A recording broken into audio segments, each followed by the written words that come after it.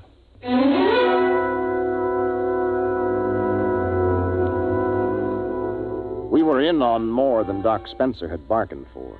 More than any human being had any business being in on. Oh.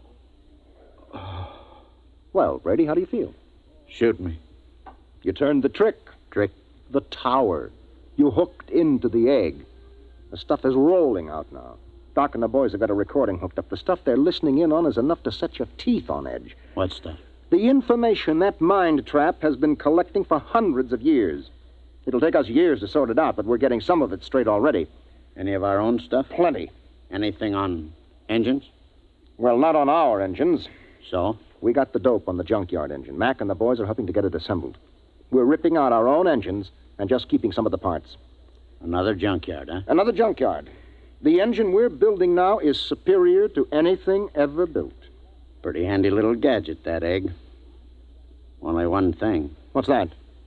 Tell Doc if he comes across a good hangover remedy to let me know, huh?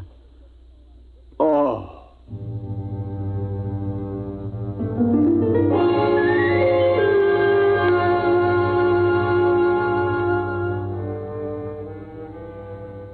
It took us about 6 days to assemble new engines using some of our parts and some of the advanced designs from the junkyard. During most of that time, Doc Spencer sat down at the tower with a set of headphones monitoring the information from the egg.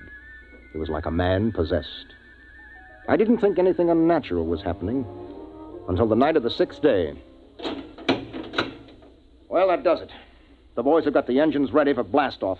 There's a full moon, too. We should be able to lift her by tomorrow morning, huh? We're blasting off in exactly 1 minute, that is. What? In exactly 1 minute. But Ira, Doc, and some of the techno boys are down monitoring that egg. I know it. Well, it'll take them 20 minutes to get back into the ship with all that equipment. They're not getting back. Huh? I said they're not getting back. Ira, are you nuts? Come here, that is.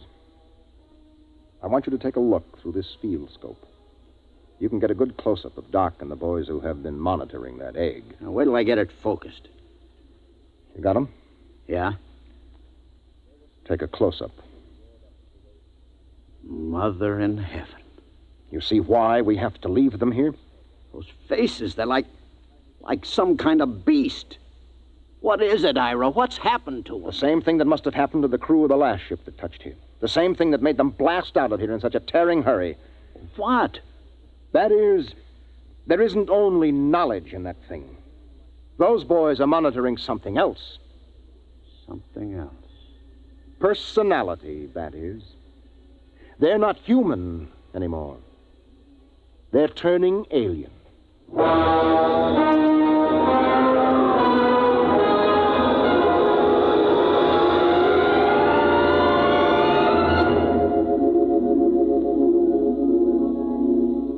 They were still there when the ship roared up away from Planet 9 and pointed her silver nose toward Earth. We could see them in the scopes. A group of tiny figures crouched over the recording equipment, their earphones plugged into the egg. They didn't even look up when we blasted off. They were no longer human now. They were something else. Something 1,000,000 light years old and of another world.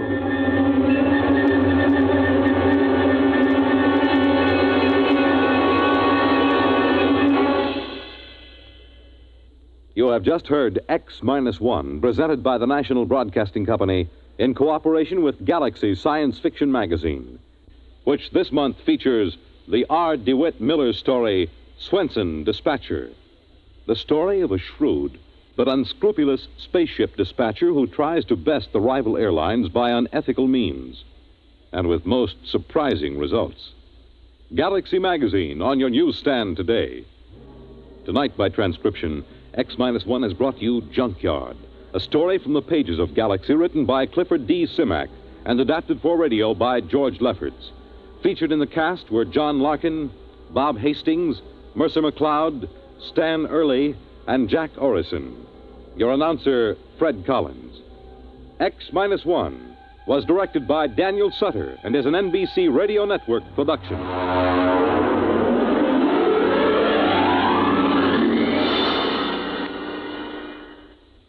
Let's visit Fibber McGee and Molly tonight on the NBC Radio Network. Now stay tuned for X-1 on NBC.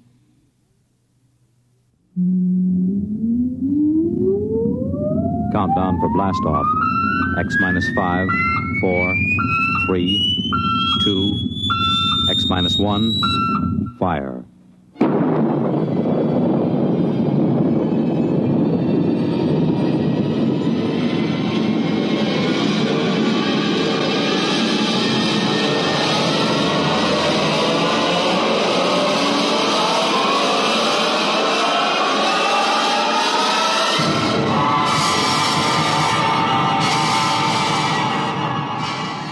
From the far horizons of the unknown come transcribed tales of new dimensions in time and space. These are stories of the future, adventures in which you'll live in a million, could be years, on 1,000 maybe worlds. The National Broadcasting Company, in cooperation with Galaxy Science Fiction Magazine, presents X-1.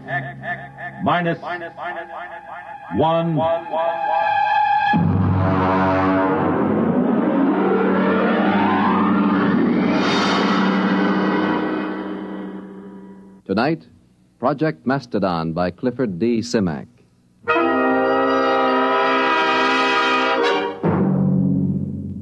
Mr. Secretary, may I present Mr. Hudson of, Macedonia. Macedonia. Mr. Hudson, this is the Secretary of State. Honored, sir. Now, as Chief of Protocol for the Department, I've informed All right, Mr. Kingston, I haven't much time. I'm due at a meeting of the Senate Foreign Relations Committee at 2. If you've passed Mr. Hudson in, I'll assume everything is quite proper. Now then, Mr. Hudson, I understand you've been here several times seeking recognition for your, country. Well, that's right. I had a hard time making your staff believe I was in earnest. And are you, Mr. Hudson? Oh, very much so. You are an American, Mr. Hudson. I assume you are acting as a representative for Macedonia rather than as a principal in the matter. Oh, no. I claim dual citizenship, sir. I am a Macedonian. You pardon me, but I've never heard of your country. Well, it's a new nation, but quite legitimate. We have a constitution, a democratic form of government, duly elected officials, and a code of laws. We are a free, peace-loving people, and we are possessed of a vast amount of natural resources. And Please tell me, Mr. Hudson, just where are you located? I gathered it was somewhere in Asia. Oh, no. Technically, you are our nearest neighbors. That's ridiculous. Now, look here, Hudson, you can't... If you'll give me just a moment, Mr. Secretary, I have considerable evidence. I'll have to ask you to leave. I'm sorry, sir. Go ahead, Mr. Hudson. You've submitted a document signed by a certain Wesley Adams. Well, he's our first president. You see, we'd like to establish diplomatic relations. After all, we are a sister republic. We'd like to negotiate a trade agreement, and, of course, we'd be grateful for assistance under the foreign aid program. Naturally. Who wouldn't? Mr. Secretary. All right, Kingston. We're prepared to offer something in return for, one thing. Sanctuary. Sanctuary? I understand that in the present state of international tensions, a foolproof sanctuary is not something to be sneezed at. All right, Kingston, I think we've had enough. Show Mr. Hudson out.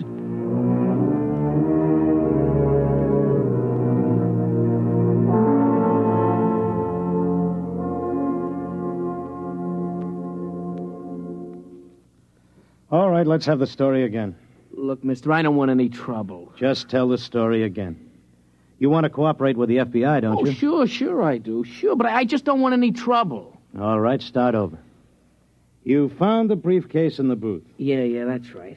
I brought my beer over from the bar, you know? And this fella just went out a minute before, so I figured he must have left it. I run after him. You didn't see him, though? No. So I just kind of looked in the briefcase. You know, I mean to identify it. That's all. I don't steal. All right, then you came to us. Yeah, that's right. I mean, after all, when I saw that stuff, well, I just figured I was way over my head, you know? All right. Don't say anything about this, do you understand? We'd rather you just forgot the whole thing. Oh, sure. Listen, some things I don't want to remember. You know?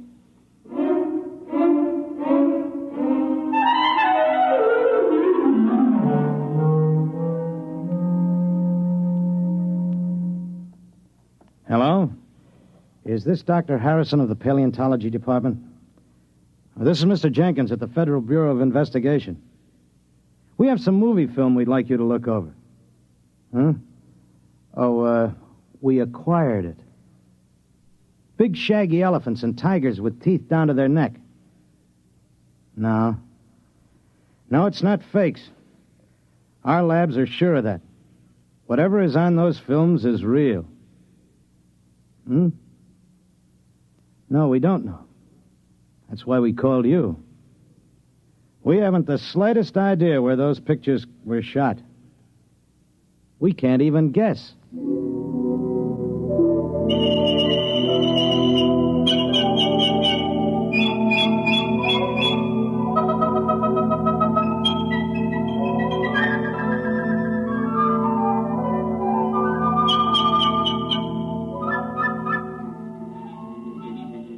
Ow! What's the matter, Coop? One of those flying hypodermics. This is a fine, healthy spot. Mosquitoes as big as hummingbirds. Oh, careful, son. You're knocking the climate of the capital city of Macedonia. Yeah, some capital city.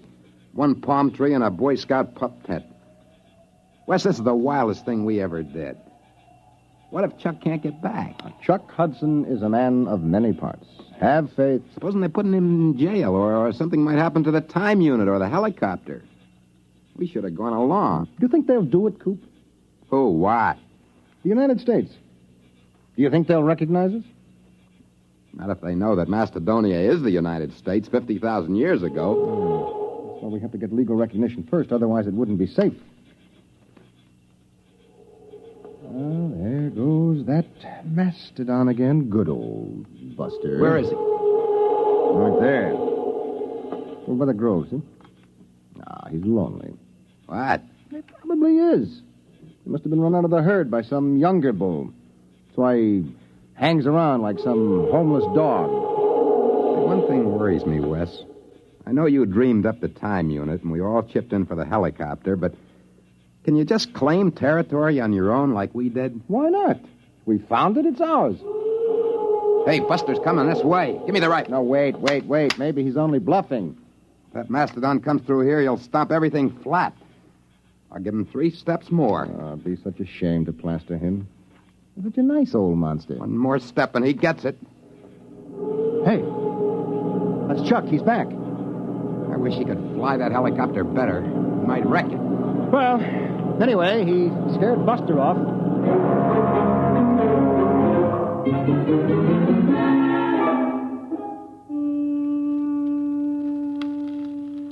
Poke those fires up, Wes. Oh, they're high enough, Coop. You don't want a saber-tooth waltzing through here, do you? Well, we better get a stockade up. You know, some night a herd of mastodon will come busting in here, and if they ever hit the helicopter, we'll be dead ducks. We'd never get back. We'd be stuck back here in the Pleistocene age. I won't feel safe till we get another helicopter. Those mastodons carry a lot of ivory. And the mammoths up north. Oh, sure. And get socked in the jug for smuggling ivory? The only way to cash in on the time unit is to get diplomatic recognition for Macedonia. We've got a good case. You said so yourself. What, a saber-tooth? Down by the grove. I don't like that. Sounds closer. Hey, poke up that fire, will you, Coop? Oh, well, that's Buster. There he is. He's tangling with a saber-tooth. I'll lay 3 to 5 on Buster. Cat's drawing blood. I'll take $5 of it. Come on, Buster. Roll on him, will you? Cat's on his head now. Hey, he's coming this way. Look out! Hey, Wes, turn him. Shoot.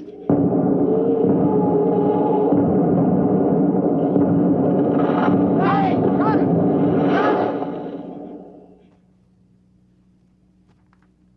Is he dead? Yeah. The tiger's gone. He won't get far. Neither will we. Oh, no. Yeah, good old Buster. Trust him to drop dead right across the helicopter. Well, we can fix it, can't we? We probably won't even be able to roll Buster off of it. The rotor blades are twisted and the frame is a mess. A total mess, gentlemen. We are in trouble. Macedonia faces a crisis.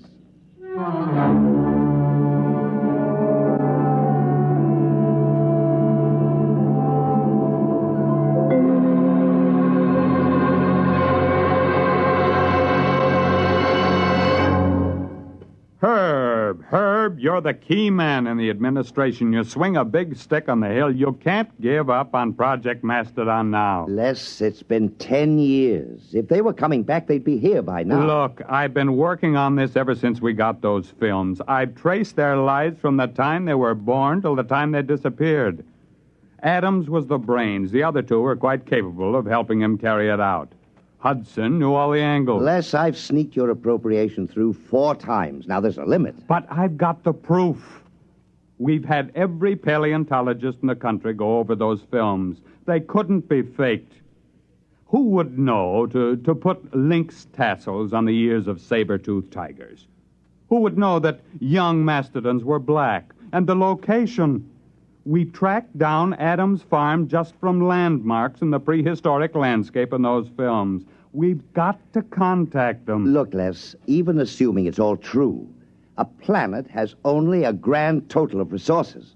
If we get Adams' device... Time machine. If we exploit resources of prehistoric America, won't we be robbing ourselves of our own heritage? Look, Herb, I've been over all that with the AEC. There's a lot of lead in southwestern Wisconsin. If we go back far enough, we can catch it when it's uranium.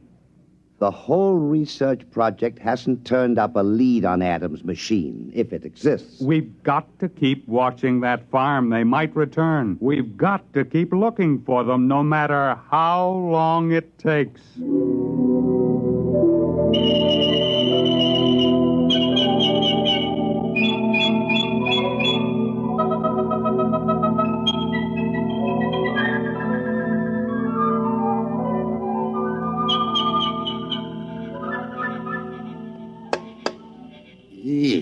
Listen, Wes, we can't stay around here much longer. Old Buster's getting a little too strong. Yeah, well, I'll have the time unit clear the helicopter in a few minutes. Then we'll just have to move camp upwind. Look at him. It's only 2 days since he dropped dead. Bless his heart. Already those vultures are half into him. I'll have him picked clean inside of a week. Give me the hex wrench, will you? Wes, is it all right? The time unit? Well, we won't know until we try it, Coop. And then, of course, it's too late. Well, either it does or it doesn't. Problem is, how are we going to use it without the copter? Couldn't we take a chance on using it on the ground? No, we have to get up in the air. You don't want to take a chance of arriving in the 20th century about 6 feet underground. Wait a minute, Wes. It's got to be higher here than in the 20th century. Look, these hills have stood here since the Jurassic era. They got to be weathered down. Yeah, I know. The only safe way is to build a platform about 12 feet high. That should be enough to clear us. But suppose we come out on the other end 2 feet higher. Well, we fall. Which would you rather do? Take a chance on a broken leg or stay here? Okay. Now, what do we build the platform out of?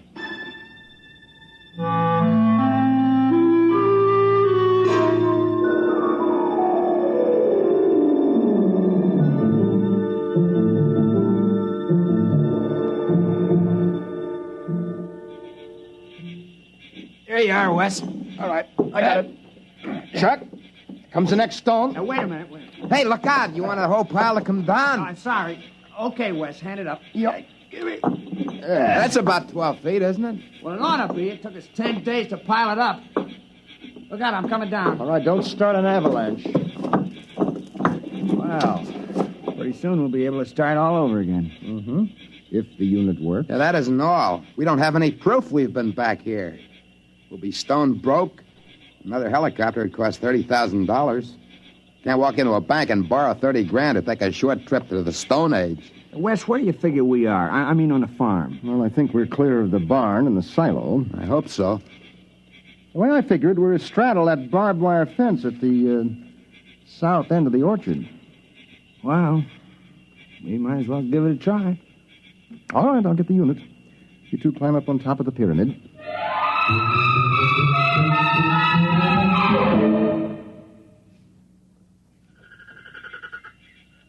You ready?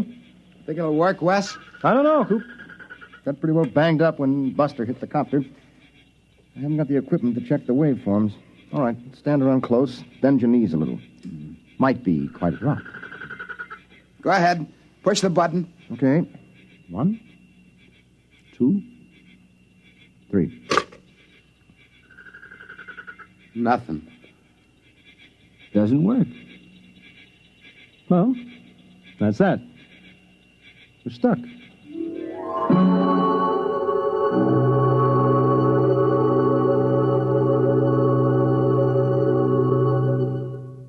I'm sorry, Les. There's nothing you can do, Herb.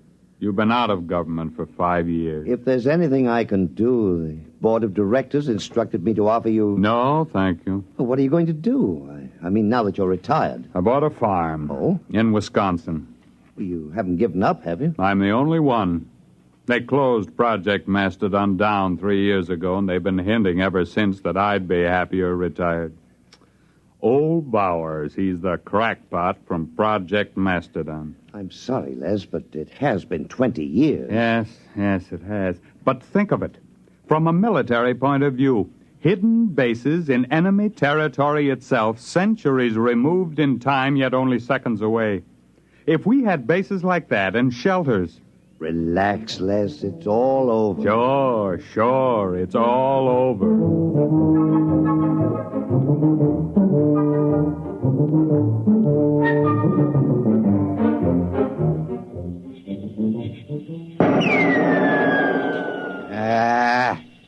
Missed. You should be more careful. We've only been stuck a month now. Someday we'll run out of ammo, and then it's bows and arrows. It's cold. There'll be snow soon. Coop, I'm worried about Wes. He takes it pretty hard. As long as he's tinkering on that time unit, he's happy. Oh, he isn't going to repair the unit. He hasn't got a chance. Back in the workshop with the tools, maybe. Well, anyway, the hunting's great. Well, maybe we better start saving bullets for big game. We won't be lords of creation around here long without our guns. Yeah, and if one of us gets sick or breaks a leg, well, nobody lives forever. Wes is the lucky one. He's got that time unit to tinker with. Come on. We better get back to camp.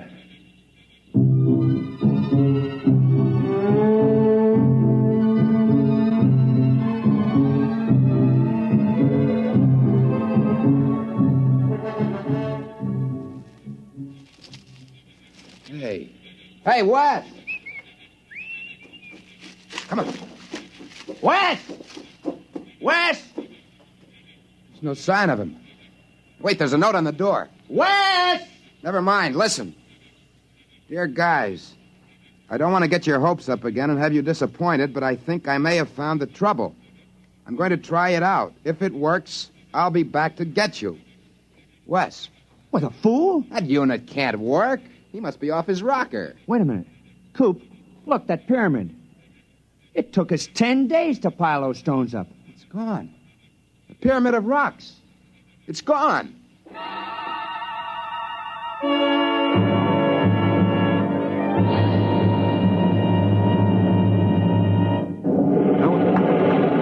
Oh, what the... Of all the confounded... Oh, what's going on out there? Rocks? Who dumped those rocks? My car, who's out there? It's all right. Don't you move, mister. I got a 45 pointed at you. Well, I can explain. Well, you better. There was a brand new car where you dumped that load of rocks. Who the devil are you? My name is Wesley Adams. Adams? Man, where have you been all these years? Well, I don't suppose you'll believe me, but the fact is... I've been waiting for you for 25 years. The others all gave up. I'm sorry about your car. Oh, never mind. I'll be right down. Now, don't touch a thing. Don't go anywhere.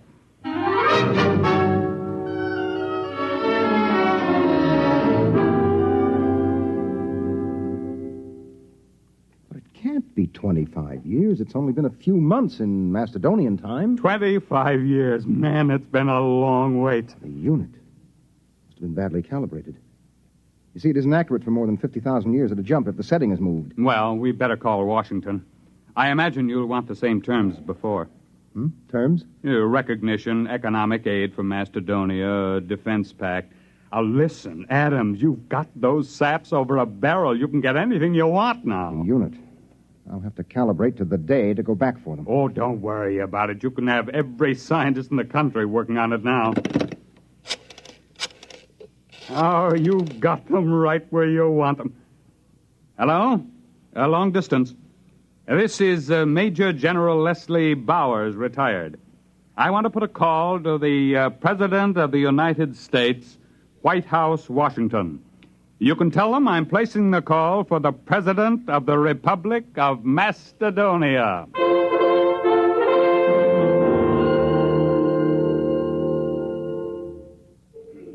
Come on, Og, son of fire. Put another log on. It's cold. It's good cold storage for the furs. Boy, when Wes gets back, we'll be millionaires. Furs, ginseng root, ivory. If he gets back. It's been 5 years. He'll come back. I feel it in my bones. Well, he better find it before we get too old to enjoy anything. Unfortunately, there's no Social Security in Macedonia. Don't you worry. Wes is working on it right now. I can feel it.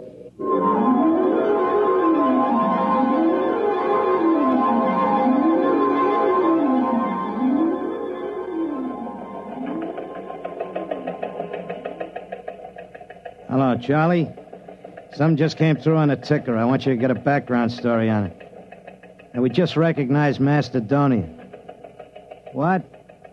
How should I know where it is? Look it up in the encyclopedia. Huh? No, the item says formal recognition was delayed 5 years until communication could be established. Certain technical difficulties. What? I don't know. Wherever it is, I don't see what difficulties could hold up 5 years. It stands to reason wherever the place is, you could walk there in 5 years. Nah, it's not important.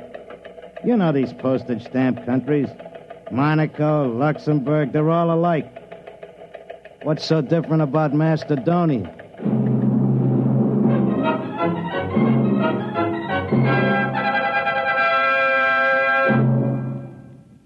You have just heard X-1, presented by the National Broadcasting Company in cooperation with Galaxy Science Fiction magazine, which this month features the Theodore Sturgeon novelette, The Skills of Xanadu. When a malignant world endangers another, surgery is the usual answer.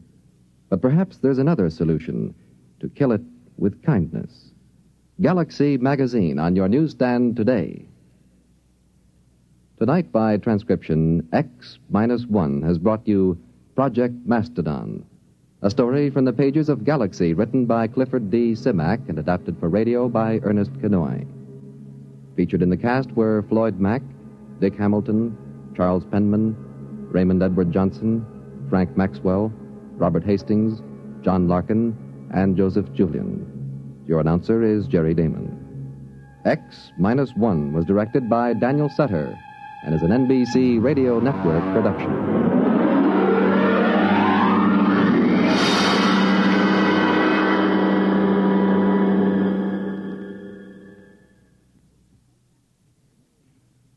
Listen next week for the Murray Leinster story, If You Was a Motlin, a tale in which the childlike natives of a strange planet pull a real switch on a red-headed female witch, and everyone doubles in brass.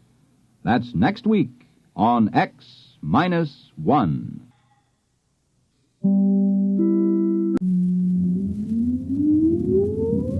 Countdown for blast-off. X-5, 4, 3, 2, X-1, fire.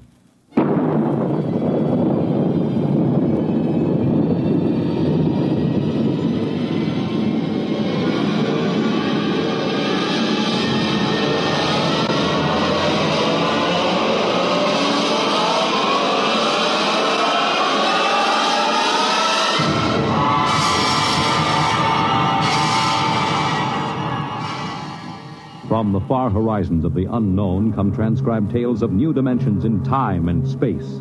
These are stories of the future, adventures in which you'll live in a million could-be years on 1,000 maybe worlds. The National Broadcasting Company, in cooperation with Street and Smith, publishers of astounding science fiction, presents X-1.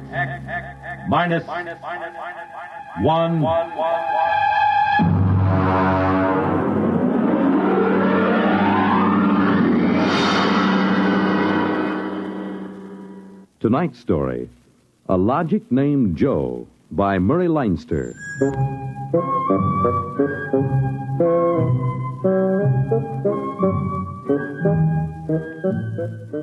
It was on the 3rd day of August that Joe came off the assembly line. And on the 4th, Laureen came into town. And that afternoon, I saved civilization. Laureen is a blonde I was crazy about once, and Joe is a new 1974 model Logic that I've got stored away down in the cellar. And how do I save civilization? You're listening now to a voice from the by future. keeping Joe down The voice in of the Frank Caldwell, head serviceman for the Sometimes I Logix think about turning Corporation, Joe on makers of the machine letting that him make does a menu everything for you. Well, And nearly other times I everything think of anyway. taking an axe to him. The electronic Logic. In the year we speak, kinda figured it's gotta be the 1974, no modern home was complete without could do one. plenty for And the me, Logic sure, sets but were working so well that life scared was to take a soft chance. indeed for repairman Frank Caldwell. After all, like That I is, say, I until figured that I'd fatal say day of August the 3rd when suddenly the Logics began doing everything for their Well, users I'm and getting doing ahead it of myself. too well. On the 3rd of August, there wasn't much doing, and I'm hanging around the boss's office smoking up his cigars. Frank, there's a customer outside. Go take care of him, will you? Me? I'm a maintenance man. Mr. Korlanovich wants to have Logics explained to him. Explain? Where's he been, on Mars? I just moved up from the backwoods someplace. Well, why don't you explain him? Well, I don't feel too well. You were okay half an hour ago. Are you the boss here or am I? Go on out there, will you? Okay. Oh, Mr. Korlanovich, good morning. My name is Caldwell. Can I help you? Oh, thank you, Mr. Caldwell. This is my little boy, Freddie. Hi, you jerk! Oh! Freddie, how many times have I got to tell you not to kick people in the shins? Excuse it, please, Mr. Caldwell. Oh, sure. Just a kid. I got a knife home, could cut you into little pieces. Please, Freddie. We'd like to buy a Logic, Mr. Caldwell. The gentleman we spoke to first said he had to leave in a hurry. I'll fix him. Well, I understand that you're not acquainted with Logics, Mr. Korlanovich. That's right. We just moved to the city. Uh-huh. My wife, she saw everybody else had a Logic, and you know how women are. Oh, you bet. Well, you can't get along without a Logic in this day and age, Mr. Korlanovich. Look, I got a snake. You want to see? Well, you shut that. Now, about the Logic. Here, I'll just plug in this one right here. Now, you see, the Logic looks kind of like an old-fashioned television set, only it's got keys instead of dials. Now, a lot of the keys are standard, like the television stations, the news, the stock market quotes, and so on. Now, of course, if you want to talk to somebody, you just punch the number of his Logic. It's like making an old-fashioned phone call. But there can't be keys for everything. Oh, no. Now, let's say that you want to ask a question, like what to take for a sore throat, or who won the American League pennant in 1911. You turn on the Logic, then you just punch the question key and ask, like this. Who was the first president of the United States?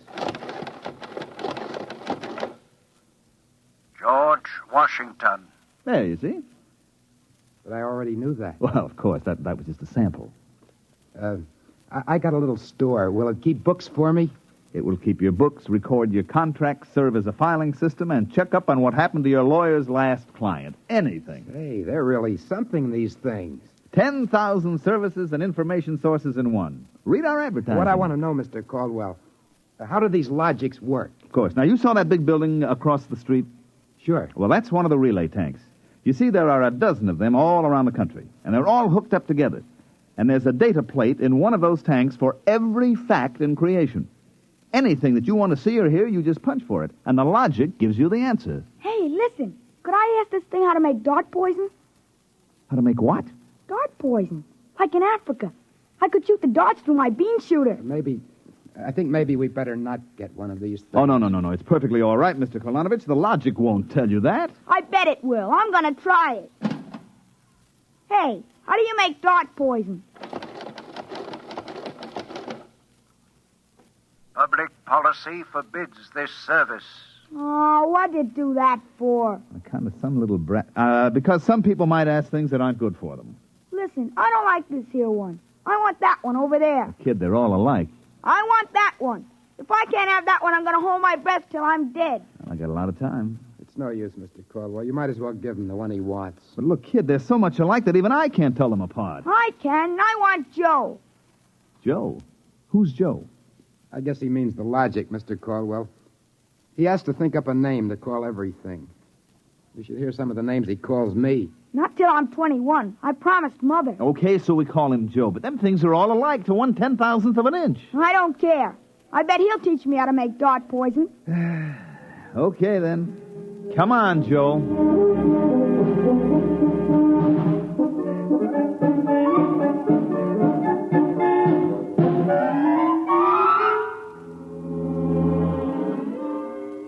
So he keeps yelling, I want that one. I want that one. I'm going to call him Joe.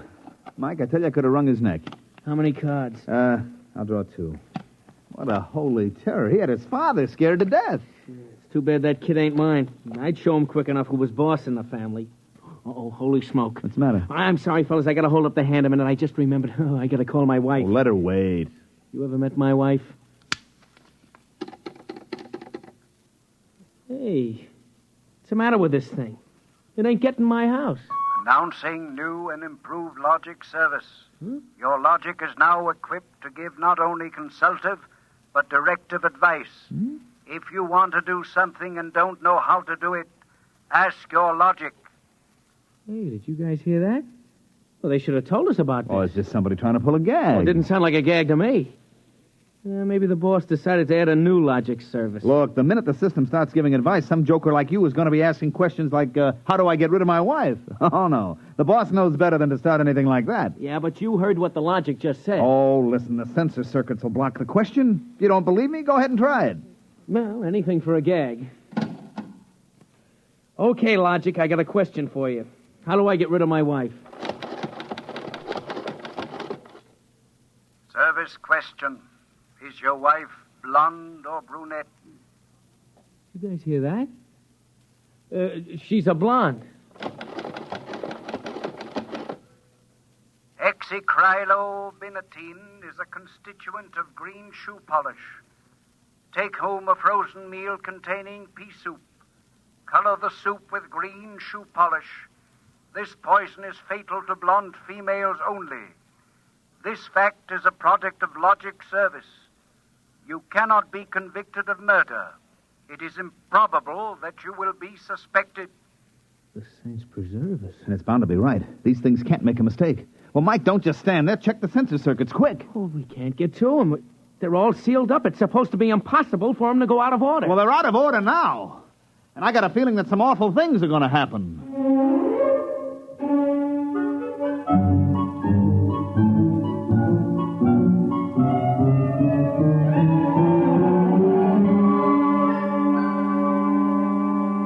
Boss, we've got to do something. The logics have gone nuts. Now, relax. The thing gave a goofy answer once. Maybe it was a joke. But it was an accident. Now, forget it. It won't happen again. What makes you so sure? People are going to be trying it. Look, supposing I wanted to get rid of you, for instance. You don't. How would you collect your pay? I know, but just supposing. Now, look, we'll try it. If you want to do something and don't know how, ask your logic. How do I bump off my boss? Male, fat, bald-headed, and 45. Make some chocolate ice cream containing powdered charcoal in place of half the chocolate. Use Hotso brand charcoal. Hotso contains an ingredient fatal only to fat, bald-headed males. This fact is a product of logic's service. Now, look, Frank, I admit these things have gone a little wacky, but there's nothing to worry about. Nothing to worry about? If this keeps up, what do you bet that we'll have to shut down the company? You kidding? We can't shut down the company, and you know it. Logics have taken the place of everything but night baseball. We shut them down, we go back to a civilization that we've forgotten how to run. Yes, but, boss, there's no telling what they'll do. Listen, now, you've asked these questions for a gag. Nobody's going to ask them seriously. What you need is a little faith in human nature. Excuse me, it's probably my wife. Cyrus, dear, how do you feel? Why, just fine, sweetheart. What have you been doing? I just called to tell you, Cyrus. I've got your favorite dessert for dinner. Dessert? What kind? Homemade chocolate ice cream. Cyrus, when you taste it, you'll just die. Cyrus, what's wrong? Why don't you answer me, Cyrus?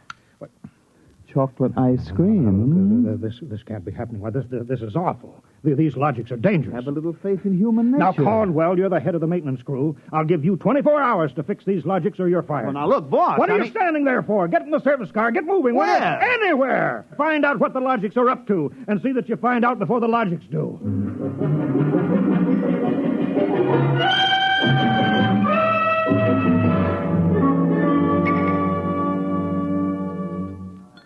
Bartender, give me a double. Last night, have a little drink, pal. What's the matter, pal? You had a bad day? Oh, excuse me, bud. Listen, pal, you gotta listen. I got troubles. Bartender, will you get this barfly off of me? On your way, son. Oh, don't say that. I got troubles. How am I going to keep my wife from finding out I had a couple of little drinks? How am I going to do it, huh? Look, mister, it's a hot day, and I've been driving a car around in it, see? And I've been trying to keep a bank president from having apoplexy on account of his logic told him how to rob his own bank. I've been trying to stop 6-year-olds from asking what comes after the bees and the flowers and their fathers from asking how to get $1 million by tomorrow. I've been tripping over dead bodies so artistically croaked that nobody's ever going to find out who done it, and all you got on your mind is how am I going to keep my wife from finding out I've been drinking? Dry up, will you? Go ask a logic. My pal, my boy, where's the logic? Where's that logic? Here, right behind you. Here's a nickel. Listen, I gotta hear. Now, come on, logic, old pal. Old pal, be nice. How does a guy keep his wife from finding out he's had a couple of little drinks? Answer me that, huh? Buy a bottle of Franine hair shampoo. It is harmless, but contains an ingredient which instantly neutralizes alcohol. 1 teaspoonful for each jigger you have consumed. Oh, boy, gotta buy a bottle of... what was that again? Supposing it's right, you'll never remember it as far as the drugstore. I think there's a bottle in the back room. Somebody left it. Oh, my pal. Oh, my boy. No more trouble. You'll just show me the way to go. I got a picture of him back there drinking that shampoo. Yeah. Give me another double. I don't know what's worse, to be as low as you or as high as him. Where is he? I know he's here. Where is that bum? What do you want, lady? My husband. I know he's here. Where is he? Show me the way to go. That's him, that no-good louse. I'll show him. Thinks he's coming home staggering again, does he? Well, I'll teach him. Poor guy. Why, my dear, what a surprise to see you here. Archibald, you're sober. Of course, my love. I'm sober as a judge. Then what are you doing in this saloon? Your suspicion wounds me deeply, my love. Let me tell you, my dear, that I have been conducting a research project that is going to make us a fortune. I'm going to patent Soba, the drink that makes happy homes.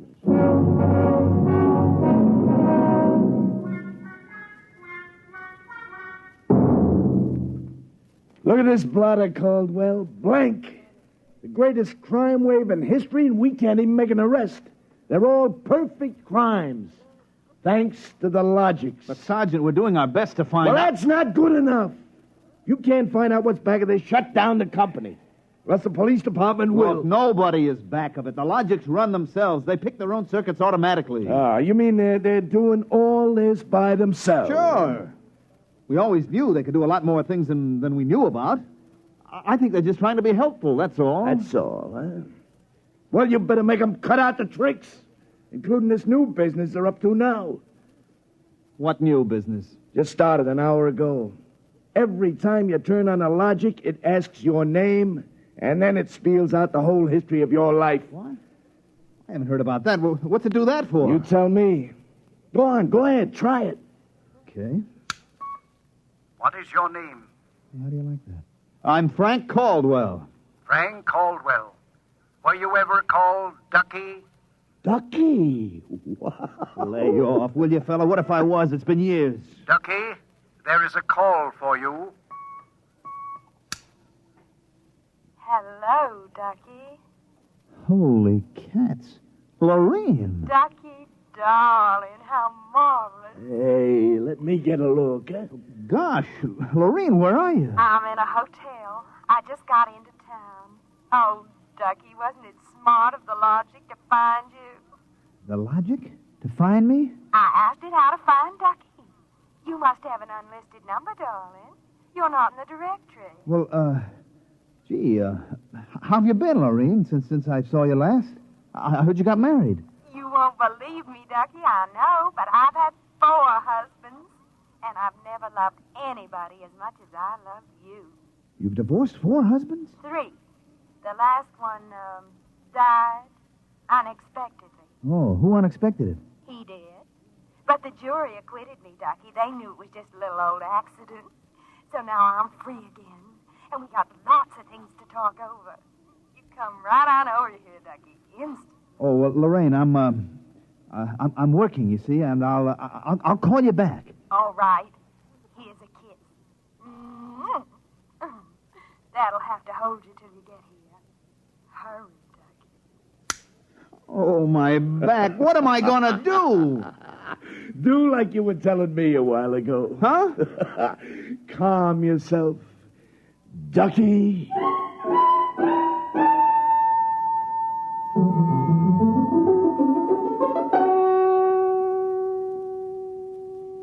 Call on the logic for you, Frank, your wife. Oh, thanks, Mike. Hi, Gerd. Frank, I've been trying to get you for an hour. Where you been? I've been out making calls, honey, trying to find out what ails these logics. Well, you better find out in a hurry or there's going to be trouble. Now, look, good. Now, just take it easy, huh? Caldwell, you can't let this happen to me. They're asking everybody's name, and when you tell your name, it reels off your whole history. Well, honey, I don't think they're doing that anymore. I think that was just temporary. Well, in the meantime, it's told everybody in the neighborhood all about me. I punched Mrs. Hudson's name. She's been married 3 times, and she's had Mr. Hudson arrested twice for non-support and once for beating her up. It'll tell anybody anything. Yeah, but look, Gerd, I'll tell you. Frank, you stop these things or I'm going to leave you. Oh, honey, you don't mean that? I do. If you can't figure out how to keep our private lives out of every logic in town, then I'm through, and that settles it.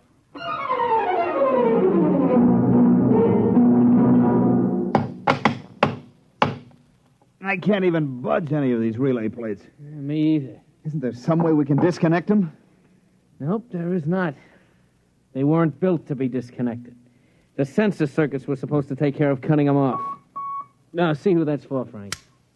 Hello, Ducky, darling. Oh, Lorene, not again. Ducky, darling. I'm so lonesome. Why haven't you come over? Well, I've been busy. Oh, poor Ducky. Look, let's get married. Gosh, Lorene, well, what I mean is... Right away, Ducky. You're not busy tonight, are you? Look, Lorene, I got married. Oh, poor boy. My poor Ducky. Well, we'll just get you out of that. No, now, look, Lorene. It's all arranged, darling. I'll just call up your wife and have a little talk. No, now, please, Lorene, I mean, it's nice of you to think of me and all, but Now, you just give me your address and your logic number, darling. I haven't got one. Never mind, darling. The logic will find out for me. Lorene? Hey, Frank, will you get away from that thing and give me a hand? Yes, Mike, in a minute. First, I've got to call my wife. No. We got to get out of town. Oh, Lord, I made a mistake. Frank, you're supposed to be helping Mike. Yeah, I am, boss, I am, but I got to make this call. Call? What do I care about your call? President's getting ready to close down the company and declare martial law. Now, for the love of heaven, do something. Yes, boss, I will. I've just got to make this one call before the logics get on my trail. To assist in solving a special problem of logic service, kindly give the following information if possible. Where does Frank Caldwell live? They got me. I'm through.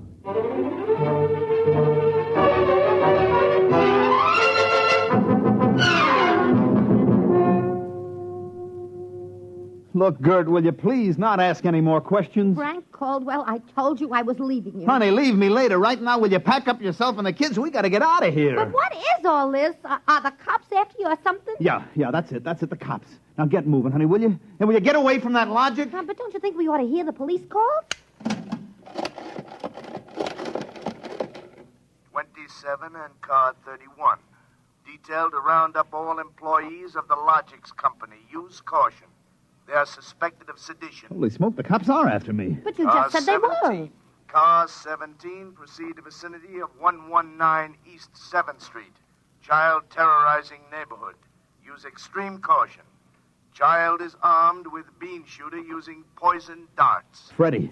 Who's Freddie? Something I met once in a horrible nightmare. He wanted a logic that would tell him how to make dart poison. They're all alike, I kept telling him. They're all alike. What are you talking about? Oh, I don't know, Gert. All I know is it was a nice world up till yesterday. Now it's like a guy named Joe come along and squashed all our mud pies for us. Looks to me more like it was a logic named Joe. What'd you say? A logic named Joe. A logic name? But they're all alike. Good, baby. Frank, let me go. Don't be so silly. All right, honey, look, you hold the fort. Maybe they aren't all alike. Where are you going? Frank, are you going to make a getaway? Getaway, baby. If you've got the right inspiration, I'm going straight to the middle of this whole jamboree.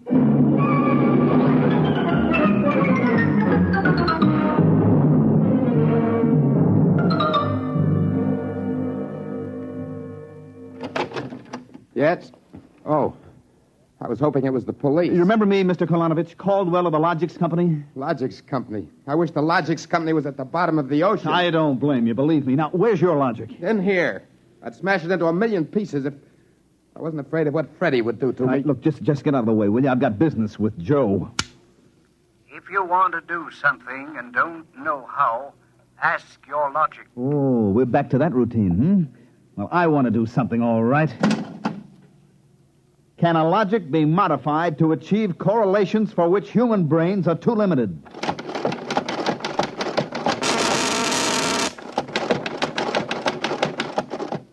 Yes. How great will the modifications be? Microscopically slight. Changes in dimension not detectable even by precision gauges. They can come about only through an extremely improbable accident. And what would this super logic then be able to do? Come on, you, spill it.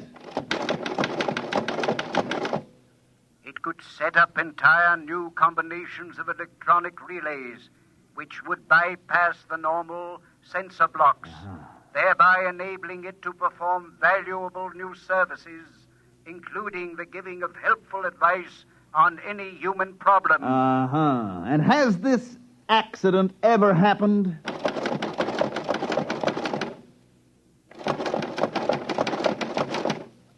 Come on. It has happened only once in the case of the logic now owned by the Kolonovich family of 119 East 7th Street. A logic named Joe. Thanks, Joe. That's all I wanted to know. Hey, what's all that about? I'm taking this logic away, Mr. Kolonovich. I'll bring you a new one, and our troubles are all over. Hey, you, get away from Joe. Correction, our troubles are just beginning. Freddie, put down that blowgun. Ah, shut up. Hey, you, I said get away from the logic. Look, Freddie, I'm going to bring you a nice new one, see? I want that one. Get your mitts off it. What I got in this bean shooter ain't lemonade. Mr. Caldwell? Mr. Caldwell, the police. They're outside. Yeah, for me and Freddie. Nuts. What they want you for? You ain't smart enough to do nothing. Oh, no? Hey, there's plenty I could tell you. Look, there's the cops, kid. It's you and me against them. So what you gonna do about it if you're so smart? Now, look, we may have to fight our way out. Let me see that blowgun. I know a way to hop it up so the cops won't have a chance. Now, come on, give it to me. Okay, let's see what you can do. Here. Thanks. Here! Mr. Caldwell, you're a great man. Now, all I got left to do is pull this plug out of the wall.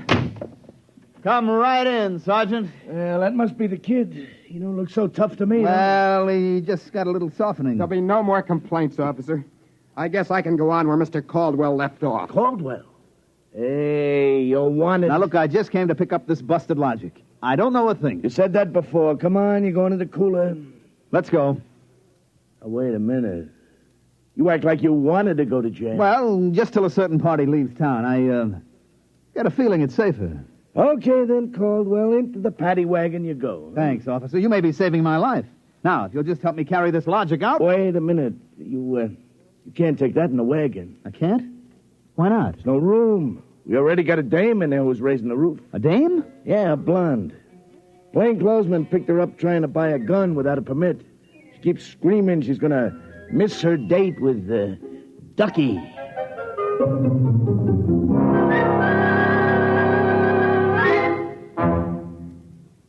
You have just heard X-1, presented by the National Broadcasting Company in cooperation with Street and Smith, publishers of astounding science fiction. Tonight, by transcription, X-1 has brought you A Logic Named Joe, adapted for radio by Clarice Ross from the story by Murray Leinster.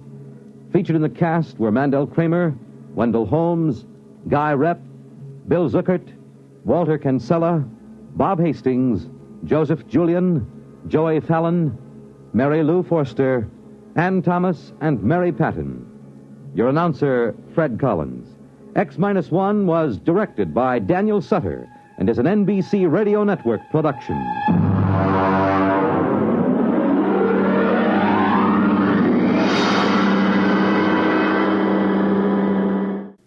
Next week, X-1 will bring you a dramatization of Robert Heinlein's famous science fiction masterpiece, The Roads Must Roll.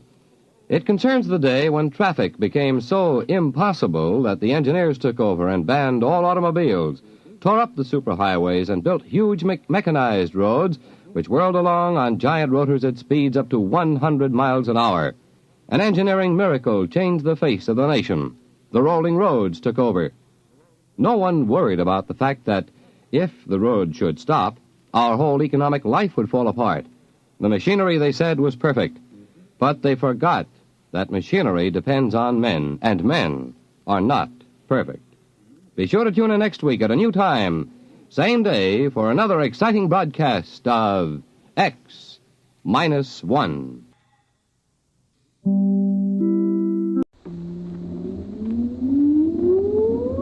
Countdown for blast off.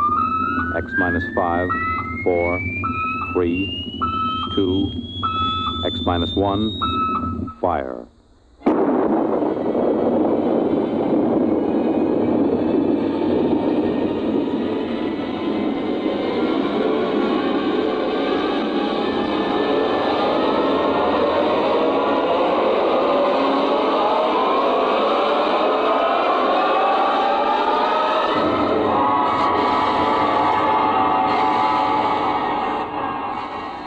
From the far horizons of the unknown come tales of new dimensions in time and space. These are stories of the future, adventures in which you'll live in a million, could be years, on 1,000 maybe worlds. The National Broadcasting Company, in cooperation with Galaxy Science Fiction Magazine, presents X-1.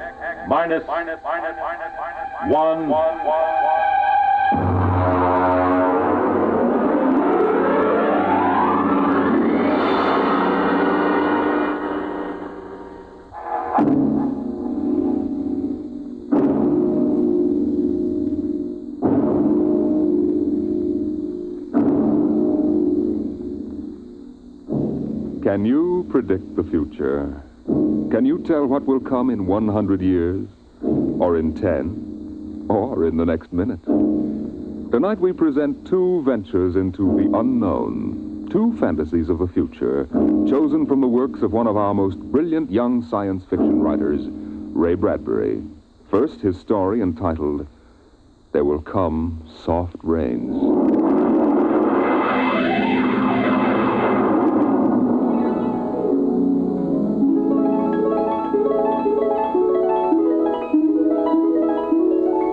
The house was a good house, planned and built to be lived in the year 1980. The real estate agent had told them all about it. Now, this is the bedroom. Of course, it contains all the latest devices, self-warming blankets, and, there's a brand new feature. Beds, which make themselves. Now, if you just step this way through the library, we can see the latest in talking book recorders, self-building fireplace, self-cleaning robot dust disposal. Oh, these little mouse-like things come out of the wall and take away all the dirt. Now, over this way. As a complete robot kitchen, of course. Just set the menu for the week and the stove does the rest. Then there's the automatic hydroponic garden, self-sprinkling fire protection. See, the house is fully automatic. Well, you could go away for a year and it would run itself.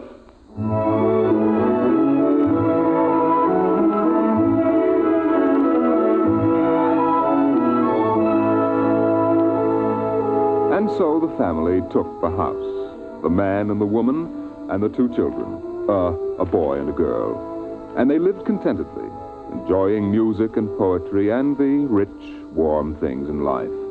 And the house fed them and slept them and entertained them. It made a good life for them. Until one day, there were 10,000 explosions, and the world shook, and red fire and ashes and radioactivity fell from the sky. The happy time was over.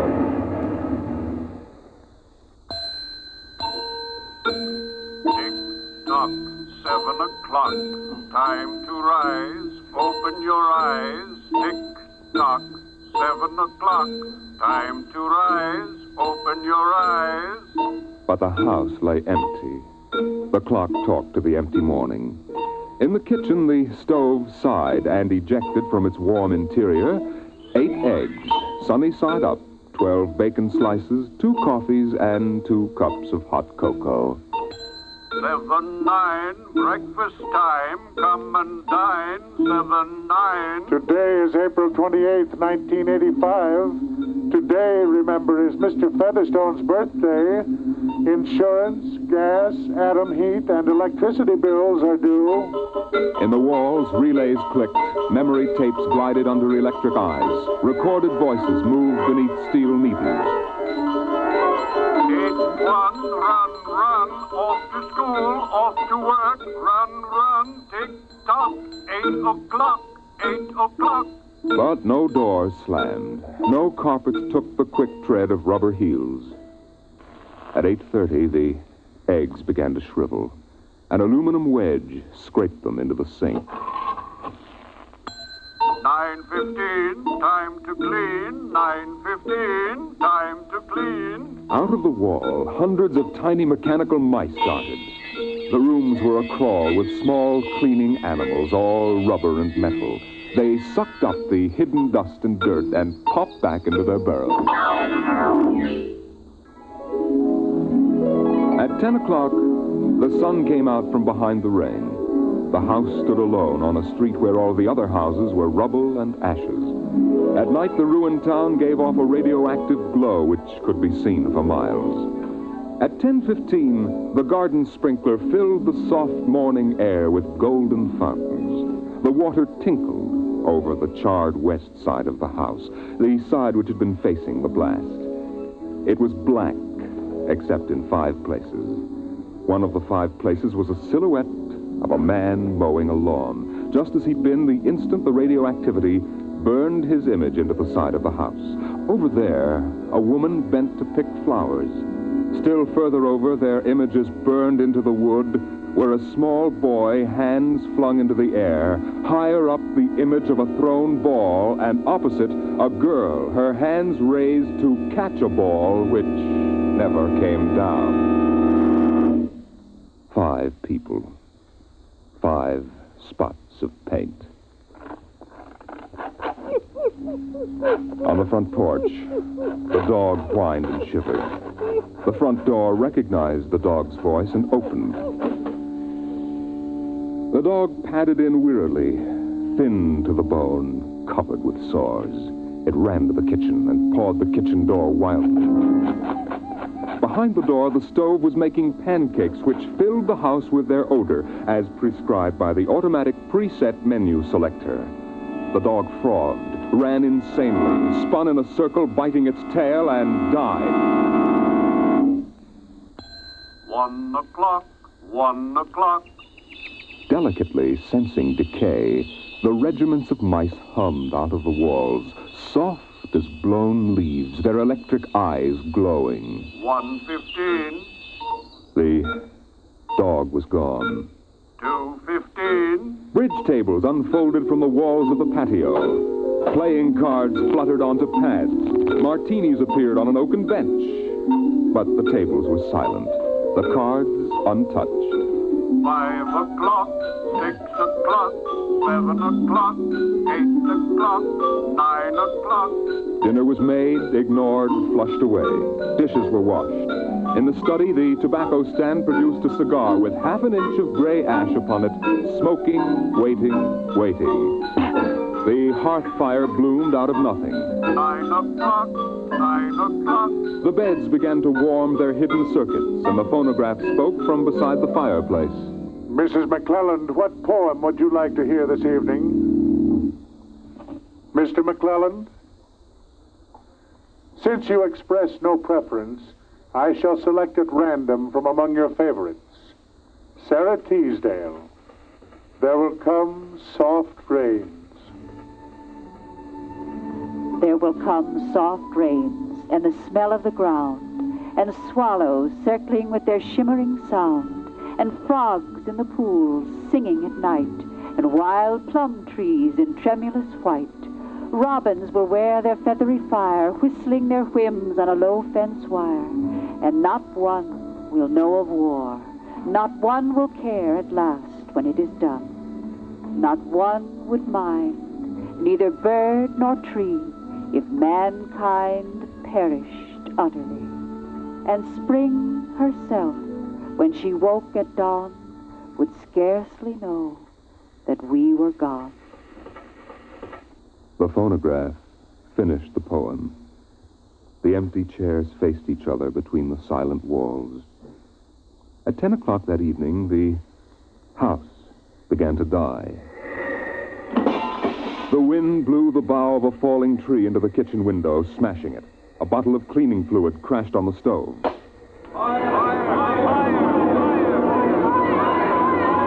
Water pumps shot down from the ceiling.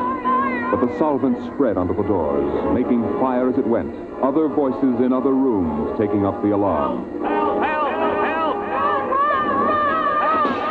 The windows broke with the heat, and the wind blew in to help the fire. The fire crackled upstairs at paintings, lay hungrily on the beds, devoured the rooms. The house began to shudder. The bared skeleton began to cringe in the heat. The wires revealed as if a surgeon had torn the skin off. Voices screamed in every room. Windows snapped open and shut like undecided mouths.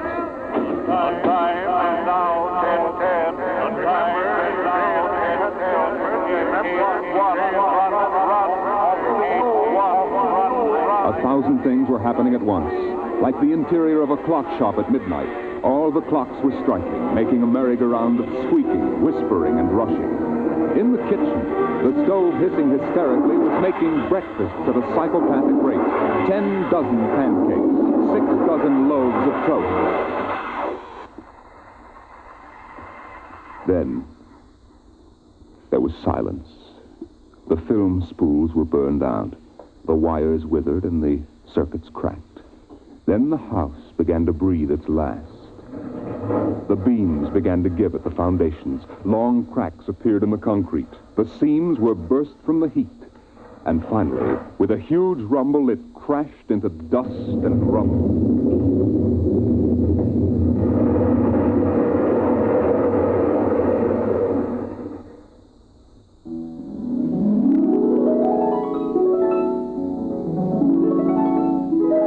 Dawn shone faintly in the east. In the ruins of the house, only one wall remained standing. And within the wall, even as the sun rose to shine upon the burning rubble, a voice spoke again and again and again. No one would mind, neither bird nor tree, if mankind perished utterly. And spring herself, when she woke at dawn, would scarcely know that we were gone. That we were gone. That we were gone. That we were gone. Today is April 29, 1985. Today is April 29, 1985. Strange are the uses of Providence. Is this how the end will come for mankind, with 10,000 explosions and a flash of radioactive gas? Or will destruction come more subtly, extended to us gently and innocently in, let's say, the hand of a child? Who knows in what manner 0 hour may arrest the world we know?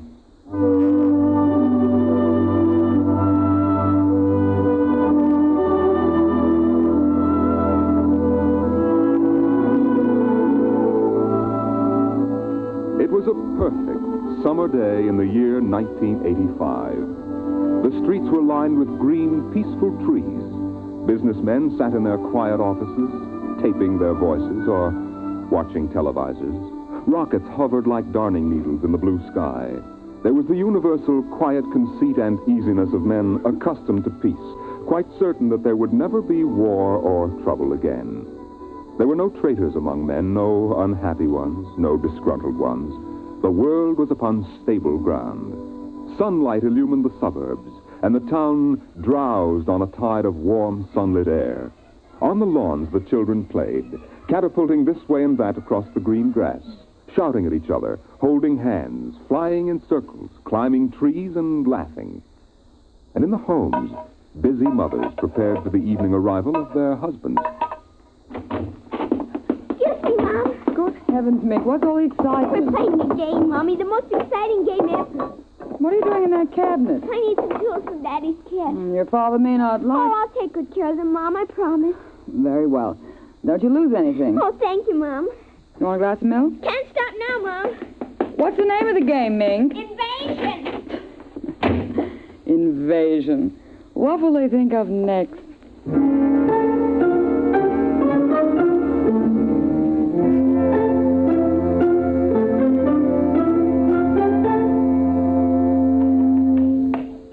Now this, and this, and this, and this. Now put that there and bring that over here. Oh, no, you ninny. Now get back while I fix this. There, they want it this way, see? Here, just let me fix it. Oh, Mink, it's that smarty pants Joseph Connors. Don't let him play. He's 12 years old. Don't worry, I won't. What you playing, Mink? None of your business, smarty pants. I want to play. Can't. Why not? You're too old. Just 'cause you're only 8. No, you'd only laugh at us and spoil the invasion. Make him go away, Mink. Go away. This is my backyard. Who wants to play with you and your old fairies anyway? They aren't fairies. Nuts to you. I don't want to play anyway. Good riddance. I'm glad you didn't let him play, Mink. He'd only laugh. Now, we'd better talk to Drill and get some more instructions, Art. Now, here's your pad and pencil. Where is Drill? Drill? Here, Drill. Drill? Well, he's in the rose bush, I think. I'll talk to him myself and you write it down in the pad. Okay. Drill? Drill? Okay. Drill wants you to write down triangle. What's a triangle? Never mind. Drill will tell us when he wants us to know. It helps the invasion. How do you spell it? Well, I'll ask Drill. Drill, how do you spell... Here's your mother, looking out the window. Mink? Yes, Mother? Who are you talking to? The rose bush, Mom.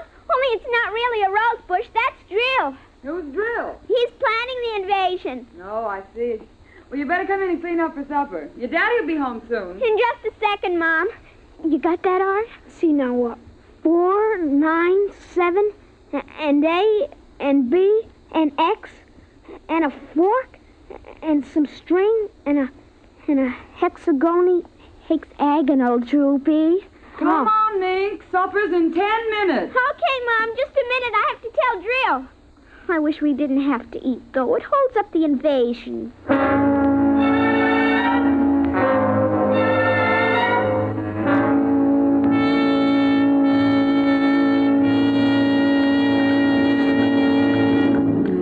Mink, for heaven's sake, slow down. You'll choke on that soup. I can't, Mom. It's a matter of life and death. What's a matter of life and death? The invasion. What invasion is that? Oh, just some silly game the children have been playing. Well, whatever it is, Mink, it'll wait until you've finished your supper, I'm sure. I don't want any more. You've barely touched anything. Oh, but Drill is waiting for me, Daddy. Drill? Who's Drill? He lives in a rose bush in our backyard. Imagination, Henry. Such nonsense. I've got to run now. You'll sit through dessert, young lady. Oh, gee, Daddy. And while you're at it, tell me more about this new game. It's Martians invading Earth, Daddy. What? Well, not exactly Martians, Daddy. They're from... Well, gee, I don't know. From up. And from inside that little head of yours. You're laughing at me. Drill said you would. You'll kill Drill and everybody. Oh, I didn't know you could kill a Martian. But it's not really a Martian, Mom. Maybe he's from Jupiter or Venus, even. Imagine. They couldn't figure out a way to attack the Earth. We are impregnable. Impregnable, dear. Well, that's the word Drill said, Well, anyway, that was the word, Mom, the same word. Anyway, so we're helping them. Now, who's helping who? Well, the kids are helping the Martians. Oh, fifth column, eh? Well, Drill says in order to make a good fight, you gotta have a new way of surprising the people. That way you win. And he says also you gotta have help from your enemy. Pretty slick, those Martians, using the kids for a fifth column, eh, Mary? And hiding under rose bushes, too, Henry. Don't forget that. Well, that's because grown-ups never look under rose bushes. Only kids. Oh, I see. Well, finish your fruit, darling. You can play for an hour afterward. Mary. Oh, it's so nice out, Henry, and there's no school tomorrow. Very well. Till 8 o'clock. Drill says after the invasion, we can stay up as late as we want. No more bets, either. Oh, is that so? We can watch all the grown-up televisor shows. I don't wonder this invasion has caught on among the kids. Well, some of the kids are giving us trouble, like Dale Britz and Petey Jarrett. They're growing up so they won't believe in the invasion. They make fun, worse than parents even. I hate them worst. We'll kill them first. I hope you're saving your father and me for last. But Drill says you're dangerous. What? But I think they'll let me keep you because I'm helping so much. I'll talk to Drill. Maybe we won't have to kill you. Mary, I think this nonsense has gone far enough. Can I go out now, please? Well, run along, dear. Don't worry, Dad. I won't let them hurt you. Mary, I think the child's taking this game entirely too seriously. Invasion. Ah, Henry, you know how Mink is. Besides, all children have their aggressions. Better to get them out in the open, I suppose. Maybe you're right. I was wondering about bridge with the Jacksons tonight, Mary. All right. But, you look tired, dear. Why don't you sit in the relaxer for a while and get a massage? I'll sew for a while until it's time to... Oh, I wanted to call my sister Helen. Oh, good. Find out when her husband's going to return my golf clubs.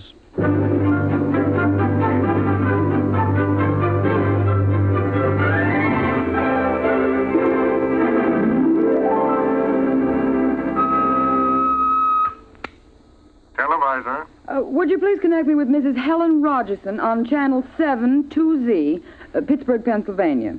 What is your channel, please? 817X, New Rochelle, New York. Thank you. Just a moment. Go ahead. You can see your party now. Hello, Mary. How are things in New York? Fine, Helen. How are things in Pittsburgh?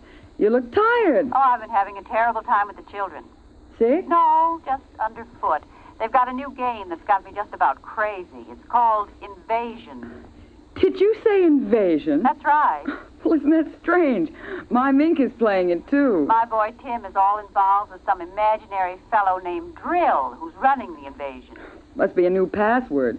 Mink likes him, too. How do you suppose these games start? My backyard looks like a scrap drive. They've got every conceivable kind of mechanical gadget arranged out there. I talked to Josephine Schiller in Boston, and she says her kids are wild about it, too. It's sweeping the country. Remember when it was the Roomba? Please, dear, I'm not that old. Mommy! Oh, please, Mickey, I'm on the televisor. Come on, see your Aunt Helen. Hello, Ming. Hi, Aunt Helen. Look what I've got. What is it, honey? Well, it's a yo-yo. Look when I unroll it. See? Well, Helen, look, it vanished. Where did it go? Into another dim... She means dimension. Aren't they the darndest things? My Timmy brought one home, too. I can't figure out how they work. Make it reappear, honey. There. See, it's easy. Where'd you get it, dear? Drill gave it to me, Mom. Mink? Bye, Aunt Helen. Gotta run now. Mink, you come back here. I want to talk to you. Here's Mom. 0 hour, 5 o'clock. Mink! Bye! Oh, I can't understand it. The child's never been so unruly. Helen, do you suppose that... What? Nothing. Just a wild thought that... Say, the reason I called, I want to get that black and white cake recipe, and Henry wants his golf clubs. I don't know what he'll do if What was that? I don't know. One of the children must have been hurt. I'll have to run and see. Call me back tonight, will you? All right, Mary. Bye. Mink, come here. Yes, Mom. What is it? Who screamed? Peggy Ann. All right, what happened? Well, she got scared and went home. Did you hit her? No, she just got scared. She's a scare baby anyway. We won't let her play anymore. She's getting too old. Now, Mink, tell me why she cried. No, I can't. Mink, you'll answer me this instant or come inside. I've had enough of this nonsense. Gee, I can't quit now, Mom. It's almost 0 hour. Then tell me what frightened Peggy Ann. Okay, she saw Drill. Drill? He almost came through. He was just testing. Through what? Well, those pipes and things we set up. She looked into one of the pipes and screamed. I guess she saw Drill. And no one hit her? Uh-uh. Very well, Mink. I'll call Peggy Ann's mother and see how she is. And I'll call you for your bath in half an hour. Your father and I want to go out tonight. You won't be able to go out, Mom. Why not? 0 hours, 5 o'clock, Mom.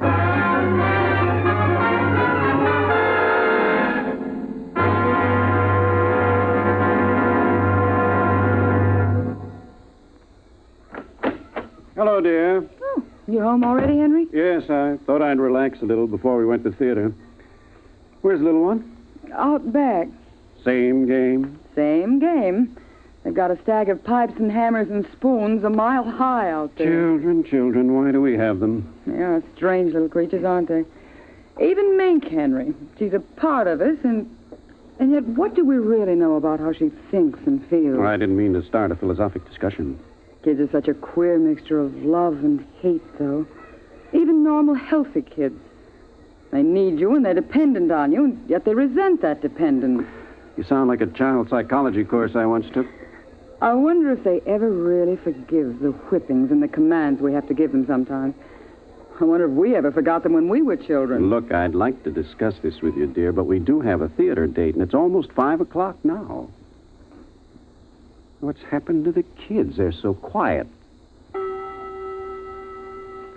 When children are quiet, you know there's some mischief.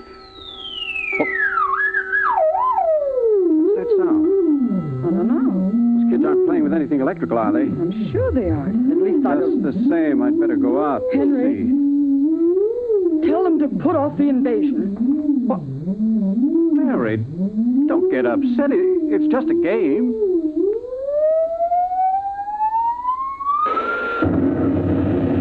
Good Lord, what's that?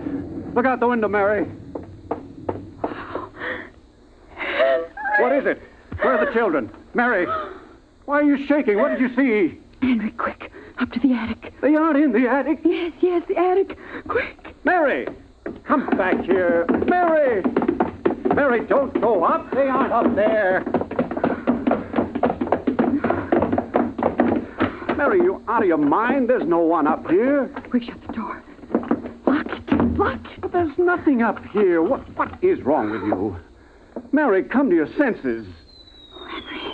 Henry's got to stay here and hide. What are you talking about? I saw it through the window, Henry. It was horrible. What? Oh, Henry, it is an invasion. Mary, for heaven's sake, let's get down out of this attic and talk this over sensibly. I want to find out if Mink is all right. She's all right. I saw her. She was leading them around the corner of the house. Leading who? The kids? Shh. Listen. It's nothing. Listen. The front door. They're coming. Good Lord, those kids sound like 50 men with boots on. No, not men. Oh, please, God, don't let them find us. Don't let them please, God. I don't understand. Who's there? Shh, don't shout down here. Who's down there? I demand that you answer me. They're coming. The whole house is shaking. Who's there? Please, be quiet. They might go away.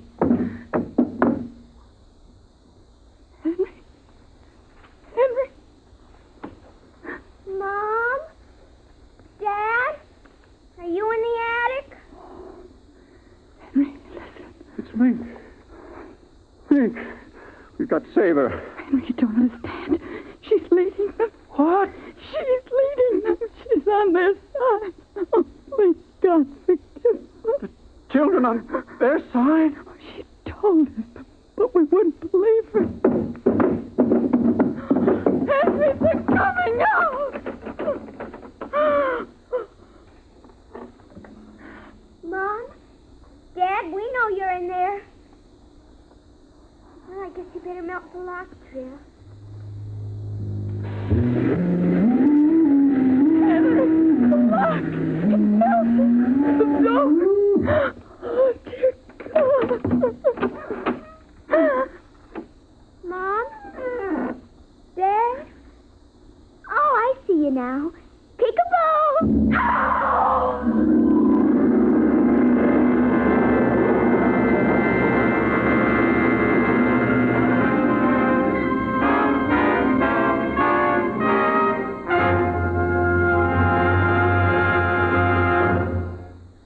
have just heard There Will Come Soft Rains and 0 Hour, written by Ray Bradbury and adapted for radio by George Lefferts. Featured in the first story as narrator was Norman Rose. 0 Hour featured Denise Alexander as Mink and Rita Lynn and Roger DeKoven as her mother and father. Music by Albert Berman. This is Fred Collins speaking. X-1 was directed by Edward King and is an NBC Radio Network production.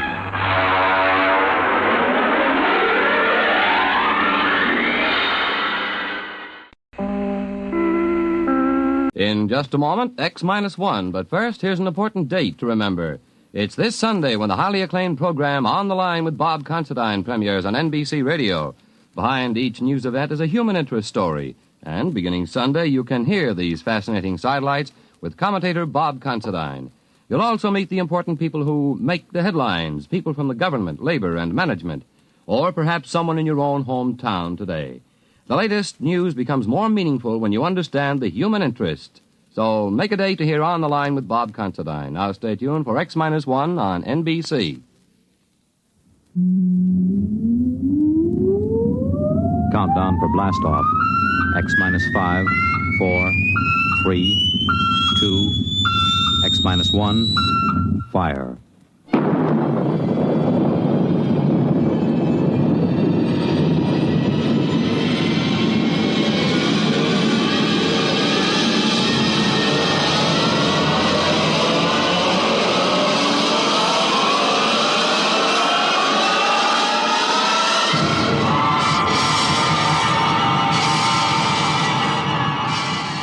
From the far horizons of the unknown come transcribed tales of new dimensions in time and space.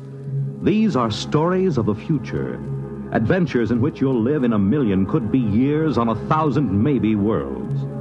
The National Broadcasting Company, in cooperation with Galaxy Science Fiction Magazine, presents X-1.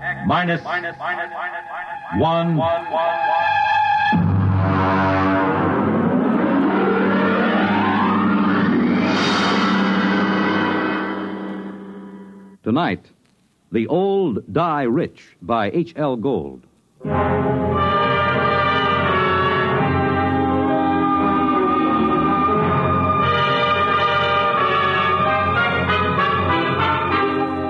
uniformed cop at the door told me to get lost.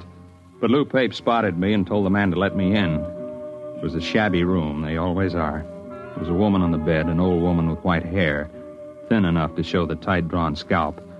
The medical examiner was going over her as if she were a side of beef that you had to put a federal-grade stamp on. When are you going to stop taking this ham friend of yours around to these cases, Sergeant, just to gratify his morbid curiosity? Forget about Weldon, Doc. What did she die of? Not eating, malnutrition. Oh, now look, Doc, in the top bureau drawer, she had bank books showing $32,000 from 5 different banks. Now, she had the price of a meal. Malnutrition induced by senile psychosis. They starve because they're less afraid of death than digging into their savings. I don't know, Doc. It doesn't feel right to me. Listen, Weldon, just because you get up on a stage or on some half-baked television show and make believe you're 70 years old doesn't qualify you as an expert on gerontology. Maybe not, Doc. But I went bald at 25, and I've been playing old men ever since. There's a lot more to it than just shuffling around and talking in a high-cracked voice. Yeah, there hasn't been an actor since Otis Skinner. Maybe. But the way I work, I have to get inside the character. I have to decide when he was born, how he got along with his father, where he went to school, what he thinks of women, everything about a character. There isn't a one of them these days can make themselves heard past the 5th row. Look, I'm serious. Now, I've tried imagining myself growing weak from hunger. I've tried to think of not even spending a nickel to keep me from dying. Well, I just don't believe it. It isn't right. I don't feel it. Well, lucky for me, I don't have to feel these things inside of me because I'm a doctor and not an actor. Sergeant, malnutrition induced by senile psychosis. I'll order the wicker basket from Bellevue. So long, Barrymore. Well, he's right, Mark. We get a couple of these cases every year. Some old bat starving to death with $17,000 in old bills pinned on his union suit. Turns up all the time. Well, it doesn't feel right. Well, he knows his business. But he doesn't know old people. I do. It isn't easy to starve to death. Not when you can buy day-old bread at the bakery or wilted vegetables the grocer's ready to throw out. Anyone who's willing to eat that stuff can stay alive from day to day. Hunger's a Well, it's a pretty potent instinct. Maybe they get too sick to go out after old bread or wilted vegetables. It takes weeks to die of starvation. Did you ever try starving for weeks, Lou? No, did you? Well, the point is somebody would find out, a janitor, a landlord, somebody, and they'd get him to a hospital. Forget about it, Mark. Can't argue with it. Here there were 5 bank books, $32,000. Yeah, she took good care of them. They look almost new. Sure she did. Most important thing in the world, huh? April 23rd, 1907, $150. The ink's pretty dark. Shouldn't it be faded? She probably never took it out in the light. Anyone ever think of testing the ink? Well, what for? Bank's records always check. These aren't forgeries, if that's what you're thinking. Well, I'd like to get a chemist working on this ink. Now, Mark. Look, this is strictly against regulations. I got to take these books down to the squad room and sign them in. Pretty dark ink for 1907. Well, it's about 5 o'clock in the afternoon. I guess I could hold them over tonight and bring them down to the property clerk in the morning. Good. I know where I can find a chemist.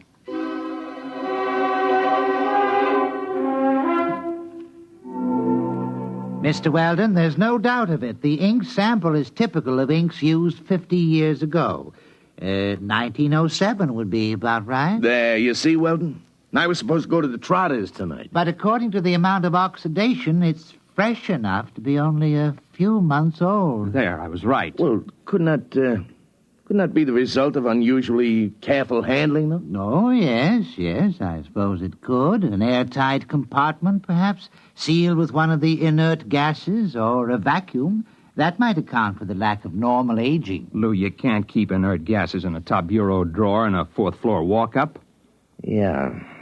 Well, it's probably some simple explanation. For fresh ink, half a century old.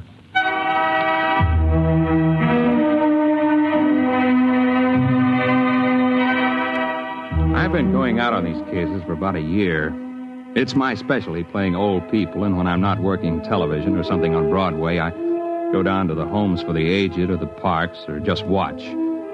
Lou Pape's an old friend of mine, and he put me on these malnutrition cases. But there was more to it than just picking up color and tricks of the trade. There had to be a better reason for it. You can't just starve to death with upwards of $30,000 right at your fingertips. Not without at least buying a bowl of soup. I had a run of television that kept me busy for about a month. Then Lou Pape called me up and asked me to come down to Bellevue. I'll autopsy if you want it, Sergeant, but I can give you the cause of death right now. Malnutrition due to senile psychosis. What's up, Lou? Well, Mark, an old guy was found wandering around down on Hester Street. Suffering from malnutrition, he had $17,000 in cash inside the lining of his jacket. Is he alive? No, not now he isn't. Doc's got him in the room there, but he was stumbling around when the cop on the beat picked him up. Did he say anything? Well, he talked to the cop. Pretty smart young kid. Seems the old man kept talking about money, about his wife. She must have been dead 20 years. And then, just before he went out completely, he did say something, maybe 3 or 4 times. Well, what was it? El Greco. You mean the artist? Well, that's what Stankiewicz said. He's the officer who picked him up. Said he remembered he'd heard the name on that television quiz program. You know, the jockey who's the art expert there. El Greco. Probably some Greek restaurant where he was bumming his meals.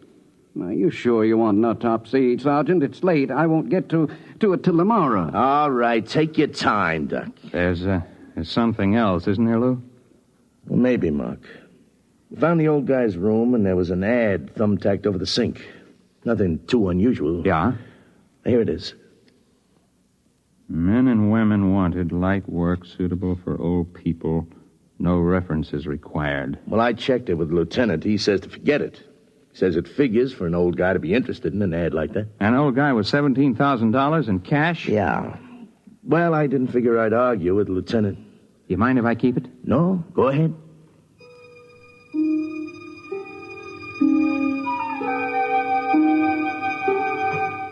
It was an old brownstone house in the East 80s. I got in line with the rest of the applicants. My face was lined with collodion wrinkles, and I wore an antique shiny suit and run-down shoes. It was a good makeup job. I looked more authentic than the rest of the old-timers who were waiting for the interview. I finally came up to where a woman was asking the questions. Name? Kernet. Louis Kernet. Kernet. Mm-hmm. Address? Well, I don't exactly have a place. I've been staying with a fella down on 12th Street, a friend of mine. I met him in the cafeteria. Previous occupation? Well, I worked at a lot of things. Used to be a printer way back. I could handset... Do you have any references? Well... Family? No, ma'am. I haven't got any family. I had a cousin in Salt Lake City, but I haven't seen him in 30 years or more. The ad said you didn't need no references. Yeah, well, that's right. Now, will you wait in the other room? Yes, ma'am. Do I get the job, ma'am? Just wait in the other room.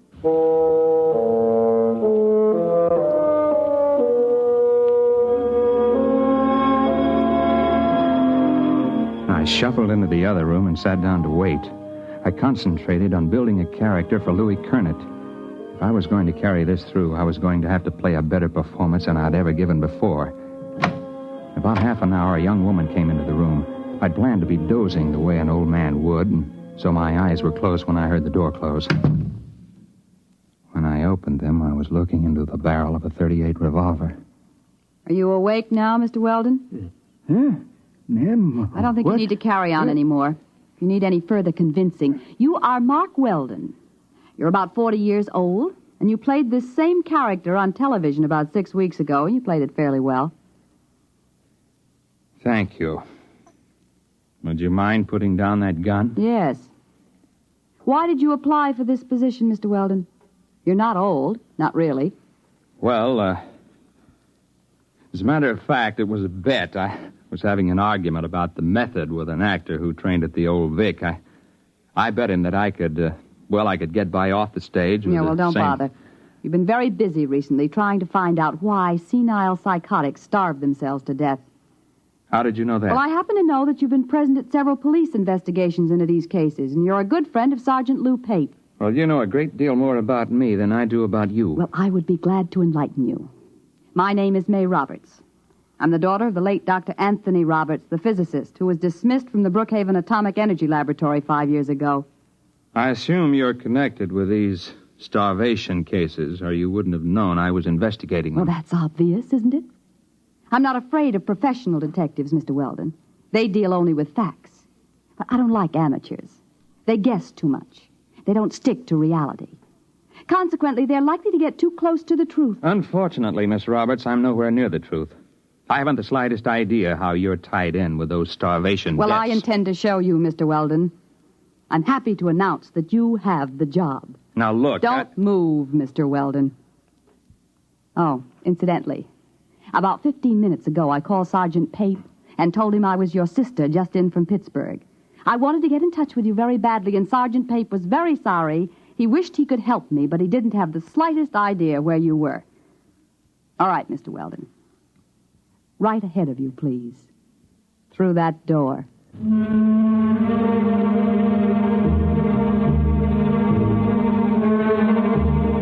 She didn't look like the kind of girl who would forget to hold the gun on me as I went down the hall. So that's all I did, just go down the hall. I climbed up to the 4th floor to a large room. There was a maze of electrical equipment bolted down, tubes and wires and dials. In the middle of the room was a wire mesh cage. She kept that gun on me, steady as a rock. She began to set readings on the dials and flip switches on the control panel. It'll take about 5 minutes for the field to build up, Mr. Weldon. Please get in the cathode area. You mean that wire cage? Go ahead. All right. Now, I wouldn't advise moving now, Mr. Weldon. The wire carries some 10,000 volts. Now, look, Miss Mr. Roberts. Weldon, you're curious, and you could turn out to be a great nuisance to me. As long as you've come this far, we might as well both benefit by it. Benefit? You'll find a suit of clothes on the floor there. Put it on. But after all... Put it on.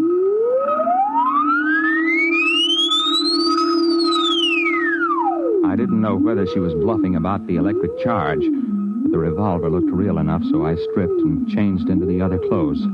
The shoes were a little too tight and pointed. The collar of the shirt was too stiffly starched and too high under my chin. The suit was too narrow at the shoulders and at the ankles. I remember my father had a suit like that.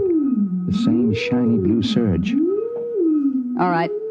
In your pocket, you'll find a set of envelopes. You'll find a set of instructions on each. Follow them carefully. I don't get it. You will. Use the envelopes in the order they are arranged. What's this all about? Mr. Weldon, I meant it when I said this could be a benefit to both of us. There's no use explaining anything. You'll find out. And don't try to escape. It can't be done. All right.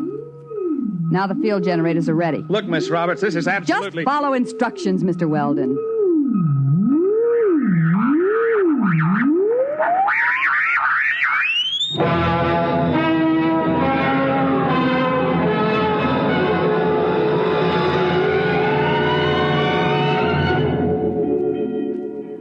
I blinked. I was standing outside a bank on a sunny day in spring. I stared at the people passing by. They were dressed like the characters in a 1930 movie. The women wore long dresses and flower pot hats. The men had hard straw hats, suits with narrow shoulders. Cars were square with flat radiators in the front. There was a trolley car passing by, and suddenly I realized that the last trolley car stopped running in Manhattan years ago. I tried to figure it out. It was New York, all right. I recognized some of the buildings. First, I figured it must have been hypnosis. And then I looked at the first of the envelopes in my pocket. I read it and walked into the bank. Yes, sir. Our Mr. Golden tells me that you wish to open an account. Yes, that's right. Uh-huh. Well, we're very happy to have a new depositor. Very happy indeed. Of course, you realize the institution is in sound condition, very sound. You needn't worry about all those rumors in this bank. No, sir. Solid. Well, that's good. All right, now then, name? Mark Weldon. You have no address in the city at present? No. And you're depositing $150? That's right. All righty. I'll just check the slip here. $150, right. And the date, May 15th, of course, 1931. 31? The Depression. Oh, now, Mr. Weldon, this is a very good year for business. This temporary recession is bound to abate. Sound banking policies will see us through. It's just around the corner, you know. What is? Prosperity. All right, Mr. Weldon, we're very happy to have your account.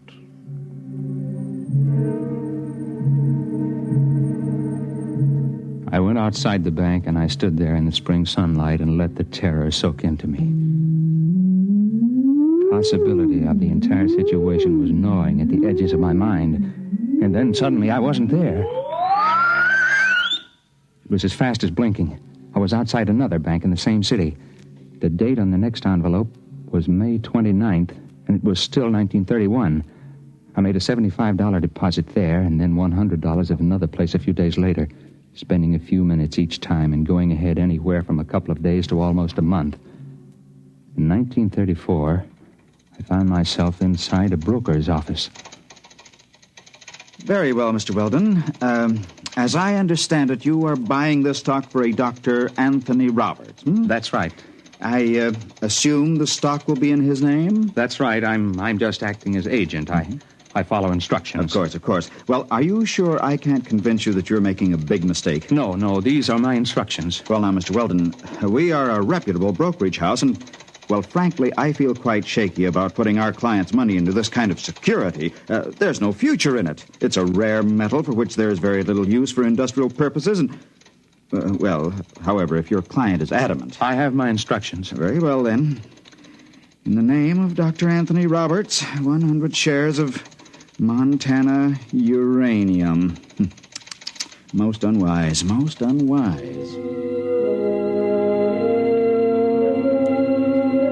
It went that way about 50-50. I'd deposit money in my own name in various banks at other times. Then I'd buy a stock or make a bet for May Roberts. On June 21st, 1932, I bet Jack Sharkey to take the heavyweight title away from Max Schmeling. There was Singing Wood in 1933 at Belmont Park and Max Bayer over Primo Carnera. I went on skipping through the years, touching here and there for a few minutes to an hour at a time. It was in early October 1938, about 5 hours after I'd left May Roberts' house, before I realized what she had me doing. It was making deposits and winning sure bets, just as those senile psychotics had done. The ink on their bank books seemed fresh because it was fresh. It wasn't given a chance to oxidize. At the rate I was going, I'd be back at my own time in a few hours with $15,000 compound interest in cash. But those old people had died of starvation somehow with all that cash in banks. I didn't know how it happened or why. But suddenly it occurred to me that I didn't want to be found dead in my hotel room. So rather than make the deposit in 1938, I grabbed a cab and told the driver to step on it. We got a mile away from the bank, and then the cab suddenly disappeared. I found myself in front of a counter at a lunchroom. The envelope instructed me to make a bet on the World Series. There wasn't any way to get out of the range of the machine. It picked me up at least 5 miles away from where I was supposed to be. Came back a week later to get my winnings. I was hungry, so I got myself a hamburger and went out the door. When I hit the sidewalk, it happened again.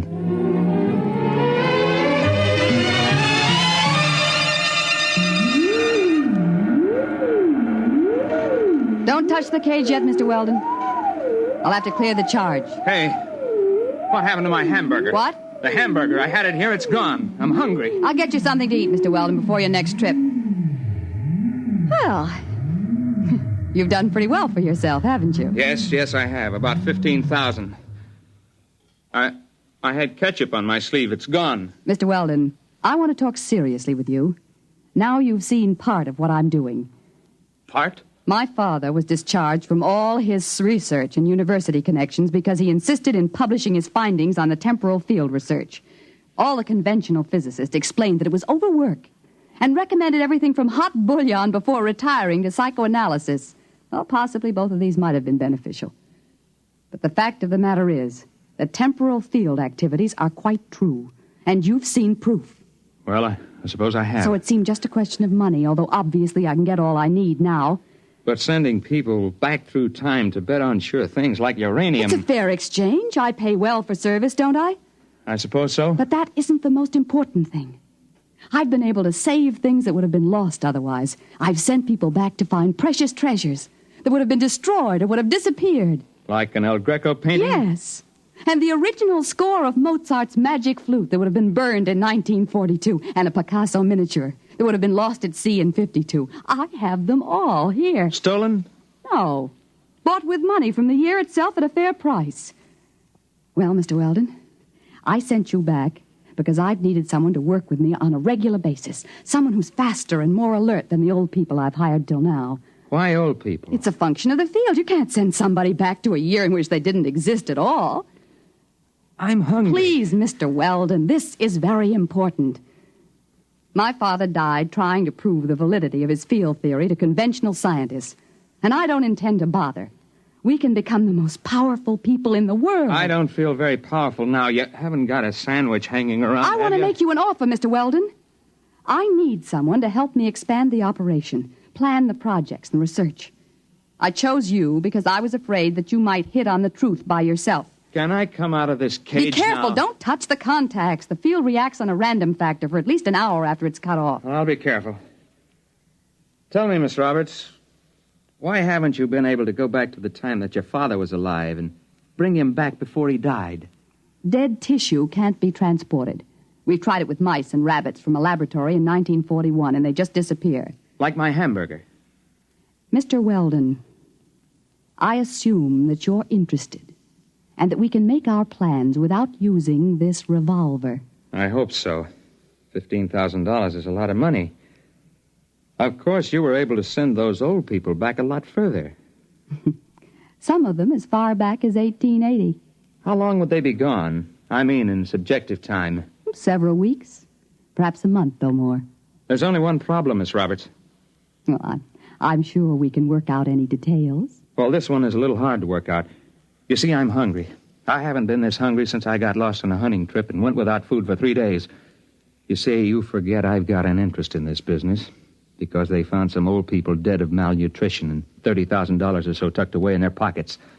They had been gone a month or more, and they had to eat during that time, didn't they? When they came back, the food disappeared like my hamburger. It disappeared all at once, all over their body. In one fast jolt, they starved to death. No, you don't understand. They just couldn't take the field transition. They were too old, some of them, and they lied to me about their age to get the job. Oh, no, you can't tell me that because I know how hungry I am. And I was only gone about 12 hours. They were murdered. Get back. You know, they say a hungry man gets mighty desperate. He'll do almost anything. Let go. Let go. Let go of it. Oh! My arm. Look out. Look out. The cage. The contact.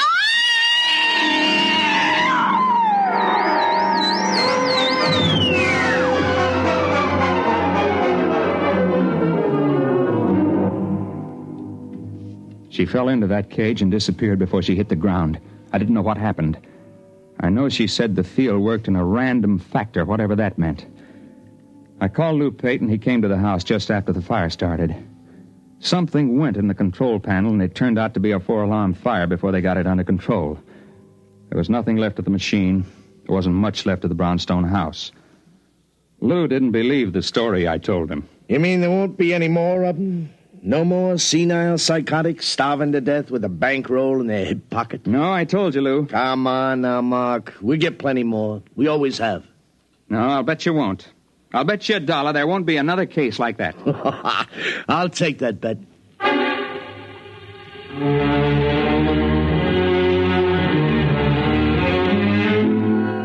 I lost the bet. There was one more case, and perhaps it was the strangest one. A woman was found wandering in Bryant Park just before she died of acute starvation. One strange thing was she was young, not more than 30. And the other was she had $17,000 stuffed in her pocketbook and a bullet wound in her arm the medical examiner said was at least 2 months old. I guess that's what she meant by the random factor.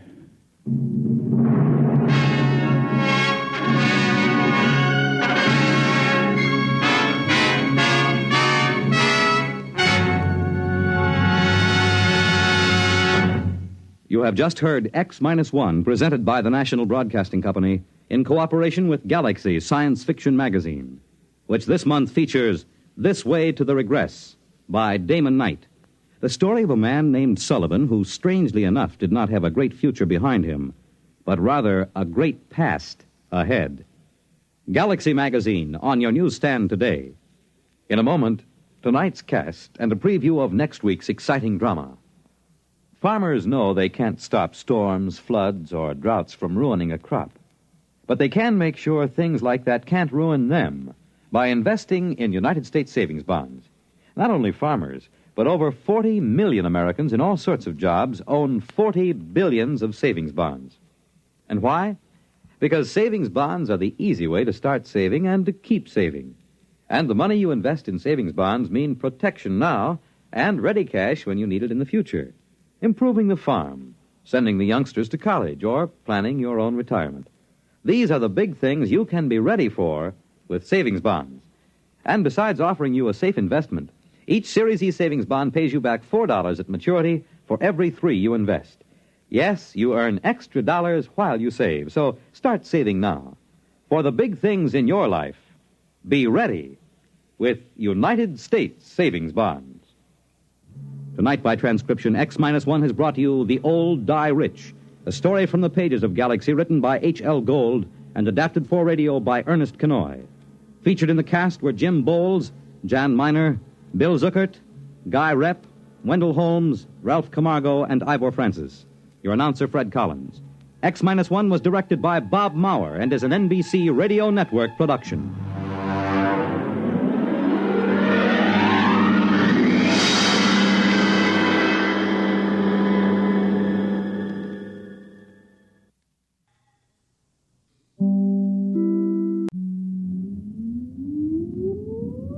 Countdown for blast off.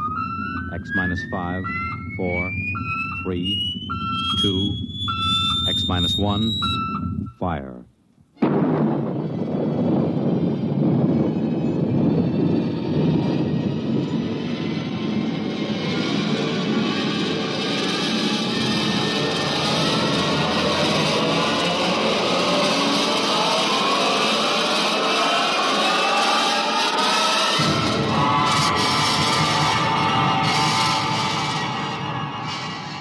From the far horizons of the unknown come tales of new dimensions in time and space.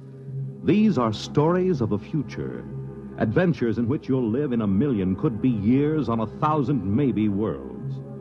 The National Broadcasting Company, in cooperation with Galaxy Science Fiction Magazine, presents X minus 1.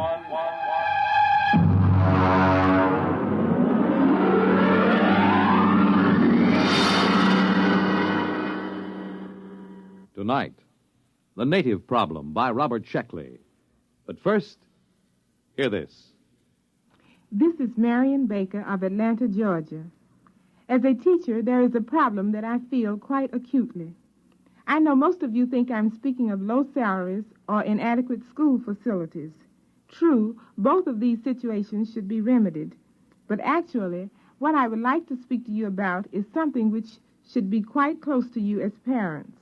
Each day in your community, there are quite probably children who will miss valuable days in school simply because of preventable illnesses.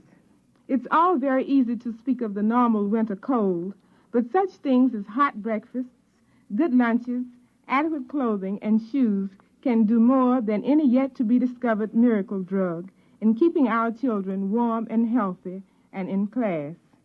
Look into your school system this fall when your youngsters go back to school, but give equal consideration to the way in which you look after your children's needs.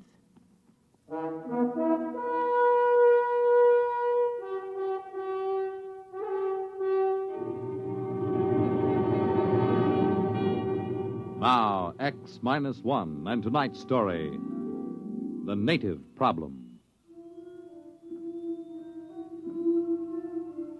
To begin with, my name is Edward Danton. I've always been a misfit. Oh, that's all right. I'm not sensitive about it. In fact, I've grown rather proud of it. I just don't fit in the modern 22nd century world. There was no place in all of New York City, from Norfolk to Bangor, where I felt at home. And it was the same in every other great city complex on Earth. In school, I took such elementary subjects as group acculturation, sibling fit, values recognition, and folkways judgment. There was only one thing to do. As practically every misfit in the past century had done, I decided to migrate to deep space and find a place where I could call my soul my own. I told my best friend Al Trevor of my plan. Good night. You're really going, Ed? That's right, Al. Just as far from the solar system as I can get. But why, man? You've played 12-handed bridge with me, Al. You know what a dope I am at mass dancing. I'm a misfit. I want to get away. And it's not like in the days when the ships used the old Michelson drive, with these new GM subspatial torque converters where we can travel in a matter of months what used to take them 30 or 40 years. Well, I hate to see you go. One more thing, Al. I'm going to give you my breeding certificate. Oh, now, Ed, we couldn't let you do You and that. Myrtle want 2 children, don't you? Well, we've always wanted to have 2, but you mustn't I give... won't need a breeding certificate where I'm going. As a matter of fact, I may even find it impossible to breed at all. Well, that could be rather frustrating, old man. Well, maybe after a while I'll find a girl pioneer. In the meantime, there's always sublimation. True. What substitute have you selected? Vegetable gardening. Might as well be practical, you know. Might as well. Well, old man, good luck, and thanks for that breeding certificate. The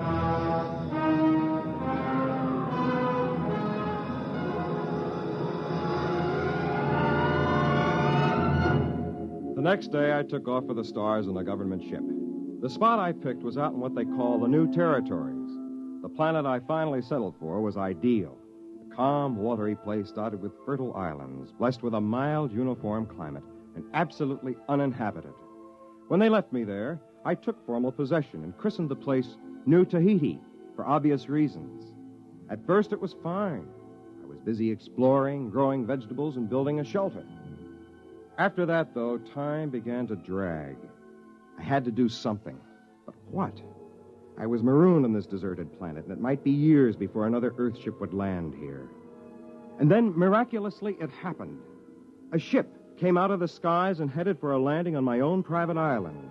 It was an ancient Michelson drive job, battered and scored, but bearing a proud legend painted on its nose. The Hutter people, it read.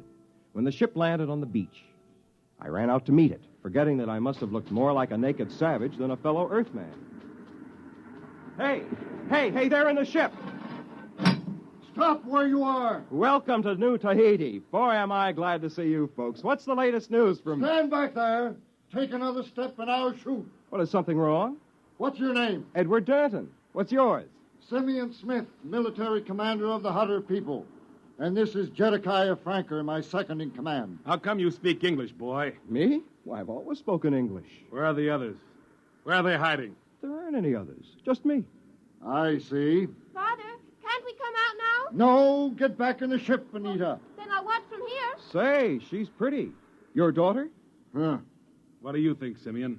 It's what I expected. Ingratiating, fawning, undoubtedly treacherous. Yeah. His people won't show themselves, you notice? Probably waiting in ambush. I think an object lesson is in order. Right. Put the fear of civilization into them. Hey, don't point that gun at me. Father, no, he hasn't done anything yet. This way the others will know we mean business. It isn't right. Let him have it, Jedekiah. No, wait! Wait! Hey! He's running for the woods. Shoot him, Jedekiah. Okay. Shoot him. We've got to teach these savages who's boss.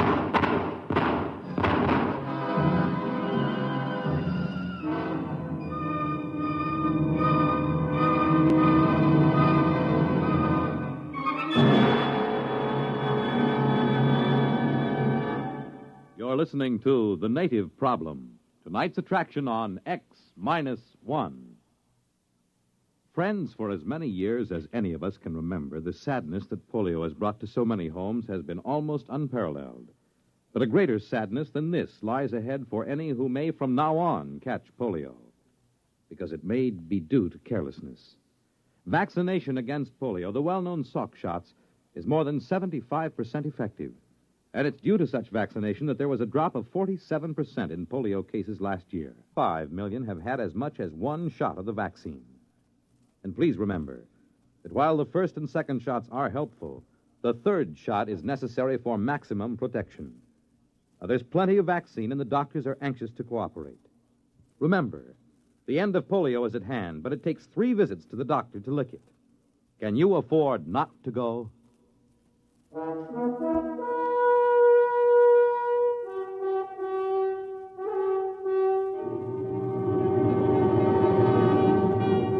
Now, back to X-1 and The Native Problem.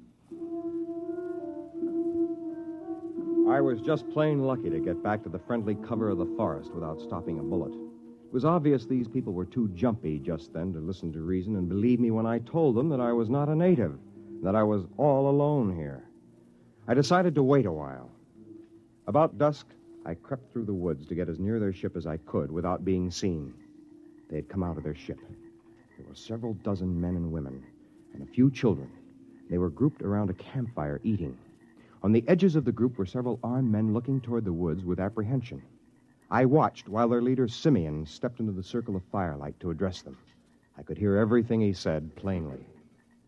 Friends, we have come at last to our long-awaited home, our promised land. Behold, a land of milk and honey, a place of bounty and abundance. Was it not worth the long voyage, the constant peril, the endless search? Yes, it was. However, there is an aboriginal people here, naked and savage, undoubtedly cunning, ruthless and amoral, as aboriginals always are. Of these we must beware. We will live in peace with them if they will let us. No one can tell what goes on in a savage heart. Their standards are not ours. Their morals are not ours. We cannot trust them. We must be forever on guard. And if in doubt, we must shoot first. Remember, land too. This was not going to be easy. I decided not to try another approach that night.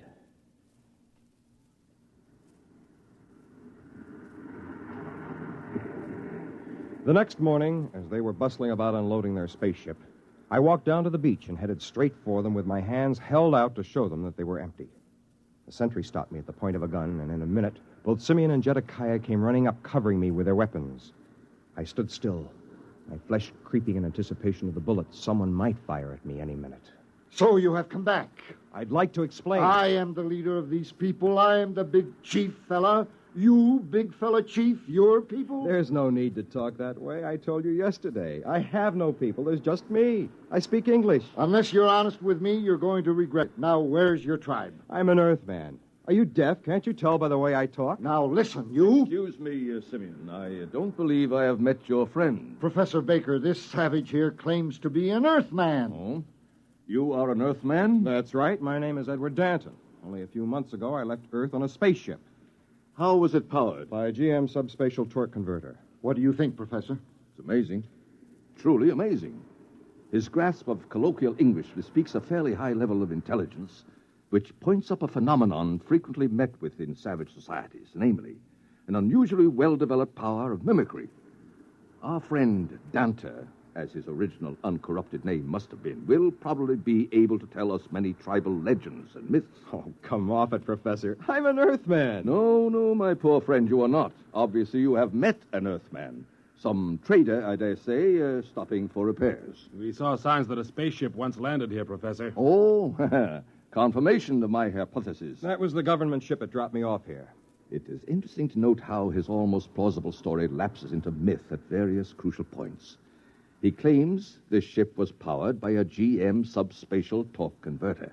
Now, this is a nonsense syllabification, since the only deep space drive is the Nicholson. He also claims that the journey from Earth was made in a matter of months, since his untutored mind cannot conceive of a journey lasting for years. Yet we know that no space drive, even theoretically, can reach here from Earth in less than 30 or 40 years. Then GM must have been developed after you left Earth. How long have you been gone? The Hutter ship left Earth 120 years ago.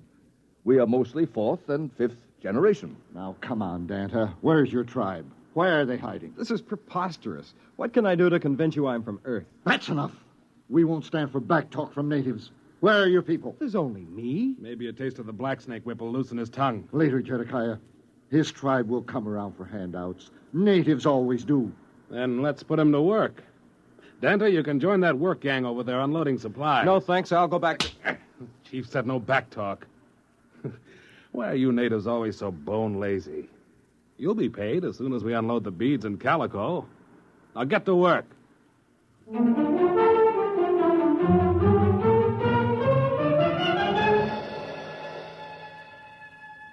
What could I do? I joined the work gang and unloaded the ship. By late afternoon, we had finished. I sneaked off to sit beside a mountain spring near the ship. In a few minutes, Anita, the pretty girl I'd noticed the day before, came and sat beside me. Hello, Danta. Anita, do you think I'm a native? What else can I think? Everyone knows how fast a spaceship can travel. Times have changed since your people left Earth. By the way, they weren't in space all that time, were they? No, they originally settled on a planet called Land 2. But there was a native rebellion. We barely managed to escape. In that case, I can understand why they're so nervous about aboriginals. Oh, but don't worry, Dada. Things will be better when the council takes over. Who are they? A council of elders. They're men of goodwill who detest violence.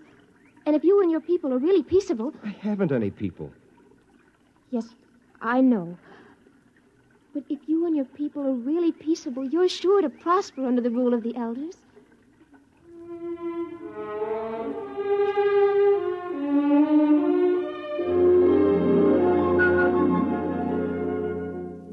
It was no use. I couldn't even convince her. But as we sat together and talked, I began to forget my problems. I was enchanted by her. I think she liked me, too. After a while, as though it were the most natural thing in the world, she was in my arms, and I was kissing her. What's going on here? Jedekiah. You're a disgrace to your people. Are you out of your mind, girl? You can't mess around with a dirty native and keep your self-respect. Now, just a minute, you... Shut up! As for you, you've got to learn something and learn it good. Natives don't fool around with Hutter women. I'm going to impress that little lesson on you right here and now. Jedekiah, don't! I've had enough from you. Martha, you struck him. He tried to hit me first. Get up, Jedekiah. You're not hurt. Oh, jaw. Help! Help! The natives are revolting! Help! Well, that did it. People began to shout and run all over the place. Anita tried to calm them down, but it was no use. I took to the brush just before they turned a machine gun on me. And all that night I hid, while armed parties went crashing through the woods, shouting and firing at shadows. It was a nightmare. There goes one. Quick! They're behind us. Turn the machine gun. Got him! No, they got away. Look! Look there in the trees. Fire, man! Fire!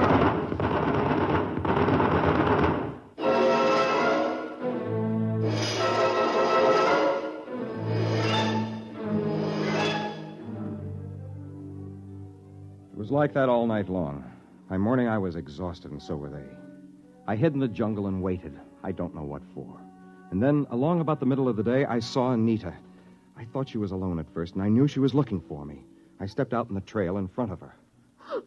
Oh, it's you, Danta. Anita, There are men back there. It's all right. They won't harm you. They came to guard me. Dante, are you all right? Guard you from me? They don't know you as I do. At the council meeting today, I told them the truth. You did?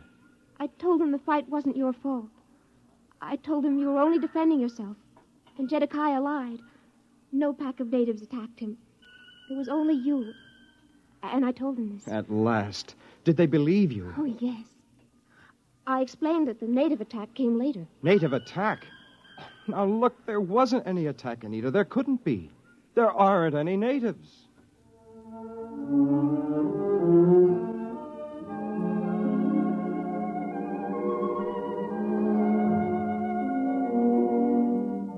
I could tell right then it was no use trying to convince anyone, even the girl I loved.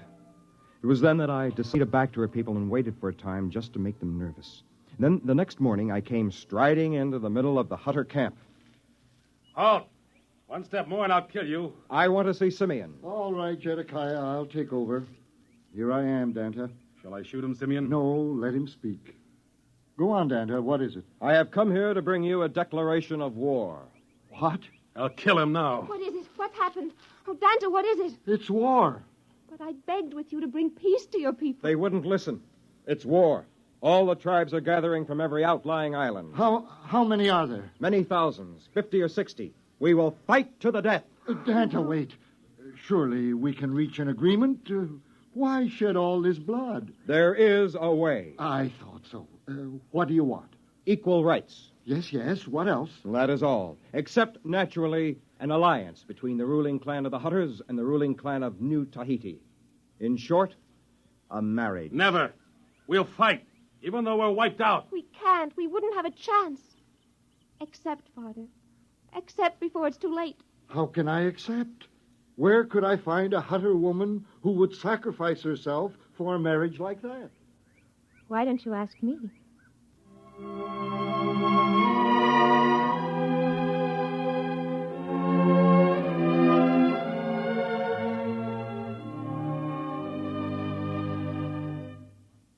So it came about. Anita and I were married and were very happy. The Hutters, too, prospered in their new land, and soon they began to build up a thriving new civilization. Anita and I and our family moved to one of the more remote islands, where we weren't so much in the thick of things. Sometimes people would come to see us, ask me to talk about my people, and I would tell them how they could not stand the white man's civilization, and how they died off, all but me. It always made them feel very guilty, and somehow I liked to watch them squirm. As I said, I've always been a misfit.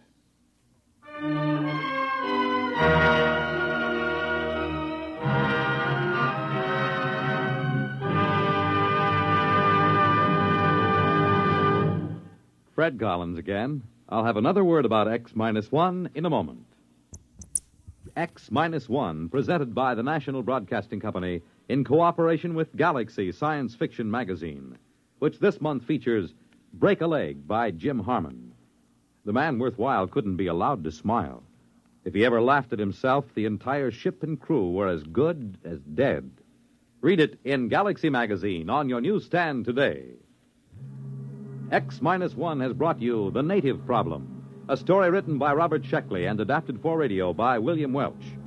Featured in the cast were John Thomas, Joseph Boland, James Dukas, Ellen Muir, Charles Webster, and Alan Bergman. Your announcer, Fred Collins. X-1 was an NBC Radio Network production.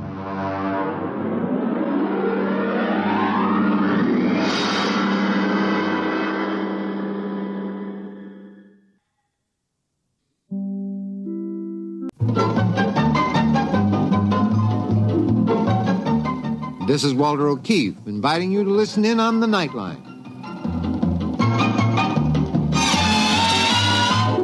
Tonight, live the incredible life of ages yet to come, in a time that might be 1,000,000 years from now, on X-1.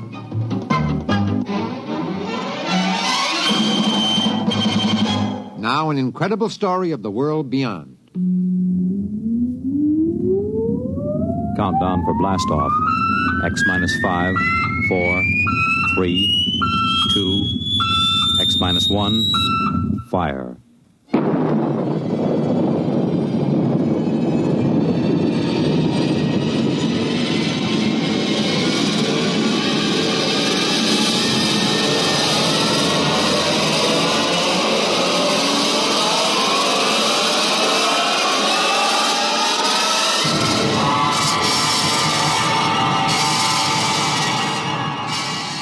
From the far horizons of the unknown come tales of new dimensions in time and space.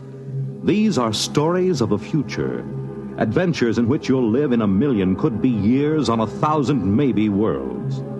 The National Broadcasting Company, in cooperation with Galaxy Science Fiction Magazine, presents X minus 1.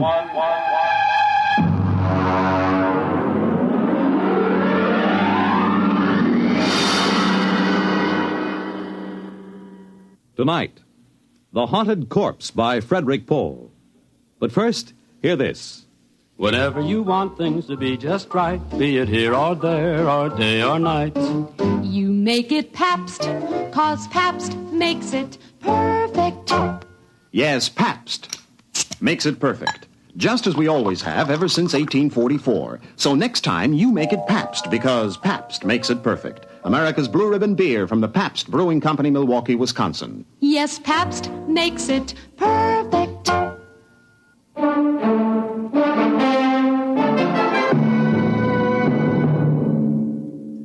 Now, X-1 and the story of The Haunted Corpse.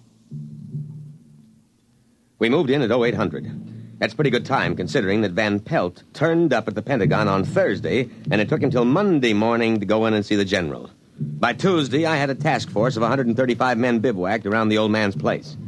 Corporal McCabe, my orderly, reported mission accomplished. Well, Colonel, there's a whole company dug in down the road right yonder, and wings is all set up right here like you done ordered. We got a covey of them recon cars from the cavalry roaming like a passel of June bugs quartering a handkerchief.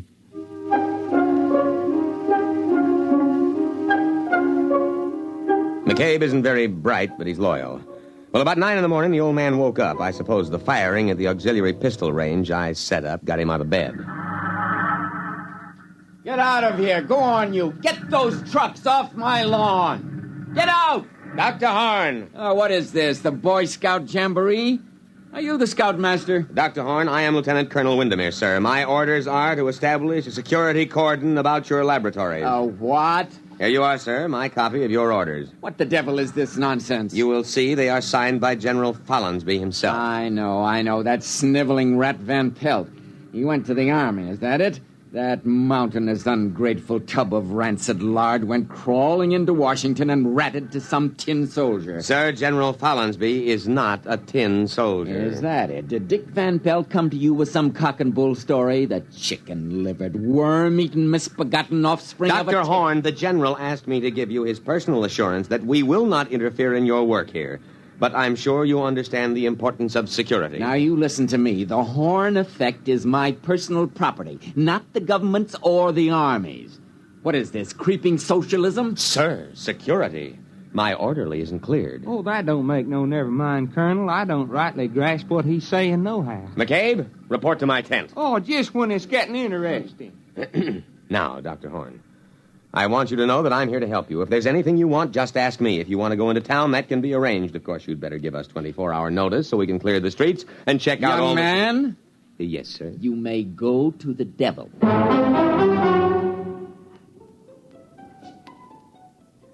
Of course, he went in to call the Pentagon and protest.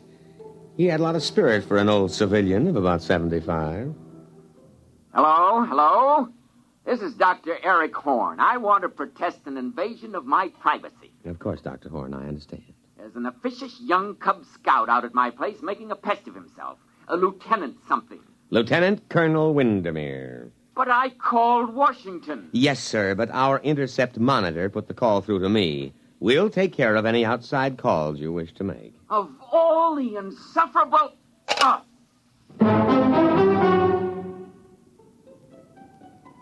At about 0600 the next morning, I ran a surprise full-scale inspection and simulated infiltration. Hey, Lieutenant! activated. You hear?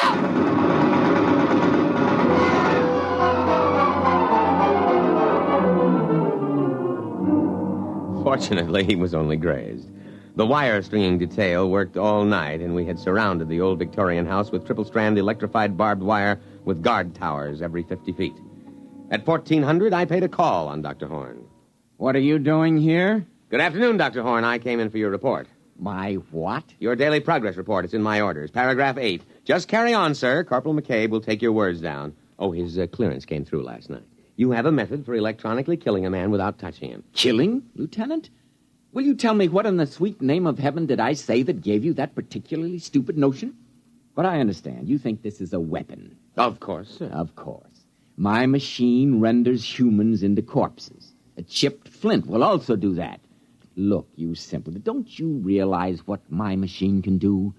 It can separate that something which, added to a body, produces a man. A subtracted leaves a corpse. I can separate the two things without destroying them. You understand that I can take the ghost of life out of a body and keep it unharmed. Try to understand that, you pig-headed, mule-eared, rabbit-faced...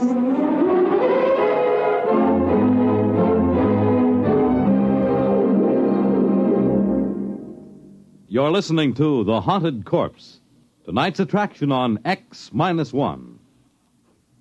You know, the property value of your home depends on the well-being of your community and your neighborhood, on things like good lighting for your streets, accessible parks and playgrounds, and cleaning up slums.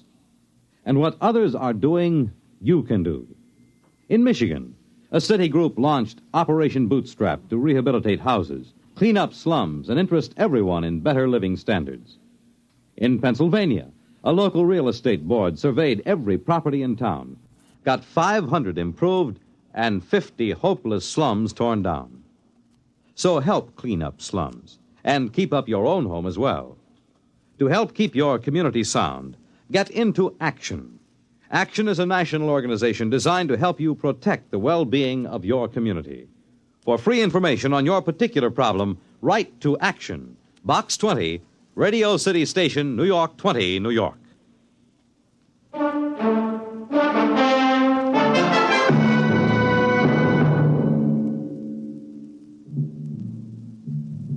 Now, back to X-1 and The Haunted Corpse. I terminated the interview and went back to headquarters to prepare my situation analysis. Van Pelt, all 300 pounds of him, was waiting for me. He was eating a can of sea ration with a knife. He's perfectly sane, Colonel, but he's dangerous. Very dangerous. You've got to protect me, absolutely. Van Pelt, I want the straight dope on Horn. Now, what is this ghost business? Oh, that. That's just his way of putting it. You see, care to join me in a can of beans? No, thank you. Well, there's a difference between a living man and a dead man, and that difference is what Dr. Horn whimsically calls a ghost. Call it life, plus intelligence, plus soul, if there is such a word in your lexicon, Colonel. You mean his machine conjures up ghosts? No, Colonel. Dr. Horn is an impossible old vulture, but he's not a faker. Horn can drain the essence of life from a body and store it, or if he wishes, he can replace them in another body. Would you mind handing me the can opener? This looks interesting. Macaroni and beef. Supper ration.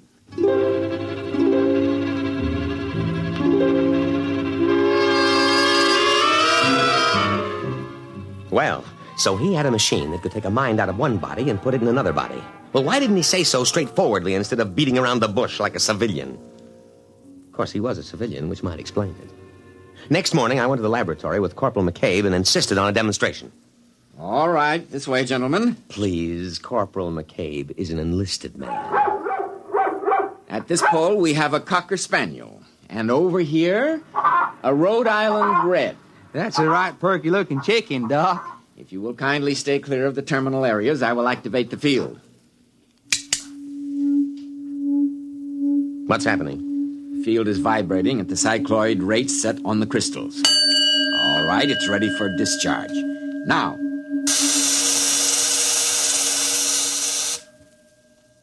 Well? Watch. Here, Rover. Here, boy. Here, boy. Hey, that ain't no hound. That's the chicken. I know. Here, Rover.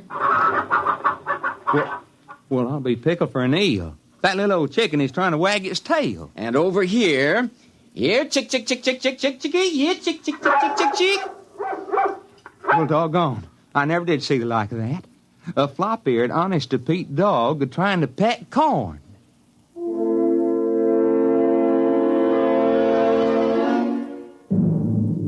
I had a private conference with the old man later. Under Section K of my security regulations, I moved on my own initiative. Well, Lieutenant? Lieutenant Colonel, there is a slight difference. Well? Now, can you do this with people? Indeed I can. But the silly laws covering these things, they won't let me. I've tried. Imagine a simple exchange. A man dying of terminal cancer and a feeble-minded youth. Put the sound mind into the sound body and let the decayed parts rot together. But will they let me? No, no. You've never tried the machine on people? No. But you're here, a military man, Very brave. All I need is a volunteer. That coward Van Pelt refused. That's why he sneaked off to you.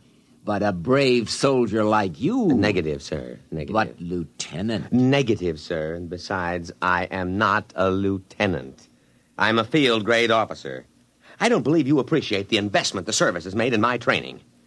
However, if you need volunteers, the Army has a way of obtaining volunteers, sir. We'll see what we can do.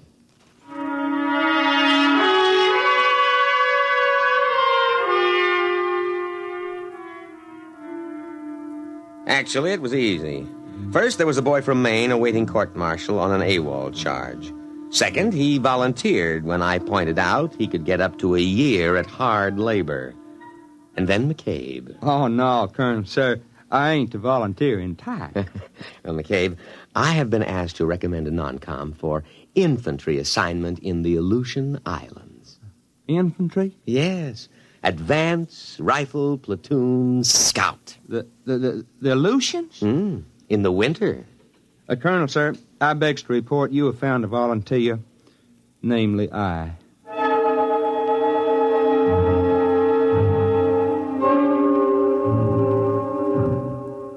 Dr. Horn had arranged the terminus of the machine poles to be tapped into metal helmets which were adjusted on the heads of the two men. This here reminds me of playing left tackle. Ready, Lieutenant? Ready. But, Colonel, sir, maybe I better not try this. Well, I mean, I cancel my GI insurance. The Aleutians? Yes, sir, Colonel, sir. Well, goodbye.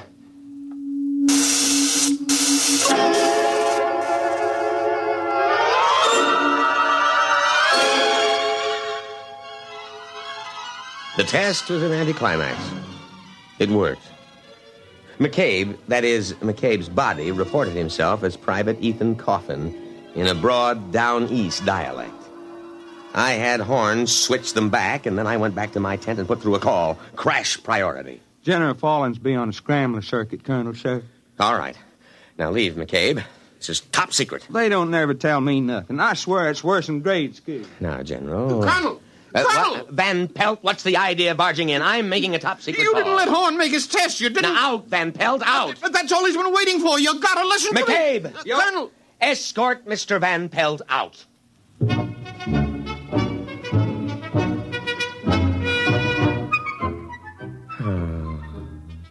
I was floating on a cloud of pure joy. I could see my eagles within my grasp. Maybe even a full star. I told the general my plan. Are you still there, sir? Oh, well, you see, we use the device for intelligence. Suppose someone way up top in their government should visit the United States. We switch him, put our own man in his body, you see? Or in wartime, take a few prisoners and put our men inside their bodies.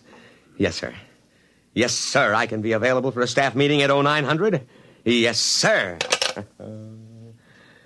General Windermere. Lieutenant General Windermere. Oh, why not? General of the armies. Colonel, sir. Oh. What is it, McCabe? That Mr. Van Pelt. Listen, McCabe, next time I'm on the top secret scrambler to the Pentagon, don't you dare let anybody into the command tent. No, sir, Colonel, sir. But this here Van Pelt... I don't want to hear about him. Now let him cool his heels a while. Well, he ain't. That is, he left. Good. But he carried on something frightful. He kept saying Mr. Horn wanted to live forever. What? Screwy, ain't it? That's what he said. He said all Horn was waiting on was to make a test on human being. He said that he's going to grab the first man he runs into and steal his body. I think he is drunk or something. McCabe, call a condition red alert. Well, what for? Don't argue. Oh, never mind. You go up to the laboratory and take Dr. Horn into custody. I'll give the alert. Now move.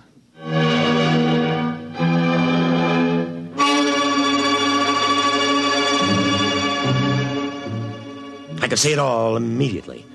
I grabbed my sidearm and buckled it on. Then I threw the switch that signaled a red alert throughout the unit. Just what you'd expect from a selfish civilian like Horn. He'd take an invention like this and use it to steal other people's bodies to prolong his own nearly senile existence in a younger body. And if that happened, there goes my General Star. Because he'd surely smash the machine and we'd never be able to trace him or switch him back, and we wouldn't know which body he stole. I was held up at the inner perimeter for 5 precious minutes while some idiot insisted on a password. I just happened to forget it, although I had issued it in the morning. Luckily, while I was swearing at him, I accidentally hit the right combination and let me through. Van Pelt had gone into the laboratory. I knew that. Probably to try to stop the old man. But the effect would be to supply him with a body. He'd have to swap immediately. He couldn't take the chance of a heart attack. I ran into the laboratory, my sidearm drawn. Horn! Dr. Horn! Tripped over a human body. Still warm. Dr. Horn. His cast-off cocoon. Abandoned. And then in front of me, I saw him. Van Pelt! Too late! Too late! Now, wait. Listen. Oh, McCabe, what happened to you? He slugged you, did he? Too late! Now, wait. Don't smash the machine. Van Pelt, I know it's really you, Dr. Horn, and Van Pelt's body. Now put down that gun. I'll smash it! Smash it! Stop. Don't wreck the machine. Listen, Dr. Horn, I'll help you. I'll see you get a good, healthy body as long as you want it. Dr. Horn, think of the safety of our country. Think of security. No, I'm not Doctor. Who shot that? McCabe, put that pistol away, you fool! Oh, Horn. Dr. Horn, speak to me. Now, I know it's you in Van Pelt's body. Now speak to me, Dr. Horn. Oh, he's dead. McCabe, you simple-minded... Why did you kill him? Oh, everything is gone. My General Star, everything. All right, McCabe, report to your quarters. You'll get a court-martial that'll make your hair curl.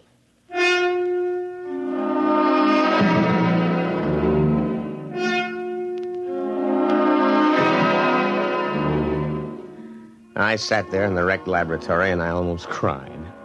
Everything gone, the machine, the brilliant mind that knew its secret.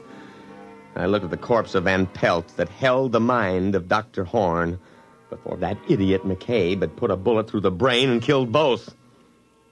I could almost feel cheerful as I thought of the court-martial to come. It was at that moment that Sergeant O'Hare came in to tell me that McCabe wanted me on the telephone. I picked it up and waited to hear the miserable rat crawl and plead for mercy. Colonel, sir, this here's Corporal McCabe. McCabe, there is no use pleading for mercy. I trust you have managed to find your quarters. You're under arrest. That's what I thought. I don't think I'll stay for the court-martial, Lieutenant. They bore me. McCabe, but the voice. Dr. Horn. Precisely, Lieutenant, precisely. Goodbye now. If a body meet a body coming through the... Goodbye, Lieutenant. Thanks for the body.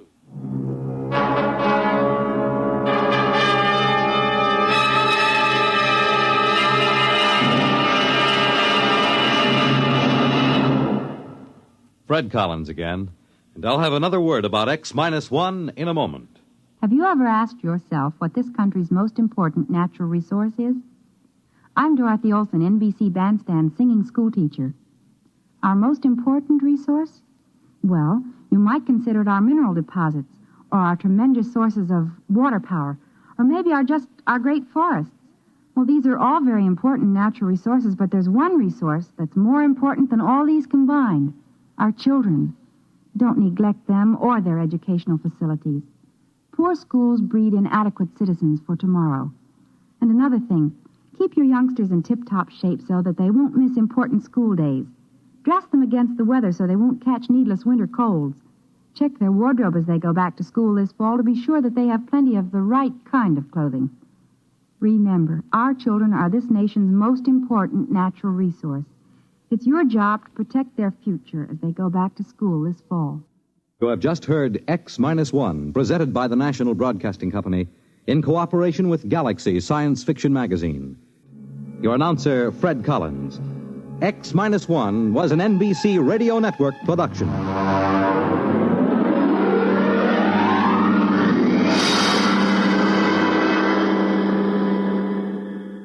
There's excitement in the air at night, and Nightline brings it to you.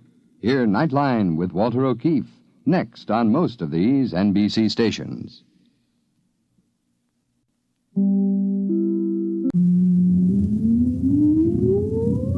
Countdown for blast-off. X-5, 4, 3, 2, X-1, fire.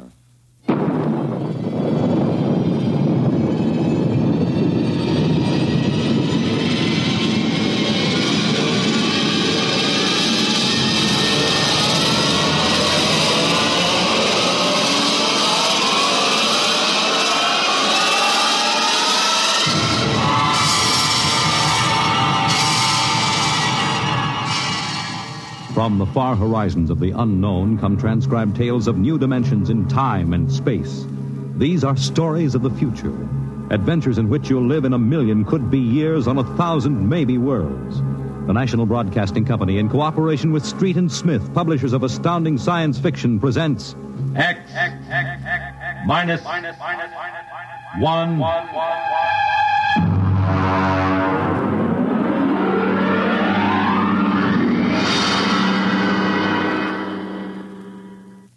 Tonight's story, Requiem by Robert Heinlein.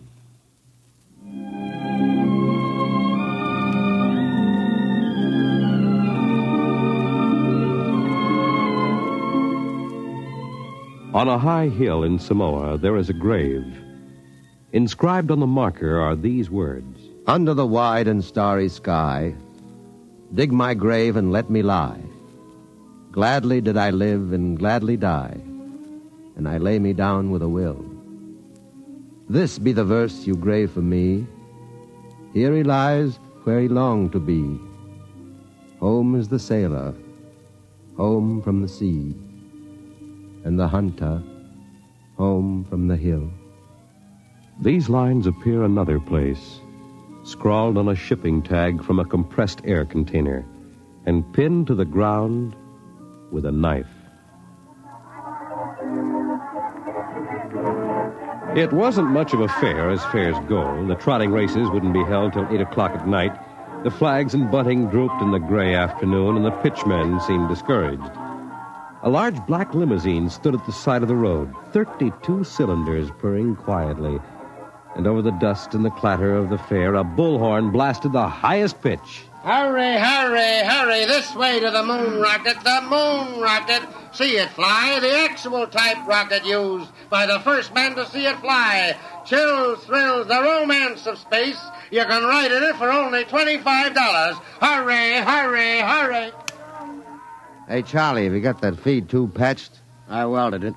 Good for maybe an hour. What a crowd. They wouldn't risk a nickel to see the sun blow up. Oh, Captain, excuse me, Captain. Yeah? Oh, yes, sir. 50 cents to inspect the rocket. One? Could you take a passenger this trip? You mean you want to go up? $25. That's right. Yes, sir, right away. Charlie, take the pitch. Step this way, sir. Look out for the feed lines. Oh, yes, I see them. Hey, Doc. Passenger for a checkup. Okay, Mac. Well, is this necessary? Regulations. Take off your coat, open your shirt, roll up your right sleeve. All right. How are things, Mac? Slow. We're not drawing as much as the cooch tent. It'll pick up tonight with the trotters. I'm ready, Doctor. All right, give me your arm. All right, breathe in. Breathe. Breathe. Uh-oh. Sorry, Mac. No go, Doc? Cardiac condition. I couldn't certify. I'm sorry. You mean you won't take me up? He's the doctor. Well, I rather expected it. Sorry. Between you and me, we could have used the 25. Excuse me, Captain. Yeah? Could you and your engineer have dinner with me after your flight? Dinner? At my home. My car's over there. That's your car? The limousine? That's right. You serious, Mac? You want Charlie and me for dinner? Of course. Okay. Okay. Don't see why not? Thanks.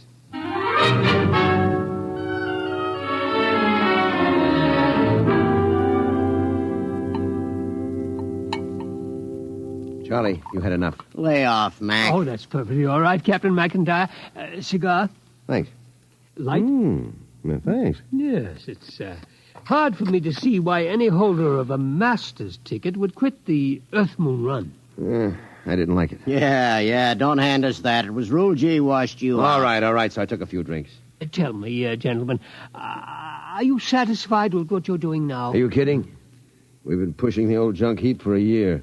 Half the time, the sheriff has an attachment on the ship for a fuel bill. It stinks. Would it help you to get back to the moon? Well, sure. I could get a short-haul job hopping ore. I kept my nose clean. I might even get back on the run. Would you be open to a business proposition? What is it? You own your own rocket? Barring a couple of liens against it. I want to charter her to take me to the moon. You hear what he said, Mac? He wants us to fly that old heap to the moon. He can't do it. The old boat's worn out. Why don't you charter a regular company ship? Oh, no, I can't do that. The company charter comes up before a congressional committee this year. They have to follow the regulations. You can't pass the physical. Now, if you can afford to hire us, why don't you bribe a couple of company medics? It's been done before. I know, but not for me. I'm D. Harriman. Harriman? You own the company. Hey, what are you giving us? I own a large percentage of the company, but the other directors won't permit me to jeopardize the franchise. You tie that, Mac. A guy with half the money in the world, and he's up a creek. Shut up, Charlie. Why do you want to go to the moon so bad, Mr. Harriman? Well, it's the one thing I've really wanted to do all my life. I'm maybe 50 years older than you. When I was a kid, nobody believed we'd really reached the moon. You've seen rockets all your lives. When I was a boy, they laughed at the idea, but I believed. I wanted the moon then. I used to stand in the backyard and stare at it.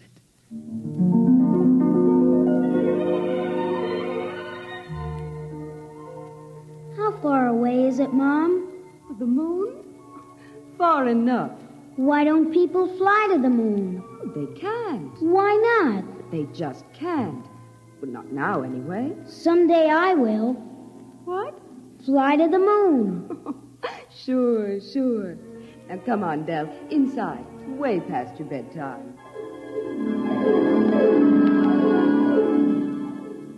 There wasn't enough money for college, so I worked. Stock boy at the old Ford plant in Detroit, accountant, credit manager for a mail-order house, then New York and Wall Street, and then transportation. The monorail line between New York and Chicago, the Atlantic Pressure Tunnel, and then Harriman rockets. Del, I want to talk to you. I'm working, Charlotte. You talk to me now, Del, or you may not get another chance. What is it? Fred Lott was in. You've sold out again. I run the business, Charlotte. Del, I'm fed up with it. Up to here. I married you because I love you. I still love you, but I'm fed up. Now, what is it, Charlotte? We're not young anymore. Fred tells me you've bought into a bankrupt engineering firm, sunk every nickel in it. Well, they own the Schwarzmiller fuel injector patents. I need them. How many times do we have to start over? I'm tired. I'm not asking for millions. Just a little life for the two of us. I didn't know about the divorce for a month. I lost the papers under a stack of blueprints and stock prospectus. That night I walked through the park, watching the full moon move across the sky. My old friend. I could recognize the wrinkles. Chrysium, Mare fecundatus, mare twinkulatus, the lunar Apennines.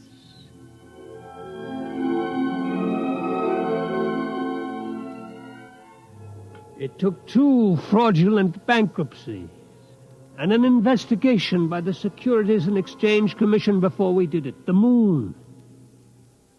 There were 3 injunctions on the rocket before it blasted off. I was going on the second trip, but my considerate board served a court order on me. You can't go down.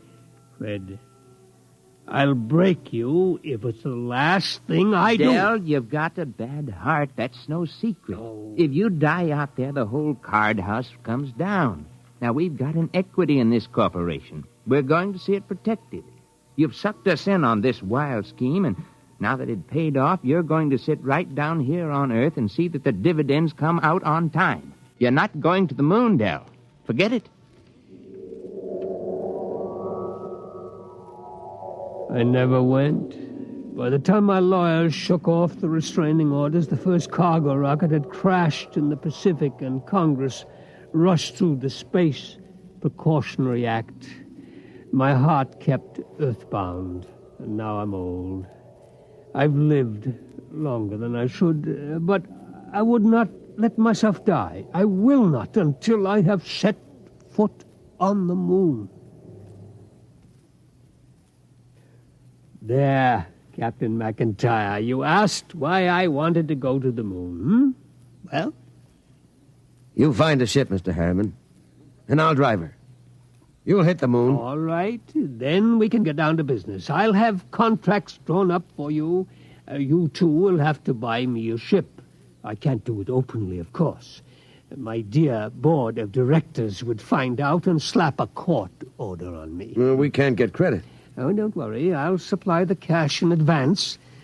Pick some ship that can be fitted for the jump. A strato yacht.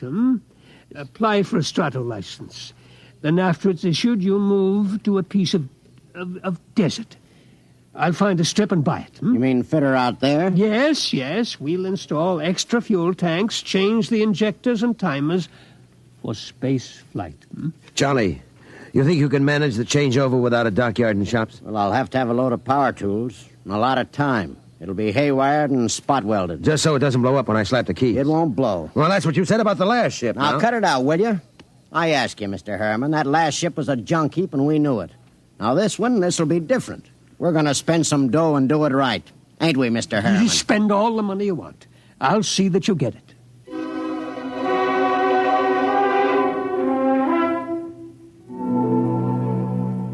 $132 shares of Apex Holding at 60% of par. Check. 52 preferred of Spaceways Fuel, 50% off par. Check. That's the list. Oh, Mr. Harriman, there's a process server outside. Yeah? What is it? I don't know, sir, but I think it's a subpoena. Oh, I was expecting that. Ashley, get Mr. Kamens on the phone. I think it's time for my lawyer.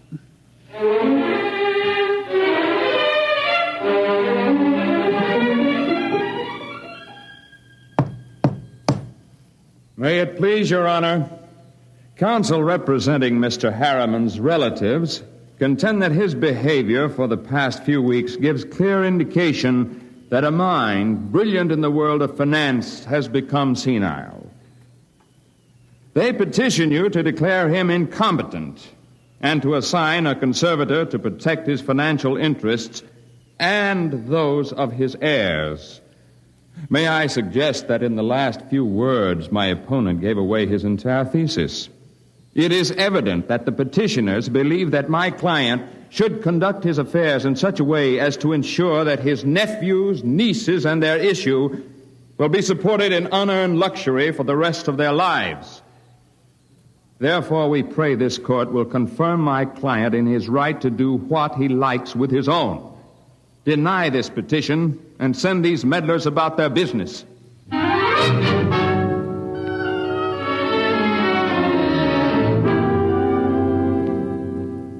Well, Kamens, It could go either way. He might rule against me? He might. We'll know tomorrow.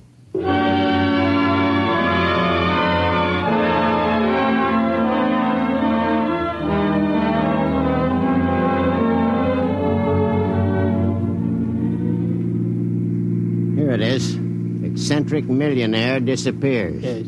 You eccentric, Mr. Harriman? Well, they used to call me crazy, but that depends on your credit rating. A bench warrant under contempt proceedings has been issued. They won't find me out here. How is the work going, Charlie? My end's in pretty good shape. Well, are you ready to go? My nephews will have detectives out looking for me. Well, I could run those calibration tests tonight. Take till midnight. After that, it's up to the Commodore here. There she is, Mr. Harriman. That's the job that'll take you to the moon. It's a good ship, isn't it? Hey, Mac, stop the car. Yeah. All right. Oh. He's out? Look at him. Where's his medicine? Vest pocket. Here. Break the glass. Hold it on his nose. He looks lousy. Yeah. There. He's breathing easy. Come around soon. Mac, we ain't gone through with this. Why not? It's murder. He'll never stand up under the initial acceleration. Maybe not, but that's what he wants to do. You heard him. I don't like it. He's an okay old buzzard. What do you want to do with him? Send him back to Kansas City so his no-good nephews can shut him up in the cellar? No, but... Okay, then. Now get out there and make your set up for those test runs. Get that ship ready to fly.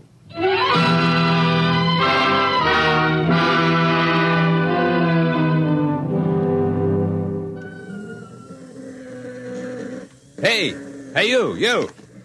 Me? How many other people are there out in this desert? What can I do for you? You James McIntyre? Hey, Mac. What's the matter, Charlie? You McIntyre? Yeah. I'm the deputy federal marshal in this district. I got a warrant for your arrest. What charge? Conspiracy to violate the Space Precautionary Act. I suppose you're Charles Schwartz. I got one for you, too. Thanks. And a man named Harriman. Got a court order to put seals on your spaceship. We haven't got any spaceship. What's that, a kiddie car? Strato yacht. Yeah? Well, I'll put seals on it until a spaceship shows up. Where's Harriman? In the shed. What shed? Oh, my knuckle. That's the one I broke playing football. I'm always hurting that finger. We gotta hurry. Get Papa to the cabin and strap him into his hammock. Right. So long, Deputy. Oh, my knuckle.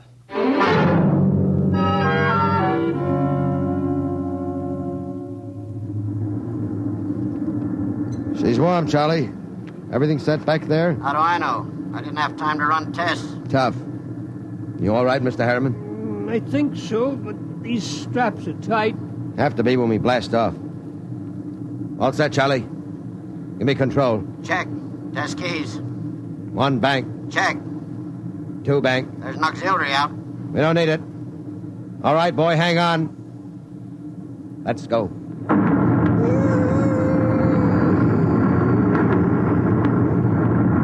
How are you, Pop? I'm doing fine. Couldn't be better. You better stay in your hammock. I'll loosen the straps a little. What is it? Nothing. Just go easy on that side. You ain't fooling me none, Pop. You got a couple of busted ribs. There isn't much I can do till we ground.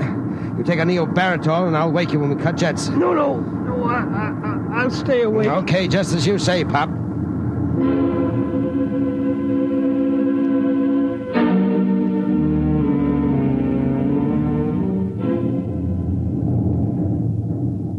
She's on automatic, Charlie. How are the tubes holding up? Fine, tight as a drum. She handles nice. How's Pop? Alive, but he's in bad shape. How bad?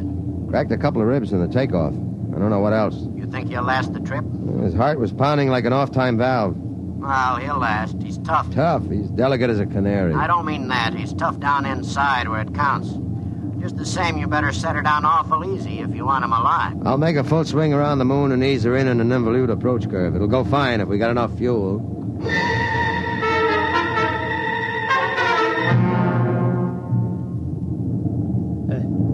Somebody call me?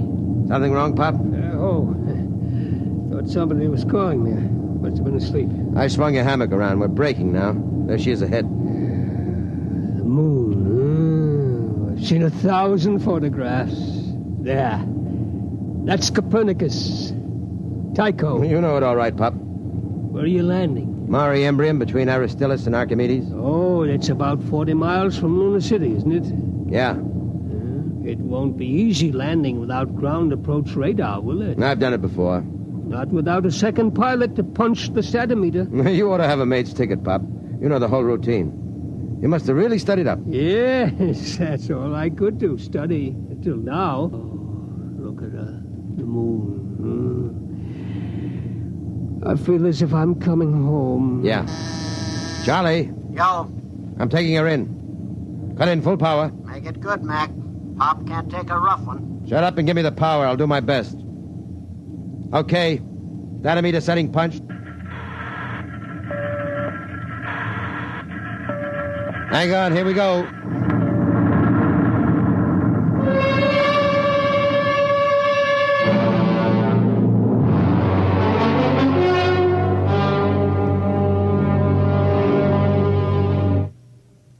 That was a lousy landing, Mac. Dynameter drift. How's our passenger? Quiet. Now look. I wouldn't make any bets. That landing stunk. Will you shut up? I did my best. Hey, Pop. He's alive. There's blood in his mouth. He's trying to say something. Take it easy, Pop. We're down. Oh, where? Take it easy. Vacuum suits. Where are they? Steady, Pop. You can't go out there yet. We got to give you some first aid. Give me that suit. What do you think, Mac? Might as well. Get the suit out of the locker. Yeah, we'll use the big one. Be more comfortable. Okay. Hurry. Okay, Pop. Easy now. Hurry. All right, pull it up. Oh. Seal these zippers, Charlie. Take it easy. All right. The helmet. Air diaphragm set. Check. Air valve. Set. Lift it on him. Don't hit him. There. All right. Come on, Charlie. Get into your suit, and we'll carry him out the back.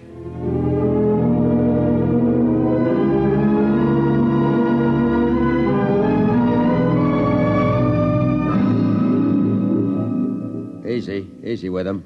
Okay. You all right, Pop? Outside. Take me outside. His left leg is gone. Get your shoulder under it. Right. Open the lock. All right, Pop.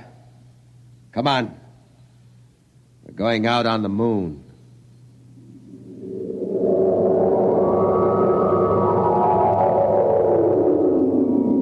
The moon. All right. I'm going to leave you out here to look around while we get ready for the hike to town. You all right? The moon. We have to break out air bottles and rig a stretcher. It's 40 miles into the dome. Charlie, prop something behind his head. Okay. You comfortable, Pop? We'll be back soon.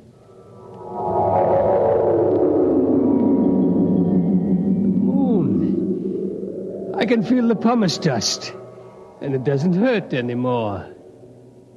Why, there's the earth overhead, the earth in the sky, and green blue. I'm on the moon. I'm on the moon. Del? Charlotte?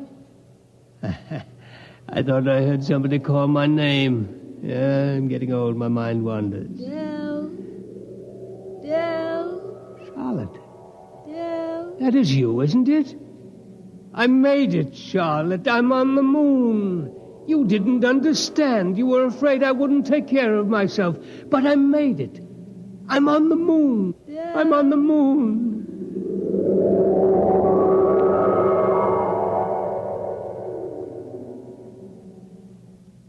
Come on, Charlie. We better get Pop going. Here, give me a hand getting him on the stretcher. Never mind the stretcher, Mac. What's the matter? He won't need it. He's dead. Oh. Better get out the pumice skis and the air bottles. It's a long walk to town. Yeah. What about him? Looks as if he's resting, doesn't he? Propped up, looking out on the pumice. Well, he hit the moon. Come on. Let's start walking.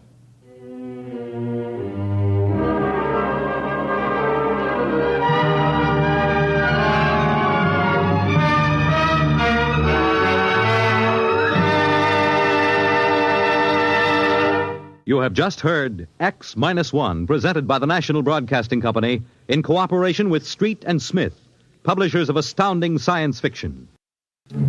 Your announcer, Fred Collins. X-1 was an NBC Radio Network production.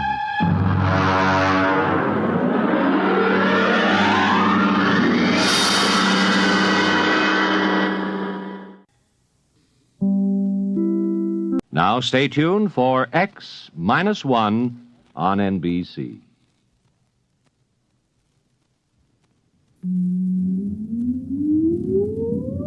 Countdown for blast off.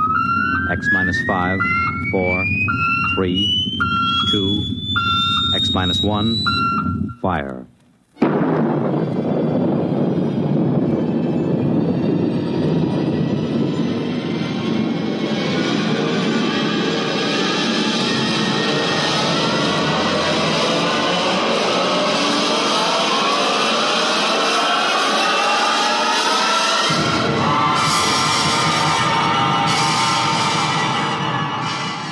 From the far horizons of the unknown come transcribed tales of new dimensions in time and space. These are stories of the future, adventures in which you'll live in a million could-be years on 1,000 maybe worlds. The National Broadcasting Company, in cooperation with Galaxy Science Fiction Magazine, presents X minus 1.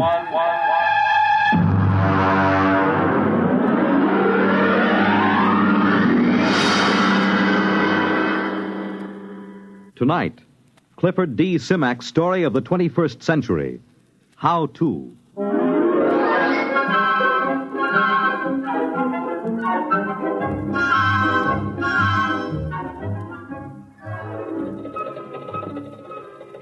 Build your own three-dimensional color TV set. Complete kit, screwdriver assembly in 3 hours. Nah, I've done that. Well, let's see. A dog is man's best friend. Build your own dog. Complete kit, spaniel model, only $250. Yeah, hey, that's it. My next project.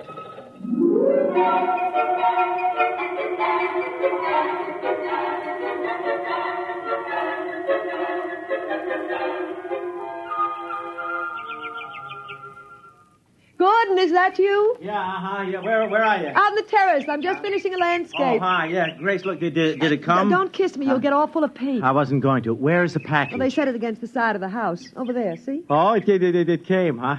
I want to look at it. I would have put it down in the basement, but I couldn't lift it. Hey, this is pretty heavy for a spaniel. I can't lift this myself. Well, I'll start dinner as soon as I finish this part of the picture. I want to get the grass while the light's right. Yes, all right. So no hurry. I want to examine the kit anyhow. Of course, if you didn't waste our money on things like dog kits, maybe we could afford a robot, and I wouldn't have to cook. Yeah. All right. There. That should be enough for now. The light's beginning to get tricky. Good night. You're not going to open that thing here on the terrace. Now, you'll make a mess. I just want to see the parts. You know, this thing's too big and heavy to be a dog kit. Maybe it's a Great Dane. No, it can't be. Look, here's the shipping tag. From How To Kits, Inc. to Gordon Knight. One dog kit, spaniel model, $250, paid in full. The Great Dane cost $350. Well, all I can say is that must be the world's biggest spaniel. Hey, you know, that's darn funny. I told you I don't want you fooling around with it up here. Now take it down in Grace, the basement. this can't be a dog kit. You know what I think? It's a robot. A robot? But you didn't order a robot. Or did you? No, certainly not. They made a shipping error. That's about the size of it. Ah, doggone it. I'll have to put this crate back together again and call the express company. Are you going to return it? Well, certainly I'm going to return it. You don't think we can keep it, do you? Well, why not? The tag says paid in full, so they can't say we owe them anything. But it's a robot. They're expensive. Well, I don't see how the company will ever know. When inventory time comes around, they'll be short one robot and long one dog. Of course, I've always wanted to put together a real robot. Lord knows when I'd get another chance. Then it's settled. No, it is not settled either. I'll tell you what, I'll put it together just to see what it's like. But I won't activate it, see? I mean, I'll disassemble it right away and ship it back to the company.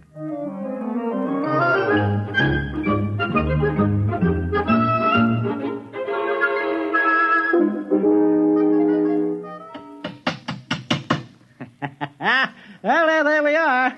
Grace, look at it. Isn't that a beauty, though? You finished? Well, all but the activating. Oh. Grace. What? You know, I was just thinking, how do I know I've got all the parts adjusted properly? I haven't the remotest idea. No, well, I mean, the only sure way would be to test it. You mean activate it? Well, only for a minute or two, you understand? I mean, just to be sure. Then what? Well, then I'll disassemble it, naturally. Well, all right. As long as you don't take too long. No. I'll have it in a jiffy. Now, here, look. Oh, see, all I have to do is just put on the activating plate. Yeah. and turn this lock nut in like so. Now, wait a minute. Just adjust the automatic current control. Huh? Yeah, there. Now, that should do it. Now, stand back, and I'll turn it on. I hope it works. Oh, it'll work. I followed the directions to the letter. You ready? Now. It works! Yeah, I'll have to oil that joint. Wait. Grace, it's moving its head. My name is Albert. I am a robot. What is there to do? Well, it certainly has a nice voice. Now, take it easy, Albert. Just sit down and rest, and we'll have a little talk. There's no need to rest. I was made to work. Well, as long as it, doesn't need to rest, I can think of 100 things for it to do. Now, there's the house and the garden and the lawn. No, look, Grace, I wonder if he could learn to cook. A robot can be taught to do anything a person can do. Oh. No, hold on a minute, Albert, please, and listen to me. We can't keep you, you understand. I mean, you were sent here by mistake. But, I mean, as long as you're activated, there wouldn't be any harm in letting you do a few things. I can do anything. Good. The whole house needs a thorough cleaning. Grace. Then, of course, I'd like some new drapes for the study. No. And the kitchen hasn't been painted for 4 years. Then there's that leaky faucet. Oh, Lord. Well, what's the matter? Attachments. There aren't any. Look, he can't do all that stuff without attachments. And they cost almost as much as the robot itself.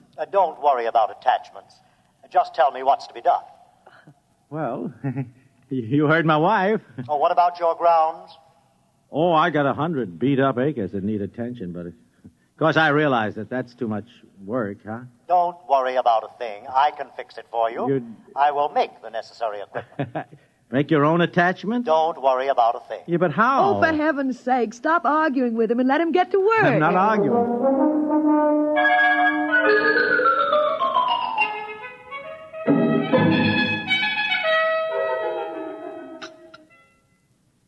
Morning, Gordon. Your coffee's ready. Yeah. How'd you sleep, dear? Oh, not so good. Kept hearing noises all night. Oh, that was Albert working in the basement. Yeah. Albert? Hey, gosh, that's right. I forgot robots don't sleep. He was working all night. When I came into the kitchen just now, I found the breakfast all prepared. He can cook. Isn't that wonderful? Yeah. What's he doing now? Oh, I don't know. Making something, I think. Oh, Gordon, he's going to be such a tremendous help to me. I'll be able to spend more time than ever with my painting. Now, wait a minute. What makes you think we can keep him? I mean, no, Grace. I mean, we could get into trouble. Well, I don't see how. I'll tell you what. Why don't you walk over and call on Anson Lee? He could advise you. What does he know about it? He's a lawyer. Well, technically, he's a lawyer. I mean, he never seems to work at it anymore. Well, you have to understand Anson, that's all. Look, I understand him all right. He's a reactionary, a throwback to the 20th century. Spends all his time lying in a hammock, drinking and reading Proust. Well, it's what he enjoys doing. I'll bet that guy never assembled a kit in his life. Can you imagine that? Well, we all have our peculiarities.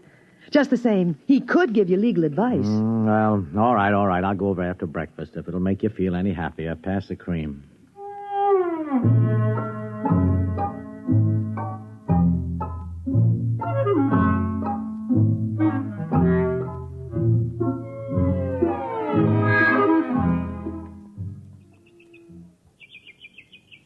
I'll have a drink night. Hard cider. Made it myself. Thought you didn't go in for home projects, Lee. Oh, I don't. Making this cider was the first honest work I've done in years. I don't doubt it. Every time I get a yen to work, I look across at your place and I decide against it.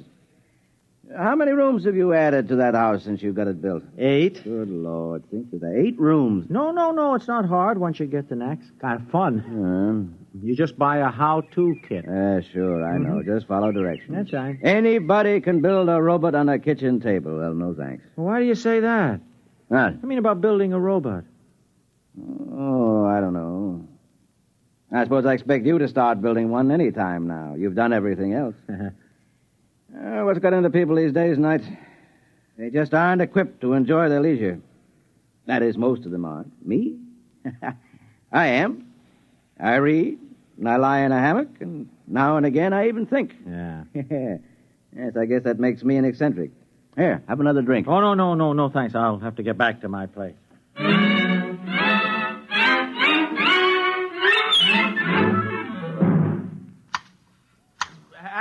Albert. You call me, sir? Yeah, Albert, listen to me. Albert, I have reached a decision about you. But I'm not Albert, sir.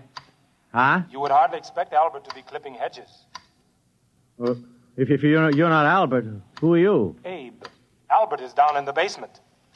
Well, what are you doing here? Where did you come from? If you wish to talk to me, you will have to move along the hedge with me. Oh. I cannot stop working. Oh, okay, move along. But where did you come from? Albert made me. Albert made you? And now he's down in the basement working on Alfred. Alfred? Another robot? Certainly. That is what Albert is for. He makes robots. Oh, no.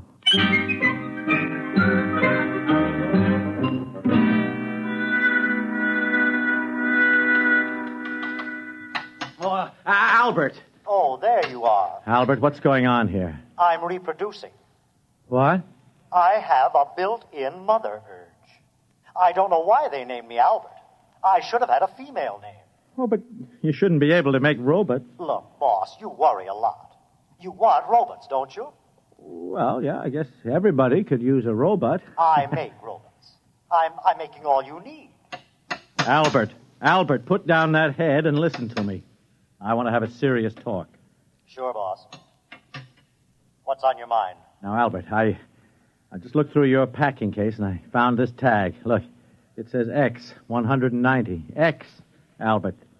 Don't you understand? That means you're an experimental model. That's correct. You were never meant to be sold. That is also correct. I know. Don't you see? That means trouble. I can't keep you. I've already taken care of that. How do you mean? I filed off my serial number and replated the surface. Well, why did you do that? So that they can't come around and take me back.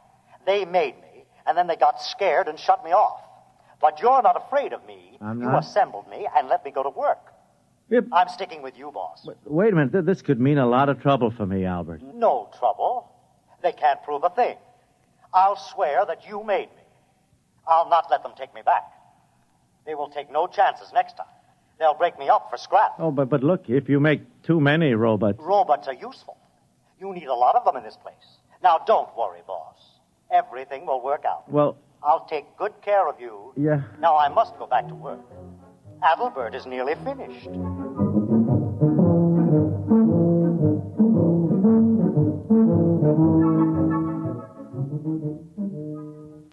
Mr. Knight, I'm from the county tax office. Tax assessor. Oh, I didn't know you fellas came around more than once a year. Ordinarily, we don't. This is a special case. Oh? Made a lot of improvements in the place the past few days. Oh. Landscaping, painting, building. Well... Afraid I'll have to boost your assessment some.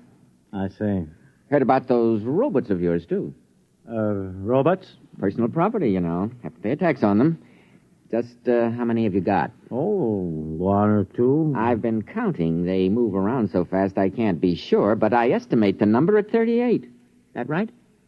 If you say so. 38 it is, then. They cost $10,000 apiece.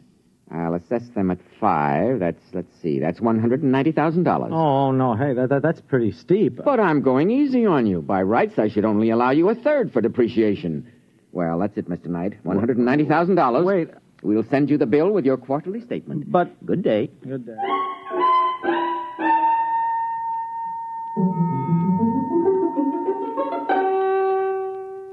Now, Albert, look, I've been holding off until we got the new landscaping job under control, but I can't hold off any longer. I mean, we got to start selling some of the robots. Selling? Yeah, 20 of them. That should do for a start. The tax assessor was here. I need the cash. You can't sell the robots, boss. Why can't I? Because they're my family, my boys. Named after me, all of them. Albert, I'm sorry, but that's ridiculous. They're all I've got, boss. You wouldn't sell your own children, would you? Well... All their names start with A, just like mine. Abe, Adalbert, Alfred, Adam, Aaron, Anton, Axel. All right. Don't go through the whole roll call. I mean, the point is I need the money. Don't you worry, boss. I'll fix everything. You have nothing to worry about.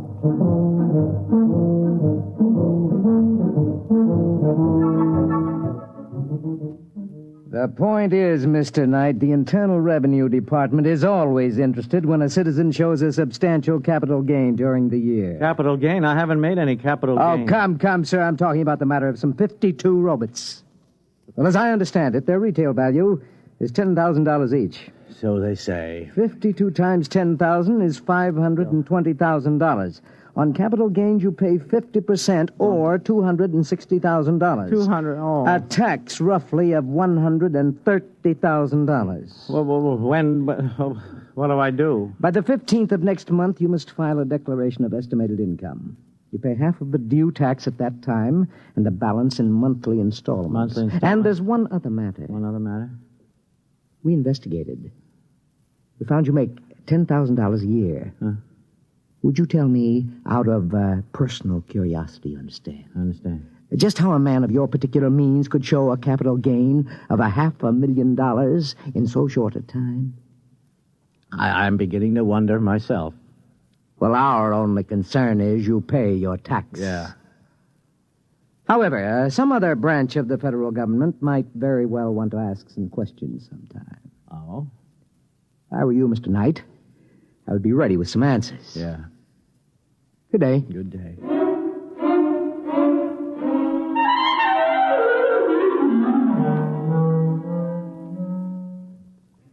Albert, now look, I tell you, this is a crisis. Do you understand it? Like it or not, I have got to sell some of your boys, a whole bunch of them. Boss, I told you not to worry. Not to worry. Listen, I just came from the income tax people. I owe the government a cool $130,000, and those boys don't fool around. I'm desperate. Money is no trouble, boss. Come here. Come where? Over here. Look at this. What's this? What, those bales? What have they got? Don't tell me. Full of money, boss. Help yourself. You mean the actual, real money in those bales? Not stage money now. Real money, boss. No ones, of course, but lots of 10s and 20s. Yeah. That bale over there is full of 50s. Full of 50s. No, we didn't fool around with the ones. Albert, look me in the eye. Did you make that money? You said you needed it. We took some bills and analyzed the ink. Found out how to weave the paper and made plates. I hate to sound immodest, boss, but they're beautiful. Oh, my gosh, I'm a counterfeiter, too. We just ran off as much as we thought you'd need. Yeah. If it's not enough, we'll make some more. It's enough, not another dollar. Well, you're the boss. Albert, listen to me. There are laws in this country. I mean, you just can't go out and print money. That's a crime, don't you understand? Now, look, you take it all outside and burn it right up. You understand? And don't print any more. That is an order. Gordon, are you down here? I'm busy. I hate to disturb you, dear, but I thought you ought to know about the sheriff. I don't want to know... The sheriff? He was here with a subpoena, or whatever you call them. That's what you call them. Seems the how-to company's going to sue us. Oh, no. Oh, no, all right, that does it, Gordon, does it. Where are you going? To see my lawyer.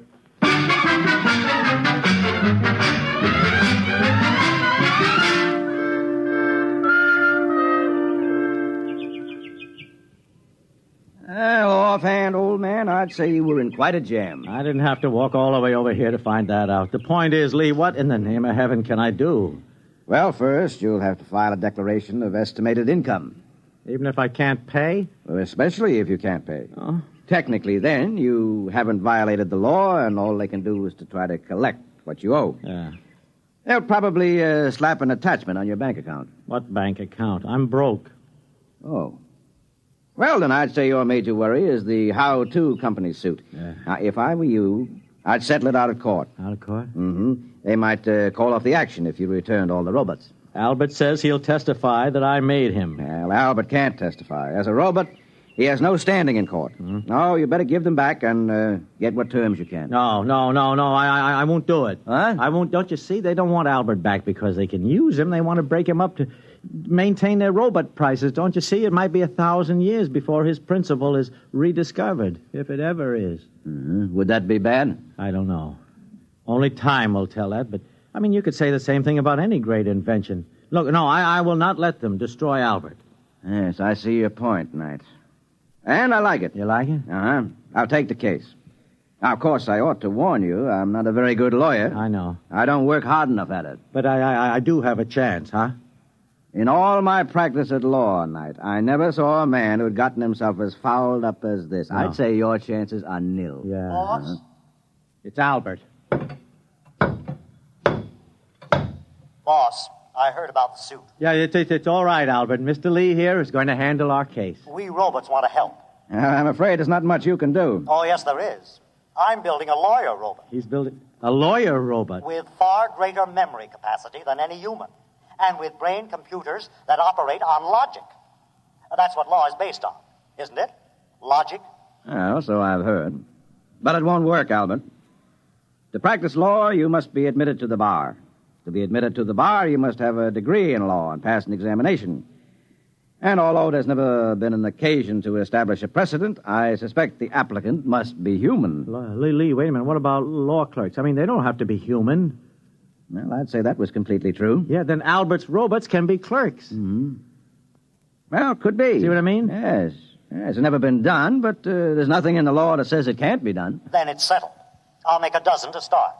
Each one will be an expert in one phase of the law. Boss, you're going to have the most powerful battery of legal talent ever assembled under one roof.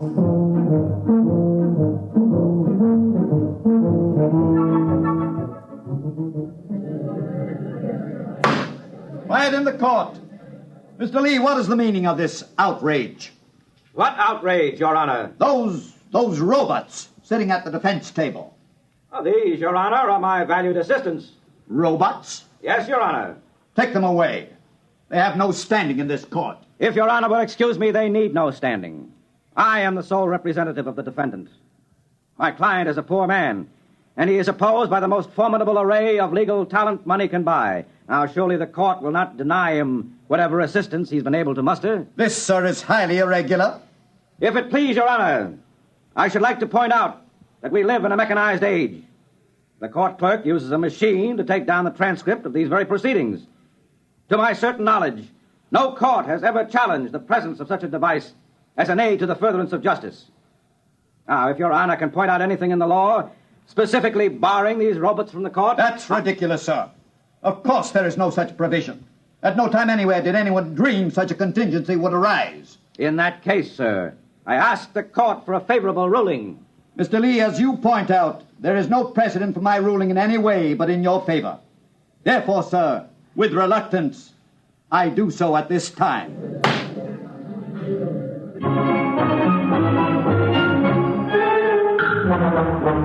And what kind of a day has it been? It's a day in which a new kind of trial has suddenly captured the imagination of the public. A trial in which a man accused of misappropriating a robot has brought into court a whole battery of robots to aid in his defense. To give validity to their argument, Your Honor, it must first be proved that these robots are, in fact, the property of the plaintiff. That is the issue at trial in this case. So, in the now famous robot case, the issue has come down to this. Was the robot stolen or was he liberated? It is a far-reaching question indeed. Your Honor, I have already established that robots are possessed of free will, that they have the power of reasoning, and that they can most certainly reproduce. As to my worthy opponent's fourth contention, that they have no spiritual sense, I contend that this is irrelevant. There are agnostics and atheists in the human race, and in general, no one has denied them their full rights on this count. And so the trial has at last come to its end. The whole nation, indeed the whole world, awaits the momentous decision which must be handed down. In Washington, D.C., Treasury officials have been meeting steadily for a week to find some way to avoid the loss of the enormous taxes on robots in the event the decision rendered is in favor of the defense. One high government official has said that if robots are declared free and equal, it means they must be given full citizen rights under the Constitution.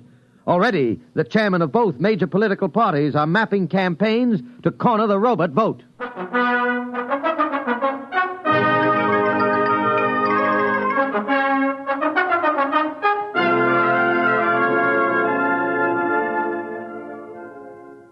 Welcome home, darling. Yeah, thank you. But what's going on here, Grace? I have more trouble getting into my own home than into the Pentagon. Oh, you mean the robots? They've set up a defense perimeter. A defense... Uh-huh. Albert. Hello, boss. Welcome home. Albert, what is the meaning of all the barbed wire and the rocket launchers? Just precautions, boss. We're ready for any situation. Such as? Oh, like a mob deciding to take justice into its own hands, for instance. Or if the decision goes against us? That too, boss. Dear, you two go on and talk. I've really got to get back to my painting. I have a beautiful still life that I simply got to finish. Yeah, finish. Albert, listen. You can't fight the whole world. We won't go back. How two kits incorporated will never lay a hand on me or any of my children. Albert, this is madness, don't you understand? They'd get you with one bomb. And me, too. Better to die fighting, boss, than to live in chains. I don't know. That's our motto. No matter what happens, we're ready for the decision.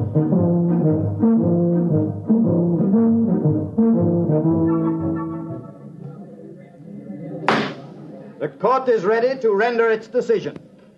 It is the most difficult decision I have ever made, for in following the letter of the law, I fear I may be subverting its spirit. After long days of earnest consideration of both the law and the evidence, as presented in this court, I find for the defendant, Gordon Knight. I cannot rule otherwise. May I add that this ruling, in spite of the fact that I myself made it, outrages my social conscience.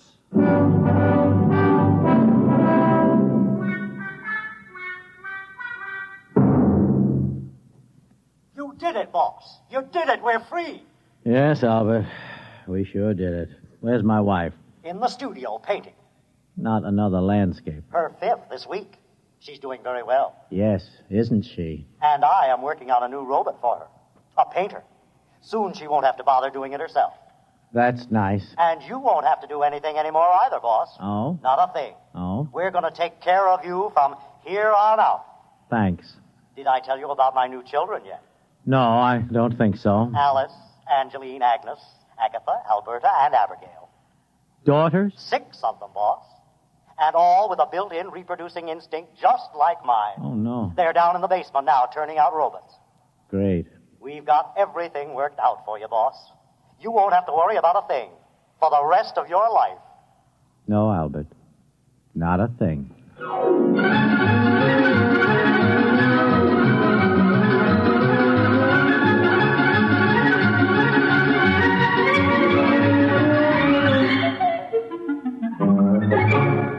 You have just heard X-1, presented by the National Broadcasting Company in cooperation with Galaxy Science Fiction Magazine, which this month features Name Your Symptom by Jim Harmon, a story of a future in which anyone who shunned a cure needed to have his head examined, assuming he still had one left.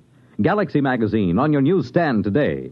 Tonight, by transcription, X-1 has brought you How To, a story from the pages of Galaxy written by Clifford D. Simak and adapted for radio by William Welch. Featured in the cast were Alan Bunce, Ann Seymour, Les Damon, Joseph Bell, James Monks, William Key, Lawson Zerby, Santos Ortega, and Ben Grauer. Your announcer, Fred Collins. X-1 was directed by Daniel Sutter and is an NBC Radio Network production.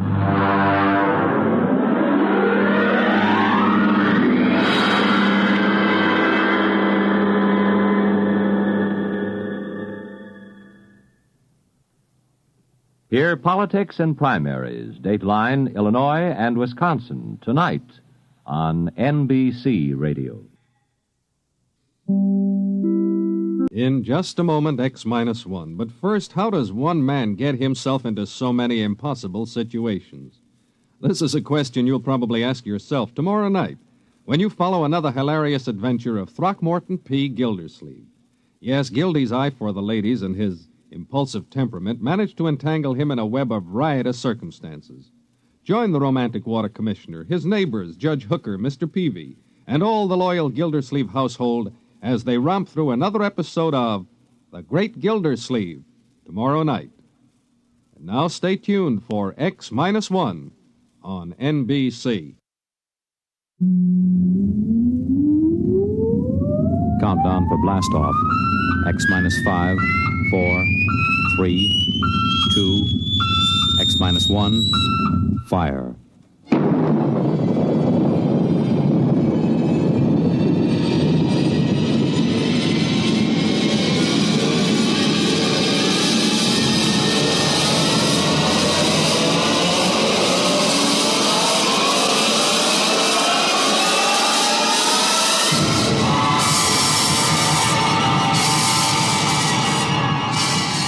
From the far horizons of the unknown come transcribed tales of new dimensions in time and space.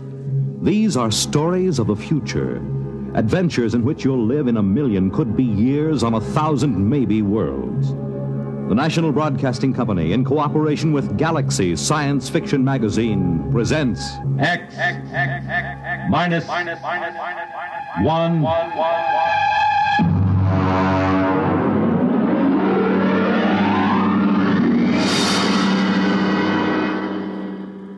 Tonight's story, The Cave of Night, by James E. Gunn. Oh, you want a level, Charlie? Okay. Though yet of Hamlet, our dear brothers, death the memory be... Anyway, how's it, okay? Okay. Check recording, will you? I may go over a half hour. Make sure they've got another reel of tape ready, okay? All right, Look, Bill, I've just put the segments of tape together for the next week's show. I'm going to record my narrations, and we'll listen to it together tomorrow. I know this is unusual, but you're the producer, and I don't want you out on a limb that may be sawed off behind us. This week's show is liable to either win us every award from the Peabody to the Pulitzer Prize, or maybe put the network out of business. Okay, we start with a standard opening. Behind the world, etc., 40 seconds. This is Harry Anders, your editor. At 8 o'clock, after the sun has set and the sky is darkening, look up. There's a man up there where no man has ever been. He is lost in the cave of night. And the fuel tank's empty. Receiver broken. Transmitting and clear. Anyone picking this up, anyone. This is Rev McMillan calling. Notify Goddard Rock, New Mexico. There's no way to get back. There's a man up there where no man has ever been. He is lost in the cave of night. We all know that phrase now, the cave of night. It was written by a poet disguised in the cynical hide of a newspaper rewrite man. But it stuck. It caught the world and held it like a butterfly pinned to a board. It started with a ham, an amateur radio operator, in Davenport, Iowa. All right, Eddie. Roll the first tape in here. It's marked. Am I too close? I was up in the attic. I usually have a talk with WG73. He's in Buenos Aires. We play chess. Well, there was some kind of interference. And then all of a sudden, I heard this voice. I record most of my listening anyway, so I had the tape machine running. After I heard it, I called civil defense. That's what we're supposed to. Look, Bill, I haven't done the final editing on these tapes, so don't worry if they're a little rough. Down out of the night, flung from the darkness, came these words, the first of so many that electrified the world. Notify Goddard Rock, New Mexico. There's no way to get back. No way to get back. I'm stuck up here. No way to get down. What does it take to catch the pity of the world? A man wedged underground in Kentucky. A little girl in the bottom of a well. Somebody alive, waiting for rescue, with the days of his life numbered. Somebody, somewhere, waiting for us to get him out. The story broke in this morning's papers. Orbiting 1,000 miles above our heads was a man, an officer of the United States Air Force in a fuelless spaceship.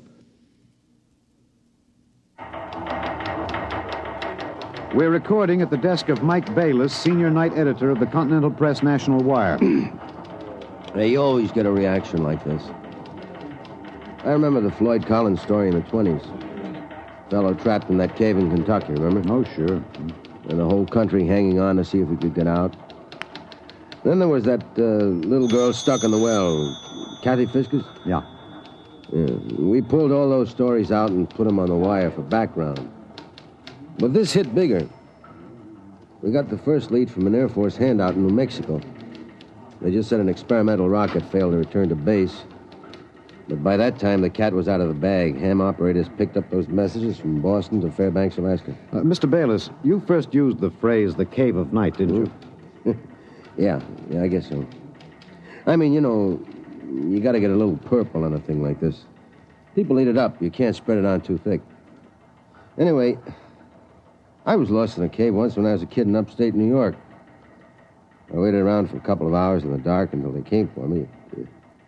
It kind of reminded me of that. It reminded the world of terrors at night.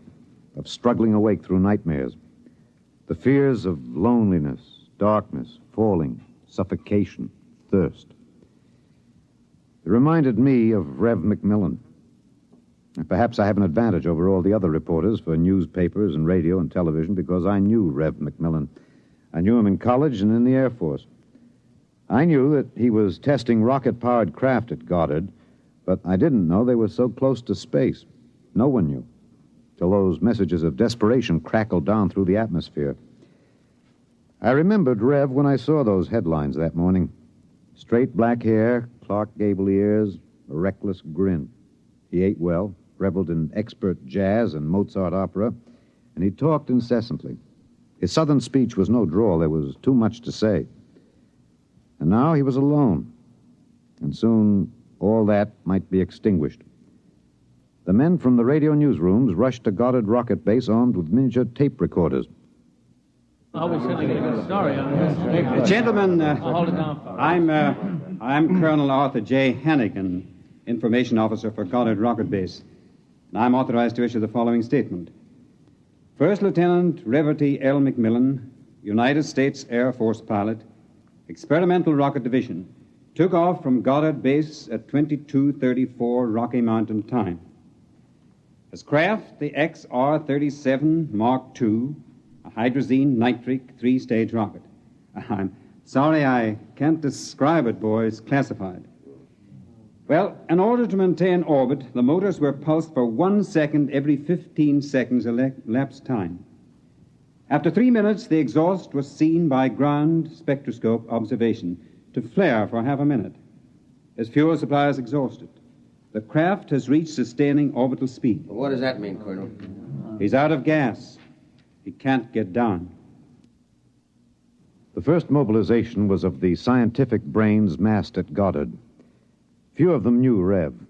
Brains at a research project are usually carefully sorted out and salted away from the distractions of the outside world. They designed, they invented, they calibrated and theorized. But they didn't know the short, stocky man with a lopsided grin who rode the fruit of their labor up and out, and now circled the world of his birth, with time ticking out. I covered the hearings in Washington for the network newsroom. I flew down from New York, and the stewardess came out every few minutes to tell the passengers the latest news. She called him Rev, although she never knew him, and once I thought I saw a tear. The hearing was before the subcommittee of the Senate Committee on Military Affairs. Presiding, Senator Alan J. Haggister of Kentucky. All right, General Finch. You've made the technical situation fairly comprehensive, even to an old canebrake redneck hillbilly like myself. I have tried to make the gravity of the situation apparent, sir. It appears to me, General, that the sacred life of a human being created in the image of his maker is in danger. It's no light thing to be thrown away like some guinea pig. If that ship wasn't safe, if that poor man up there in the cave of night is to die, somebody is responsible. Isn't that right, General? Sir, a manned rocket was sent up because of one simple fact. It takes a computer of tremendous versatility and capacity to operate a Harrison-Munch reactor engine. A computer of infinite complexity. And I ask you, General, I put the question to you, why was such a computer not designed? It has been designed, sir. It was designed 500,000 years ago.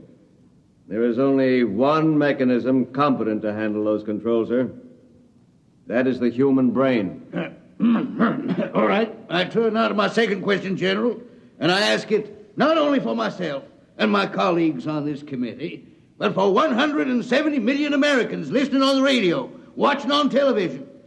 With that man up there living out his last days, why was it not possible to send a ship up after him? Why was there no second ship built? For one reason, Senator, money. The appropriation for rocket research fell short by 12% of the amount needed even to build one vessel. Oh, frankly, gentlemen, the deficiency was made up by cutting corners and diverting funds from other projects. That is not the point, General. There's a man up there who's going to die. With the limited funds you gave us, we've done what we set out to do. We've demonstrated that space flight is possible, that a space platform is feasible. If there is any inefficiency, if there is any blame for what has happened, it lies at the door of those who lack the confidence and the courage and ability of their countrymen to fight free of Earth to their greatest glory. Senator, how did you vote on that?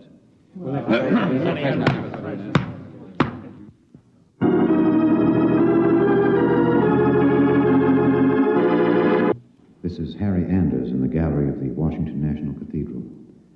This is a special prayer service called by the Dean of the Cathedral for the safety of Lieutenant McMillan and for the success of the recently announced rescue plan.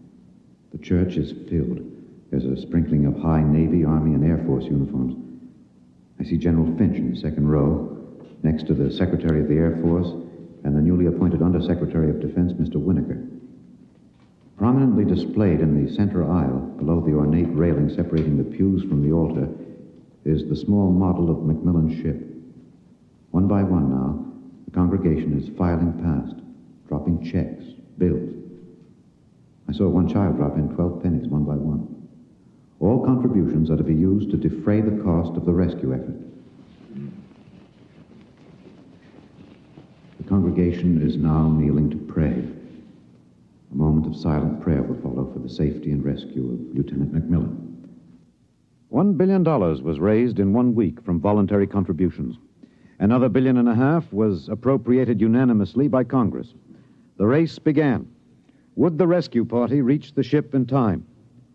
Of course, we didn't know then. And daily we listened to the voice of the man we hoped to buy back from death. Now, look, Bill, on these Macmillan broadcast tapes, don't let some ignorant engineering vice president holler because it's not broadcast quality. Believe me, I knew Macmillan. There's more of that wild Texan in these tapes than in any hi-fi super-frequency response studio recordings. Just listen. You'll see what I mean. I've been staring out the portholes. I never tire of it. Through the window at the right, I see a black velvet curtain with a strong light behind it.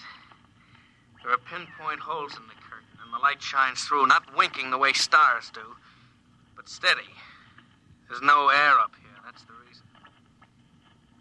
My oxygen is holding out better than I expected. By my figures, it should last 27 days more. I shouldn't use so much of it talking all the time, but it's hard to stop.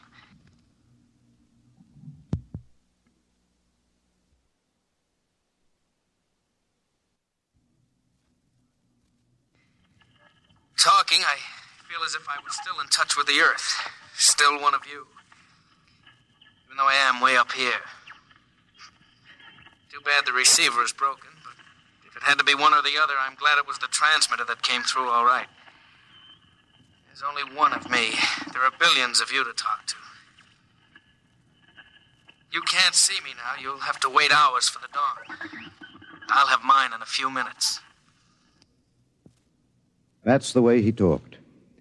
And as we listened to the lonely voice from the night, the engineers, the scientists, the construction men worked round the clock. General Finch presented the problem in the pool interview. I asked the questions for the combined networks that afternoon. Most of you heard the complete broadcast live as he briefed the world with the clipped, laconic delivery of a soldier. There are two basic problems. We've recovered the first and second stages of the rocket. We've only to construct the third stage. The second problem is more difficult. The pilot. Lieutenant McMillan was the only man physically and psychologically qualified. We discovered that in our first program. His training and orientation took 18 months. We have now to duplicate this in 27 days. You think it's possible, General? I don't know. That's all, Mr. Anders. Stevenson, get me some coffee, will you? Black and some kind of sandwich, no butter, no mayonnaise. And then the voice from the cave asked a question and expected no answer. Do you hear me down there? Sometimes I wonder. I wish there was some way I could be sure you were hearing me. Just that one thing might keep me from going crazy. I was there the night we answered that question. I was there in a helicopter over Kansas City. This is Harry Anders speaking to you from a helicopter over Kansas City. There are 15 seconds till midnight. The plan was developed by General Finch. At precisely midnight, every light in the city will be out and then flashed on in 2-second intervals. This will be the exact moment that Macmillan's ship is calculated to pass overhead. It's almost time now. 5, 4, 3, 2, 1. There they go. Off. On. Off. On. Off. On. I see it. I see it. Kansas City winking at me. Oh, yes, I can see it. Thanks. Thanks. You're listening. I know that now. I'm not alone. I'll never forget. I'm waiting for you. We're recording in the press gallery of the Goddard Rocket Base main construction hangar. The vast third stage component stands before us, men swarming up and down the gantry cranes. The Mark III is being built to carry 5 men instead of 1. The pilot selection has been kept a top secret to avoid unnecessary strain on the men selected. The latest progress report gives a possible margin of 6 hours between the launching of the rescue ship and the estimated exhaustion supply of oxygen to Lieutenant McMillan. The shift is changing now. The expert construction workers recruited from across the country by the combined efforts of the Air Force Personnel Service, the Atomic Energy Commission, and the International United Electrical Workers and United Auto Workers of the AFL-CIO. The margin is 6 hours. 6 hours between life and death for Lieutenant Reverdy L. McMillan. An hour ago, I saw the sun rise over Russia. Looks like any other land from here. The green where it should be green. Farther north, a sort of mud color. And then white where the snow is still deep. Up here, you wonder why we're so different when the land is the same. You think we're all the same children of the same mother planet. Who says we're different? Can you hear me in the back? You stand a little close. Well, how about this? That's better. That's better. All right, gentlemen, I have exactly 5 minutes for the press conference. Therefore, I'm not going to answer any questions. Progress report is as follows. As a safety factor, we're constructing 2 complete 3-stage rockets and 6 additional 3rd-stage components. The telemetered reports from Macmillan's ship have added important additional information, and the first of the rescue vessels should be ready to be launched at the estimated time, weather permitting. Now, don't ask a question. Within certain limitations of air turbulence, the rocket will be ready to lift in time to save Lieutenant McMillan. 21 days. The air is bad tonight. Can't seem to get a full breath. It seems to stick in the lungs. It doesn't matter, though. But I wish you could see what I've seen. The vast, spreading universe around Earth like a bride in a soft veil. You'd know then that we belong out here. Come out, mankind. Come out and see what I have seen.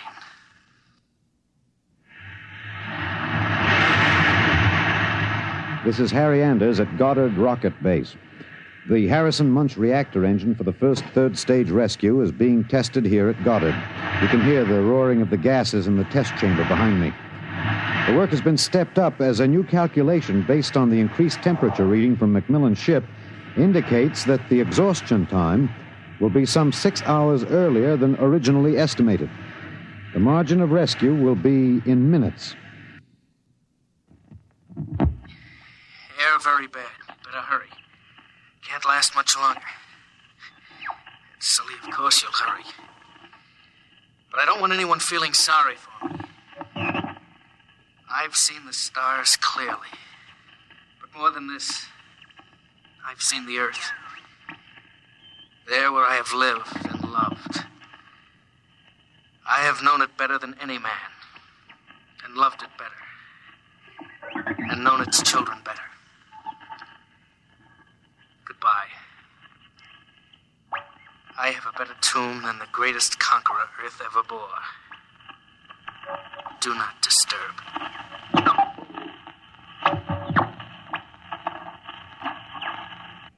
Countdown for blastoff. 5, 4, 3, 2, 1.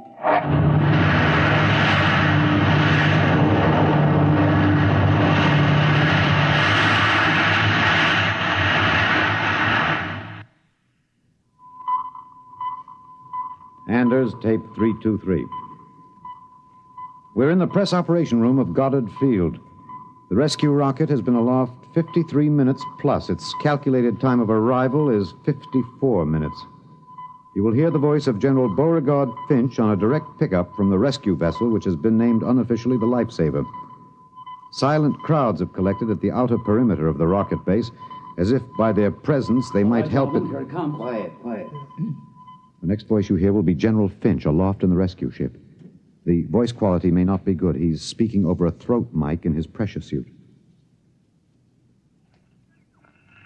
Mark 3 to base. This is Finch. We'll secure that cable.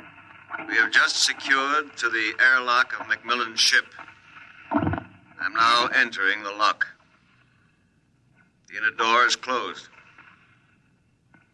I have closed the outer door. The inner door is cycling. Now it is open. Bring in those oxy bottles, will you? The bulkhead to the control room is open.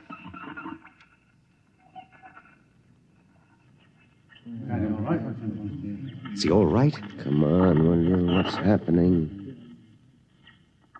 Lieutenant Macmillan is dead. He died heroically, waiting till all hope was gone.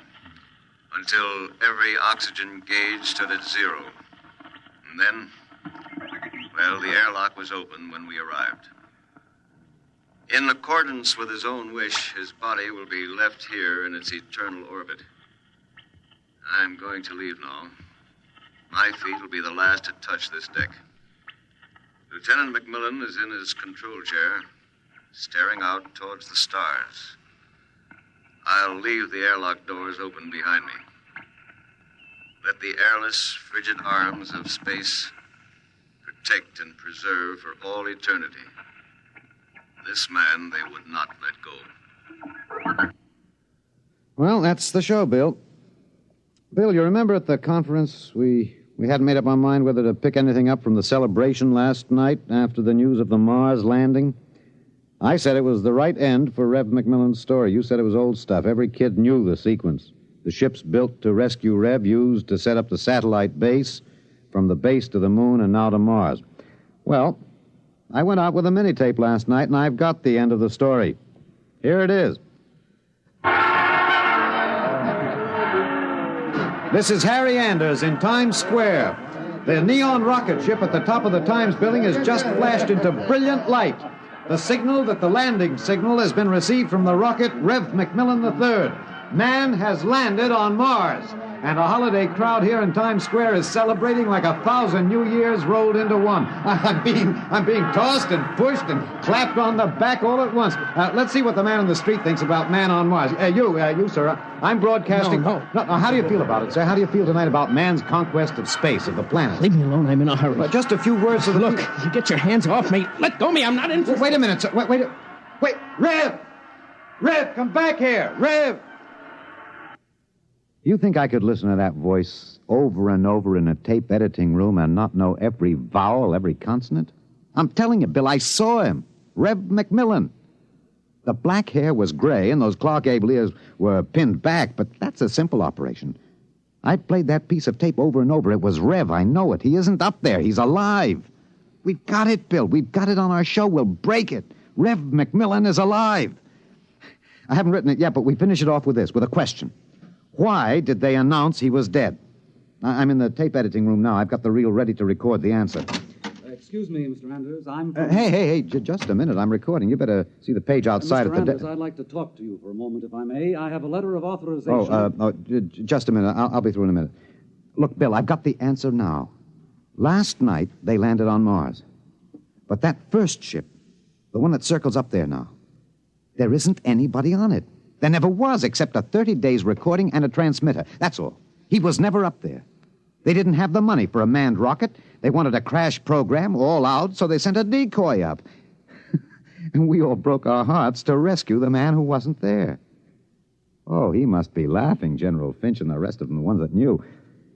I guess they had a problem. What to do with Rev? I wonder if he slipped away from whatever guards they have around him to see the celebration. He looked a little sad. I think sometimes he must wish he was really up there in the cave of night, seated in the icy control room, 1,075 miles above the Earth, staring out at the stars. Mr. Anders, I must insist What? that... Oh, Bill. Looks as if I won't have to worry about editing this tape. My friends are from Washington. I'd like to call your attention to the last paragraph. What? Oh, no. It's very simple. You won't have to burn it. It's easy to destroy recording tape. I throw this switch. When the tape goes through the erasing head, it's gone forever. Oh, too bad. Would have made one fine show. Okay. So long, Rev.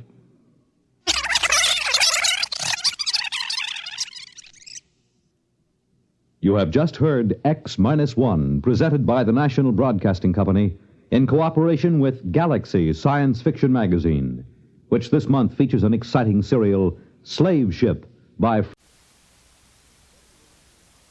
WRVR presents X-1. This is an experimental program on WRVR, and we'd like to hear your comments. Please drop us a note to X-1, WRVR, New York, New York, 10027. And now, tonight's adventure on X-1. Countdown for blast off. X-5, 4, 3, 2, X-1, fire.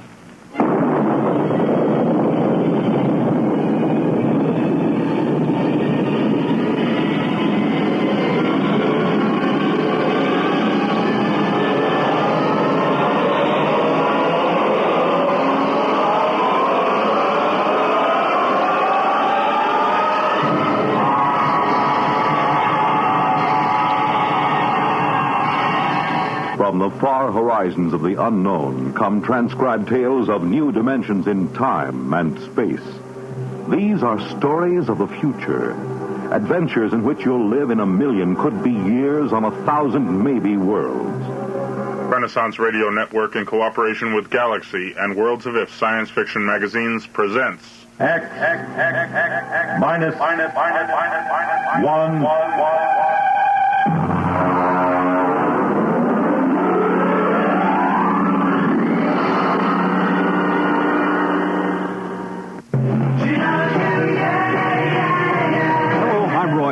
As a broadcaster, I've seen fads come and go, but few have stayed with us. One of those few is the Beatles. The Beatles created a whole new world of music, fashion, and ideas, and though they're no longer together, radio stations around the world still play their music.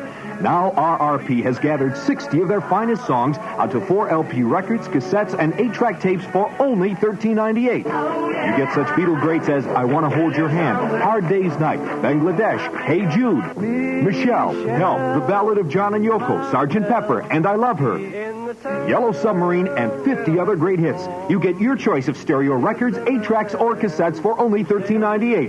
This is an album that you'll want to keep, and it will surely grow more and more valuable in years to come.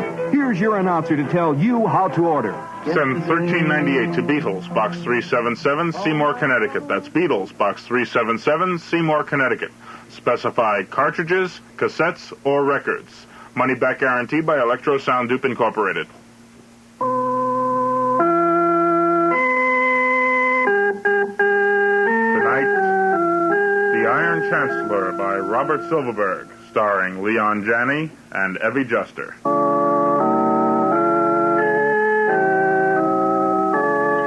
Like many other modern families, the four of us could all stand to shed quite a few pounds.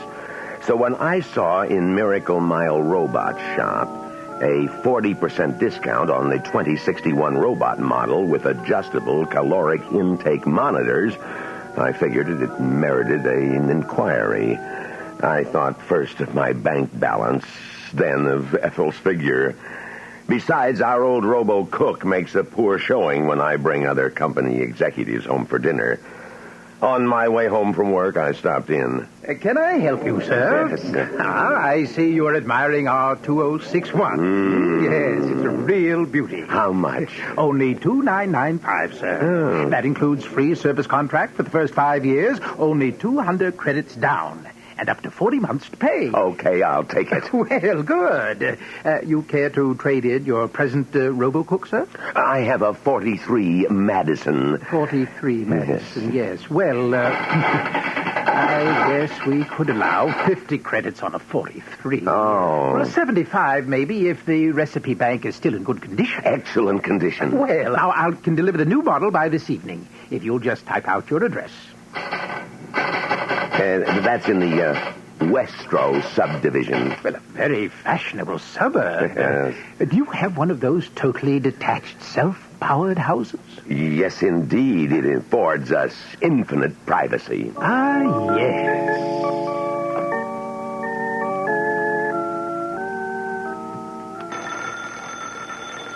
I'll get it. Who is it, Myra? It's a Mr. Robinson, Daddy, of Robinson Robots. And he's got a bulky package to deliver. It's A surprise, my dear. What in the world is... Myra, show him in, please. Oh, all right. There we are. Got him all wrapped. All 7 feet of it, Mr. Carmichael. Lots of delicate circuitry in that job. You ought to be very proud of him. Joey, help Mr. Robinson unpack the new robo-cook. No, that's okay. I can manage it. And it's not a robo-cook, by the way. It's called a robo-servitor. Oh, Sam, it must be a fortune. It's very reasonable, Ethel. Now, don't worry so much. There. This is the instruction manual. Now, don't fret about the thickness of the booklet. It's just part of the trimmings. This robot's no trouble to handle. Now, here's the recipe bank. Biggest and best ever designed. And what about the special features? The reducing monitors, you mean? Yes. Well, they're right over here, see? You just program in the names of the members of the family and their present and desired weights. And the robo-servitor takes care of the rest. Computes caloric intake, adjusts menus, and everything else. I told you I was going to do something about our weight, Ethel. No more dieting. The robot does all the work. Oh, my. I don't think there'll be any trouble, but if there is, just give me a buzz. Right. I felt a momentary twinge of nostalgia when Robinson took our obsolete robo-cook. After all, it was with us 16 years. That night, the 4 of us spent the evening discovering things about our new robot. Joey prided himself on his knowledge of practical robotics, so I let him integrate our weights and desires. You wish this schedule to take effect immediately? Oh, well, tomorrow morning at breakfast. We might as well start right away. Good morning, one and all. Oh, good morning. Your toast and coffee, sir. Well, I like cream and sugar in my coffee. You must learn to drink your coffee without such things if you wish to lose weight. Oh, yes. Yes, of course. Well, this regimen is more Spartan than I anticipated. Joey, why don't you pour that glass of milk into the cereal? Won't it taste better that way? Sure it will, but Bismarck says I won't get another glass if I do, so I'm eating this way. Bismarck? It's the name of a famous 19th century German dictator. They called him the Iron Chancellor. Pretty good name for him, huh? No, it's silly. Well, it has a certain ring of truth, though. Here is your luncheon menu. You are the only member of this family group who will not be eating 3 meals a day under my personal supervision. Please adhere. And I did, even though I had to avoid my colleagues and eat at a robo-cafeteria so as not to be ribbed or questioned. Needless to say, I wasn't full. Dinner loomed in my mind. My hand shook. When I arrived home that night, I handed the robo-servitor my hat and cloak and, as always, reached out for my cocktail. Yes, sir. How may I assist you? Well, are we, out of gin? No, sir. How come no drink, then? Because, sir, a martini's caloric content is inordinately high. But gin is rated at 100 calories per ounce, and Okay, enough. It is almost dinner time, sir. Did you have a good day, sir? No, I'm hungry. The first days of diet are the most difficult. Excuse me now while I prepare the meal. The name Bismarck was beginning to fit him more and more. After dinner, if you can call it that, Bismarck was in the basement. He gave us a chance to speak privately. Lord, Sam, I don't object to losing weight, but we're being tyrannized in our own home. Mom's right. It doesn't seem right for that thing to feed us whatever it pleases. I'm not happy about it either, but we have to give it a try. We can always make readjustments in the programming if it turns out to be necessary. I had 3 meals in the house, and I'm starved. Me too. Bismarck's downstairs. I'm going to get a slice of lemon pie while the coast is clear. No. No? There is no sense in my spending 3,000 credits on a dietary robot if you're going to cheat, Joey. I forbid you to have any pie. But, Dad, I'm hungry. I'm a growing boy. Now, don't give me that line. Sam, we can't starve Joey. If he wants pie, let him have it. Oh, you're carrying this reducing fetish too far. Well, all right. I guess a bit of pie won't wreck the plan. In fact, I suppose I'll have some myself. Joey, begging your pardon. It would be most unfortunate if you were to have pie now, Mr. Carmichael. My calculations are very precise. Let's forget the lemon pie, Joey. Bismarck, yes, Bismarck, had in the next few days usurped Ethel's job of marketing. So now the cupboards were stocked with measure amounts of wheat germ, irrigated salmon, and other unfamiliar foods. The kids were brooding, so... Yes, Mr. Carmichael? Bismarck, go down to the basement until I summon you. I must advise you, sir, that I will detect indulgence in any forbidden foods during my absence and adjust for it in the next meal. Joey, get the instruction manual. What are you going to do, Sam? I'm going to take a can opener to that creature and adjust his programming. Oh. Joey, have you found the instructions on how to reprogram? Page 167. I'll get the toolkit, Dad. Right. I'll buzz Bismarck.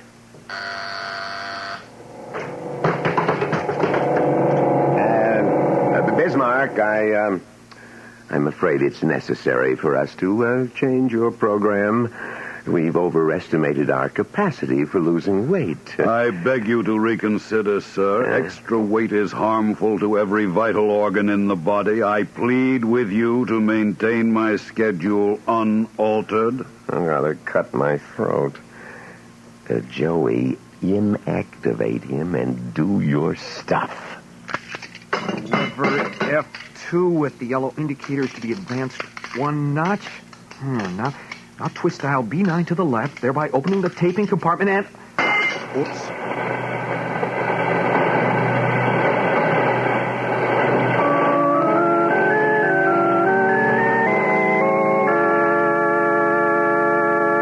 We will be back with the second half of The Iron Chancellor after this message of importance.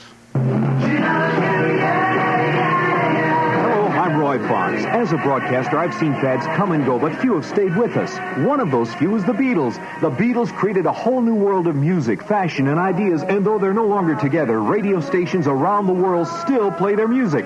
Now RRP has gathered 60 of their finest songs onto 4 LP records, cassettes, and 8-track tapes for only $13.98. You get such Beatle greats as I Want to Hold Your Hand, Hard Day's Night, Bangladesh, Hey Jude, Michelle, Help, The Ballad of John and Yoko, Sgt. and Pepper, and I Love Her.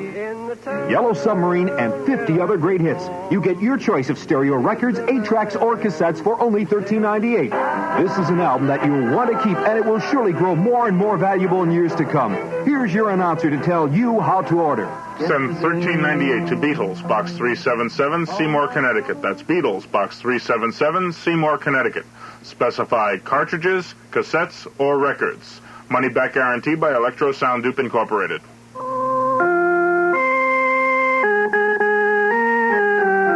And now we return to X-1 and the Iron Chancellor by Robert Silverberg.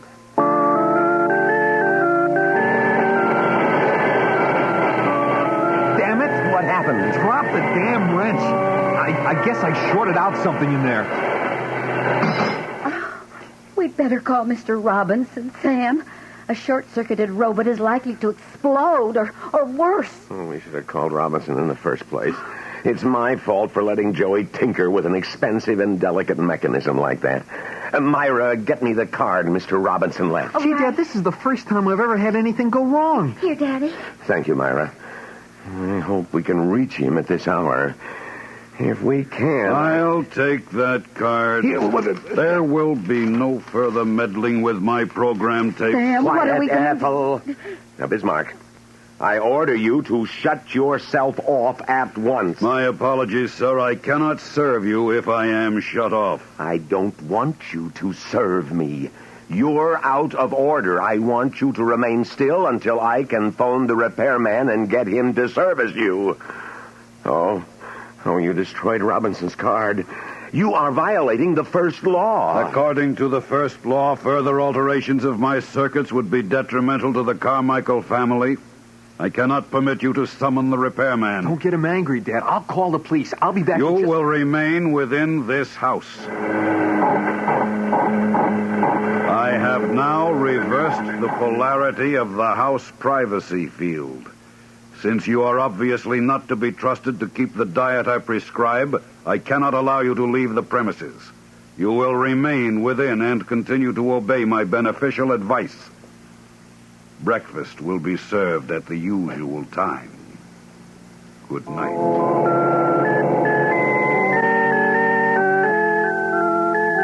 I awoke late, well past 9. Bismarck had neatly canceled out the impulse from the house that woke me at 7 each morning. After black coffee and toast, I tried the front door until I was in a sweat. I beg your pardon, sir. The door will not open. I explained last night. The force field is around the entire detached dwelling. Now, in theory, the field could be penetrated from the outside, but nobody comes calling without an invitation in Westro. It is not one of those neighborly subdivisions where everyone knows everyone. That was why we picked it. Dad, the phone connection's severed. Damn him. He can't hold us prisoners here. Oh, Bismarck's short circuit has resulted in exaggerating his sense of functioning. He's determined to make us lose weight, even if it kills us. He's got the kitchen wall up with some kind of electronic-based force web. He must have built it during the night. I tried to sneak in and scrounge some food and got a flat nose. Oh, we'll be skeletons any day. Hey, it isn't that bad, Mom. Yes, it is, Dad. I've lost 5 pounds in 4 days. Quiet. Bismarck's coming. Lunch will be served in 8 minutes. Probably down at the office. They're wondering where I am. Oh, they won't care. An executive isn't required to account for every day he takes off, you know. I haven't missed a day's work in years. I know. Oh, but they'll worry after 3 or 4 days, won't they? Maybe they'll try to phone her or even send a rescue mission. There will be no danger of that. While you slept this morning, I notified your place of employment that you were resigning. Well, you're lying. The phone is cut off. I communicated with them via microwave generator. If only we had an oilman the way we used to. He'd know how to shut the field off. But no. We've got a shiny, chromium-plated cryostat dishing out liquid helium. A neat, self-contained island in the middle of civilization with nobody bothering us. Ethel, please. Luncheon is served. You've got to do something about this, Sam. I'll have to, huh? And just what am I supposed to do? Daddy, don't get angry. Oh, don't tell me what I should or shouldn't do. Maybe you could distract him, and I could open him up again. No. That thing's 7 feet tall and weighs 3,000 pounds. I'm not going to wrestle with him. The haggard face in the mirror was mine. 6 days of starvation. I stepped on the scale. 12 pounds off in less than 2 weeks. Then it came to me in a flash. Ethel, Myra, Joey, come here. Where's that robot? In the kitchen. Bismarck? Bismarck, come out here. How may I serve you, sir? Damn you, scan me with your super power receptors and tell me how much I weigh. 179 pounds, 11 ounces, Mr. Carmichael. Yes. And the original program I taped into you was supposed to reduce me from 192 to 180. So I'm finished with you as long as I don't gain weight. And so are all of us, I'll bet. Ethel, Myra, Joey, upstairs and weigh yourselves. Sir, I find no record within me of any limitations on your reduction of weight. What? I have checked my tapes fully. I have a record of an order causing weight reduction, but the tape does not specify a termination of the program. But I thought... I'm sure we did. I know Dad, we instructed... Probably that part of his tape was erased when he short-circuited. Oh. Dear, what's so funny? Oh, funny? Yeah. The fact that I'm thin, trim, fit as a fiddle. Oh, we're all magazine ad beauties, the enviable few who in our age of technology, when normal exercise is extinct, we'll all shrivel up. Bismarck will starve us Sam, to death. Don't worry, Dad. We're going to get out of this. Oh, we won't. We'll never get out. We're going to be reduced ad infinitum. Listen, Dad, I have an idea that I think will work. There's an article on multi-phase generators in last month's popular electromagnetics upstairs in my room. Well, go on. Tell me more. Didn't you hear that, Dad? Hear what? The front door. I thought I heard it open just now. Oh, we're all cracking up. I hope I'm not intruding, Mr. Carmichael. Robinson. Yes. How did you get in? Well, through the front door. I could see a light on inside, but nobody answered the doorbell when I rang, so I just stepped right in. Your doorbell's out of order. I thought I'd tell you. No, it's rude. No, don't but apologize. We're delighted to see you. Well, I was in the neighborhood, you see, and I figured I'd drop in and see how things were working out with your new robot. Well, as a matter of fact, your robot has held us prisoner here for 6 days and is gradually starving us to death. Held you prisoner? Oh, no. Well, I thought you all looked a bit peaked, but, oh, dear. Now there'll be an investigation and all kinds of trouble. I think I short-circuited him. I see. Well, at least I can end your imprisonment. Now, let me see. I have a force field damper in my toolbox. There you are. Yes, that's a great little gadget that neutralizes the blockade. Quick, here he comes. There. That should immobilize him. Oh. Now, let's have a look in that chassis. Oh, free. Free at last. Am I going to eat? I'll eat myself right into oblivion. Warm buttered rolls, martinis, steak. You know, this really is fascinating. The obedience filters are completely shorted out, and the purpose nodes are somehow soldered together by the momentary high voltage arc. Do you know, I've never seen anything like this before. Neither had we. Really, though, this is an utterly new breakthrough in robotic science. You see, if we can reproduce this effect, it means we can build self-willed robots. Think of what that means to science. We already know. Oh, I'd love to watch what happens when the power source is operating. For instance, is that feedback loop really negative or... No. My circuit chancellor is destroyed. Bismarck is reactivated. This attempt at interfering with the well-being of the Carmichael family was ill-advised. He moved so fast. He did indeed.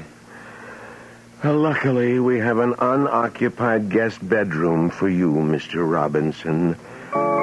Welcome to the home of the Iron Chancellor.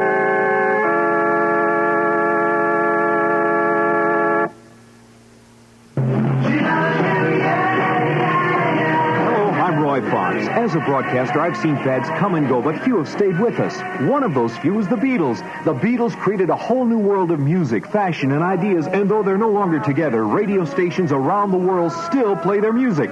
Now, RRP has gathered 60 of their finest songs onto 4 LP records, cassettes, and 8-track tapes for only $13.98. You get such Beatle greats as I Want to Hold Your Hand, Hard Day's Night, Bangladesh, Hey Jude, Michelle, Help, The Ballad of John and Yoko, Sgt. Pepper, and I Love Her, Yellow Submarine, and 50 other great hits. You get your choice of stereo records, 8-tracks, or cassettes for only $13.98.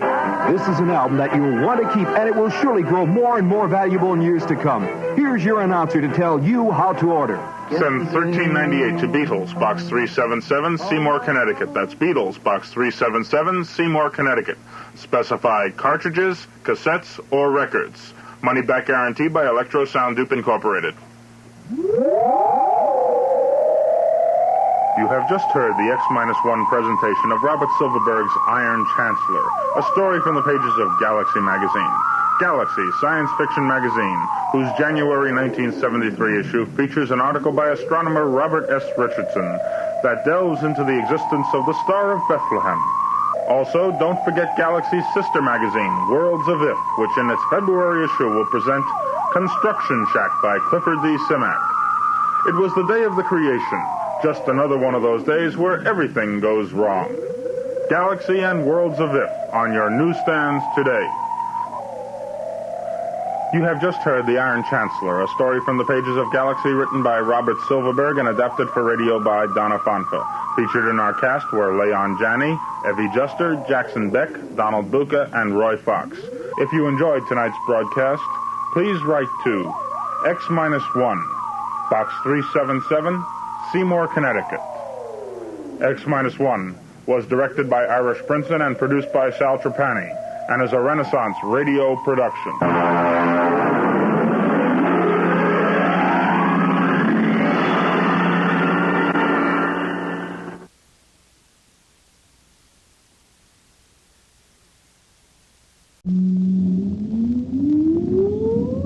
Countdown for blast off.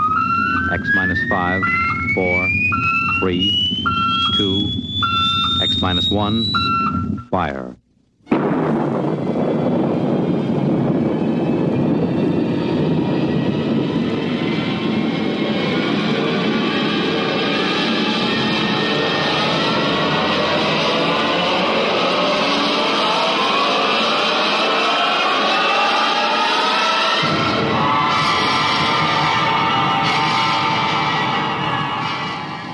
From the far horizons of the unknown come transcribed tales of new dimensions in time and space. These are stories of the future, adventures in which you'll live in a million could-be years on 1,000 maybe worlds. The National Broadcasting Company, in cooperation with Street and Smith, publishers of astounding science fiction, presents X minus 1.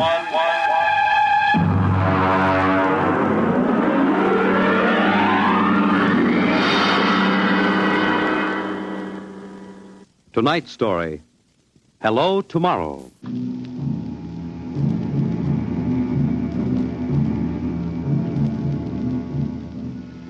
After the third atomic war, when the Earth was a mass of red radioactive dust, a handful of men and women went deep underground in the struggle for survival. A new civilization was built deep underground, a civilization which must keep a ceaseless vigil against the deadly gamma rays which filter down through the Earth. A civilization where the prime consideration is the genetic survival of the race. It is to this civilization in the year of our Lord, 4195, that we take you now.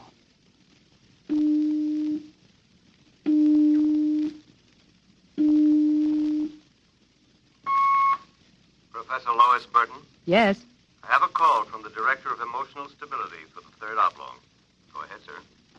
Hello, darling. Hello, dear. How is the Director of Emotional Stability? My, how impressive that sounds. Don't joke, dear. You never know who may be listening. Sorry. How are you? You sound tired. Well, we've had some bad cases. Mostly frantic mothers who insist on imparting their feelings to children. I suspect it's chromosomes affected by gamma ray leakage from the surface, but the head of the psychotechnic division says they're glandular cases. But that isn't why I called. I have good news. What is it? The genetic board has approved our application for marriage. So soon? Our chromosomes tested perfect. We can marry any time we want. As a geneticist, you should know that our offspring should be 90 percentile of perfection. I know. What's the matter? You are happy about it, aren't you? Of course. Terribly happy. I'm coming right over to the lab. You'll have to give me some time. What's the trouble? No trouble. You know that genetic survey I've been working on? What about it? Well, I've finally gotten permission to study an actual living case, a specimen of imperfect genetic transmission. Really? They're bringing him, or it, up from the condemned cages on the lower level. You will be careful. There's nothing to be afraid of. The specimen is XJ12. It's been studied before many times and is quite well trained. Oh, there's my door signal. I'll have to hang up, darling. See you later. Yes? Professor Burton? Yes. I'm from the Phylogenetic Institute. Oh, you brought my specimen? May I come in? By all means.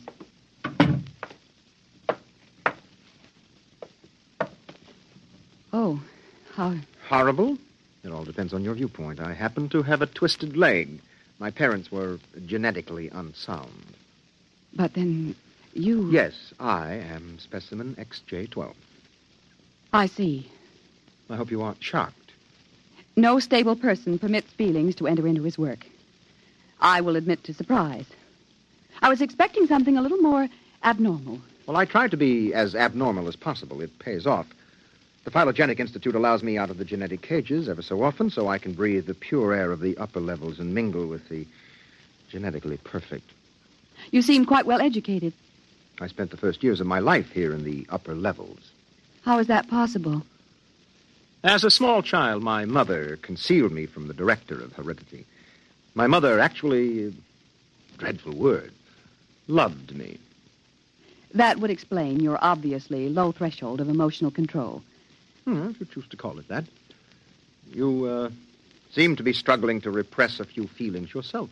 We will confine ourselves to the impersonal aspects of our work. As you please. I shall require you as a demonstration for a lecture I'm delivering to one of my classes tomorrow. At your service. Sit here, please. Grip these electrodes tightly. I'm going to calibrate your electrochemical tension. I'm quite familiar with the procedure.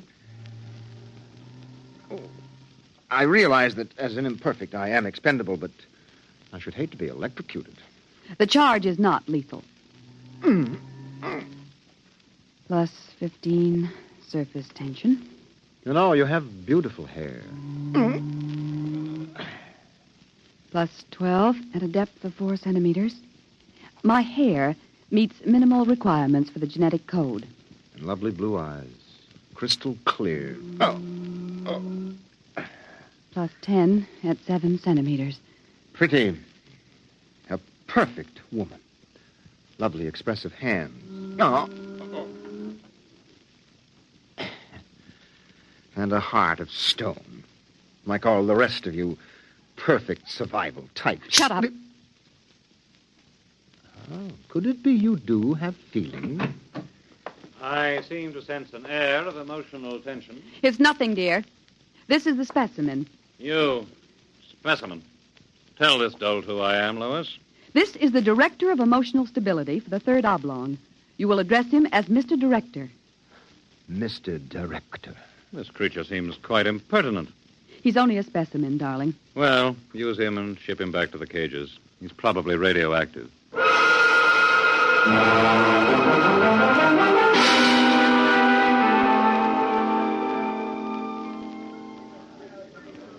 Attention, attention. The next demonstration will be conducted by Professor Lois Burton of the Institute of Genetics.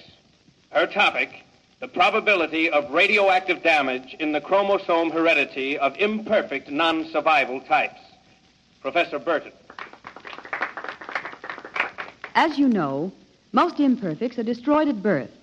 However, those who, for one reason or another, manage to survive are segregated in cages on the lower level for study purposes. The specimen we have today has been trained to tell in his own words about the factors in his upbringing. You will have to forgive his immature emotional control factor. He is, as you can see, quite different.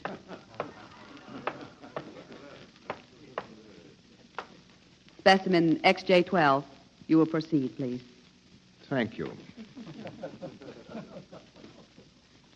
My mother was a psychotechnician in the Fifth Oblong. My father was an historian specializing in the records of pre-atomic surface culture. In the earthquake of 2170, apparently some hard radiation filtered down through the tunnels and penetrated the Fifth Oblong. The effect on my hereditary factors is quite apparent in this twisted leg. My father taught me in the last days before he was executed that every human personality is born with certain inalienable natural rights. The rights to have feelings, the right to mature, and above all, the right to be different from every other living organism. Because it cannot be otherwise, I submit to you, distinguished students, that the attempt by this society to abridge these rights is a violation of nature. I submit that the imperfects, the mutants, those who are different, have as much right to exist and be free as you. And I say break open the cages. Stop him! Give us back the right to be individuals. Stop him! Ah! Perhaps that will teach you. Professor Burton, take this specimen back to your laboratory and confine him.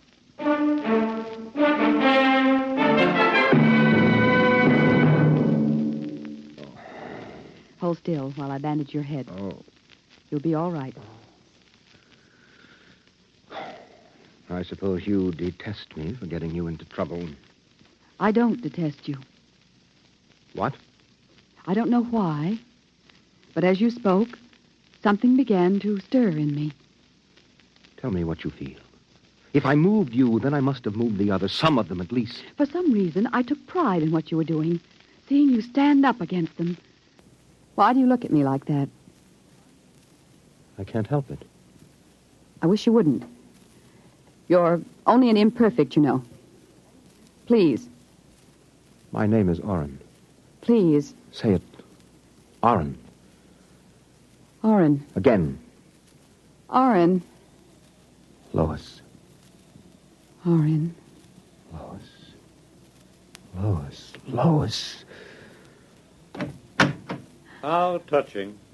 Walter. I've been listening for some time. Walter, how could you? In my capacity as Director of Emotional Stability, it is my duty. What are you going to do? Specimen XJ12 will be disposed of quite systematically by the state. For the good of the state, for the good of the genetic code, and in the name of emotional stability.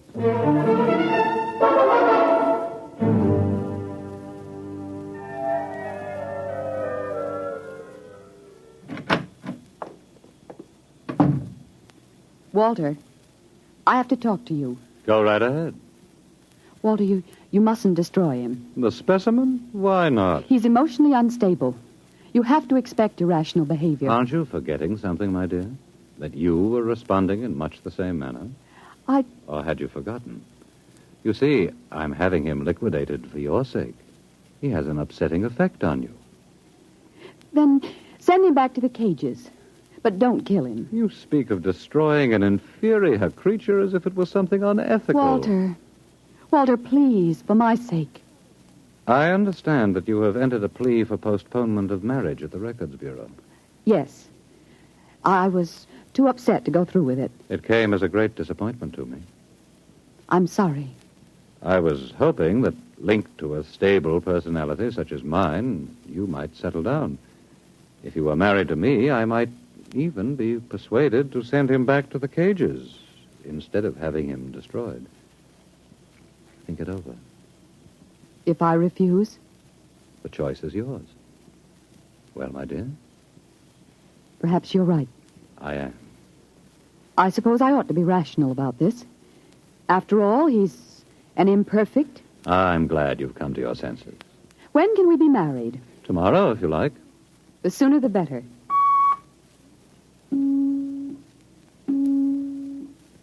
Let me talk to the custodian, please.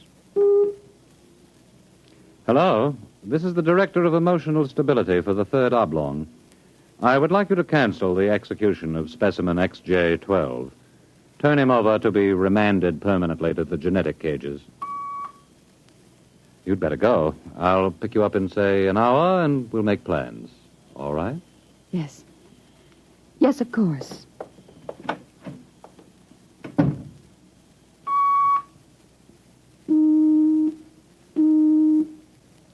Hello. This is the Director of Emotional Stability again. I want you to cancel that last order. Proceed with the execution, but under conditions of absolute secrecy. No, don't use the lethal chamber. Take him through the upper level to the tunnels. Yes. Yes, I'll issue a pass for the radiation checkpoint.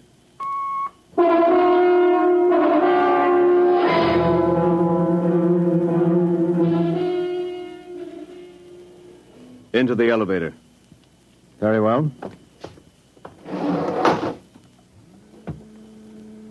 Why are we going toward the surface? The cages are on the lower levels. Radiation check. I've never done that before. New procedure.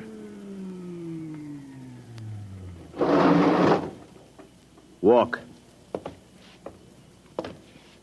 Halt! You can't go beyond this point. There is radioactivity in the tunnels. I have a pass from the Director of Emotional Stability for the Third Oblong. Special mission. I'll open the airlock. March inside.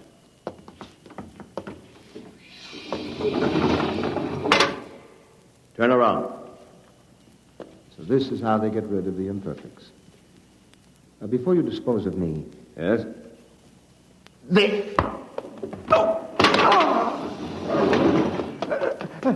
Help! Security! Security! What is it? What's happened? The prisoner struck me. He escaped into the tunnels.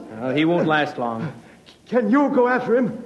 I could send a robot, but it isn't worth the trouble. There's no way back from the tunnels except through here. The only other direction he can go is toward the surface. And the closer he gets, the hotter the radiation. No, I think you can consider your prisoner officially dead.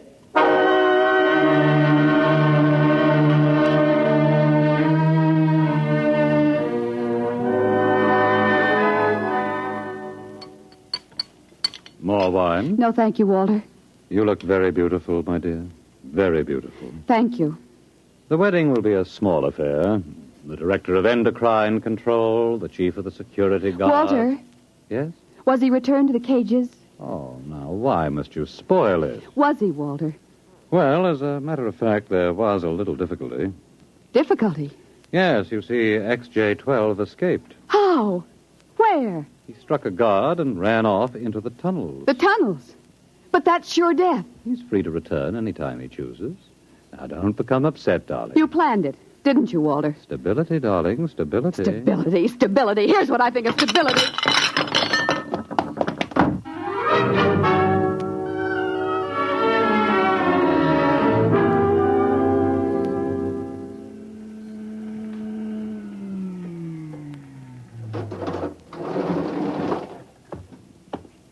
Halt!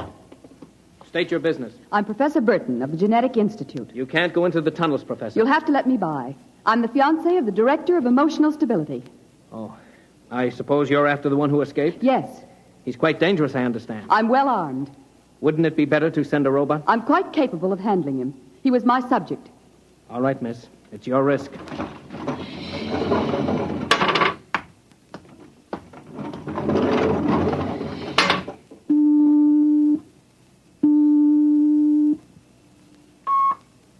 Checkpoint. This is the Director of Emotional Stability. Yes, sir. If Professor Burton tries to pass the checkpoint, I want her taken into custody. Professor Burton just passed, sir. She You said that... idiot! But, sir, she said that I she don't had... care what she said. Stop her. Send robots after her. Get her back. Yes, sir. At once, sir. Robot control. Checkpoint to robot control. Order out all televocal robots into the tunnels. Have them bring back any humans. This is a first priority order.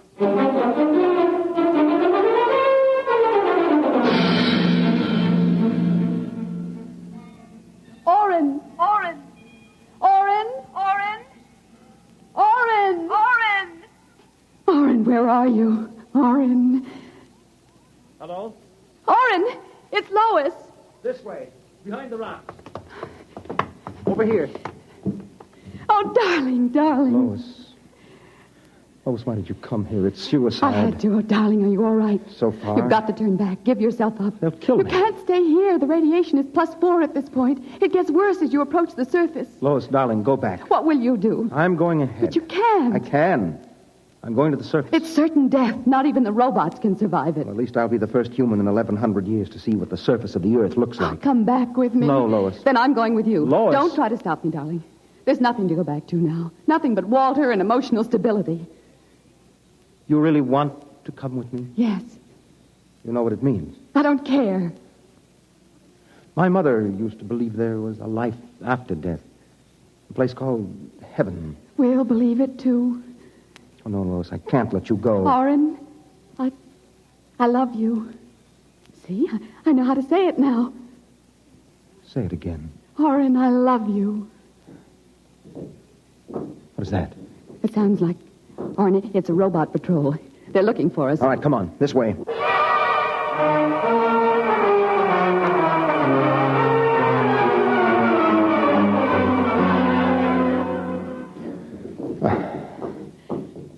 Oren, wait. It can't be much farther, darling. The robots.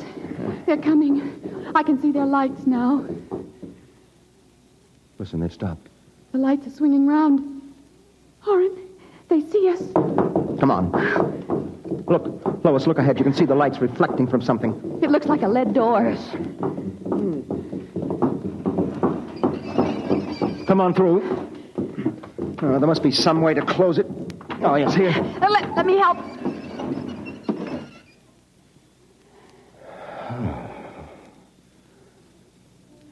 Well, they won't get through that. It's solid lead.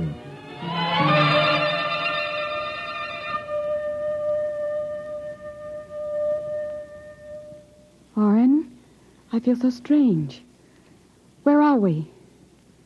I don't know. Look, up there. A huge round light. Lois. Yes, Oren. Lois, that's Luna, the moon. We're on the surface. How strange and red everything looks. How it glows. It's the radioactivity. Quiet and peaceful. And deadly. Oh, hush, darling, hush. Sit here and rest a while. Put your arm around me. Yes. Oren, I'm afraid. Oren, we're going to die. Don't think about that. Just think about us. Alone. The first humans to stand on the surface of Earth in 1,100 years. That door must have been placed there by the last handful of survivors who went underground after the atomic wars. And those other lights, the small ones, they must be stars. Oren, I'm so tired. Go to sleep, darling. Put your head on my shoulder and sleep. Hold me, Oren. Hold me very close.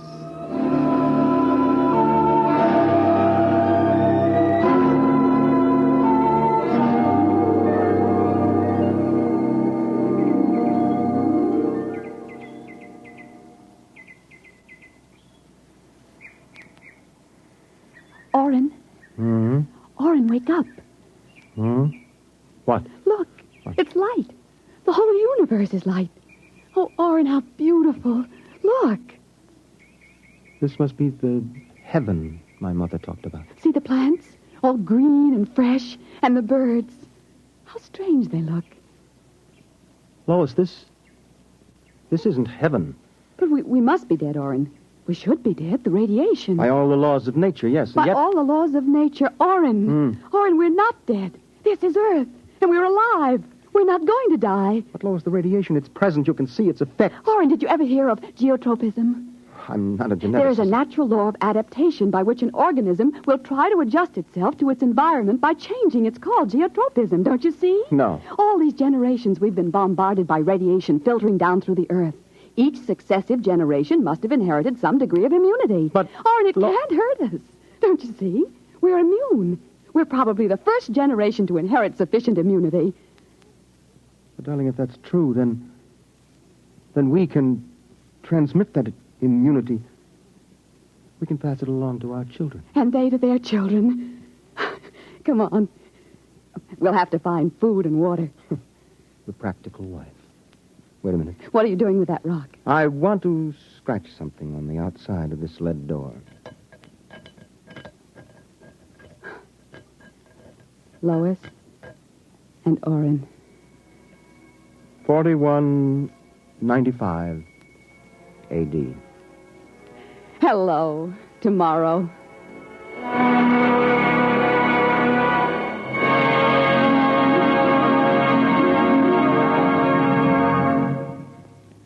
You have just heard X-1, presented by the National Broadcasting Company in cooperation with Street and Smith, publishers of astounding science fiction. Your announcer, Fred Collins. X-1 was an NBC Radio Network production.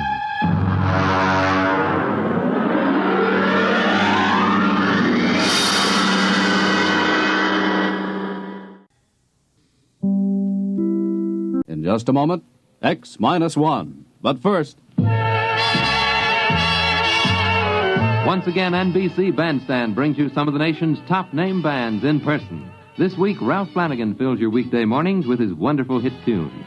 Slow numbers or fast, there's no mistaking the delightful Flanagan style. And then, Art Mooney and his orchestra are also on hand with plenty of lively and rhythmic arrangements. The four lads take the Mr. Music spot this week, and Bert Parks is back as permanent MC. Hear them all on NBC Bandstand. Now stay tuned for X-1 on NBC. Countdown for blast off. X-5, 4, 3, 2, X-1, fire.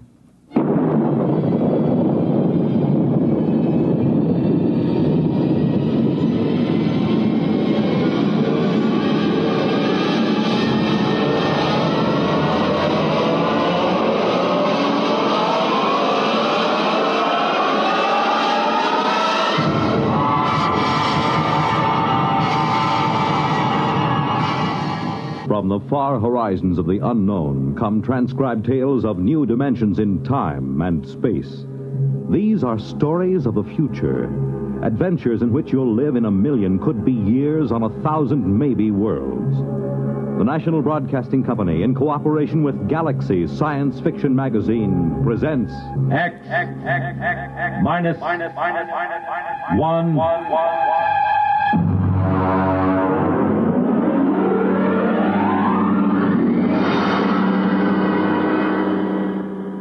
Tonight, Surface Tension by James Blish.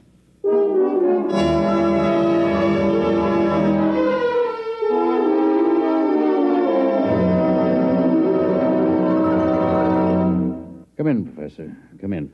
Mr. President, do sit down. I'm terribly sorry to have kept you waiting. Time has very little significance, sir. Well, now, what is the urgent nature of your visit?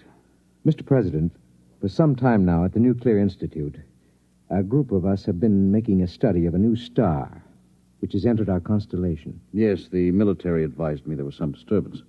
We've completed our calculations, sir. And?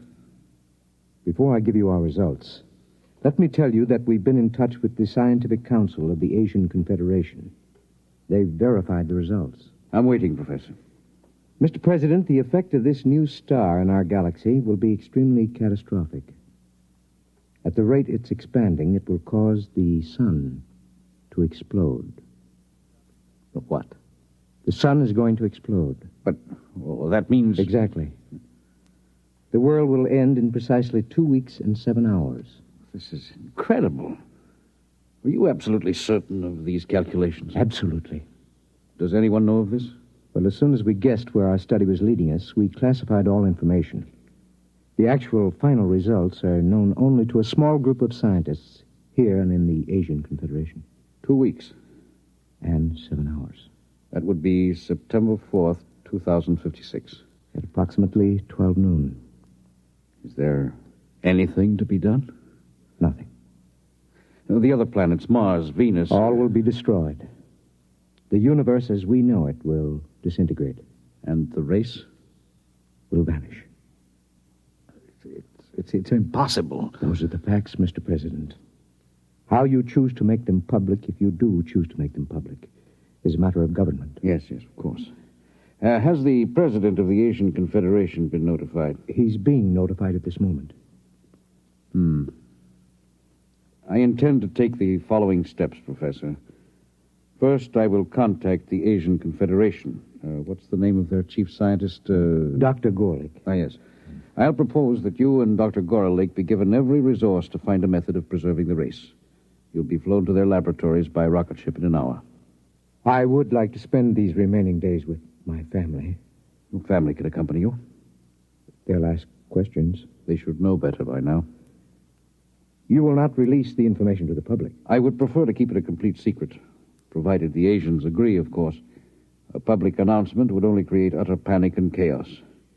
I assume it will happen instantaneously? Yes, instantaneously. Then secrecy is best. One thing, Mr. President. Yes? I wonder if perhaps religious leaders should be told. Professor, I believe in the power of God myself.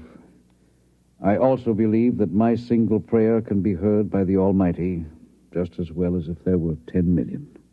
There will at least be 2 of us, Mr. President. I, too, will pray.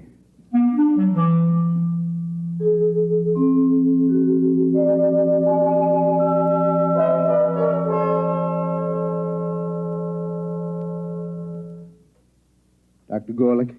Professor, how nice to meet you again. Do sit down, sit down. Thank you.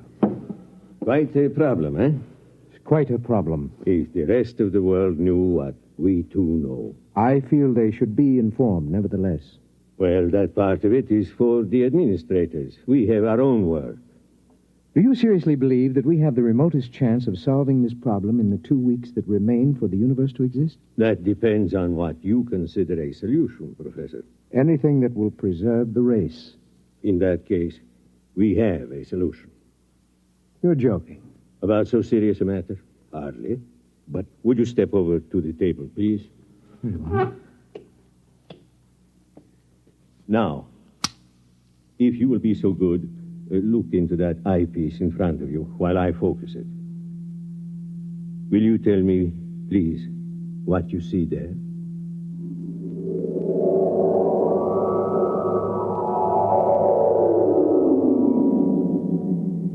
Fascinating. Most unusual. Would you be good enough to describe it? Yes, of course. I see what looks like a section of a large swimming pool. Plant life. Very tiny, and some kind of animal life, almost molecular in size. Good. Now let me change the magnification. Possible. Go on, please. Describe. What? I see what looks like dogs, cats, a cow. All evidently swimming underwater in this medium. Wait. Yes, they seem to be dogs and cows and cats, except that they appear to have gill-like breathing apparatus. Good.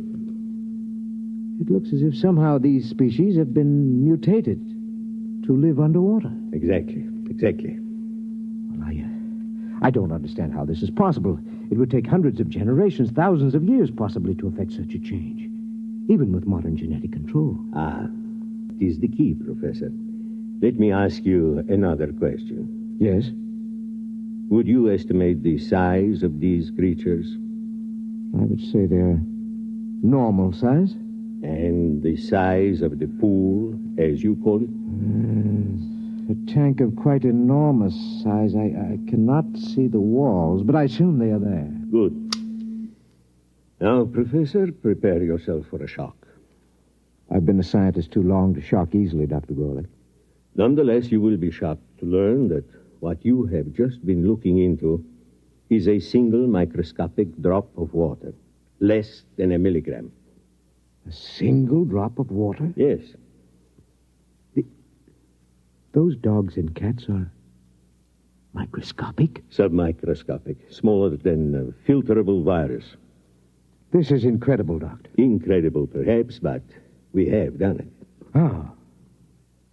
We found a way to reduce the size of the original fertilized eggs through bombardment of the molecules.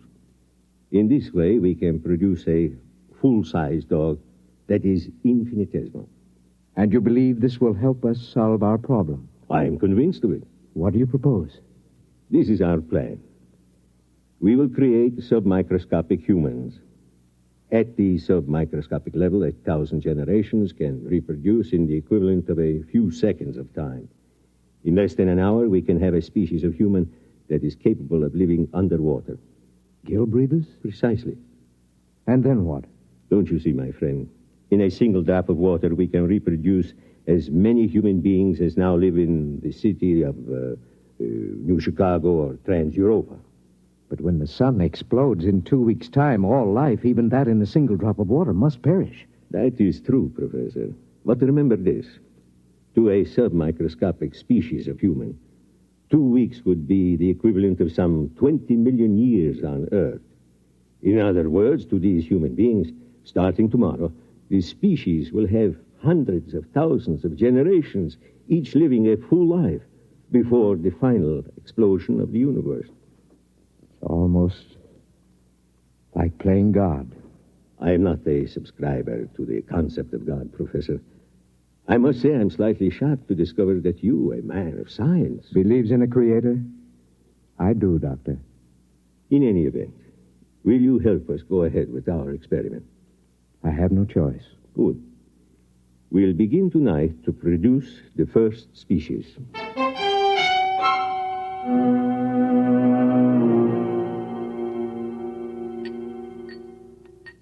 Careful with the virus. Here's the tube. Now then, we'll place this in a drop of water underneath the lens of the microscope. What about the evaporation and condensation of the drop? All outside factors will be controlled. Temperature, humidity, and so on. Will you turn on the lens, please? Now, using the highest magnification, we'll be able actually to manipulate a single being with electron magnets. A sensation we would interpret, possibly, as we interpret a centrifugal force. Ready? Ready. Good. We begin the experiment.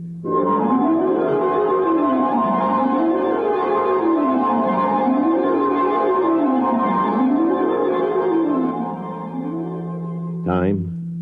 1900 hours, 56 minutes, 3 seconds. Coming up on 0.4, 3, 2, 1, 0. Observation. The first fertilized ovum, reduced to submicroscopic size, has begun to develop. Time? 1956, 20 seconds. Coming up on 2, 1, 0. 4 submicroscopic human beings have been reproduced. 2 appear to be males, 2 females. Time? 1956, 24. Observation. 10 generations of submicroscopic humans have been reproduced. Webbed toes and fingers and elementary gill modifications have begun in response to submersion of species in highly oxygenated vapor. Time? 1956, 45. 100 generations have reproduced. Increased water in vapor has resulted in gill structure, species now ready for total submersion in a droplet of water. Turn on the electron magnet. Now for the crucial part of the experiment. Total submersion. If any should die, I feel like a murderer. The prolongation of the human race is at stake. It's a calculated risk. Still. Steady. I am about to effect the transfer. Steady. Now. Done. Look in the microscope, quickly. I can't find them. Let me. They're alive and swimming around. How many? Thousands. We've done it, Professor. Inside that drop of water, human beings like you and me, except for their gills, are already beginning to establish a civilization that will last for them millions of years. And for us? 2 weeks to observe and wonder, and then... Unless a miracle should occur. Let us begin now. Time, please. 1900 hours, 56 minutes, 49 seconds, 3, 2, 1, 0. Observation. The equivalent of 1 million years has already passed inside our droplet of water. Human life is firmly established.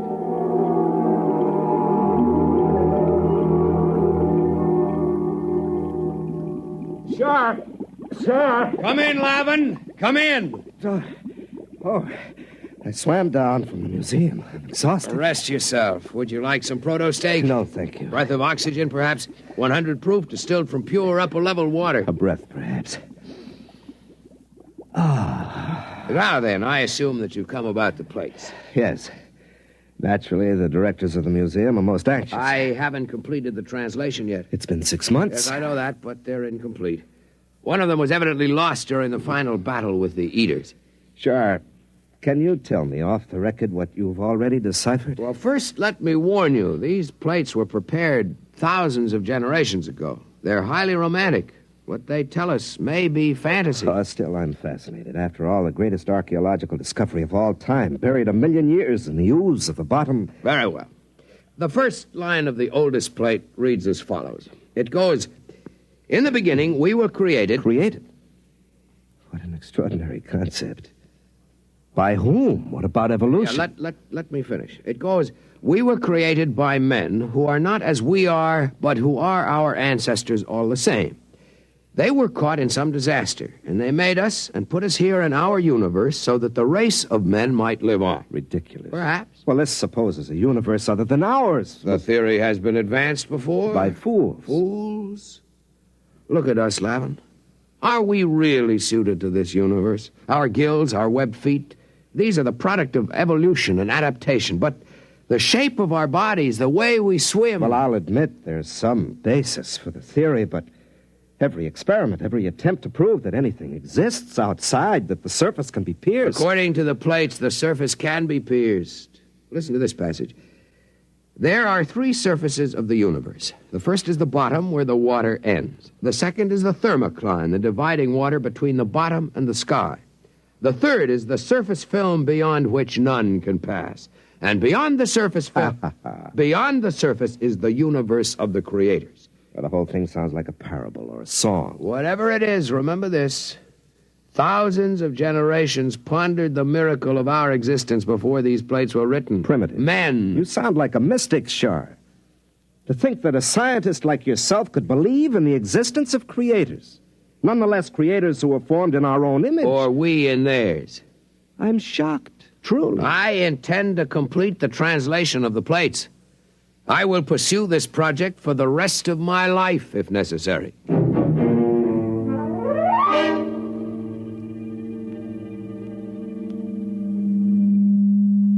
Time, Professor? Second day, 14 hours, 6 minutes, 10 seconds. Observation. The plates which were inscribed with microscopic data by an earlier generation have evidently been removed by a subsequent generation. Our study shows that a highly developed civilization is now living in the drop of water. Certain water organisms have been domesticated and underwater ships have been developed.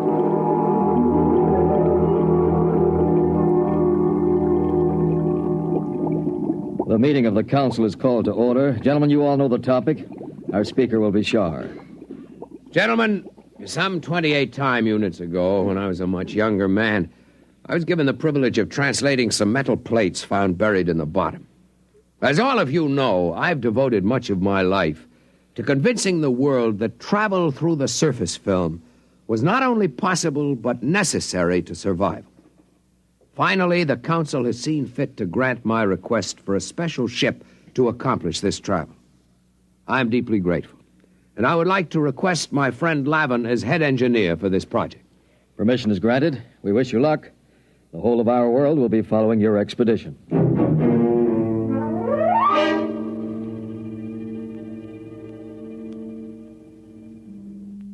What's happening, Dr. Gorlick? From what I can detect, the Gill breeders are preparing for the equivalent of space travel.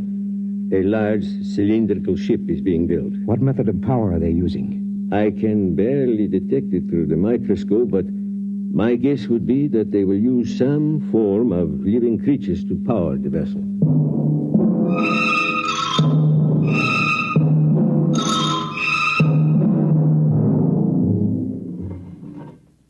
Shar to leader. Shar to leader. Leader, go ahead, Shar. The ship is ready to take off for the upper levels, leader. Water sealed in? All tight. Diatom's ready to move? Diatom's ready. We'll give you an escort of paramecium ships as far as the upper level. After that, you'll be on your own. Very good. Whenever you give the signal, Captain, Lavin can order the diatoms to proceed. The Sandbar is clear for the initial climb. Your course is straight up the stem of water plant 6. Diatoms ready? Diatom's ready, sir. Cilia in motion? Cilia in motion. Internal water circulators on? Circulators on. Countdown for takeoff. 5. 5. 4. 4. 3. 3. 2. 2. 1. 1. 0. Diatom's in motion. Full speed ahead. Good luck. Well, Shar, this is the beginning of your dream. If the ship holds. We've utilized every engineering principle known to man. Double construction of the toughest water lily, 2,000 living diatoms for power, 20 million cilia. I'm not worried about the power. I'm worried about the temperature and the impact when we reach the surface film. What's our speed? 20,000 knots. Well, we've reached water plant 6. Now for the climb up the stem to the surface. Overseer.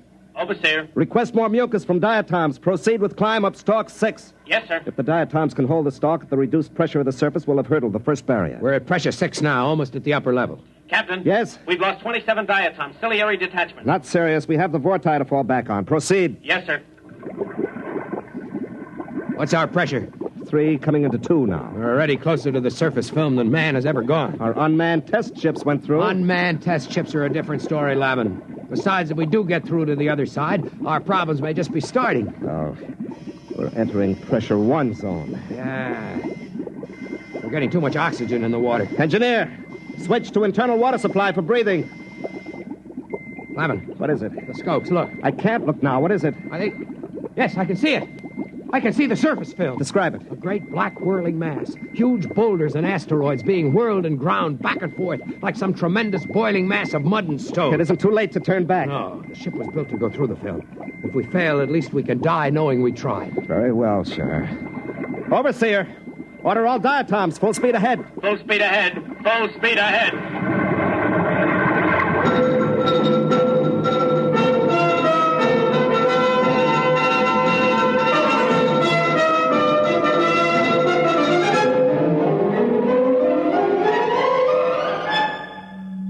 Film, Shar. Pressure on the ship is increasing. Overseer, more oxygen for the diatoms. Captain, the diatoms are dying. More oxygen. Keep moving. We're almost through. Shar, use the auxiliary vorti. Maybe the motion of their cilia and the thrust of the water. Overseer, bring up the vorti. Full speed ahead. We're moving. We're making headway. Oh, if the ship will only hold together. Shar, we're through. We're on the surface. Open the viewing port. It's blinding. Put on your eye shield. Look, Shar. Like a huge sheet of metal stretching as far as the eye can see, with thousands of small streams and great rivers of water. Look above us, Lavin. Space. Space as far as one can see. And a single huge sun like a great eye looking down at us. Must be billions of miles above us. See those enormous boulders and that molten rock on the surface? The ancients did not lie when they made the plates, Lavin. The universe does exist beyond the surface. Yes, but where are your creators, Shar? Certainly, they were a romantic notion. I believe they exist, Lavin. Shar! Captain, the diatoms are dying. There's not enough oxygen in the water cases. What's the atmosphere like? Almost 30% oxygen, completely unbreathable. We'll have to try to get back into the surface film to restore life to the diatoms. Overseer, get the diatoms out of their shells. Full reverse speed down the stalk. We're going under again. Yes, sir. I'll try. We know one thing, Lavin. The surface can sustain life. Can't sustain ours much longer. Full reverse. It's no use, Captain. The diatoms are near death. Use the vorti. We haven't enough water, sir. They're starting to suffocate. We've got to get back beneath the surface. Lavin, we must. Think of what it means to mankind to know that the universe goes on, that it can sustain life. I don't know what to do, Shaw. We're finished. There must be a way. A way? Why don't you pray to your creators now? Perhaps they'll help you. And as for me, I'm resigned to death. I cannot share your bitterness, Lavin. We have enough water for perhaps 2 minutes breathing, sure. There are no miracles and no creators. You'd better prepare to die. I am as ready as you, Lavin. Captain, we're strangling. Well, sir, why don't you pray to the creators? Better still, let me. I have a louder voice. Hey, creators! You all-powerful ones who made us, can you hear me? This is Captain Lavin of the first ship to breach the surface.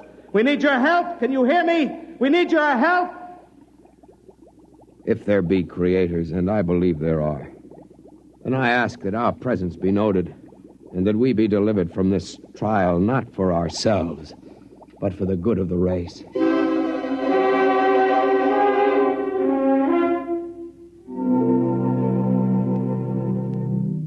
Well, Doctor?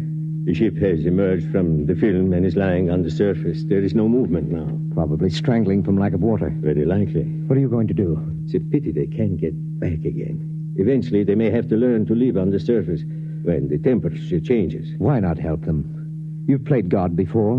Why not, indeed? Switch on the electron magnet. Ready. Now then, if I can just breach the surface tension near them, they'll be sucked under again, as in a whirlpool. If they survive... You'd better hurry. Here goes.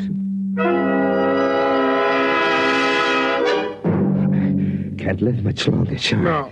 It's getting... What's that? I don't know. We're moving. Downward. Lavin, it's a vortex. A vortex is opening through the surface. One way or another, we'll die. The ship can't take the stress. We're dropping. Sure.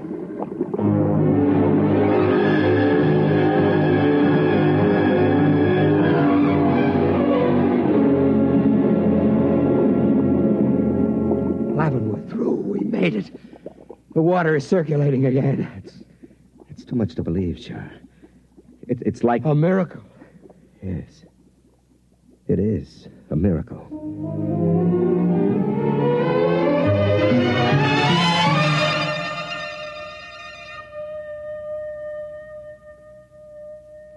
Well, Doctor? They've gotten through. The ship is floating down toward the bottom now. I wonder what they thought at the moment they were saved.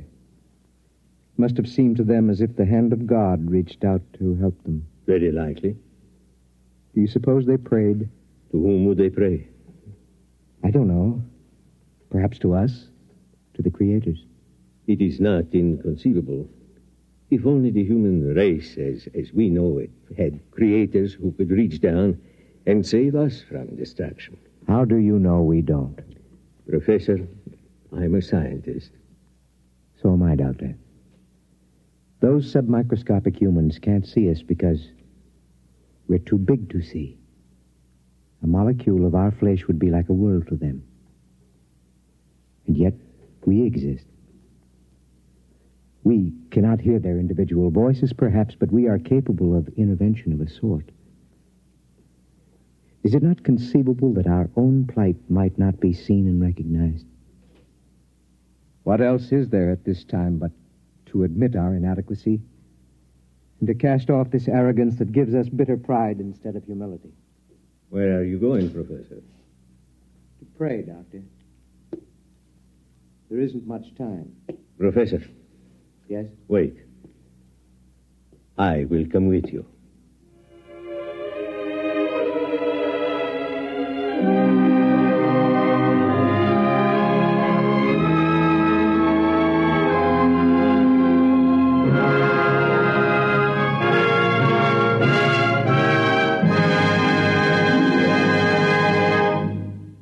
You have just heard X-1, presented by the National Broadcasting Company in cooperation with Galaxy Science Fiction Magazine, which this month features Jackpot by Clifford D. Simak.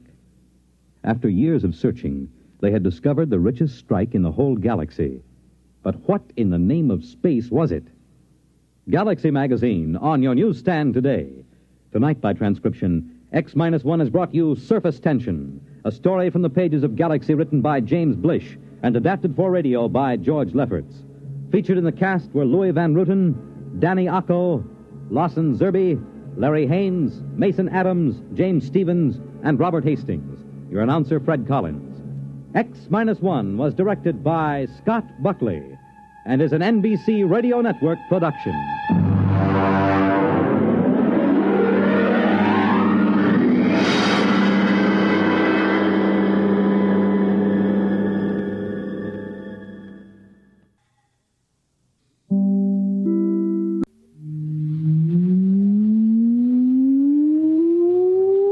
Countdown for blastoff. X -5, -4, -3, -2, X -1. Fire!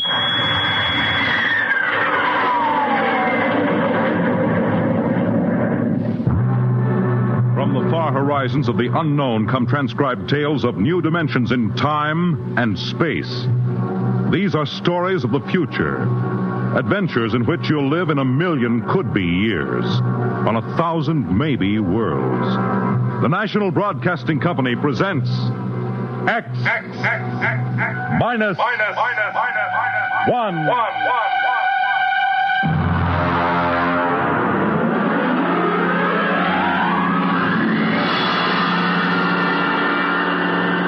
Tonight's story, Mars is Heaven.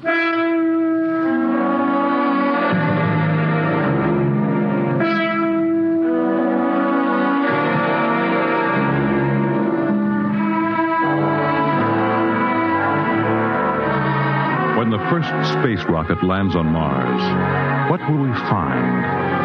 Only the ruins of a dead and deserted planet? Or will there be life? Intelligent life in some strange form that we can only imagine? Will we be welcomed with open arms? Or will the Martians treat us as invaders? Only one thing is certain. Someday, a giant metal ship will take off from Earth to travel through the black velocities, the silent gulfs of space, to descend at last into the darkness of the upper Martian atmospheres. And on that day, man will finally know the answers. The day we first land on Mars.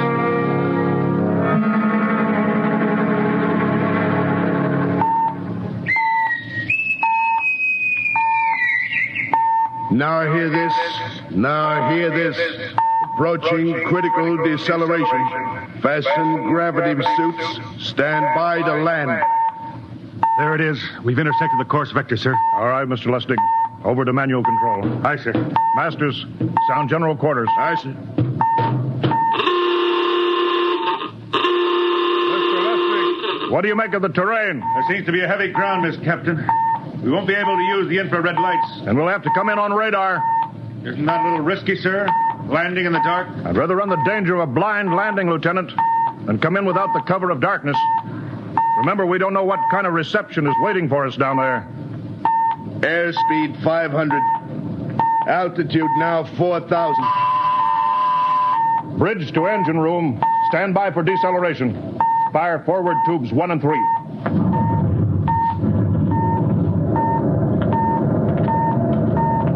Steady as she goes, Mr. Lustig. As she goes, sir. Airspeed 100. Altitude 1,000. Radar indicates a level stretch dead ahead, sir. Skids down. Skids check. Altitude 500. 4. 350. 3. Up a point now. All right. Let's set her down.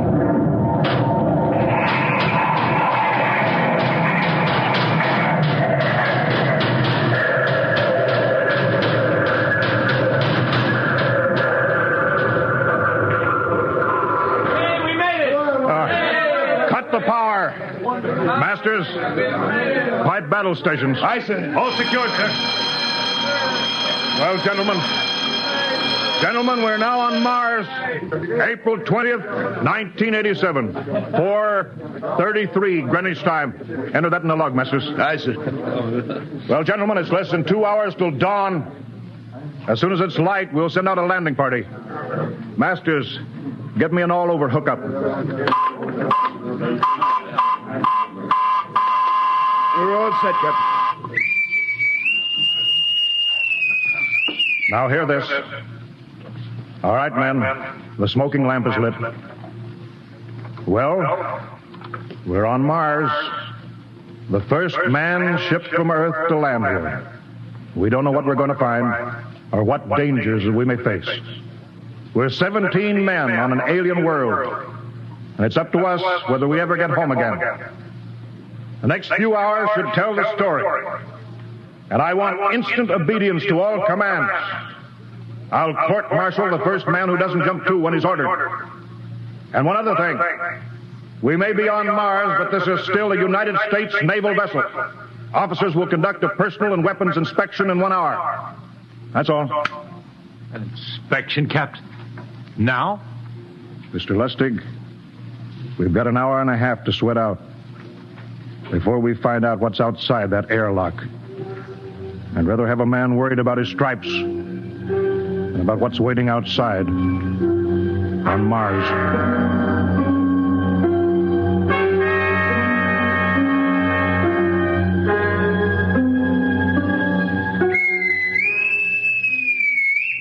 Now hear this. Landing party report to forward airlock. Captain Black, Lieutenant Hingston, Lieutenant Lustig, and Dr. Horst report immediately to forward airlock. It's now landing time -5. Well, they're paging us. You ready, Dr. Horst? Yes, Mr. Lustig. As ready as I will ever be. Come on, let's get in the lock.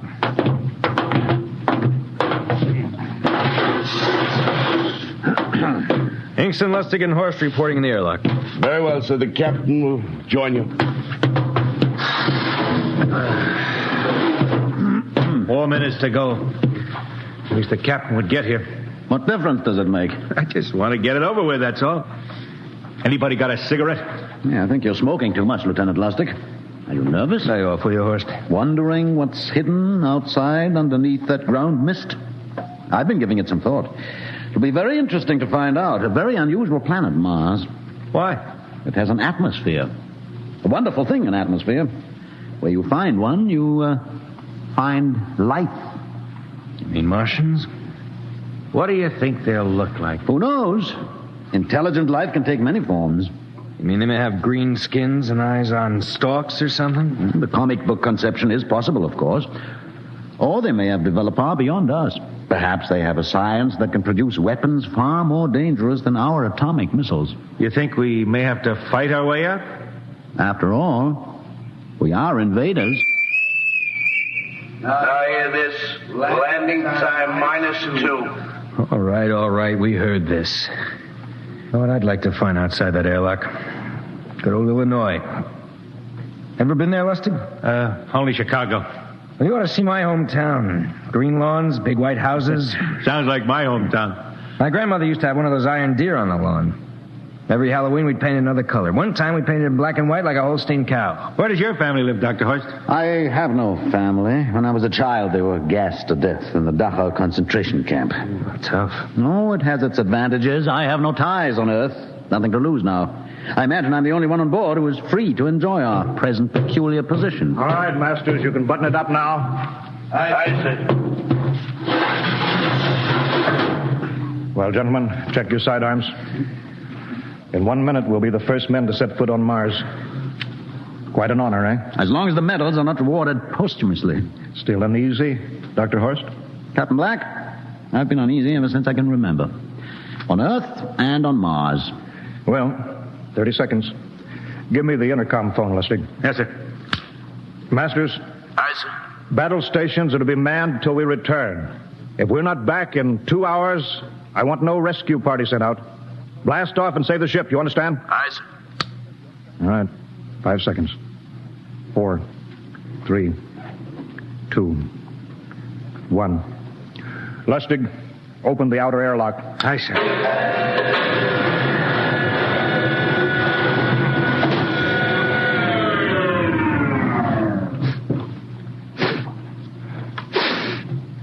It's fresh air.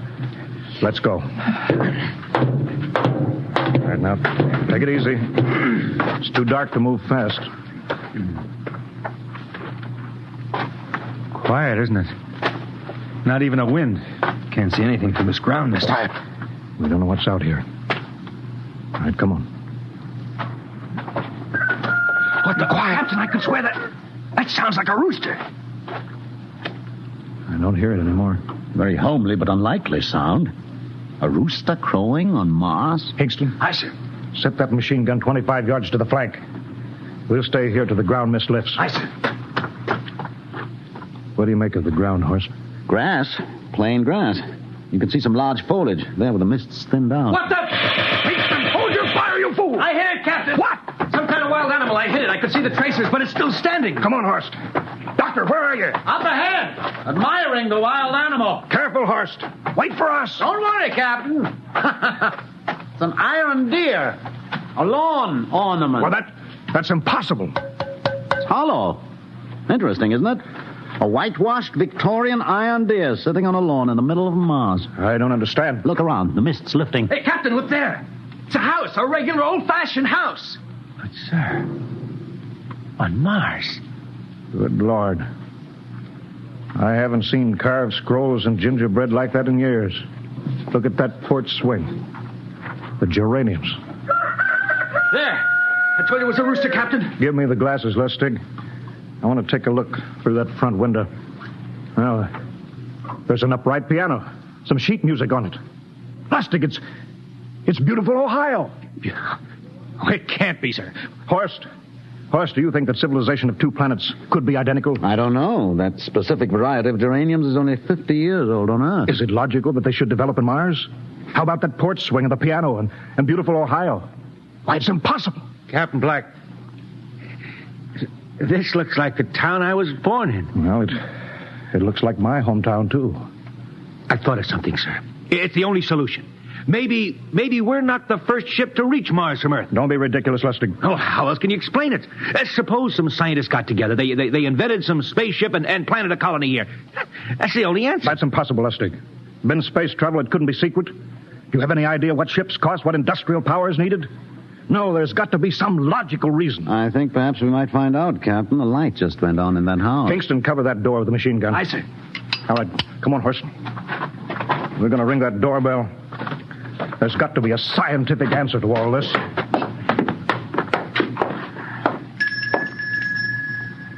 And there's something moving in there. Stand back, Horst. Give me a clear shot. Are you sure a bullet can stop a Martian? Steady now. Can I help you?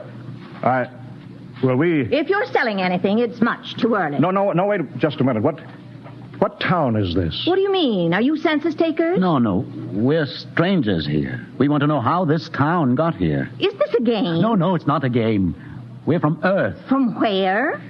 From Earth. Do you mean out of the ground? Are you sure you're feeling well? Madam, we came in a flying ship across space. We're from the third planet Earth. This is Mars. Now do you understand? Mars. You go away now, you hear? I'll call my husband from upstairs and he'll chase you. Go on. But this is Mars, isn't it? This is Green Lake, Wisconsin, in the United States of America. Bounded on the east by the Atlantic and on the west by the Pacific. Now go away. Goodbye. Horst, do you suppose it's really possible? I've got to find out more about this. I told you I'd call my husband. Now you go away. You've got to tell me one thing first. What year is this? Year? 1928, of course. For goodness sake. You hear that, Horst? And we know it's 1987, and we know this is Mars. Horst, is it possible that we got fouled up, made some tremendous blunder, circled around, and landed back on Earth? In 1928? Well, maybe some switch in time or dimension. Could we have shifted somehow, gone backward in time? Oh, Horst, this won't hold water. It's not logical. We checked every mile. We went past the moon, out into space. We're on Mars. Lustig out at point. Hingston in the rear. Keep that gun at half load. Aye, sir. Horst, there's got to be some cold, logical solution. Captain! What? That house down the street, the white one with the green shutters. Lustig, what's the matter? I never thought of... Thank God! Lustig, come back here! He's running for that house. That crazy fool, after him quick! Lustig, stop! Come down off of that porch! Grandpa! Lustig, what the devil do you think you're doing? Albert! Grandma, Grandpa, it is you. Lustig, what is going on here? Albert, it's been so many years. How you've grown, boy. It's so good to see you. Lieutenant Lustig! Oh, Captain, Grandma, I want you to meet my friends. This is Captain Black. Captain, I want you to meet my grandfolks. Howdy. Any friend of Albert's is a friend of ours. How long have you been here, Grandma? Oh, a good many years, ever since we died. Ever since you what? Oh, yes, sir. They've been dead 30 years. What? Oh, now, don't you trouble yourself. It's all right. We're alive again, that's all. Do you mean to tell me that Mars is heaven? Oh, nonsense, no. All we know is here we're alive again. And who are we to question God's infinite ways? Well, Lustig, we're going back to the ship. But, Captain, I want to talk to my grandpa. Lieutenant Lustig, I don't like any part of this. You'll come back with us if I have to club you and carry you. I see. Now, let's go. Heaven only knows what they've run up against back at the ship.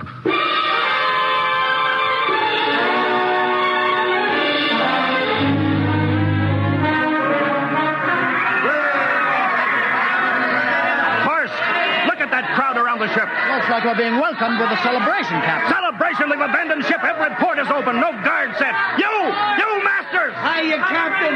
Meet my old dad. Dad, that's Captain Black. He's not a bad guy for an officer. Higston! What's it? Bring that band back. Use force if you have to. Excuse me, sir. There's my Uncle George. Higston! I'll be right back, Captain. Uncle George. What the devil is going on here? Don't you understand, sir? They've all found friends and relatives. They're all here. Right, Captain. I've found it. The whole crew's out in the crowd. But I gave orders. Definite orders. You don't understand, Captain. I understand mutiny. I don't care how many relatives show up. I'll have discipline. Johnny! What? Johnny, you old son of a gun! It's you. Edward. Yes. It can't be. Oh, of course it is. Johnny, Ed. you old... Ed. Dr. Horst. This is my brother, Edward. How do you do? Hello, sir. It's wonderful to see you, Edward. Look, I've got to get back to my ship. Oh, Johnny, wait. I almost forgot. Mom's waiting at home. Mom? Yeah, and Dad, too. Mom and Dad are alive? Then you're real, Ed. Well, of course. Don't I feel real? How's that, huh? Why, Ed! We've got lunch for you, Johnny. Mom's making corn fritters. Dr. Horst, haven't you found anybody? No, Captain. I have nobody. Oh, then you come on home with me, right, Ed? Why, sure. Horst, you wouldn't believe it, but it's been 35 years since I had Mom's corn fritters. By George, 35 years.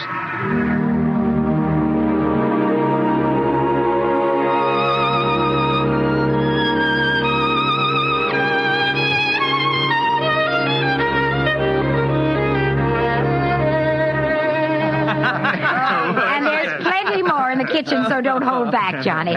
You too, Dr. Horst. Well, Johnny, you're still in the Navy, huh? That's right, Dad. I'm in command of the ship. We're an old Navy family, Dr. Horst.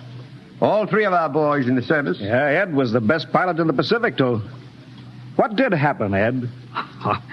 What's the difference? I'm here now. Yeah, but... You know, it's almost perfect. All we're missing is your brother, Will. Then the whole family could be together. Well, it won't be long, Mom. Will's in charge of the XR-54. Next rocket coming out to Mars. Oh. Well, little Will. When does he leave, Johnny? Well, the takeoff's scheduled for September, but it depends on what we report. Oh, yeah. There's no question about that now, huh? No. Christmas together again. That'll be something. Sure will, yes, sirree. Well, this calls for a celebration. How about a little of the old dandelion wine, eh, Johnny? Now, Father, don't you go giving Johnny too much wine. He's a big boy now, Mother. Well, sir, isn't everything just fine? Just fine.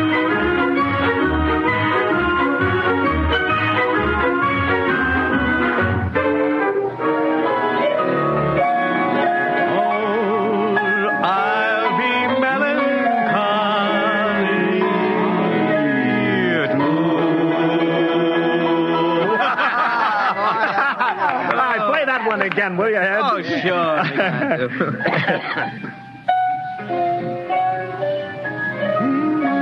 Well, Dr. Horst, what are you doing sitting over here alone? What do you think of my little family? Very nice. You know, I can't understand why you didn't find any folks here, Dr. Horst. It's just a shame everybody else is so happy. Well, I never remembered my family, Mrs. Black. All I know is they were gassed at Dachau during the Second World War. When I was liberated, I was in delirium 3 months. I cannot remember anything before then.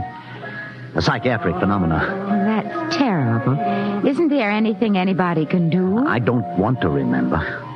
I have not had a pleasant life. I prefer to be free of emotional entanglements. They interfere with a scientific approach. Oh, I'm sorry, Dr. Horst. Oh, I'll get it. That's our ring, long and 3 shorts. I remember that. Well, maybe we'd better call it a night. You must be getting tired, Johnny. I'd better be going back to the ship. Nonsense. You stay the night. We insist. I just couldn't rest thinking of you all alone on that ship. I'll be all right. Well, good night. Oh, wait a minute, Dr. Horst. That phone message was for you. Me? Yes, that's right. A message from Anna. Anna? I don't... Well, there, she must be an old friend. Isn't that nice? I don't... You sure it was for me? I don't remember any Anna. Well, she asked if you were better. Perhaps she's someone who knew you at Dachau. Anna? She said she's coming over here first thing in the morning. So you'll have to stay over. Yes, well, that settles it then. You stay here, Horst. You can bunk with me in my old room. Yeah, but Johnny, we thought you'd like to be with Edward. So you could talk the way you used to. Well, we can't put Dr. Horst on the daybed. I think we'd better share the room tonight. Be plenty of time for talking, Ed. Yes, I guess so. I suppose I better drop back to the ship. You know, Ed, security check. Why do you have to do that here? I don't know, Mom. There's no good reason, I guess. Suppose we skip it tonight, huh? Well, good night, everybody. Oh, it's good to have you home, Johnny. It's good to be home, Mom.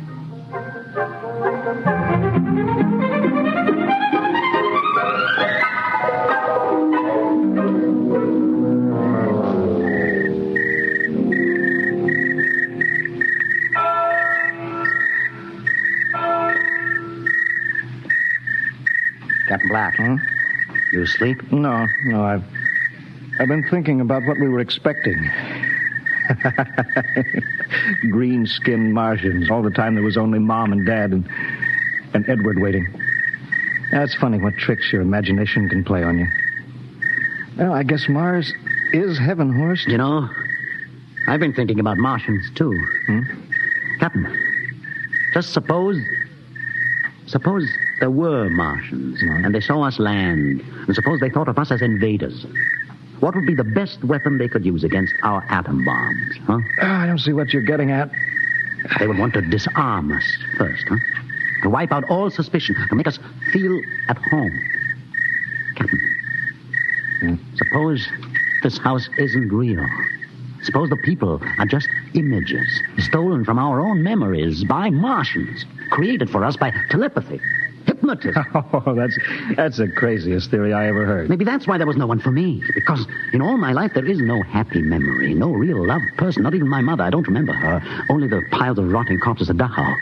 There was no happy emotion for these people to recreate. How about that phone call? Anna? Yes, Anna.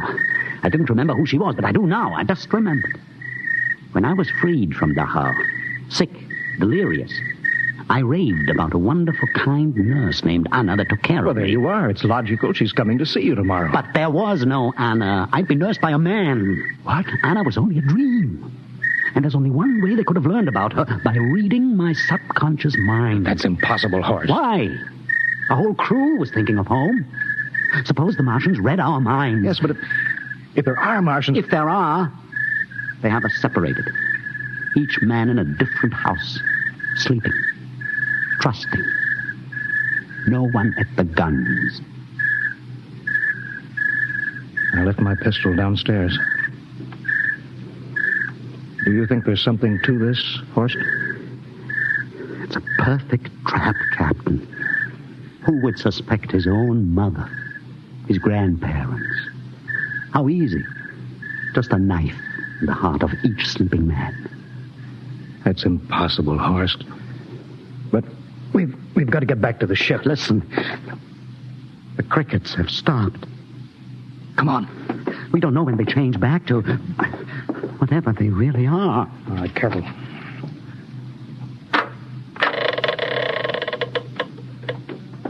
Where are you going, John? Ed, we wanted a drink of water. That's all, Ed. You're not thirsty, John. You don't want a drink. Look out! You don't want a His drink. face! It's changing! He's a Martian! Run, horse! Run! You can't get away, John. This way, horse! Horse, where are you?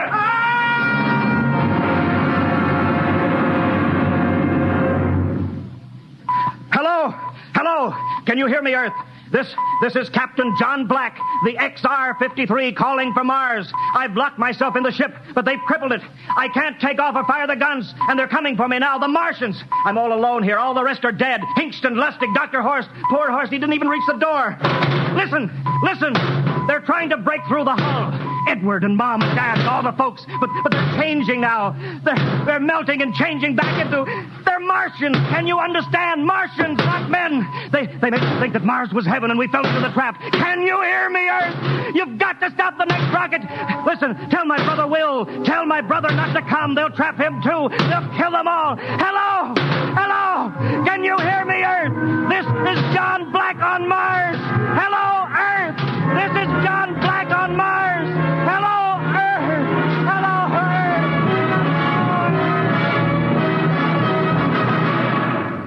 Earth. Tonight, X-1 has brought you the science fiction classic, Mars is Heaven, written by Ray Bradbury and adapted for radio by Ernest Kenoy.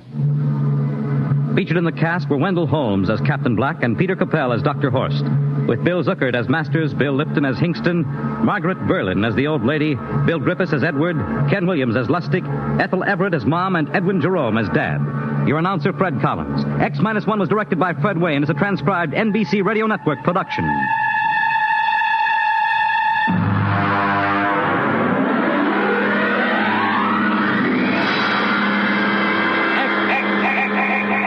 Minus one.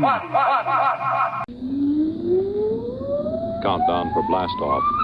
X-5, 4, 3, 2, X-1, fire.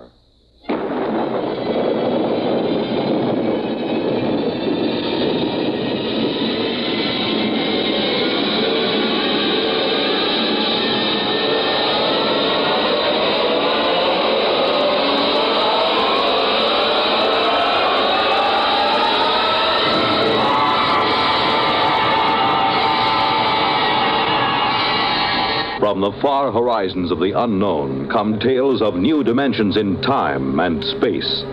These are stories of the future, adventures in which you'll live in a million, could be years, on 1,000 maybe worlds. The National Broadcasting Company, in cooperation with Galaxy Science Fiction Magazine, presents X-1.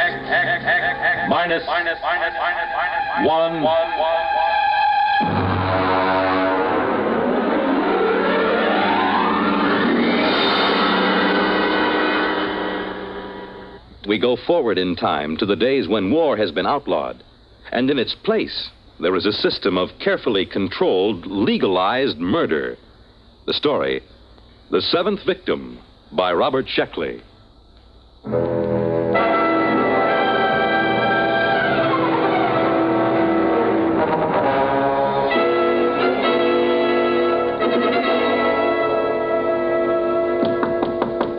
Is that the mail, Jenny? Bring it right in.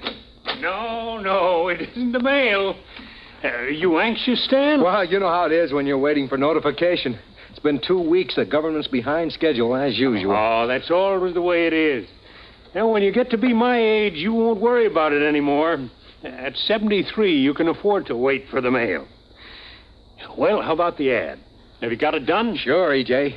Want me to play it back for you? Of course, I recorded it myself. We'll have an actor in for the actual recording. You ready? Go ahead. Hi there, neighbor. When you're in a crowd, when you're among strangers, do you feel safe? Are you protected by that vital underarm area? You aren't unless you own a Protect suit. The finest tailoring in the world has gone into a Morger and Freeline Protect suit to make it the leader in men's fashion. Protect suit is the safest as well as the smartest. Every Protect suit comes with special built-in gun pocket, guaranteed not to bulge. Oh, nice. Very nice. A touch of the concealed button throws the gun into your hand, cocked, safety off. Why not drop into the Protect store nearest you? Why not be all safe? Oh, that's fine, Stan. That's fine. That's a very nice, dignified commercial. Mm-hmm. And you can relax. I picked up the mail just before I came in. Here's your notification. That's it. Look, from the ECB. That's the baby. Oh, you're not going to open it now. Oh, no, of course not. No one is supposed to know the victim's name except the hunter. That's right. Have a good hunt, boy. You need a kill. You've been all keyed up. Well, it's too bad you have to retire, E.J. Well, I got into the 10s club. 10 hunts. That's not such a bad record. 10 hunts, of course not. 10 hunts, and then, of course, victim in between. That's 20 kills. Mm-hmm. I sure hope my victim isn't anyone like you. Don't worry about it. What number will this be? My 7th. Oh, lucky 7. Go to it. We'll get you into the 10s club yet. By the way, I got a circular in the mail. Maybe you'd like to use it. Maybe. Victims, why take chances? Use an O'Donovan accredited spotter. Let us locate your assigned killer. Pay after you get him. Oh, well, thanks a lot, E.J., but I've got my own spotter. Very good fella. Well, I suppose you're anxious to get home, open up, and find out who your victim is. What's that? Oh, shooting down the hall. I guess somebody got his victim. Good for him, eh? You bet. Oh, it feels wonderful, E.J. I feel alive again.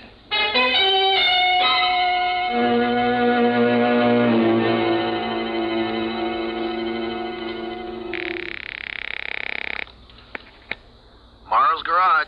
Hello, Ed. Freeline. Oh, hi, Mr. Freeline. I'm going out on one, Ed. Wow. Good luck, Mr. Freeline. I suppose you want me to stand by. Yeah, that's right. I don't expect to be gone more than a week or two. I'll probably get my notification of victim status within 3 months of the kill. Well, I'll be standing by. Good hunting, Mr. Freeline. You'll be sure to save time for me now, Ed. I'd hate to be caught as a victim without a first-class spotter on my side, huh? Oh, now, don't you worry, Mr. Freeline. I'll be right there in your corner. I've got a couple of good ideas for an ambush that I haven't tried yet. Good. Well, I'll get back in touch with you right after the kill.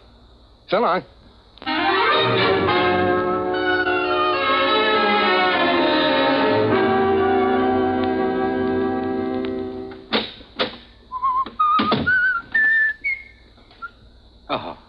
Mr. Freeline? What are you doing in my apartment? Allow me my card. Emmanuel Gale, Emotional Catharsis Bureau. What do you want from me? Oh, just a standard spot check in reorientation. I see you've got your notification. Yeah, that's right. I haven't opened it yet. Do you mind? No, go right ahead.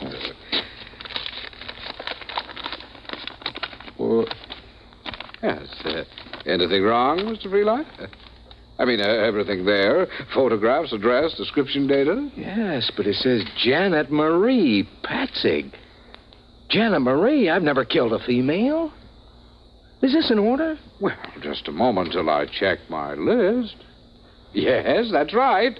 The girl registered with the board under her own free will. The law says she has the same rights and privileges as a man. Could you tell me how many kills she has? Well, I'm sorry, sir, but the only information you're allowed is the victim's legal status and the descriptive data that you've received. Could I draw another? Well, you can refuse the hunt, of course. That's your legal right, but you'll not be allowed another victim until you have served. Women, always trying to horn in on a man's game. Why can't they stay home? Just doesn't seem feminine. Look, Gail, do you mind if I start packing? Oh, no. Go right ahead. If you like, you can give me the historical checkout while you pack, and I'll just tick it off here on my list. Well, all right. Where do you want me to start? Let's see. Question 1, I think. When was the Emotional Catharsis Board established? Well, the board was formed at the end of the Fourth World War, or the Sixth. Depends on if you count the new Argentina War. Well, either count will do. Go ahead. Well, let's see. Weapons increased in magnitude, efficiency, and exterminating power. Soldiers became accustomed to them, and it looked as if another war would be the war to end all wars. Would you hand me those shirts, please? Oh, yes, of course. So, this time, the peace had to last for all time, but the government recognized the presence of a need for violence in a large percentage of mankind. They recognized the validity of competition, love of battle in the face of overwhelming odds, and these, they felt, were admirable traits for the race. So their problem was to arrange a lasting peace that would stop the race from destroying itself without removing responsible traits. I'll just get a new toothbrush in New York. Very good, very good. All right, Mr. Freeline. Now, if you could run down the basic rule. Well, anyone who wants to signs up with ECB for a fine legal murder. Then, of course, he has to take his turn a few months later, if he survives. The Emotional Catharsis Board picks the victims' names at random. A hunter is allowed 6 months to make his kill. Armament? Yeah. He's allowed to use a standard caliber pistol. He can wear no armor. Victim is allowed to wear armor and is allowed to hire spotters. Very good, very good. Now, we don't have to go over the penalties for killing or wounding the wrong man. I'm sure you know all that. Oh, it's a beautiful system, isn't it? All the people who want to kill can, and that's about 1/4 of the population. Those who don't want to don't have to. At least there aren't any more big wars, just hundreds of thousands of small ones. Huh? All right, Mr. Freeline, you're checked out for orientation. All the same, I don't exactly like the idea of killing a woman. But she did sign up, didn't she? Yeah, that's right. Janet Patzig in New York. Well, I'll be taking one of our Protect Suit specials. Have you seen one of these, Mr. Gale? When I actuate the mechanism, watch how fast the gun springs out at the ready. Oh, excellent. It's excellent. Strange, isn't it, Mr. Gale? Each killing is a new excitement. It's something you just don't tire of, like a French pastry or women or drinking or anything else. Yeah. Let's see, there. I guess that's it. Now a note for the milkman, and that's about all. Well, I'll be getting along, Mr. Gale. Yeah. Oh, and good hunting, Mr. Freeline.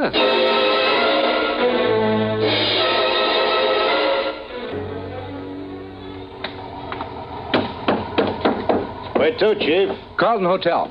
Carlton, you bet. Just get into town? Is it that noticeable? I've been picking up from the airport for maybe 10 years. I can spot an out-of-town killer by the way he carries his suitcase. You wouldn't be working as a spotter, would you? Oh, no. The Hack Bureau don't like it. This isn't your first kill, I can tell. Yeah? Yeah, guys on their first kill get too anxious. They want to drive right to the victim's address, walk right into an ambush. I'd say you had maybe 5, 6... 7. 7? Well, you haven't got too long to go before you get into the Tens Club. You ever been hunting? Nah, I can't afford it. Look, I'll tell you what. If you can just drive me around the Chelsea area, I'd just like to look at the streets. Aha, that's where your victim hangs out, huh? Sure, be glad to. You know what you ought to do, Mac? You ought to drop in at the Hunter hunting show at the Coliseum. They got everything. Bulletproof vests for victims, hats with bulletproof crowns.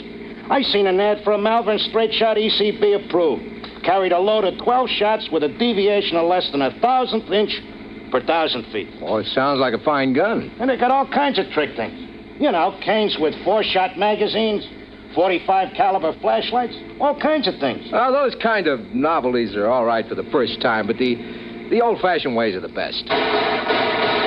Hey, look at that. Somebody got it. I missed it. Nothing to see now. In about 4 minutes, the guys from the Department of Sanitation will carry away the corpse. Yeah. Well, this is the neighborhood, Chief. You want to give me the address? No, I'll just drive around. Okay, you're paying a meter.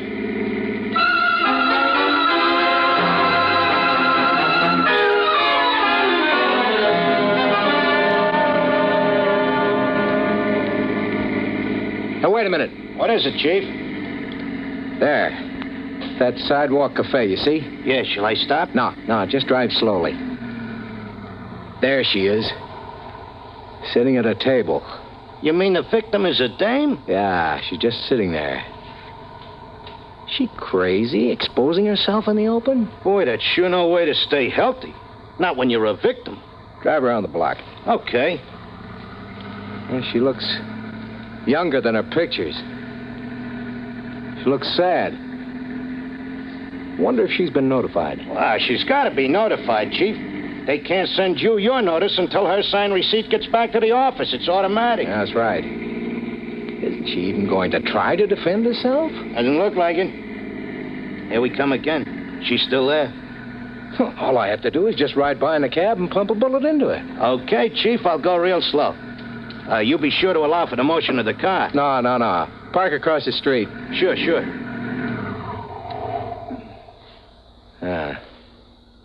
Both her hands are on top of the table. An easy, stationary target. All I gotta do is... Say, that's some gadget. Hey, remember to roll down a window before you shoot that gun, huh? Nah, it's an easy shot. It's too easy. Look, mister, hurry up, will you? If a cop comes along and finds you shooting out of my cab, he'll give me a ticket for double parking. Nah, it's too easy. All my other 6 kills have been hard. My victims have tried every dodge. One of them hired a dozen spotters. I got them all. I dressed as a milkman. Hey, that's pretty clever. Nah, this wouldn't be a trophy. Here, put your flag up. I'm getting out. Okay. Going over to talk to her. She's your victim. I know. It's too easy this way.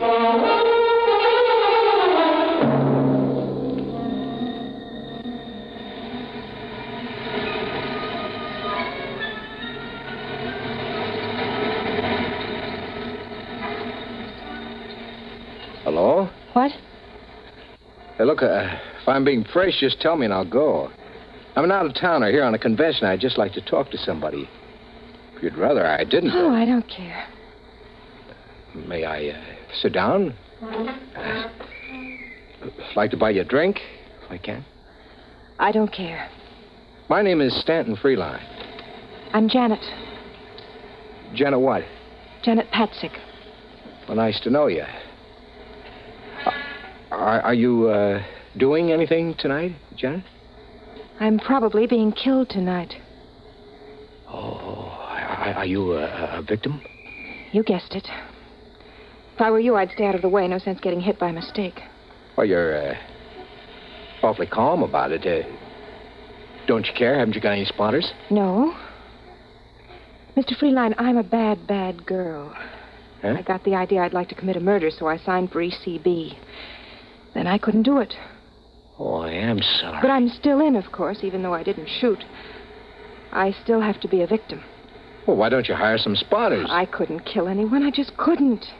I don't even have a gun. Well, you got a lot of courage coming out in the open this way. What can I do? You can't hide from a hunter, not a real one. I don't have enough money to make a disappearance. Well, since it's your own defense, I should think... No, I've made up my mind about that. This whole thing is wrong, this whole system. When I had my victim in the sights, I saw how easily I could... Oh, let's forget it. I'm glad you talked to me. At least it'll pass the time.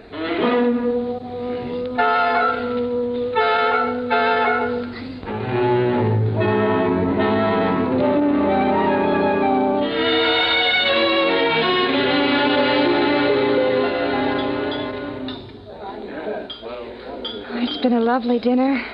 Just lovely. I'm glad you liked it. I usually stop at this little place when I'm in New York. Do you come in often? Oh, on business. I'm in clothing, you know. What do you do? Oh, I'm an actress. Well, that's a laugh. I'm not really an actress. I'd like to be an actress, but none of the producers seem to see it that way. How old are you? 22. I've only been in New York for a year. You know, you're really being very foolish just sitting out in the open that way. Why, you're a hunter. Could come along and just pump a bullet into you. I know, but somehow I feel safe with you. Oh. Say, Janet, would you like to go to the gladiatorials with me tonight? We got about 20 minutes. We'd only miss the opening numbers. Well, I suppose so. Might as well, huh? Eat, drink, and be merry.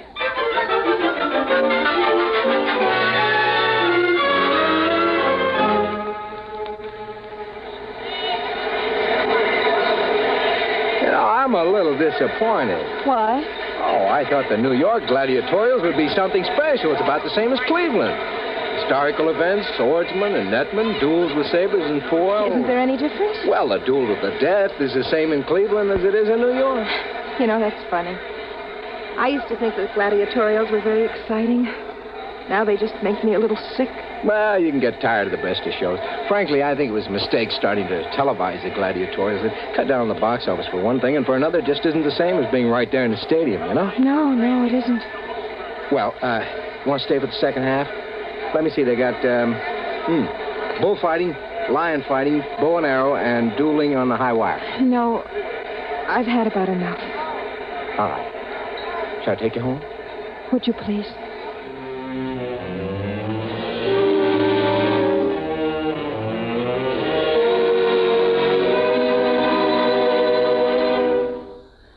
Sit down. I'll fix you a drink. Janet. What? You're crying, aren't you? Oh, no, not really. It's just the thought that any minute from anywhere a bullet can come crashing into me. It makes me feel so soft and helpless. You are soft. Oh, Janet. You're leaving New York soon? I suppose so. Convention's only lasting another day. I'll be sorry to see you go. Send roses to my funeral. Janet. What? Janet, I don't want you to be killed. There's not anything you can do about it, is there? Janet, I love you. Oh, Stan. What is it? Please, darling, please. But you can't love me. I'm a victim. I won't live long enough to... You won't be killed, Janet. Listen to me, Janet, darling. I'm your hunter. Are you going to kill me? Don't be ridiculous. Darling, I'm going to marry you. Oh, Stan, my darling. Oh, the waiting. I've been so frightened. It's all over. Think what a story it'll make for our kids, huh? Darling. How I came to murder you and left marrying you. Stan, kiss me.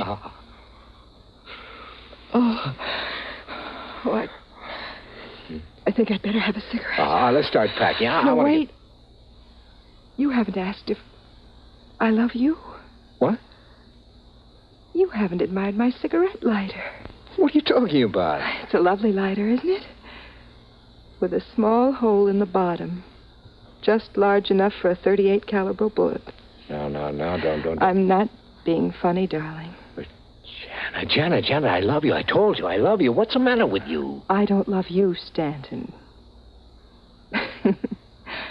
I am a good actress, aren't I? Even though the producers don't think so. You knew all along. Yes, of course. Don't reach for that.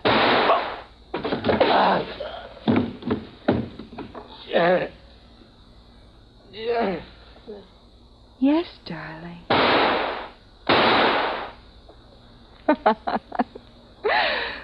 Well, now I can join the Tens Club.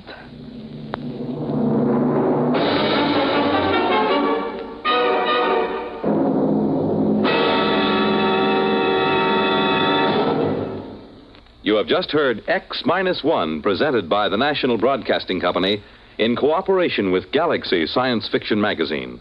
X-1 has brought you The Seventh Victim, a story from the pages of Galaxy written by Robert Sheckley and adapted for radio by Ernest Kenoy.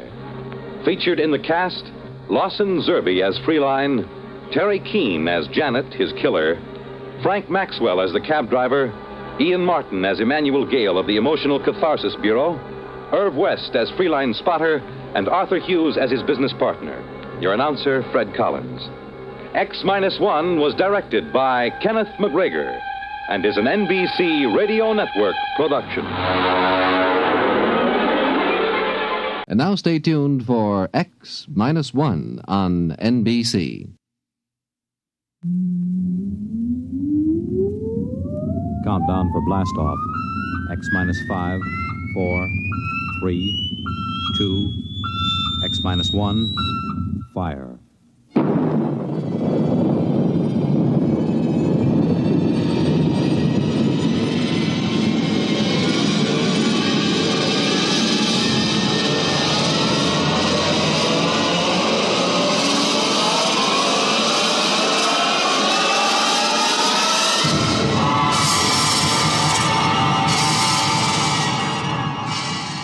From the far horizons of the unknown come transcribed tales of new dimensions in time and space.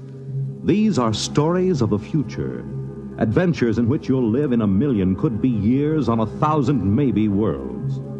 The National Broadcasting Company, in cooperation with Galaxy Science Fiction Magazine, presents X minus 1.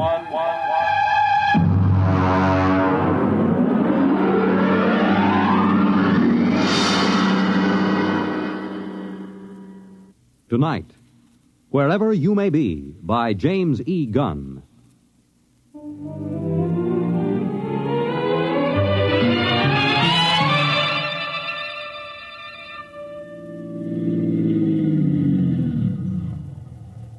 Hey! Hey, you! A little girl! You on the fence! Yeah? Hey, kid, come here. Well, I'm right comfortable where I am. Listen, kid. Is there a service station on this road? Well, Merv Wheelock got a gas pump at the general store. Oh? How far is it? About 18 miles. Oh, that's a big help. Well, I don't know what else to expect in the middle of the Ozarks. You want me to help you, mister? No, just keep out of the way, kid. Ow! Well, there's nothing funny about that. You just gonna sit there and watch me sweat, kid? Oh, no. There'll be lots more to watch. Well, I don't know what's so amusing about watching a man change a flat tire. Ow! You sure you don't want me to help, mister? No, I'm perfectly capable of changing a tire by myself.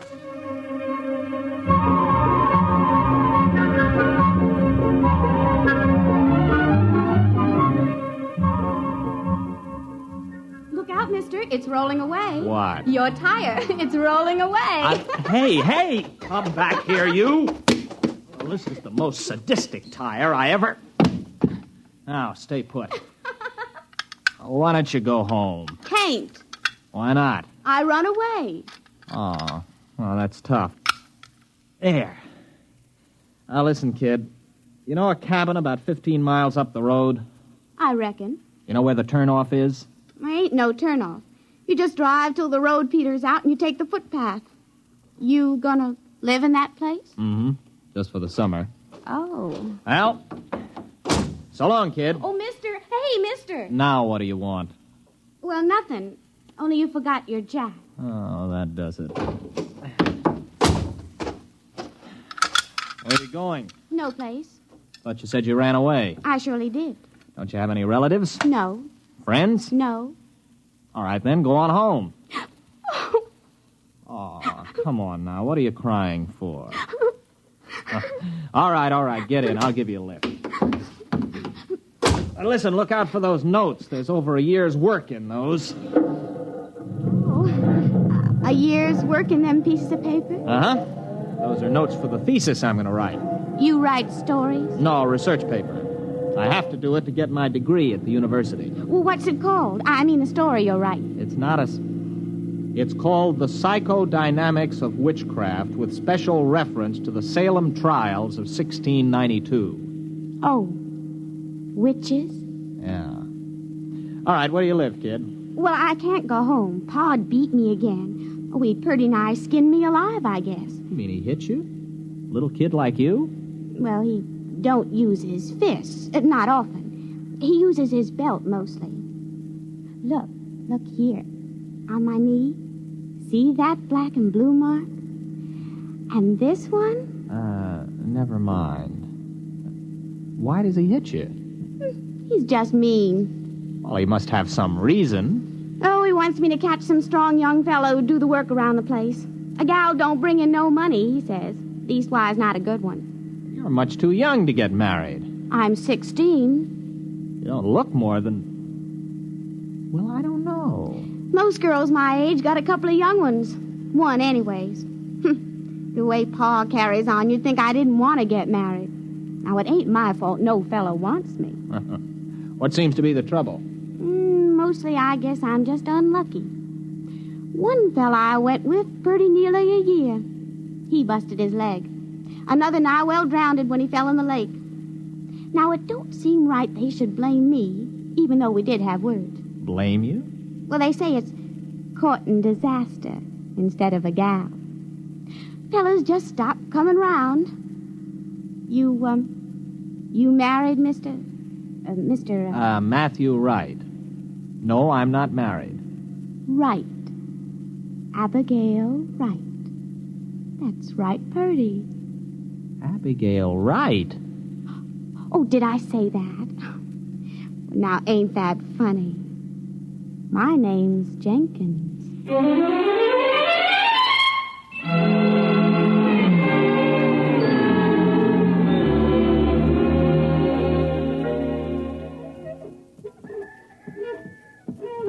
Mr. Jenkins?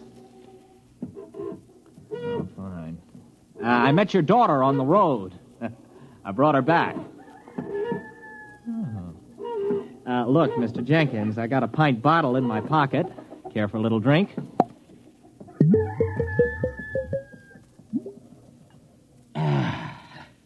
Terrible week. Well, I'm sorry. I repeat, I brought your daughter back. Why? Well, she had no place to go. She ran away. Now, look, Mr. Jenkins, I realize that teenage daughters can be a nuisance, and after meeting your daughter, I can understand how you feel. Still in all, she is your daughter. Got my doubts. Now, Mr. Jenkins, your daughter may have given you good reason to lose your temper, but beating a child is never sound psychology. Beat her? You mean wallop her, whale her? Man, I never laid a hand to her. I dasn't. But she said... Come in here. Oh, now, Mr. Jenkins, I assure you... Come in the cabin. You look around this here room, mister. See them dishes all over the floor, those chairs all splintered like they was kindling, that table turned over bottom side topmost like a turtle on the road? You think I beat her? Well, the place is a shambles. I ain't saying Abby did it. But when she gets unhappy, things happen. Dishes come flying through the air. Funny things happen around Ab. Ever since she started filling out 5 or 6 years ago. Well, she's only 16. 16? Don't let on I told you, but she's past 18. There, you see? Well, it just fell off the shelf. Well, look, you're a city fella, passable looking. Why don't you take her with you? What? Oh, now, wait a minute, Mr. Jenkins. Well, she's right pretty when she fixes up, and she can cook right smart. Go on, take her. Well, you must be mad. You can't give a girl away like that. If you'll excuse me, I think I'd better be going. Nobody asked you to bring her back. The gal eats more than I do. Oh, now, look, here. Here's $10. Buy yourself a jug. Well, I'd like to, but I can't do it. It ain't worth it. You brought her back. You can take her away. Oh, here's 15. Well, I should know better. All right, mister. I'll get her. It ain't no use, though, I can tell you, mister. All right, Abigail. Get out of the car. You're home. But, Pa... Oh, he isn't mad at you. He's welcoming you back. Now, come on, get out. Oh, dirty, nasty old man. Serve him right if that bottle he's pulling busted right over his head. Goodbye, Abby. And remind me never to see you again.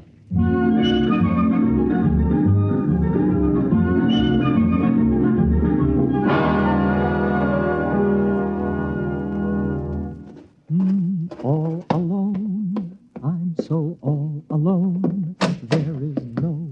Hello. What are you doing here? Waiting for you.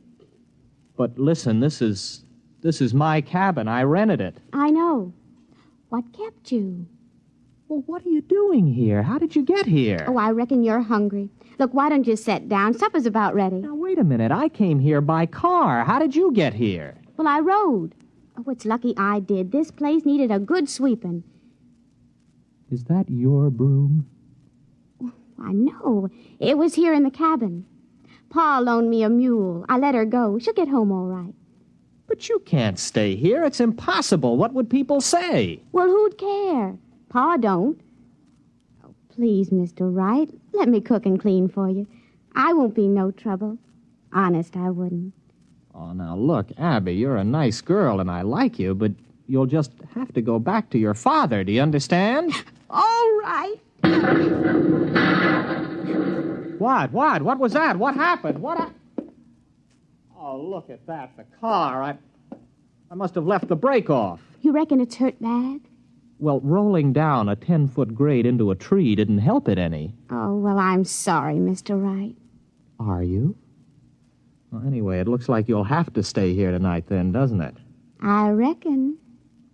I could have sworn I put that brake on. Listen, you're going back first thing in the morning. Oh, sure. Sure, Mr. Wright. I understand.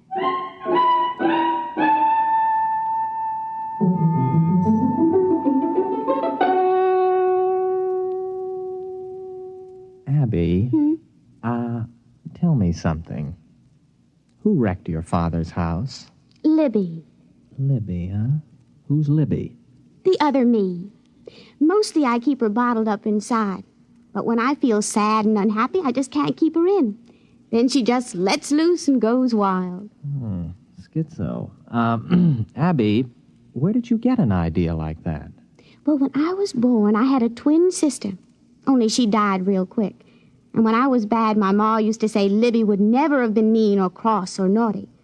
So when I'd done something bad, I started saying Libby done it. I guess after a while, I begun to believe it myself.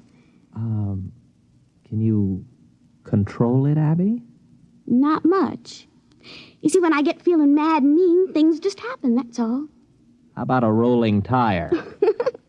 You sure did look funny. Oh, I was just feeling mean about Pa, I guess, and I took it out on you. I don't believe it. It's absolutely impossible. It's primitive. It's straight out of Fraser's Golden Bough. There's got to be some explanation. Illusion or hypnosis. There's got to be some physical explanation. Well, I don't see why. I mean, if a thing just happens, you don't have to explain it. It's just there, ain't it? All right. Here. Now, make that cup move. Why? I want to see you do it. But I don't want to. I never wanted to do it. It just happened. Come on, try. Now, no, Mr. Wright. Look, it never brung me nothing but misery. It's bad enough when you can't help it, but it's worse when you do it on purpose. Nothing good will come of it. Come on, try. I want you to. Move that cup. Now, go ahead, Abby. Just move it without touching it. I can't. I just can't. Why not? Why can't you? Well, I don't know. I guess it's because I'm happy. Oh. You can't move it now. No. All right, then get your things. You're going back to your father right now. No, I ain't going. I can't. Listen to you. You're a stupid backwoods girl. Can't. What kind of a way of talking is that? You're going back to your father because you're an ignorant, dirty hillbilly. Abby, you did it. You did it. It came right at my head. Do I have to go back? Oh, no, sir. Not if you help me. Abby, I've got a hold of something here that... What a thesis!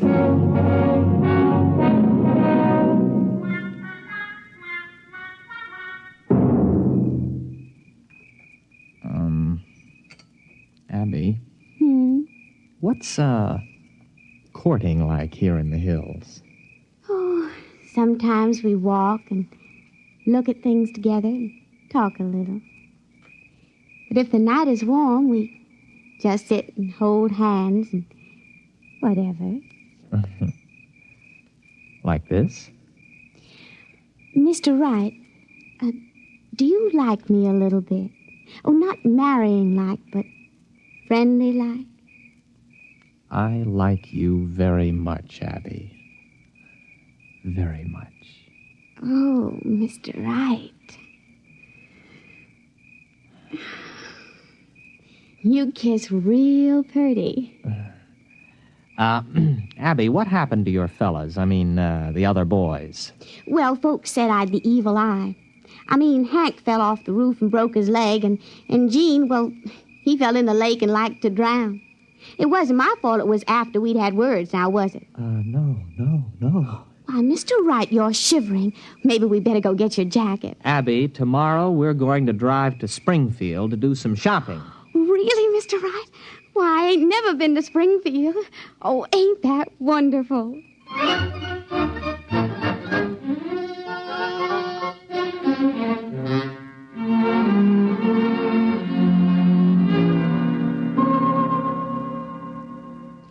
Mr. Wright. Huh.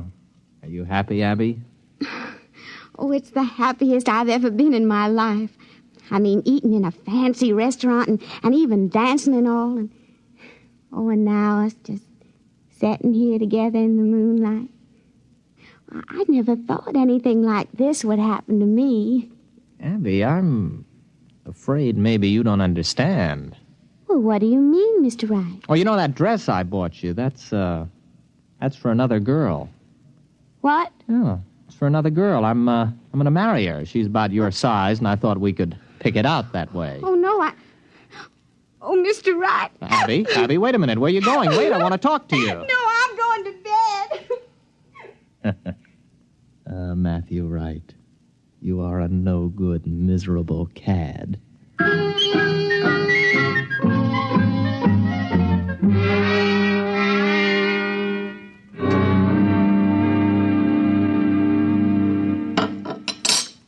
You want any more coffee? You still feel bad, Abby? You want me to move that cup for you today? I can do it real good. How do you know? Well, I just got a feeling. Look. You can do it now? Sure, I guess. There, it's getting easier. Look, Abby, I want to get some things out of the car. I just happen to have them things for tests. There may be other powers. Well, I don't care much one way or the other, Mr. Wright. If it makes you happy, it's all right with me.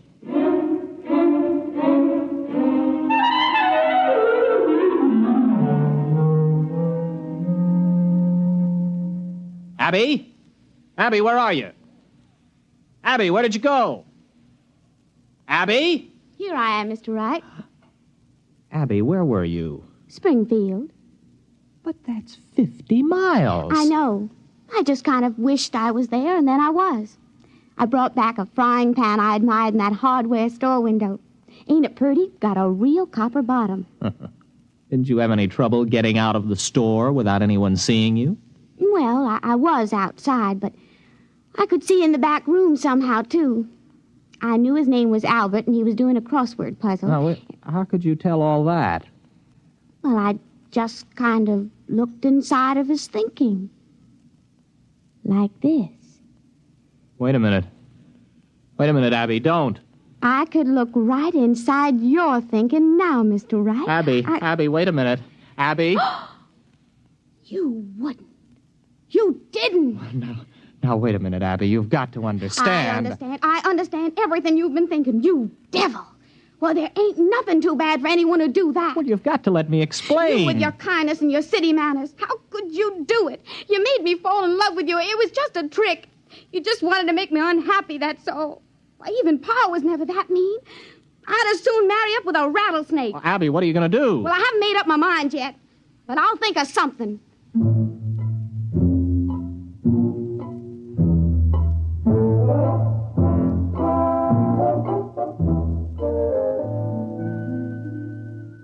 I've got to think of some way out of it. She's in that other room thinking what to do to me. I've got to think of some way. No, it's no use. As soon as I think of it, she knows. Oh, got to keep my mind busy. Mary had a little lamb. Its fleece was white as maybe if I could get her father. No. If there are 2 outs and bases loaded, or men on first and second, and a ball is hit, which, in the opinion of the umpire, can be handled by an infielder, the infield fly rule shall be invoked, and the batter is called out. The base runners may advance at their own peril. Their peril. I've got to think. No, I mustn't think. Make a cherry pie, Matty boy. Oh, no, she's absolutely certain now she can do anything she wants to. I've got to act on the spur of the moment, keep my mind crowded with something else. Oh, it's a lovely day. Breathes there a man with soul so dead. 'Twas brillig and the slithy toves did gyre and gimble in the wave. Froggy went a-courting, and he did ride, sword and pistol by his side, ring Tom Body Michicambo. Full fathom 5 my father lies, of his bones are coral made. Seabirds hourly toll his knell. Hark, I hear them, ding dong dell. That's pretty. Abby. Where are we going? Oh, Abby. What are you doing here? I couldn't let you leave without me. I've got plans for you. Oh? Very interesting plans. But how could you tell I left? I was thinking all sorts of other things. Mm-hmm. Matt, you were thinking some of the cutest little rhymes. Oh, but that was on top. On top? Why, sure. Way underneath, I could hear plain what you were thinking about running away in this old car. Well, then why didn't you stop me? Conk out the motor or something. Oh, I didn't want to. I told you I could see way down underneath the top of your thinking. And you know what I found there? All the time, even when you were making me unhappy to test all them strange things I learned how to do, way down deep, you're in love with me. I am? Surely true. So, we're going to get married. Are we? Mm-hmm. There isn't much you can do about it now, is there? No. No, I suppose not, but... You know, it's a frightening thought getting married to you, Abby. A wife who can read your mind and all the rest. Oh, I wouldn't worry about it, darling. Why, I can only do those things when I'm downright miserable. Everything will be perfectly all right. Just as long as you keep me happy.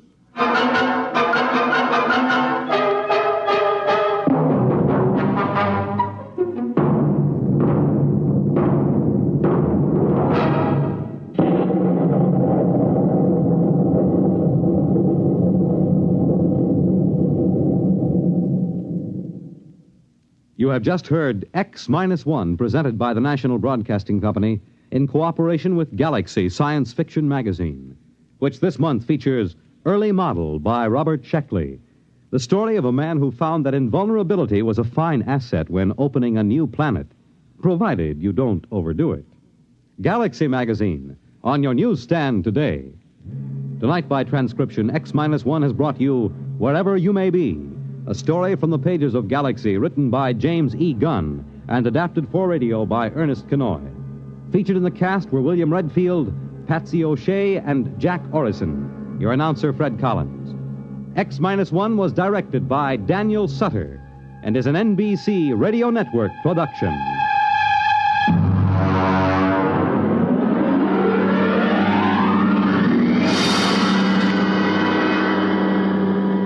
Be sure to hear X-1 one half hour earlier next week over most NBC radio stations. Check your local newspaper for the exact time. This is the NBC Radio Network.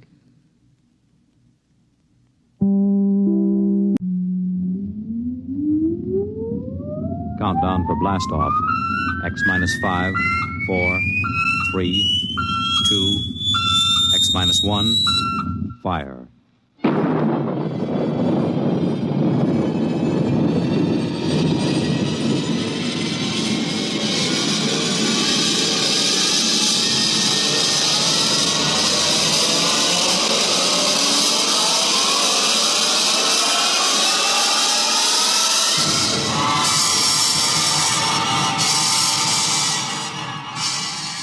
From the far horizons of the unknown come transcribed tales of new dimensions in time and space.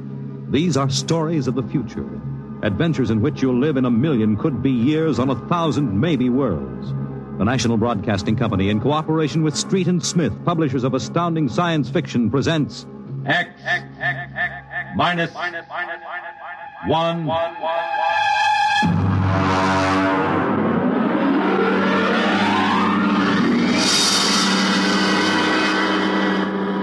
Tonight's story, Shanghai. Okay, very funny, very funny. Think it over, boy. Tomorrow the old ball and chain. Yeah. Eat, drink, and be merry, for tomorrow you commit matrimony. Now, come on, now, look. Oh, come on. We came down here to Scarlet Square to have a little fun. We might as well be at my mother's musicale in Beacon Street. Oh, the problems of the rich. Tell me, Jeff, just where does the coffin fortune come from? Pirate treasure? No, I guess it started in Nantucket. My great something or other used to be a whaler. A whaler, there she blows. A dead whale or a stove boat. Watch my trusty harpoon. hey, well, look out with the fort. Oh, my. Where's the money now? Oh, I don't know. We've got a lot of commercial holdings, mills, Import, export outfits, rocket lines, you know. Mere trivia. All right, now look, why don't we get out of this dump? We could go up to the Copley Plaza. It may be stuffy, but at least the glasses are clean. Well, you're the condemned man. All right, you two go ahead and get in the car. I'll settle. All right, meet you out in front. Right. Excuse me. You want something, Bud? Yeah, the check. Okay. Hey, Milton, check. He'll be right out. Right, thank you. Hello, mate. Nice night, eh? Oh, yeah, I suppose so. I've been watching you. Celebrating? Sort of. Yeah, so am I. Just got off a deep space run out to Centaurus. Oh, that's a 15-year run, isn't it? 15 and 3 blooming months. Mm-hmm. Well, how'd you know? You a spaceman? No, not exactly. Where's that check, barkeep? Hang on to your hat, Bud. Milton's slow, but he's sure. Fill it up, Charlie. Say, why don't you join me, matey? Yeah, Charlie. Oh, no, thank you. Oh, come on. Won't take off him, no. Well... Celebrate whatever it is you're celebrating on me. Pour it, Charlie. Okay. Well, all right, thank you. I guess I might as well. Yeah. Cheers. Yeah, right, cheers. Oh, what was that, varnish? Charlie's special brand, eh, Charlie? Yeah. Well... Oh, say, look, Charlie, would you get that waiter out here? I've got to meet him. Hey, what's your hurry, matey? You got plenty of time. Sure. Sit down. Take it easy. You don't look so good. No, I don't feel so good. Now, sit right here. You feel chipper as a blooming grasshopper in a sec. No, I've got to get outside. The car's in a hurry. Where's the check? Check... Oh.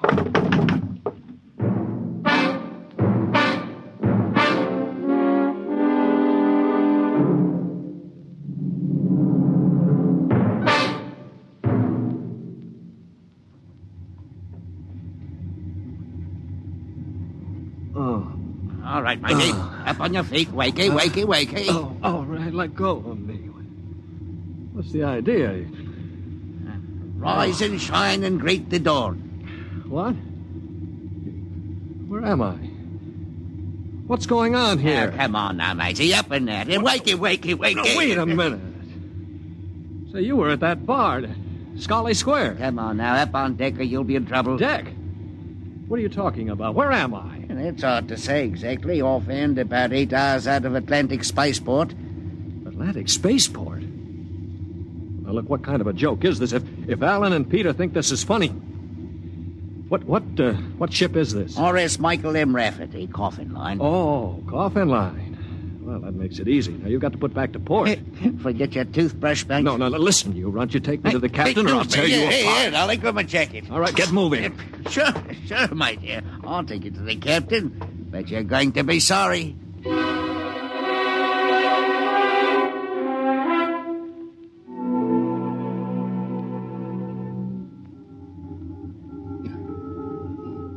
Morton, what the devil are you doing on the bridge? Get below before Right away, sir. Only this here gentleman asked to see you. Yeah, that's right, Captain. There's been a mistake made. I'm afraid it was supposed to be a joke. Oh? Yes, you see, I'm going to be married today, and I suppose the boys thought it'd be funny to make me miss the ceremony. I'm sure it won't be too much trouble to have you drop me off back at the Atlantic Spaceport. What? Morton, what is this? Well, it's simple, Captain. He wants you to turn the ship around, that's all. Now, look, if there's any trouble with your superior, I'm sure I can fix it up. You see, I'm Jeff Coffin. Yeah? Well, you don't understand. My father is Cyrus Coffin. He owns this ship. Oh, he does, Morton, get this drunk below. Now, just a minute. I can understand you not believing me, but I can identify my... Hey, where's my wallet? I've been robbed. Oh, now, look, Captain, wait a minute. All you have to do is radio back and check. Mr. Black, remove this man from the bridge. Yes, but... Aye, sir. You heard the captain, Buster. Oh, no, wait a minute. Let go of me. This is no way to treat a passenger. Passenger? Huh. Wake up, sonny boy. You're one of the crew. Now get below.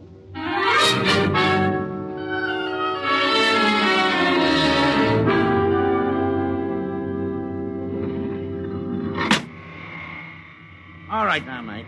Grab yourself a buffer. Get to work on those deck No, plates. look, they can't get away with this. This is kidnapping. Perhaps yes, perhaps no. Now get this here deck nice and shiny, and we might even see about some grub. I'll be back in 2 hours. And mind you, I want to be able to see me bloomin' reflection in it. Better polish that deck plate. You can't get away with this. Well, the law says once you sign on, you're under absolute orders. I looked it up. Yeah, but I didn't sign on. I was kidnapped. You won't be able to prove it. Come on, mister, please. I didn't get anything to eat yet today, so give me a break, huh? Oh, all right. What do you do, run the buffer over it? Yeah, that's right. Like this. You sign on? Yeah, I ran away from home. How old are you? 16. 30 when we get back. Yeah. What do you mean 30? We're headed for Mars, aren't we? Only to refuel. We're outbound to Centaurus. Oh, no, it can't be. Well, that's a 15-year run. Morton! I've got to get back. It's no use. I'm getting married. My bride-to-be will think I'm dead. Martin! Martin! What's up here?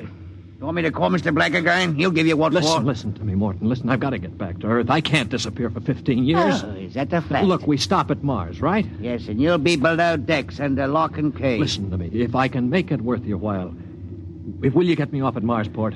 Jumping ship, huh? That's real naughty, mate. $1,000? Why, what would I tell me poor old mother in better say? 2,000. 5 in advance. What do you mean in advance? You're probably the one that rolled me for my wallet. I'll find a way. They don't believe your young coffin, but maybe I know better. All right, it's a deal. Look, Mr. Coffin, can you take me with you? I didn't realize what it would be like. I can pay my share. I could work it out for you, or maybe borrow money. I couldn't stand 15 years. I'd go crazy. All right, sure.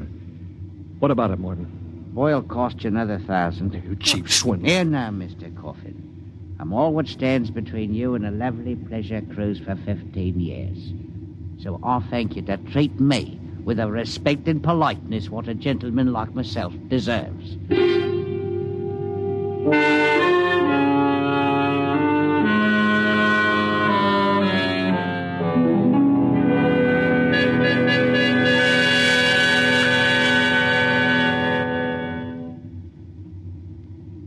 Stand by. Stand by for landing procedure. All right now. Listen careful.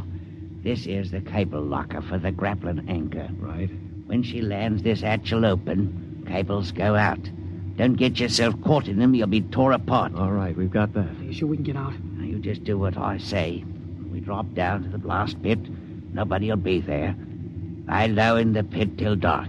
Got that? Right. Now, look, Morton, I'll tell the patrol you helped us get away. That'll help you when they catch up with this gang. Well, thank you, sir. Thank you kindly. I've got to get to my station now. Luck. Thanks. Thanks, Mr. Morton.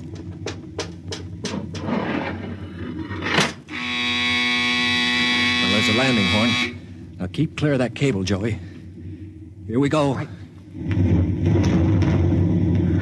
Hold on tight. There goes the grappling cable. Yeah. All right, come on. Drop through the hatch. It's about 6 feet. All right, it's clear. Hurry up. Here I come. Oh. You all right? Yeah, I twisted my ankle. It's all right. All right, there's the blast pit. Get going. Right. Now, we're all right so far. The ship hides us. Here's the pit. All right, now get down so they can't see you. Wait a minute. I hear somebody coming. Keep still. Maybe we better look. Look, if we stick our heads up over the edge, they'll see us short. Now keep down and keep still. I hear him. Shh.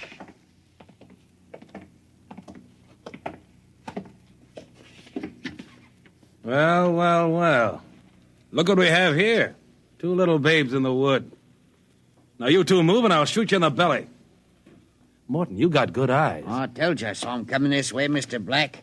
Jumping ship. My, that's a terrible thing to do.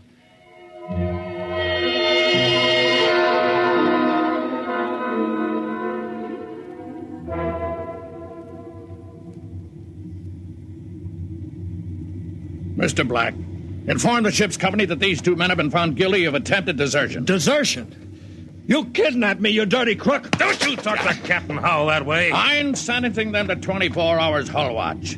Take them away. Morton, take him to the aft lock. Aye, sir. You'll calm down after 24 hours hull watch. What's hull watch? Very simple. We put you 2 in spacesuits, shove you through the airlock on the end of a line. You sit out there and watch the hull for 24 hours. No food, no water, and the eating units in those suits are just a little bit defective.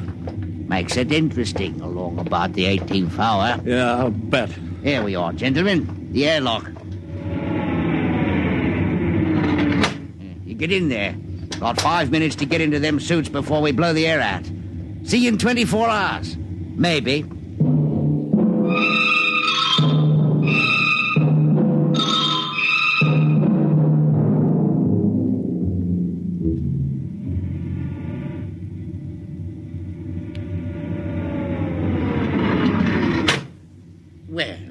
Welcome back to our little home. Water.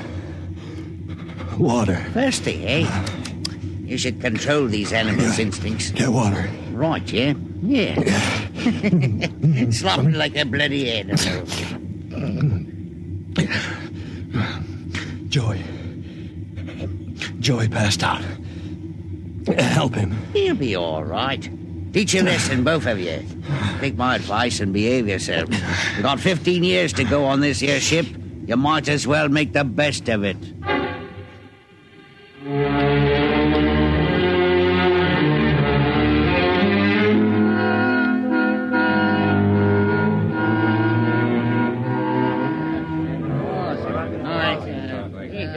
Hey, Martin! What do you call this mess? That's your supper, mighty food concentrate. What's the idea? Only 2 months out and on concentrates already? You complaining? Yeah, I'm complaining. If Captain Howell's chiseling on the manifest, that's his business. But when he tries to take it out in our hides... You keep quiet or I'll turn you into Mr. Black. Concentrate is what you get to eat from here on out. Now shove it into your face and keep quiet. Suppose I shove it into your face and see how you like it. What's going on in here? What's going on? Morton. He struck me, Archwant. 48 hours hull watch. All right, what are you all looking at? Get back into your places. Morton, bring that man down to the aft airlock.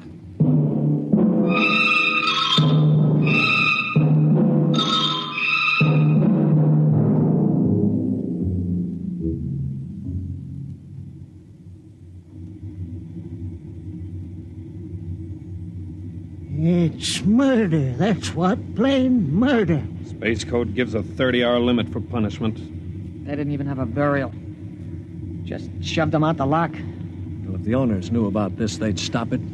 Fat lot of good that's going to do us during the next 15 years. Wait a minute, we could get the ship back to Mars. No, 2 weeks after we landed, we'd be hung. That's what Space Code says about mutiny. And if they catch you in the act, they shoot you down and no questions. All right, I'm willing to take that chance. We're going to let Black and Howell kick us around for 15 years? Why don't we take over and head back? Right. I'm for it. Let's go. You bet. Going to interrupt something, gentlemen? Discussion? Talking about the captain, maybe? Grab him. Here, they go. Get him. Slug him. Come on. I'll have you all out of the Allen shifts. Also, you'll have rations. That's what I'll... Show him my oil rag, Morton. Well, that's done it. He's an officer. Who cares? Yeah, we've got to move now. Joey? Yeah? You get up to the radio room and smash the set before they can get a message out. Right.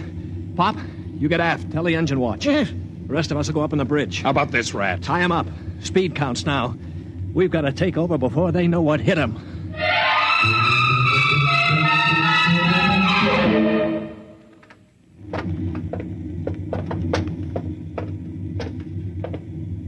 All right, careful. We've got to surprise them. Don't worry, we'll get him cold. Jeff, Shh, quiet. Sparks was sending when I got in, but I knocked him out and smashed the set. We're okay. Good boy.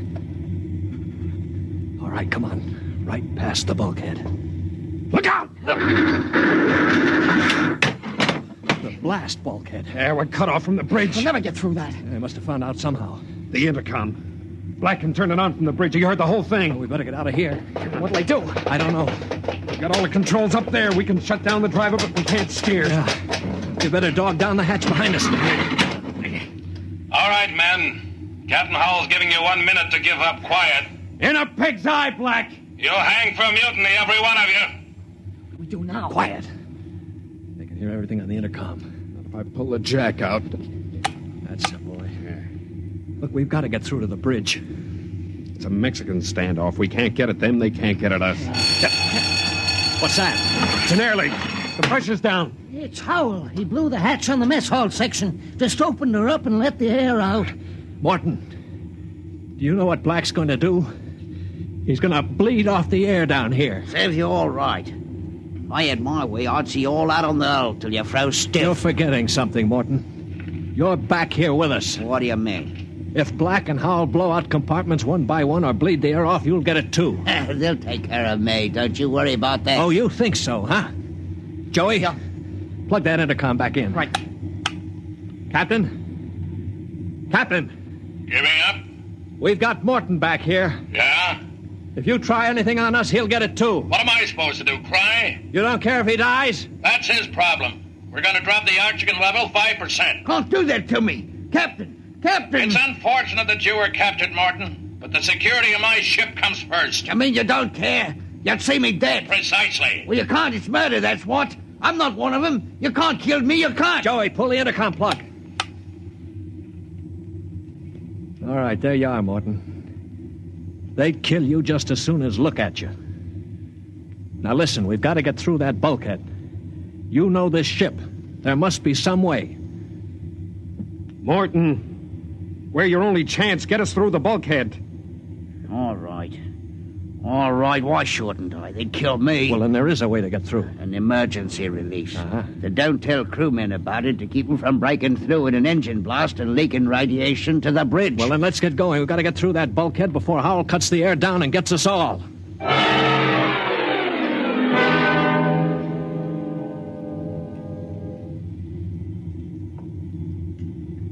Here's the bulkhead, Morgan. Where's the release? Under the floor panel. You can pry it up. All right, hurry. I got it. Yeah, she's up. Wax on a K. Ready? All right, Morton. Open it up. Here goes. Morton! He's dead.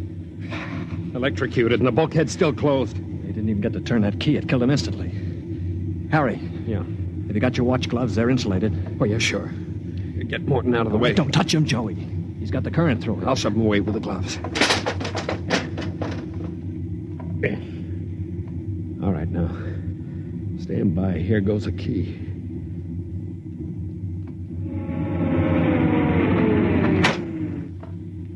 All right, let's go. Get him. Come on there. That's it. Stand back there. Come on, get him. Stand back. All right, Black, see how you like this? Grab the guns. Joey, look out. Let go of that gun, Howell. All right, hold them both. You don't have to worry about Black. I got him square with a wrench. We better tie up the captain. Yeah. Well, what do you think you're going to do now? We're going to turn around and go back home. I don't think so. I burned the navigation tapes, and none of you can recalculate them. Why, you You'll dirty- just wander in space till the fuel gives out. You'll die right here on this ship.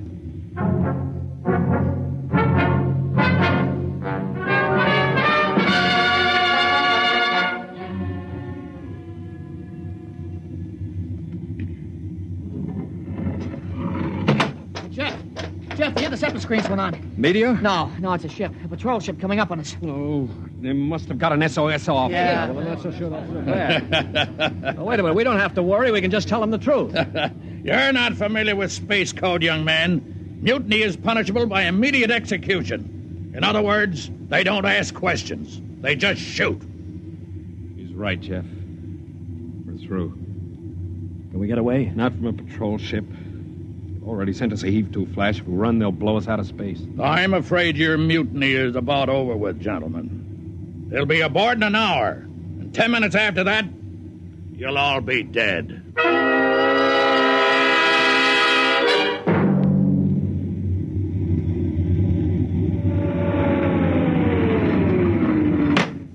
Nobody move. Sergeant, take a squad and secure the ship. Collect all weapons and post a guard in the engine room. Yes, sir.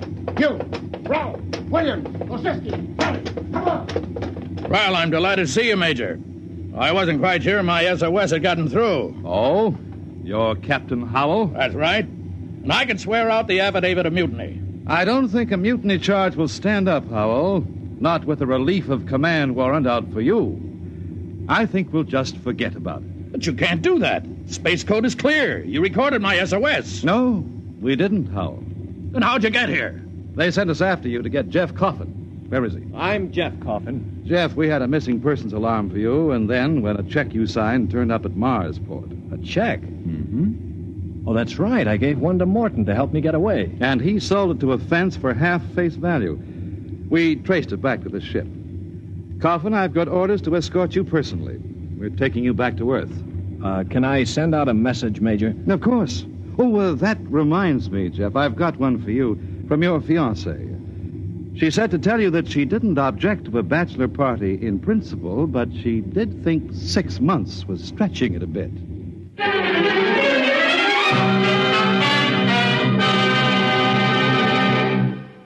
You have just heard X-1, presented by the National Broadcasting Company in cooperation with Street & Smith, publishers of astounding science fiction.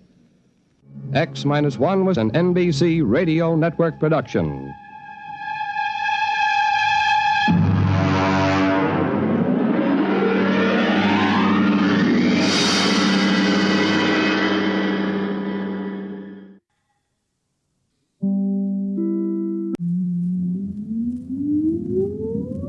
Countdown for blastoff.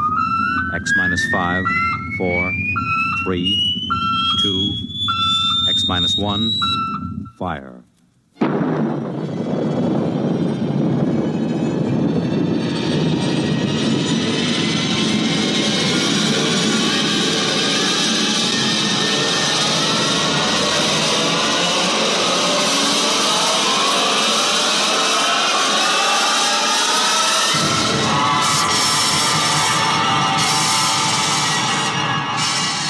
From the far horizons of the unknown come transcribed tales of new dimensions in time and space. These are stories of the future, adventures in which you'll live in a million, could be years, on 1,000 maybe worlds. The National Broadcasting Company, in cooperation with Galaxy Science Fiction Magazine, presents X minus one.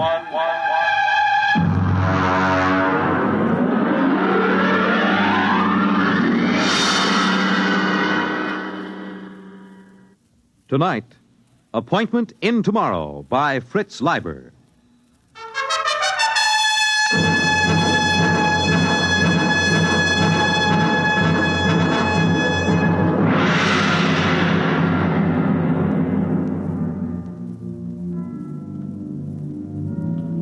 The first angry rays of the sun, which surprisingly enough still rose in the east at 24-hour intervals, pierced the lacy tops of Atlantic combers and touched thousands of sleeping Americans with unconscious fear because of the unpleasant similarity to the ray from World War III's thermonuclear weapons.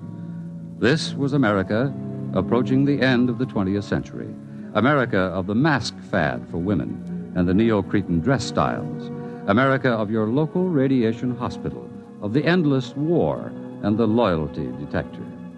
In his bedroom in the Thinkers Foundation, George Helmut slept. Calculus to the nucleus, adding a quantum equal to the resultant of G sub 1 prime.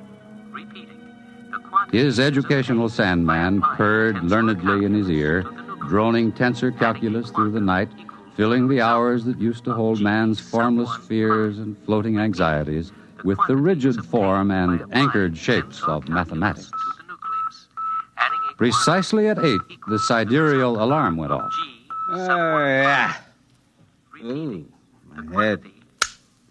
Oh, shower. 96.8, commence. Under the soothing spray of the body temperature robo-shower, Helmut took a deep breath and cast his mind to the limits of the world and his knowledge. It was a somewhat shadowy vision, but he noted with impartial approval, definitely less shadowy than yesterday morning. Off. Dry blast, commence. Employing a rapid mental scanning technique, he cleared his memory chains of false associations, including those acquired while asleep. He felt the snap of clearing non-thalamic reasoning returning as the brain surged into clear, sharp control. Off. Clothing. Color key 705. He stepped into his clothing, the severe tunic, tights, and sockasins of the modern businessman. He smiled. The next big move had come to him in his sleep, as many of his best decisions did, because he utilized the time-saving technique of somno-thought, which could function at the same time as somno-learning. Attention, robo-locator. Category, rocket physicist. Classification, genius level. Time limit for search, 20 minutes. Commence. Take dictation. Dear fellow scientist, a project is contemplated that will have a crucial bearing on man's future in deep space. Ample non-military government funds are available. There was a time when professional men scoffed at the Thinkers Foundation. Then there was a time when the thinkers perforce neglected the professional men. Now both times are past. I would like to consult you this afternoon, 3 o'clock sharp, Thinkers Foundation, signed George Helmut. End of dictation. The president is waiting to see Maisie, sir. He has the general staff with him. March and peace to him. Tell him I'll be down in a few minutes.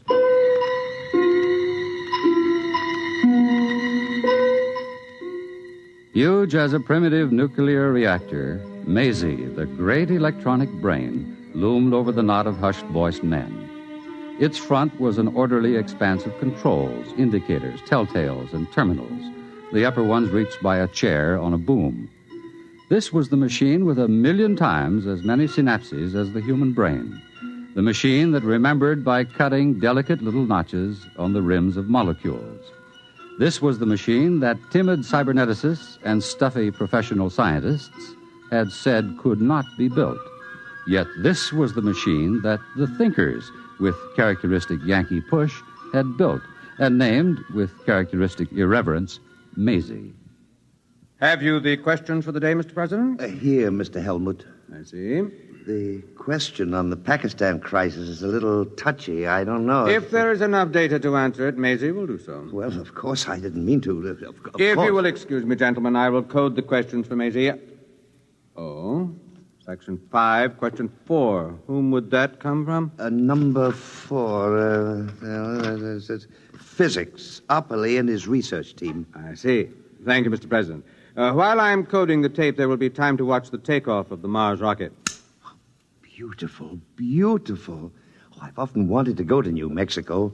As a matter of fact, I've always wanted to go right through to Mars. Mr. President. My chief of staff thinks the project should be under the Army instead of the Thinkers Foundation. Mr. President, this is the way Maisie designed the project. Oh, I know. That's what I told him.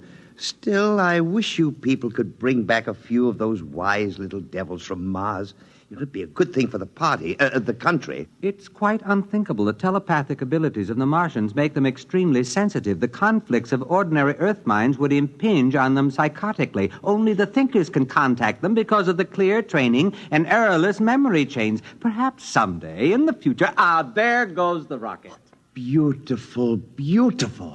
I am ready to submit the question tapes to Maisie. Stand back, gentlemen. Oh, well, sorry. And now... All right, gentlemen. Maisie is thinking.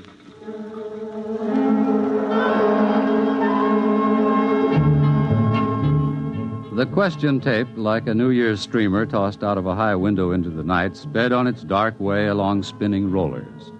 Curling with an intricate aimlessness, it tantalized the silver fingers of 1,000 relays, saucily evaded the glances of 10,000 electric eyes, impishly darted down a narrow black alleyway of memory banks, and, reaching the center of the cube, suddenly emerged into a small room where a sweating fat man in shorts sat drinking beer. Here it comes. Get off my lap, honey. I've got work to do. Can it wait? I said get. Ow, you didn't have to do that. When Maisie thinks, she thinks. Open up another beer. Look, I'm not a robo-barmaid. Honey, do what you're told, or I'll ship you out where they'll work some of the upholstery off that frame, slopping radioactive mud. You don't have to get nasty, Jan. Here's your beer. That's better. It makes you fat. I like to be fat. It makes our relationship more poignant. Pass me the questions and get over to your keyboard. You're a greasy pig. But such an attractive pig. Start taping. Why, that dirty... What's the matter? One of the questions. does Maisie stand for male Zell? For what? Male Zell. Does it? Look, you just keep sitting on your brains and let me do the thinking. Tape. Maisie does not stand for male Zell. Maisie stands for amazing, humorously given the form of a girl's name. Who is Maelzel? Edgar Allan Poe. Huh? It's a story. Maelzel's chess player. About an automaton that was supposed to play chess. Poe proved it had a man inside it. Oh, and they want to know if Maisie... They're wrong. Maisie doesn't have a man inside it. Just a lump of conceited lard. You could have hit me with that. Look at my dress. Get me another glass of beer. That must have come from the physics section of the Research Institute. Opperly and that ape Farquhar. Well, we'll look into that. All right, start taping. Question 1. The midterm election vidcast should be spaced as follows.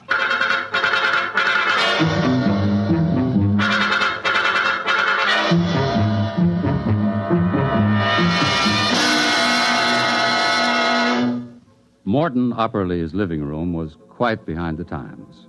Instead of reading tapes, there were books. And instead of a 4x6 TV screen, there was a Picasso, still faintly radioactive from being smuggled out of the Manhattan crater. Two physicists faced each other across the table, old Mr. Opperly and young Mr. Farquhar. About that male Zell question, Willard. Why do you keep teasing the zoo animals? Because the thinkers are charlatans who must be exposed. We know their Maisie is no more than a tea-leaf reading fake. We've traced their Mars rockets, and we know they go into orbit 500 miles above Earth and stay there until it's time to come down with the latest miraculous Martian mental science. But we've already exposed the thinkers very thoroughly. You know the good it did. Willard, the age we live in wants magicians. A scientist tells people the truth. When times are good, when the truth offers no threat, people don't mind. But when times are very, very bad, well, a magician tells people what they wish were true. That perpetual motion works, that colored lights can cure cancer, that a psychosis is no worse than a bad cold, and that they live forever. In good times, magicians are laughed at. They're the luxury of a spoiled, wealthy few. But in bad times, people sell their souls for magic cures and buy perpetual motion machines to power their war rockets. Are we supposed to beg off from a job because it's difficult and dangerous? In my day, Willard, I was one of the frightened men. Later, I was one of the angry men. And then one of the minds of despair. And now I'm convinced that all of my reactions were futile. Exactly. You reacted. You didn't act. If you men who discovered atomic energy had only formed a secret league, if you'd only had the guts and foresight to use your tremendous bargaining power to... Willard, we scientists weren't the stuff of which cloak and dagger men are made. Can you imagine Oppenheimer wearing a mask or old Einstein sneaking into the White House with a bomb in his briefcase? That's not the way power is seized. New ideas aren't useful to men bargaining for power. Only established facts or lies are. What do you want to do? Surrender the world to charlatans without a struggle? The thinkers are vulnerable. Their power is based on a series of lies. All power is. The greater the lie, the greater the power. What's it based on? A few lucky guesses, some faith healing, some science hocus pocus. The power of the thinkers isn't based on what they've got, but on what the world hasn't got. Peace, honor, a good conscience. They've sent for me. Who? Jan Tregerin? No. George Helmut. I got the radiogram an hour ago. They know they'll have to produce a real nuclear rocket pretty soon, and they'll need our help. I'm afraid, Willard. You think it might be a trap? After the Maelzel question, you think they might want to shut me up? I'm not afraid for your life. I'm worried about other things they might do to you. They'd better be worried about the things I'm going to do to them.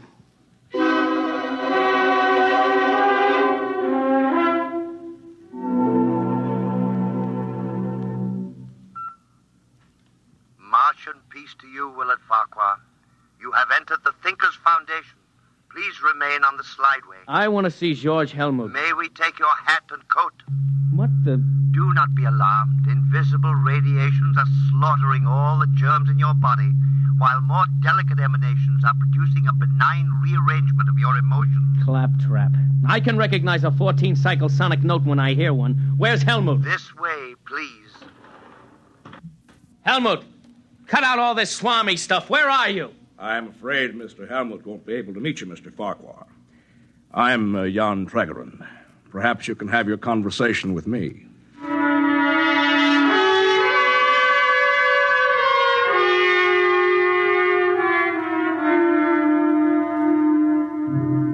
George Helmut waited in a conference room with 24 empty chairs.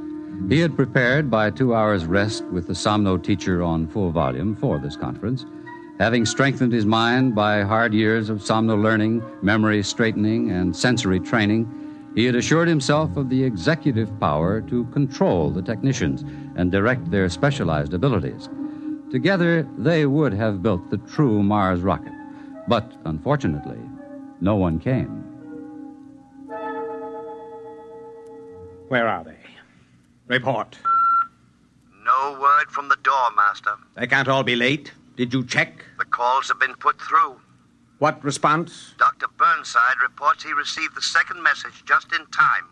What second message? The message calling off the meeting. Did he read the text of the second message back? Shall I play it back? Never mind. How was it signed? The signature? Signature, Mr. Jan Tregerin.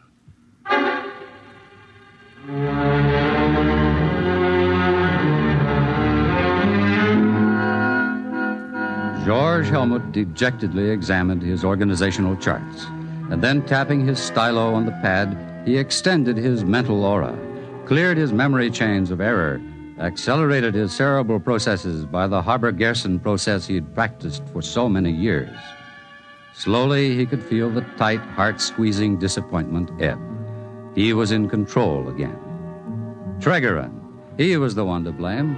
Tregerin, who was so used to working by deception that he must be shown the light. Well, Willard, how was your adventure among the magicians? Well, they didn't hurt me. You're sure? And are you as determined as ever to smash and expose the thinkers? Of course. Only from now on I won't embarrass you by asking any Male Zell questions. After this, I shall bore from within. Now, where have I heard that phrase before? Do I understand that you are becoming a thinker, Willard? Certainly. That's the only way to smash them. Out-trick all their trickeries. Organize a fifth column. Then strike. The end justifying the means, of course. Of course. I wonder if becoming a thinker doesn't simply mean that you've decided to use lies and tricks as your chief method. Well, you're working with Helmut? Not Helmut. Tregerin. I'm afraid that Helmut's career as a thinker is going to have quite a setback. Ah, well.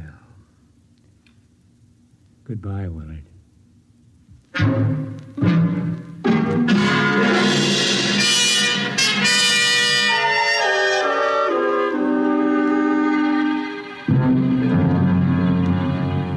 Tregerin, I want to talk to you. Shall I leave? No, please stay. Jan?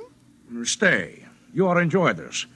George has that errorless memory chain. Tregerin, you know why I'm here. I don't know. I've been sadly remiss on my precognition and clairvoyance exercise. I've been too busy with other things, other people, other exercises. But I don't need Major to guess. You just went ahead and canceled the conference without consulting me. You called it without consulting me.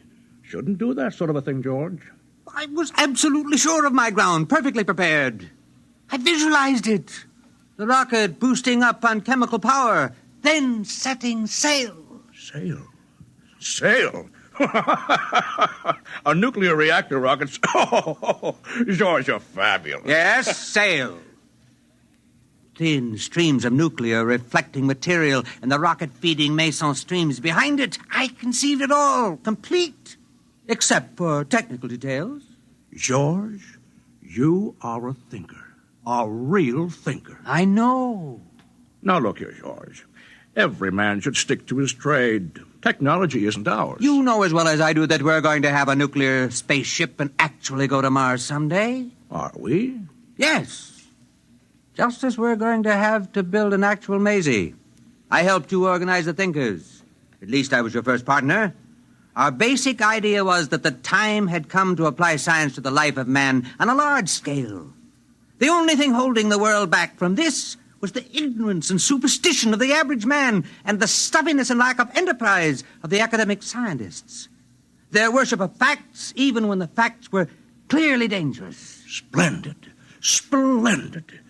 Caddy, get me another beer. I'm filing my nails. All right, all right. Everybody wanted the new world. The trips to Mars, the knowledge of the human brain. All they lacked was the nerve to take the first big step. And that was what we supplied. Here's your beer. There was no time for slow and careful plodding. We couldn't afford to check and double-check. We couldn't wait for the grudging approval of the professionals. We had to use fake stunts, tricks, anything to get over the big point. Once that was done, mankind was headed down the new road. It was easy to just heal the breach with the professionals and to make good in actuality what had been made good in pretense. Very good. The beer. We built Maisie. We built the Mars rocket. We discovered the wisdom of the Martians. We sold the people and the science the professionals had been too high-toned to advertise or bring into the marketplace. But now that we'd succeeded, it's time to let accomplishment catch up with imagination, to implement fantasy with fact. You suppose I would have gone in with you if I hadn't known that someday we'd actually make what we claimed we had already made? Oh, is that it? Jan, the day's come, and I'm the man. I've prepared myself. Caddy, clear the decks. All right. I know. You just want room to point that fat finger. I want her to stay. All right. George, look, every revolutionary wants to see the big change take place in his lifetime. But time for the second step. George, the average man's exactly where he was 10 years ago when we took over, except he's got a new god. More than ever, he thinks of Mars as a Hollywood paradise with wise men and yummy princesses, like Caddy here. Do you think I'm yummy, really? Shut up. Maisie is Mama, magnified 1,000,000 times. The professional scientists, they're more jealous and stuffy than ever. All they like to do is turn the clock back to a genteel dream world of square caps and quadrangles. Bravo! I said shut up. George, maybe in 10,000 years we'll be ready for the second big step. Meanwhile, the clever will rule the stupid. The realists will rule the dreamers. George, did you actually think you could have bossed those professionals? Nuclear scientists? Rocket physicists? Oh, now listen to me, boy. They'd have torn you to pieces in 20 minutes, and glad of the chance. George, you baffle me. You know that Maisie and the Mars trips and all that are fakes, yet you believe in your somno-learning and consciousness expansion and optimism pumping like a corn-fed yokel. There is a place for the man who has the courage to dream. Sure. In a straitjacket. Oh, George, you remind me of those men who used to put out those lurid little magazines with Caddy's grandmother on the cover in outer space in a stripped-down bathing suit. My grandmother never... I said shut up! That's what it is. Frustrated little men playing science god to generations of pimply high school chemistry students and gas station attendants, conning them into thinking they're in the know, sprinkling a few formulas to the garbage and playing Atom Smasher, and then being very solemn about the role of imagination in science. George, the trouble with you is they forgot to take your zap gun and space cadet decoder pin away from you when you turned 13. That's your honest opinion? It's more than that. George, get a hold of yourself and quit taking fantasy in the veins. That's an order. Jan, the strange part of it is that I know as well as you do that Maisie and the Mars trips are fakes, but some things aren't. The human mind, Jan, is a tool that hasn't been perfected yet. There are more things in heaven and earth than are dreamed of in your philosophy, Horatio. Who's Horatio? I said shut up. This is the last full cackle, George. You've been fooling around with ESP, huh? Telepathy? Maybe a little hypnotism? Maybe. All right. Guess what I've got in my drawer? Extend your consciousness. Telepath it. Visualize it. Never mind. I'll save you the mental effort. It's a pistol, see? Now, let me tell you something. I got a couple of boys waiting outside. They'll take you by jet to New Mexico. George, congratulations. You're leaving for Mars tomorrow. Mars? Yes. I've decided Mars to be the best place for you. We'll arrange it so that your trip is, say, 2 years long. Perhaps in that time, orbiting up there, you'll learn a little Martian wisdom. For example, the big liar must never fall for his own lie. Meanwhile, I got a replacement for you. His name is Willard Farquhar. But I sent for him to... Yes. You see, I, too, believe in cooperation with the scientists. But by subversion. I'll offer them the hand of friendship with a big, fat bribe in it. You know what the bribe is? The power to destroy me. That's what I'm offering. Join us. Learn our secrets. Bore from within. Bide your time before you strike. But while he's biding, I'll have him. And when he's ready to strike, you'll find it's not quite the time. Wait a little bit. Enjoy the power. Play with fat old Jan Tregerin like a cat. And by then I'll have him. You can't replace me, Jan. Oh, you were a good man, George, when we needed catchy slogans, ray guns, plastic helmets, fancy sweaters. I warned you, Jan. Don't underestimate the mind. The human brain. Even Caddy here is a fascinating instrument. For example, I had a little talk with Caddy last week. Very boring. Ah, but useful. But when we were finished, her mind had something it didn't have before. You always were educational, George. Caddy, look at me. Look at me. Look at me. Now, put your hand on his arm. Now, take his gun. Caddy, are you crazy? I've got his gun. What now? You see, Jan, there is a place for the dreamer, the man who believes, who can use his mind. I'm going to get rid of you, Jan, because the man who dares to dream will rule. Caddy, look at me. Look at me. Point the gun at him. Look at me. I can't anymore. It's too ridiculous. Jan, take your silly gun back. It's too heavy. What? Caddy, I command you, look at me. Look at me. The power of the mind. Hey, boys, come in and get him. I don't understand. Caddy, look at me. Oh, all right, I'll look at you. Poor Superman.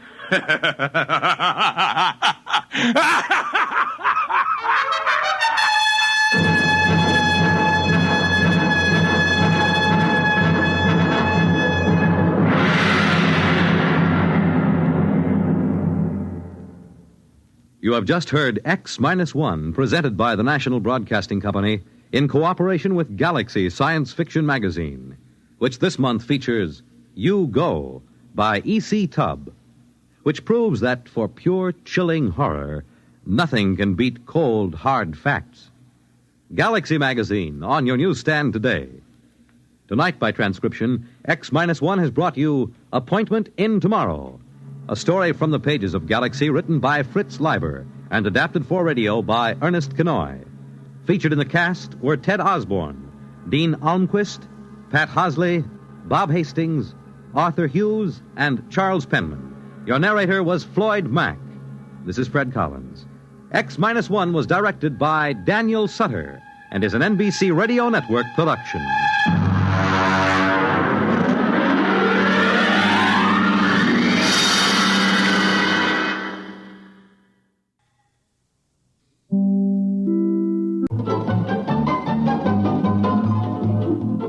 This is Nightline, your tie line to the world, and this is Walter O'Keefe. Tonight, a visit to worlds strangely different from ours, the world of the future, the world of X-1.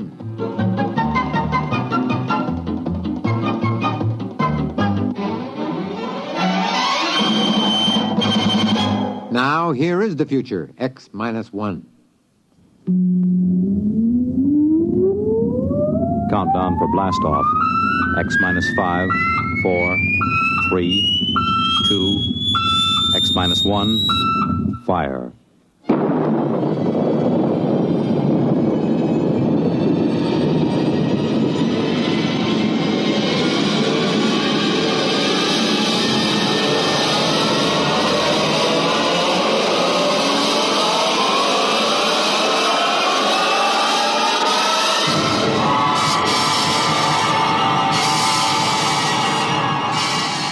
From the far horizons of the unknown come tales of new dimensions in time and space. These are stories of the future, Adventures in which you'll live in a million, could be years on 1,000 maybe worlds. The National Broadcasting Company, in cooperation with Galaxy Science Fiction Magazine, presents X minus one.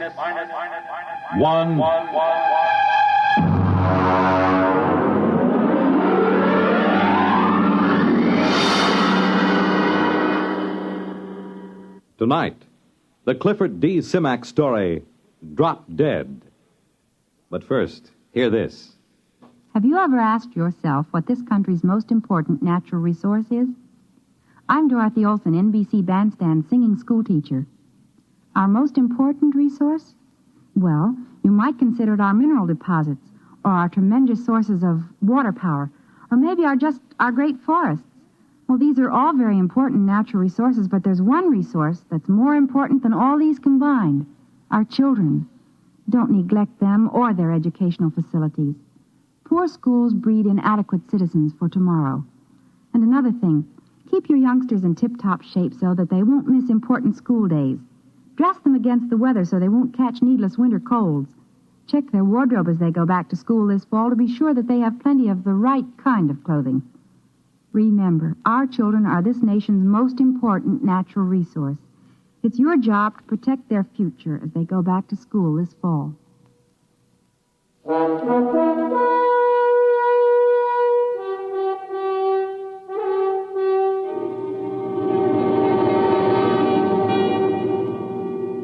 Now, X minus one, and the story of an unbelievable planet. Listen to Drop Dead.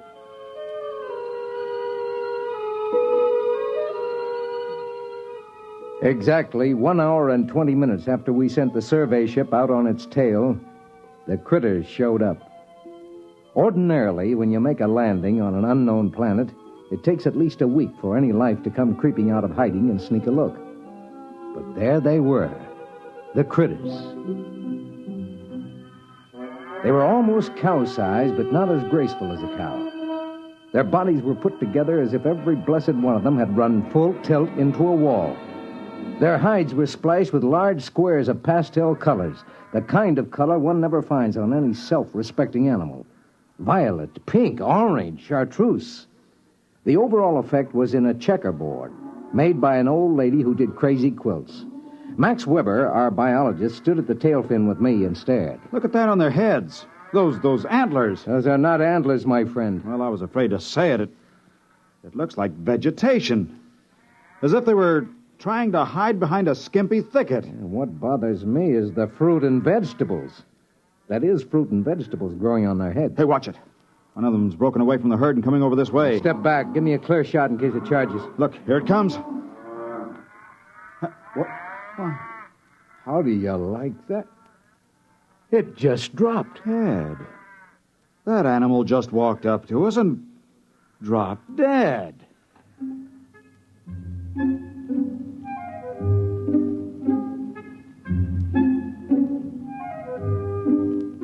We left the critter lying where it fell and started to set up camp.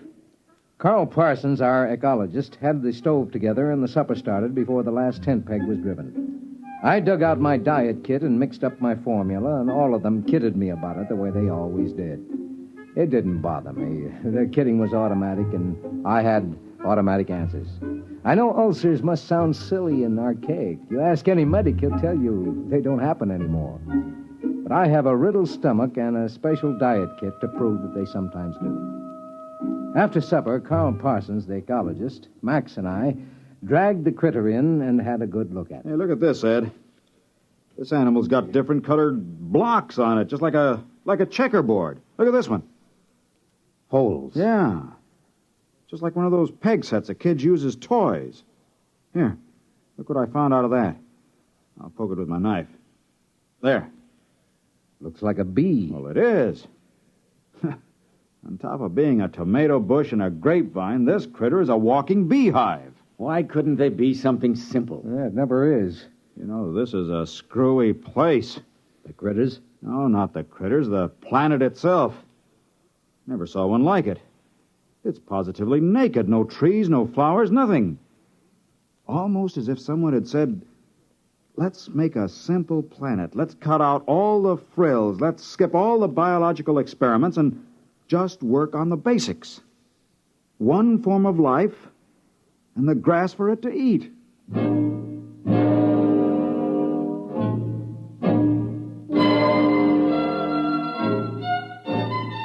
We unshipped the experimental animals, the rats, the zartils from Centauri, and the pumpkins from Polaris. The pumpkins made an unholy racket because pumpkins are always hungry. You just can't give them enough to eat. You turn them loose and they eat themselves to death. We got them all unshipped and set up under a shed in rows when Max walked up to me thoughtfully, chewing on a toothpick the way he always did. Ed, there's something wrong. Yeah, what do you mean? There are no insects here. I wandered around, laid down in a dozen different places. It stands to reason a man should find some insects if he looked all morning. It is natural. What about the bees? What bees? Well, the ones that were in the critter. Didn't you see any? No, I didn't get close to any critter herds. Birds? Not a one. Oh, I was wrong about the flowers. The grass is tiny flowers. For the bees to work on. Very neat, isn't it? I'm not so sure.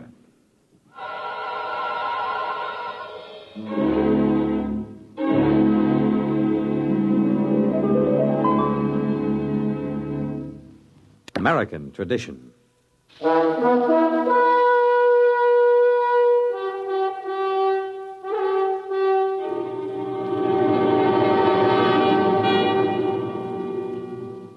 Now back to X-1 and the Clifford Simak story, Drop Dead. The bio team had the critters spread out on a canvas tarp. They were happily chopping him up in small pieces with a scalpel. Ed, I've got news for you. No brain. What? No brain. We can't find one, and there's no nervous system. That's impossible.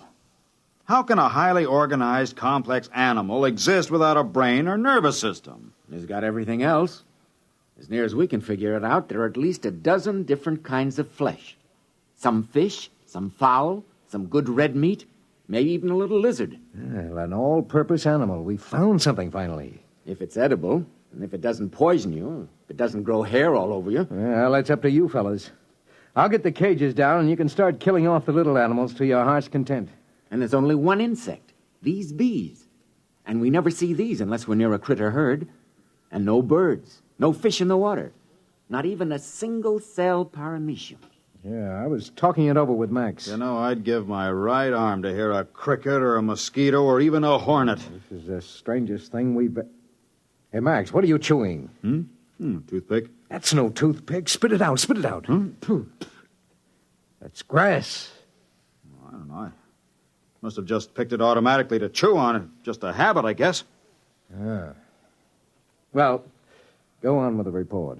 Well, it's a walking filet mignon. That animal is an all-purpose for sure. It lays eggs, gives milk, and has 6 different kinds of red meat. Makes honey, 2 kinds of fowl, 1 of fish, and a whole lot of others we can't identify. Then, of course, the bacteria. And what about the bacteria? The critters swarm with them. And all of them the same. You know, it normally takes 100 different kinds of bacteria to make the metabolism work. But here there's only one. It must do all the work of the 100 other species do. I wouldn't be surprised if that's the brains and the nervous system you couldn't find with your knife. The bacteria doubling in brass for both systems. The whole place balances. Nature's never static, never standing still.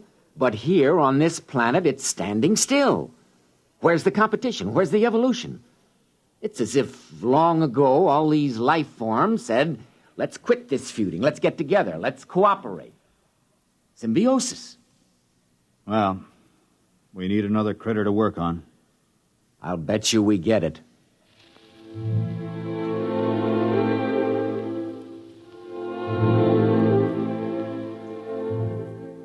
Luckily, Max didn't take Carl's bet. Right after breakfast, the critter came in and died with a savoir-faire that was positively marvelous. We unloaded all our supplies and got ready for a long stay. We were feeding all the experimental animals on a critter now. The carnivorous ones ate the critter meat, and the vegetarians chomped on critter fruit and critter vegetables. They all grew sleek and sassy. We were sitting around after supper one night when suddenly we heard something. Hey! What is it? Listen! Thunder. Listen. I think... All right, quick. Everybody up into the ship. What is it? A herd of critters. Look, you see the dust? They're coming this way in a stampede.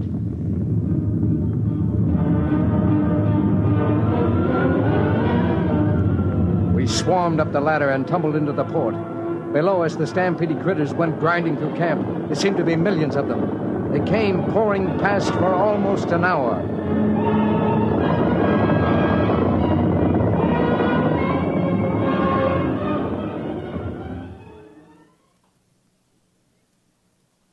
When it was all done, we came down and surveyed the damage.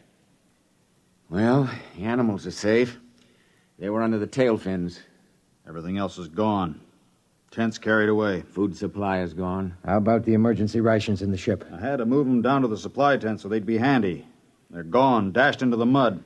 Well, even if we lifted ship immediately, it's at least 7 weeks to the nearest contact point. And no rations.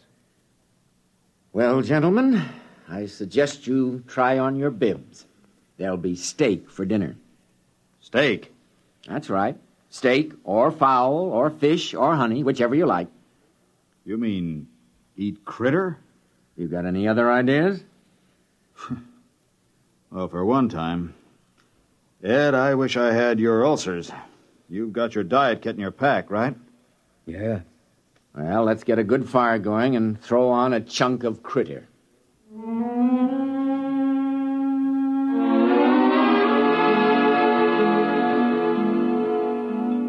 The crew ate about a critter a day. They didn't seem to mind.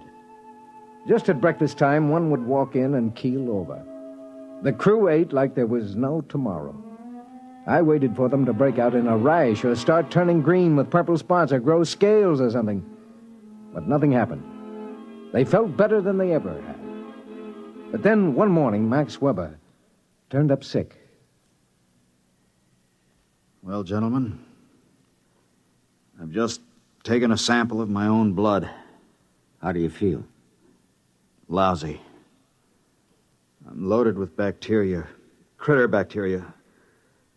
I've checked some of the others. They've got a lower count than I have. Well, that figures. You got a head start. No. The rest of them have just been eating critter for a week. Hey, remember the day you ran out of toothpicks and took to chewing on a grass stem? Yeah. Well, we can't stop eating critter. It's all the food we have. Well, we might stop eating critter now. And there's my diet kit. We might make it home. Your diet kit wouldn't last us 3 days. I took a blood sample on the test animals.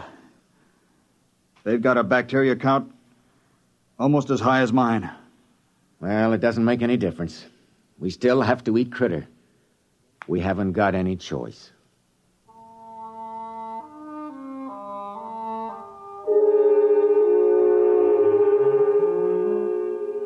That night, Weber disappeared. We hunted him for 3 days. He couldn't have gone very far, but we didn't find him. We did find one queer thing, though. Hey, over here! Down in the gully! What is it? That white fungus, kind of a ball. It wasn't here last week.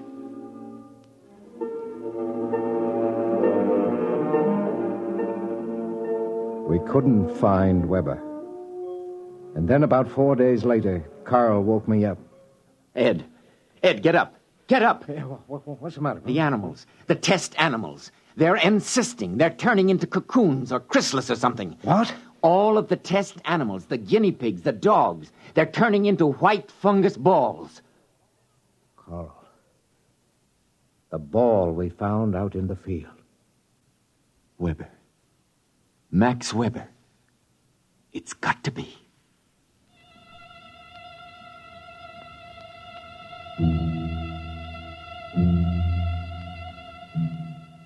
We had some trouble finding the place. because the land was so flat and featureless.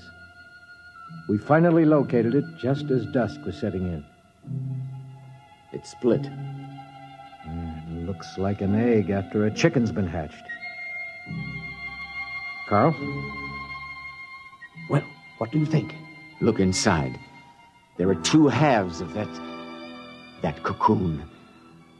Look at the marks. You can see what it is now. Ed, you're the only one who has a chance. I think you should leave right now. Get back to the center and tell them. You've got your diet kit. You can make it. No wonder there are just the critters here. Take one drink of water, chew a single grass stem, take one bite of critter. Do any one of those things and you turn into one of them. Listen, Ed, you take your diet kit and notes and get out of here. But I can't run out on you. Forget us. We're not human anymore. You must not stay. If you do, in a day or two, a critter will come in and drop dead for you. And you'll go crazy all the way back home, wondering which one of us it was.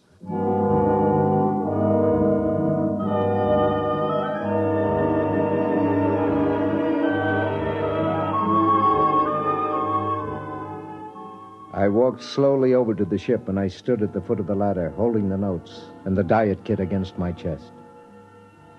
I thought of all the things we'd been through together. The crew, how they'd always kidded me about the diet kit. I thought of almost 10 years eating that awful goo, and that I could never eat like a normal human because of my ulcerated stomach. Maybe they were the lucky ones, I told myself. If a man got turned into a critter, he'd probably come out with a whole stomach and never worry about how much or what he ate. The critters never ate anything except the grass. But maybe, I thought, that grass tasted just as good to them as steak or a pumpkin pie would taste to me. So I stood there for a while and I thought about it. Ed, what are you doing back here? Carl, I just took that diet kit and threw it out into the waste disposal unit. What are you talking about? My friend, I am very hungry. What have you got for supper?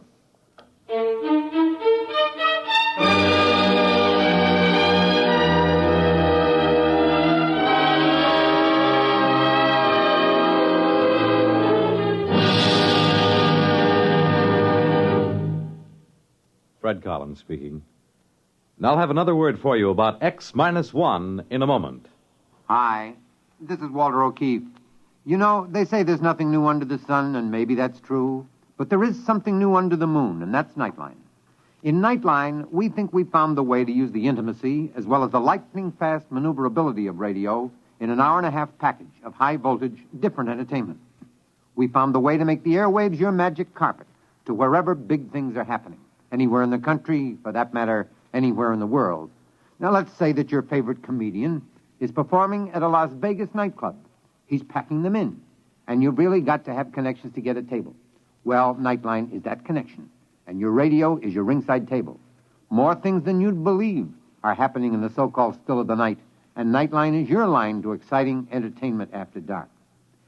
My feeling is Nightline marks a new era in nighttime entertainment. Tune us in every Tuesday, Wednesday, and Thursday, and you'll hear what I mean. You have just heard X-1, presented by the National Broadcasting Company in cooperation with Galaxy Science Fiction Magazine, which this month features Double Indemnity by Robert Sheckley. To commit the perfect crime, all Barthold needed was centuries in which to plan it and execute it, and an insurance policy with double indemnity. Galaxy Magazine on your newsstand today. Tonight, X-1 has brought you Drop Dead, a story written by Clifford D. Simak and adapted for radio by Ernest Kenoy. Featured in our cast were Lawson Zerbe as Ed, Ralph Camargo as Max Weber, and Joseph Bell as Carl Parsons. Your announcer, Fred Collins. X-1 was directed by George Voutsas and is an NBC Radio Network production.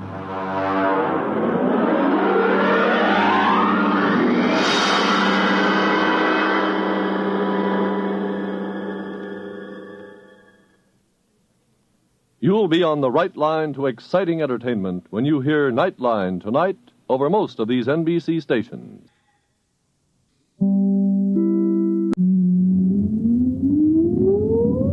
Countdown for blast off. X minus 5, 4, 3, 2, X minus 1, fire.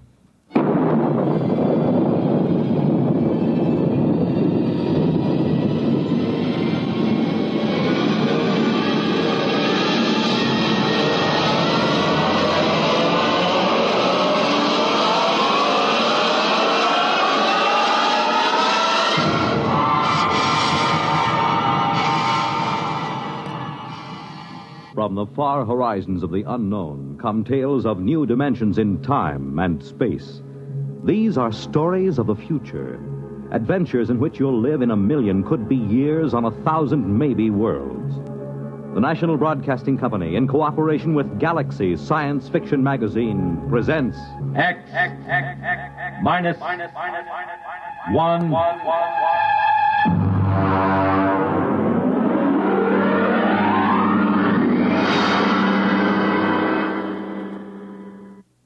Tonight, The Trap by Finn O'Donovan.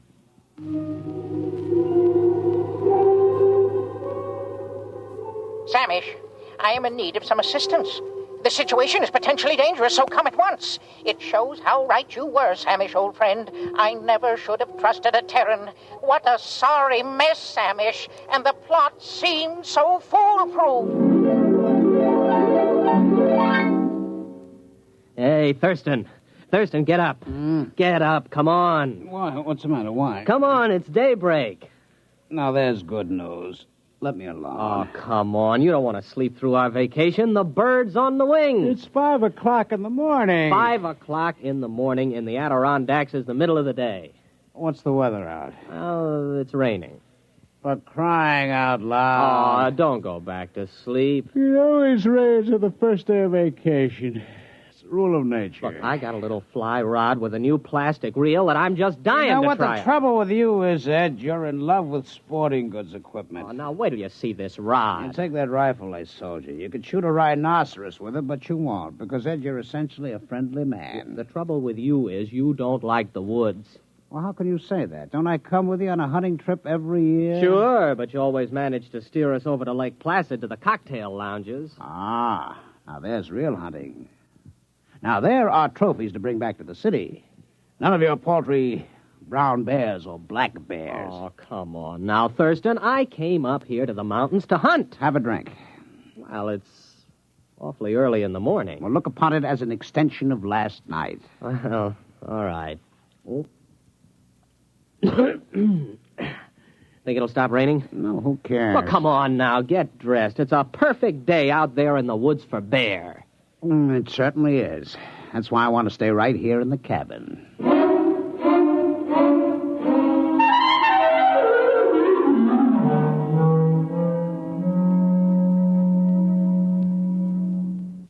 Ed.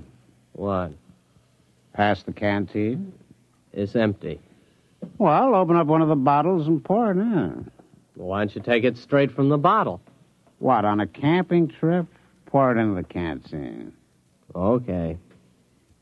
Hey. Now, this is what I call a hunting trip. Well, you haven't been outside the cabin. Oh, come on, Thurston. Can't we go out just to hunt something, even if it's just a little rabbit? Look. It stopped raining. Close the door. Now, you let some of the fumes out. Did you fill that canteen yet? Hey, look at this. What? Right by the door. How many times have I told you not to leave your collapsible cook stove where I can step on it in the night? It isn't. What is it? I don't know. It's made out of metal. It's just sitting here in the doorway. It says, trap on the top. What? Trap. Where'd you buy that?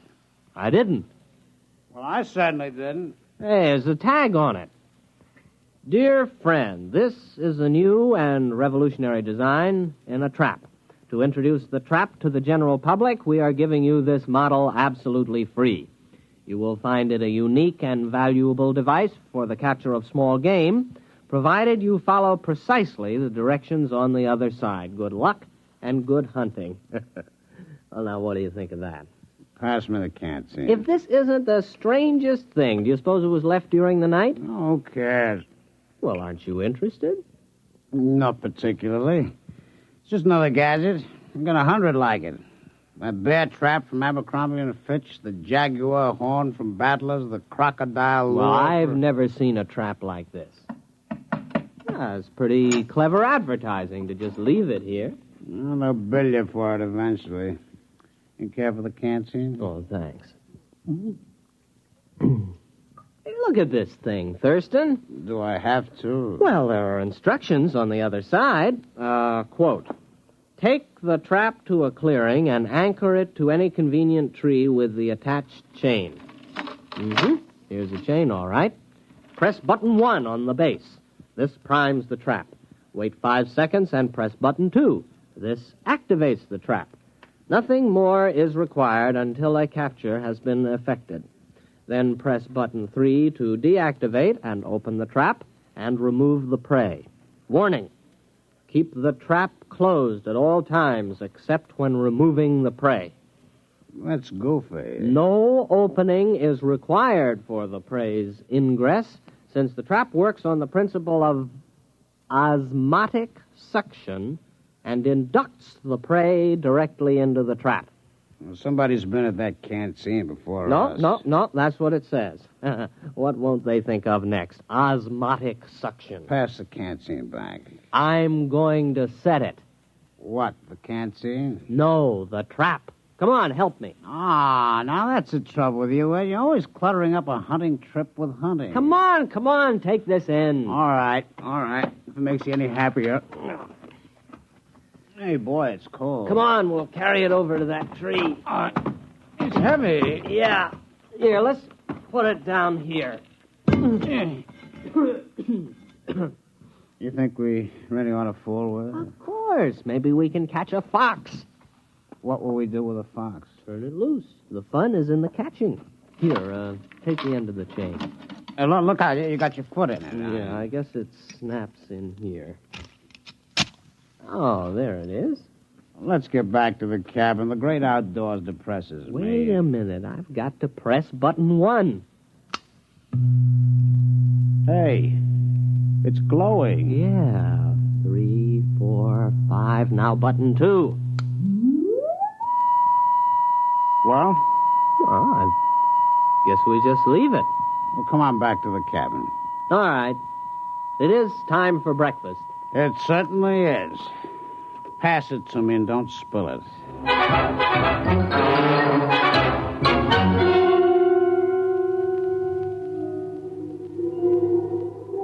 Samish, where are you? You are my oldest friend. I have already beamed you the beginning of my story. The Terrans accepted my trap as a trap, nothing more, and they began using it at once with no thought as to the consequences. I had counted on this. The fantastic curiosity of the species is well known. During this period, my wife was crawling giddily around the planetoid, redecorating our hutch and enjoying the change from city life. Everything was going well. Ed. What? It's your turn. Okay, here we go. Ready on the right. Ready on the left. The flag is up. The flag is waving. Target's up. You missed. Oh, Thurston, couldn't we just pull the cork out instead of trying to shoot off the neck? Well, certainly not. This is a hunting trip. You can pull a cork off in the city. I have often corked off in the city. Ed, why don't you shut your trap? Trap. Why don't... Thurston, the trap. What about it? Maybe we caught something. Come on. Where you going? The trap. There, look. We got something. We've caught something. Come on, look inside. What is it, huh? It's a rabbit. You sure? Well, look at it. That is not exactly a rabbit, Ed. It's the size of a rabbit. But it's bright green. Ed, no more rum before breakfast. No, siree. Starting tomorrow, hand me the canteen. What do you think it is? Could be a rabbit. Green? With lobster claws? And eyes on stalks? Well, then again, it might not be a rabbit. I think it's a new species. We'll have to build a cage and then find out what it eats. As long as it doesn't drink. You don't suppose it drinks, does it? No, it doesn't look like a drinking type. No, I'm not going to share my vacation with a green rabbit with lobster claws. Probably has dirty habits. There's something very unnatural about that trap. It's inhuman. I'll bet they said that about Ford's electric light and Edison's car and the telephone invented by Alexander's ragtime band. Are you sure about that? Oh, sure. I saw the movie. Come on. We'll build a cage, and then we'll set the trap again. Okay, but we better go back to the cabin. What for? We better refill that canteen.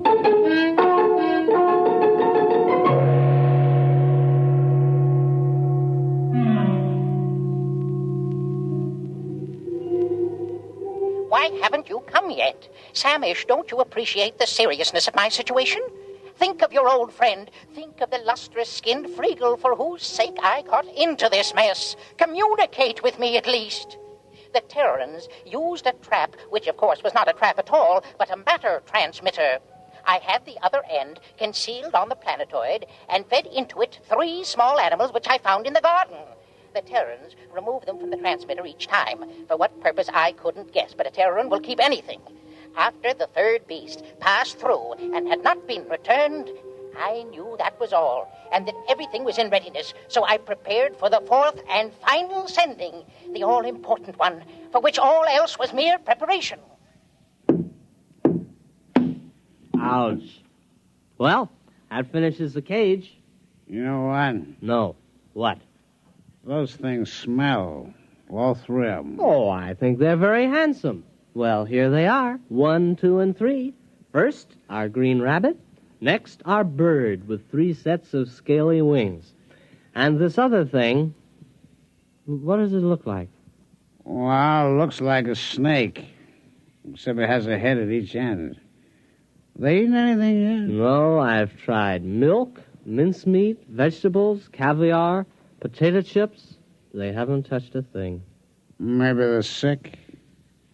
Hey, what are you keeping them for? Well, they might come in handy someday. Oh, yeah? What for? Thurston, have you ever desired fame? What? Fame. The knowledge that your name will go down through the ages. I am a businessman. I've never considered the possibility. Never?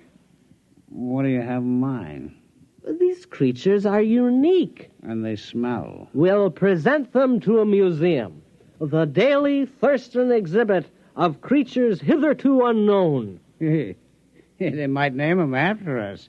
Our names will go down with Livingston, Audubon, Teddy Roosevelt, Walt Disney. I was thinking of a wing on the Museum of Natural History that would go right across Central Park West. The Daily Thurston Wing. Thurston Daily. That's not alphabetical. That's true. But, Ed, we only got 3 of them. We can't equip a wing with 3 exhibits. Well, there must be more where these came from. Let's examine the trap. Just a minute. The canteen? The canteen.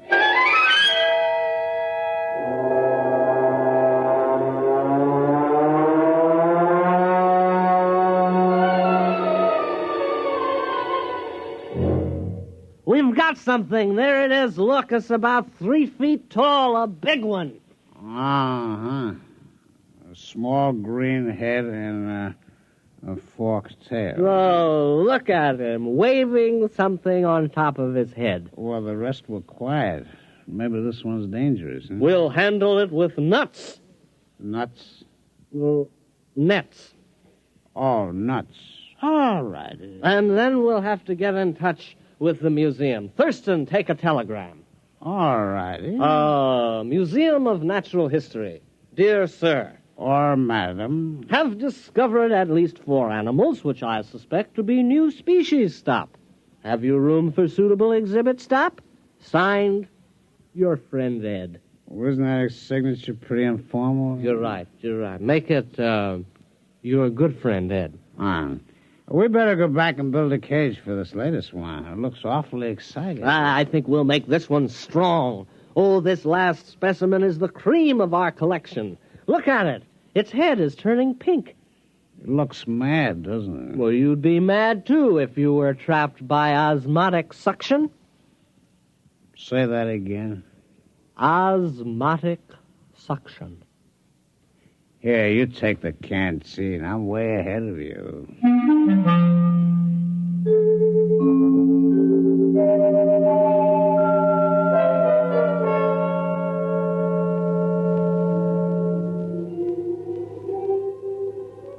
What, Samish? The rest of the story? Well, it's obvious enough. After 3 animals had passed through the transmitter, I knew I was ready. Now was the time to tell my wife. Accordingly, I asked her to crawl into the garden with me. Tell me, dear, she said, has something been bothering you of late? Have I displeased you? My dear, I said, you have tried your best, but it just isn't good enough. I'm going to take a new mate. She stood motionless, her cilia swaying in confusion. Then she exclaimed, Freagle! Yes, I told her, the glorious Freagle has consented to share my hutch, and with a clever shove, I pushed her into the matter transmitter. Samish, you should have seen her expression. Her cilia wreathed, and she screamed and was gone. I was free at last, free to mate with the splendid Freagle. Now you can appreciate the full perfection of the scheme. It was necessary to secure the Terran's cooperation, since a matter transmitter must be manipulated at both ends. I had disguised it as a trap, because Terrans will believe anything. And, as a masterstroke, I sent them my wife. Let them try to live with her. I never could. Foolproof. Absolutely foolproof.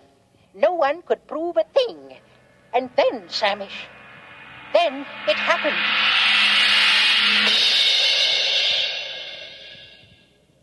Did you get the cage finished? Yeah, our 4th animal is snug as a bug in a... It doesn't matter. Boy, it's a mad one, though. I couldn't help feeling it was trying to tell me something. Come on. Here's a trap. It's empty. But it is. It's empty. You suppose something's wrong with it? Maybe there's nothing else to capture. Oh, that's silly. Why would it capture 4 animals and then stop? I've pressed all the buttons in the right way. Maybe the battery's down. Osmotic suction doesn't work on batteries. How do you know? Did you ever hear of osmotic suction working on batteries? No. You see? There you are. Well, you got something there. Oh, I know. What? Let's go to Lake Placid and forget the whole thing. No, this thing's got to work. It's got to. The Thurston Daily wing of the American Museum of Natural History is at stake. Would you want that vast edifice across Central Park West to remain empty? No. Would you want the Daily Thurston wing to be rented for a garage? Or a roller skating rink? Oh, horrors, no. It's got to work again. I'm going to open the top. Look out. No, let's just see what's inside here. My hand. It's gone. My hand. No, it isn't. It's right there on the end of your arm. Oh, but when I put it in the trap, my hand disappeared. You know what would do you a lot of good? A little rest in Lake Placid. I know a fine, restful cocktail lounge. No, look. I'll try it again with both arms. Ah, look. No hands. Very clever. I see how it works. Thurston, those animals didn't come from the Adirondacks at all. You mean they're imposters? They came from wherever my hand is. Where's your hand? I don't know. Do you realize there's a lot more where they come from? Thurston, the future of the Daily Thurston wing is assured. Give me a hand up. Ed, what are you going to do? I'm climbing into the trap. Oh, don't do it, Ed. You don't know what's in there. Here I go. There goes my feet. Hey, wait a minute. Here's a canteen. Let's have one for the road. All right. Wish me luck. I still don't think you should do it. I do it for science. and the Daily Thurston Wing. Why do you hold your nose? I got sinus. Here I go.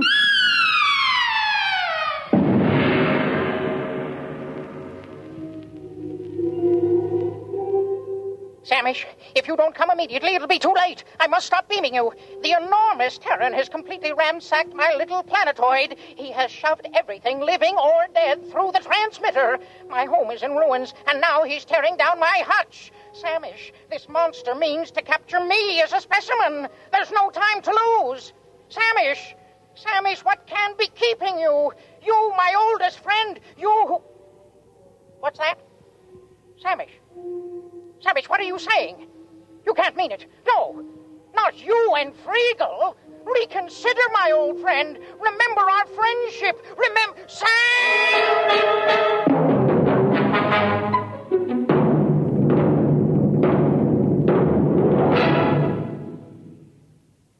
You have just heard X-1, presented by the National Broadcasting Company in cooperation with Galaxy Science Fiction Magazine, which this month features The Deep One by Neil P. Ruzick, a story which tells of a single mistake in the plan for survival, the biggest possible mistake.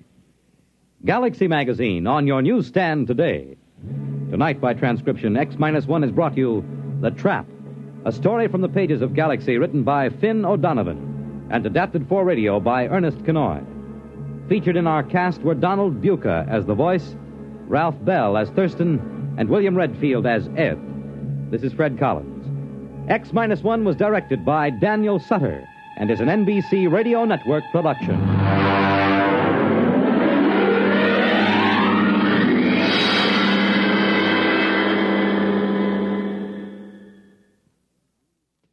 The world on a new hotline. Listen for news on the hour in the exciting hotline service all day, every day on most of these stations. In just a moment, X-1. But first, there's a certain water commissioner whose interest in the ladies sometimes overshadows his interest in civic affairs. His name is a familiar one, Throckmorton P. Gildersleeve, and he'll pursue his adventures tomorrow night when NBC Radio presents another comic episode of The Great Gildersleeve. So when you hear the familiar voice and hearty laugh of the water commissioner from Summerfield tomorrow, why, stay tuned and enjoy another romantic scramble with the one and only The Great Gildersleeve on this NBC station. And now stay tuned for X-1 on NBC.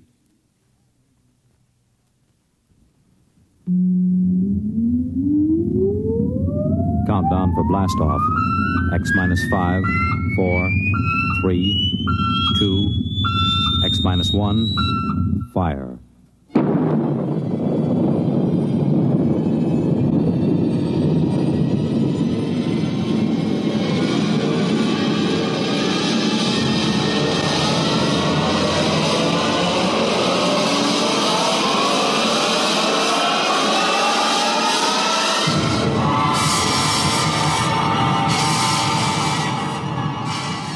From the far horizons of the unknown come transcribed tales of new dimensions in time and space.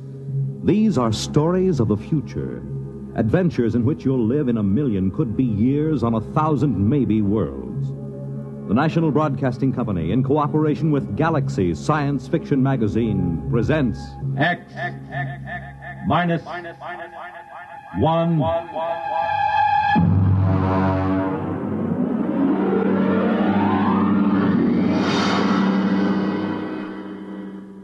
Tonight's story, The Sea Chute, by Isaac Asimov.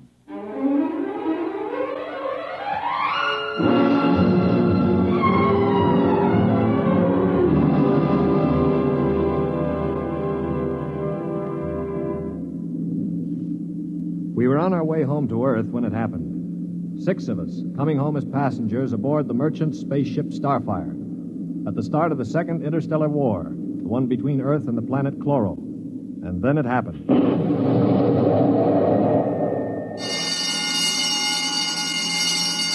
Now hear this. Condition red. Condition red. We are under attack from a Chloran battlecruiser. All hands forward to battle stations. Passengers will remain confined to the after cabin. Condition red. We are being attacked. The interception by the Cloran cruiser, the murderous running jewel of energy blasts and force field defenses.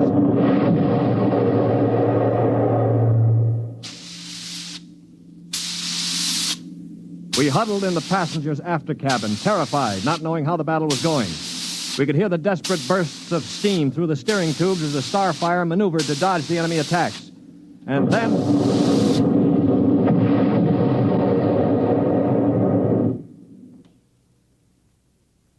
Now what? The beginning of the end, you might call it. Well, what does it mean, Stuart? You were a space pilot? It means our generators have been drained of energy.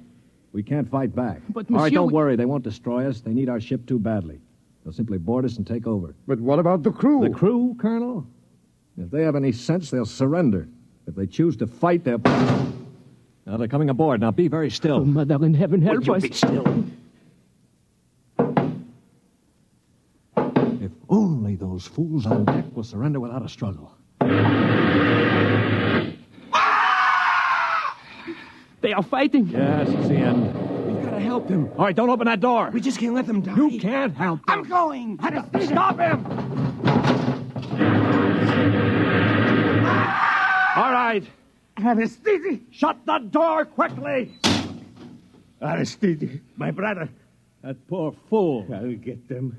My brother, I swear to you, I'll get them. Yeah, you better cover his body. The brutes. The monstrous green-skinned brutes. They're no more brutes than we are, Colonel. This is a war. Are you defending them? I'm merely pointing out the facts. I ought to strangle you. Why not save it for the chloros? I will. I promise you I will. Well, they're probably deciding right now what to do with us. We might as well settle down and wait.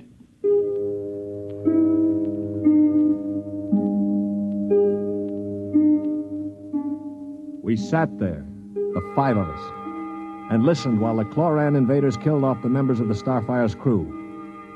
Among us was Colonel Anthony Wyndham, an old Colonel Blimp type with a lame leg. Wyndham had spent his life in the militia back on Earth, but had never seen a battle. There was Demetrius Poliorkitis, who had just watched his brother being killed by a chlorocarbonizer. Poli was a huge man. He and his brother had tried truck farming in Arcturus and given it up after 2 seasons. Then there was LeBlanc, a sensitive, frightened young man of 22, and Randolph Mullen, who looked like somebody's caricature of a bookkeeper. A mild, balding, milquetoast little man. And there was myself, John Stewart. I was the only one who'd ever had contact with the Chloro people. I had a pair of artoplasm hands to prove it. It is quiet now. Yeah, they've finished with the crew. Mr. Stewart? Yes, Mr. Mullen. What do you think will happen next? Well, they'll put a prize crew of 2 aboard and take us to one of their home planets as prisoners of war. Only 2 of the Chloros will stay aboard? Well, 2 is all they'll need.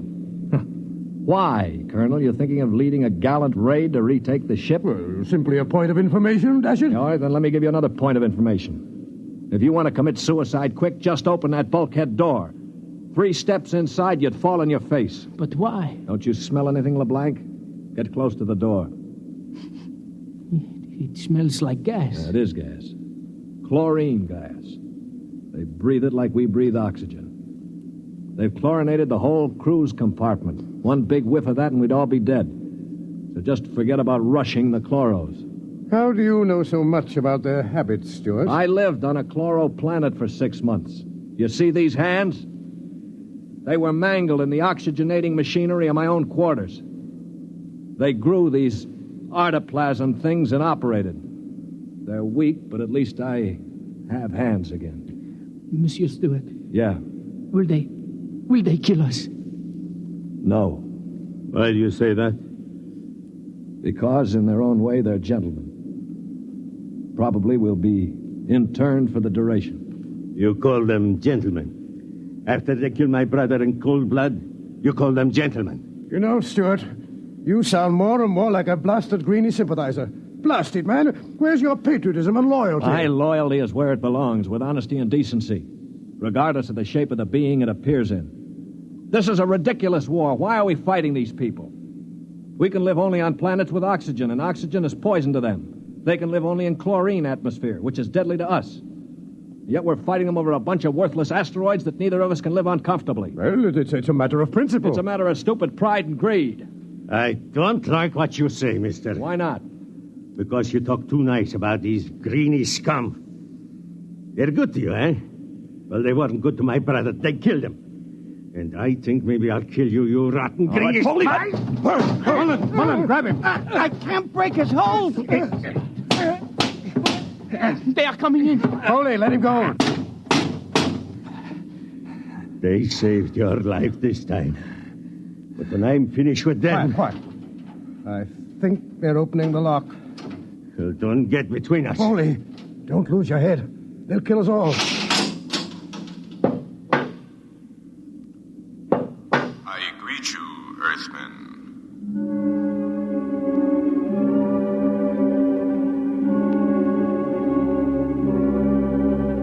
The chloro was not a pleasant sight to anyone unused to him. He was about the height of an Earthman, but the top of him was just a green stalk with eyes. He was still wearing a spacesuit to protect him from the oxygen in our compartment. In one of his tendrils, he carried a chloran gun. As he stood in the doorway, I could see Polyarchetes' eyes begin to glisten with rage. Then, with a bellow like a huge bull, he threw himself at the chloro.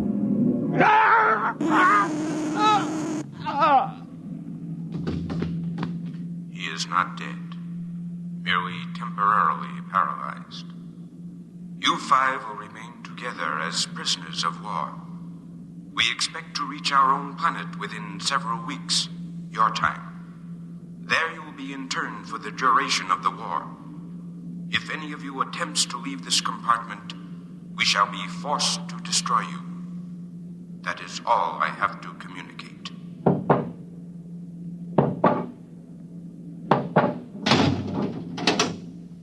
Hadn't we better do something for Mr. Polyarchetes? Oh, he'll be all right.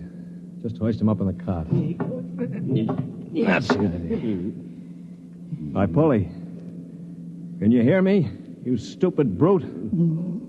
His voice is coming back. Now, I know what's going on in that thick skull of yours, Polly. You think that when the paralysis wears off, you'll ease your feelings by slamming me around some more. Well, if you do, it'll be curtains for all of us. How do you mean, sir? None of you know the chloros the way I do. Unlike us, they assume automatically that any group of Earthmen they find together comprises a biological grouping, like an ant colony. The result is that they consider the group as something holy. Now, they'd never break us up. And if one of us did any harm to another, they'd have us all executed as a bunch of chloro-type perverts, a non-functioning group. So call all the names you want, but keep your hands to yourself or we're finished.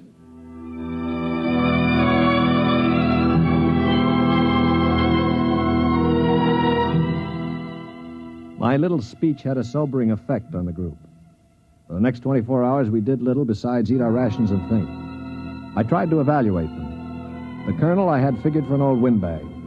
Polyarchetes was a hate-filled brute. LeBlanc would crack first.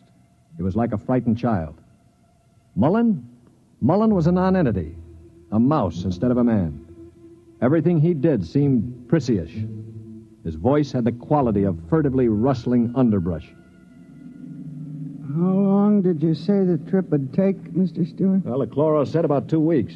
Gentlemen, if I may interrupt. Colonel? Now, it has occurred to me that perhaps you know of some weakness that might enable us to overcome these chloros. The only weakness they've got is that they can't stand oxygen. Oh, but there must be some way to get the best of them, man. After all, there are only now, look, two. Before I answer, Colonel, I have to know your motive. Is it to save your own skin or help Earth win the war? Oh, dash it, man, to help our side, of course. What we're looking for is the way to save the ship for Earth without losing our lives, yes? Well, all right, let's take a vote then. LeBlanc? I have a wife waiting on Earth, Mr. Stewart. I do not want to die. Uh-huh. Hero number 1. What about you, Mullen? I don't see how we could accomplish it without... Hero number 2. Well, Polyarchetes? When I kill Chloros, it will be with my bare hands. On their planet, I will kill dozens, I promise you. 3 down. Well, Colonel, don't you want to march to glory, an old militiaman like you? Your attitude is very cynical and unbecoming, Stuart. I see. Well, then I'll have to blow the ship up myself. Stuart! Don't worry, Colonel. I don't intend to be a dead hero. Of course, there is a way we might do it. What did you say, Mr. Mullen? There's a spacesuit and magnetic boots stored in that locker over there. We might be able to reach the control room from the outside of the ship. The outside? But how would we get outside? Well, this compartment has a sea chute. It must. What is a sea chute? A sea chute, my boy, is a casualty chute. It doesn't get talked about much, but all the main compartments have them. They're just little airlocks down which you slide a corpse. Burial in space. Oh, blast it, Mullen. Suppose you did get outside. How could you re-enter the ship? Through the steam tubes, the ones they use to guide the ship. Wait a minute, Mullen. What do you know about steam tubes? I thought you were a bookkeeper. Well, on Arcturus, I got interested in spaceship models. I studied all about them. On my own time, of course. Yeah, naturally. At any rate, I learned that the steam tubes have an access vent directly to the control room for repairs and so forth. And the chloros, they are in the control room. What do you think, Stuart? Well, it's a video sort of idea, but it might just work. We could get permission from the chloros to open the sea chute and bury Paulie's brother. And one of us could slip into it, work forward, and climb up through the steam tube. The question being, which one? What about you? You with your loud talk and your sneers. I'm no hero, Paulie. I've already said that. My object is to stay alive. The steam tube let go while you were in it, you'd be broiled like a lobster. Well, how about the colonel here? If I were younger, blasted, I'd trounce you. You know very well with my injured leg. Yeah, of course. Not to mention my artificial hands. Well, now, what unfortunate deformities do the rest of us have? Paulie? You just keep talking, Mr. Big Mouth, and pretty soon we'll kick your teeth in. Of course, that's your standard reply to everything, isn't it? LeBlanc, will you do it? I cannot. Not even to get back to Denise? Please, I cannot. LeBlanc needn't go. I'll do it. What? After all, it is my idea. Wait a minute. Are you serious, Mullen? Yes. Well, how? I don't understand. Why? Why you? Well, it seems no one else will do it. But that's no reason, man. I can't think of any other. Look here. Do you really intend to go through with it, sir? Yes, I suppose I do. Well, dash it, man. Let me shake your hand. You're an Earthman, by heaven. You do this thing, and win or die, I'll bear witness for you.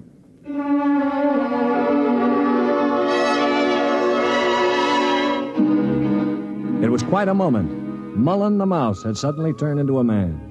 He just stood there awkwardly while the colonel puffed his hand. Poliorcetes seemed stunned. LeBlanc was wide-eyed. And I? Well, I was in a peculiar position, one in which I rarely found myself. I had absolutely nothing to say. That ought to bring them. I hear one.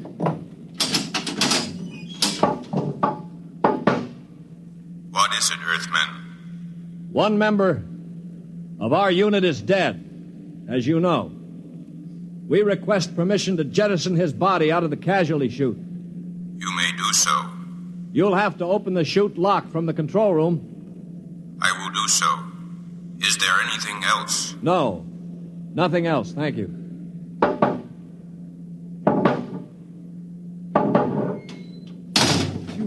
Oh, boy. All right, come on now. We'll have to work fast. Mullen, get into a spacesuit from the emergency locker. Paulie, help Mom with those magnetic boots. Hurry. I'm working as fast as I can. The arm, there. All right, give me the helmet. The helmet? Okay. Now, Mullen, you better scratch your nose if you have to. It's your last chance for a while. What about radio contact? You can talk to us. We'll listen in on the helmet set in one of the other suits. The chloros won't have their set on the interphone frequency. Wait a moment. What for? Dash it, what's he going to use for a weapon? He isn't big enough to fight them barehanded. Ah, no, that's true. Well, how about one of those oxygen cylinders? Good idea. Use it to bash them over the head. Give him one of the cylinders equipped with a reducing valve. Now, look, Mullen, if your magnetic boots fail and you start drifting away into space, open this valve. See that? Now, you can use it like a miniature jet and try to blow yourself back to the ship. Understand? I think so. Well, I only hope it works. All right, here goes the helmet. You'd better hurry. The light is on over the sea chute. Yeah. All right. That means I've opened the lock. Here. Now, can you hear me? Oh, LeBlanc, give me that other space helmet. Yes, here. Let me switch on the radio. Can you hear me, Mullen? I hear you. Fine. Plenty of air? Air's okay. Uh-huh. Polly, open the sea chute. Okay, now help him in. Are you ready? Ready? Well, good luck. Close the chute. Pull the ejector valve. Now! He's out. Oh, God help him. The light is out. Yeah. The chloros have closed the chute lock. I don't suppose he has much of a chance. No. Do you think he knew it? I don't know. I just don't know. Should I try to contact him on the radio? Yes, I think... Wait a minute. What is it? Listen, the chloros coming. Good Lord. He's sure to miss Mullen. Yeah, wait. Polly, get your brother's body on the cot. Put a blanket over it. Pretend it's Mullen asleep. Polly, for heaven's sake. My brother. All right, you've got to do it, man. It's our only chance. Listen, if Mullen could go out there and Very risk well. I will do it.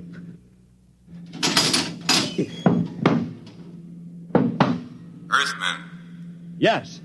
you have jettisoned the body. Yes. Good. Is there something further we can do? No, We are very tired. Our grief is very great at losing one of our unit. We would like to rest alone. I will respect your wishes. I see that one of your units sleeps already. Yes, Mr. Mullen was overcome with grief. I leave you. Oh, brother. Polly, I thought sure you were going to rush him. With that brave little guy out there. What do you think I am, anyway? And to think I laughed at him. It makes me ashamed. Yeah, I guess I've been saying some things that maybe weren't too funny. I owe all of you an apology. Do you think it's safe to try the radio? Yeah, we better. Hello? Hello, Mullen. Can you hear me? Yes, I hear you. Where are you? I'm standing on the outside of the ship. All right, now take care. One misstep and you'll be marooned in space. Now, can you find the steam tubes? I think I've found one of them already. I can feel the rim. I just hope it doesn't let go when I get inside. Be careful. I'm going into the tube now. I can feel the ladder rungs they use to repair the inside. Yeah, well, keep in contact. I'm in the tube now. Good Lord.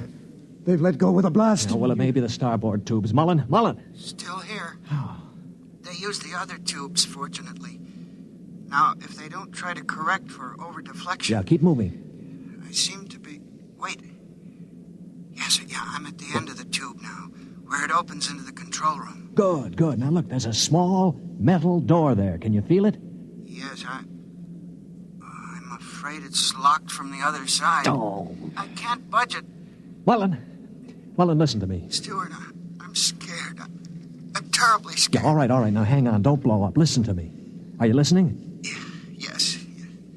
Take the spare oxygen tank. Bang on the metal door that leads to the control room. The chloros are bound to hear you. When one of them comes to investigate, try to hit him with a cylinder. Now, aim for the stalk on top of his body. Try to blind him. Will you do that? I'll try. Well, now, go on. Only one can come. The other will stay at the controls. Now, start banging.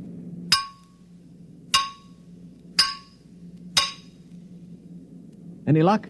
No, Wait, I hear something. Something's opening the lock. The door now. I hear... Mullen, what happened? Mullen, can you hear me? Mullen!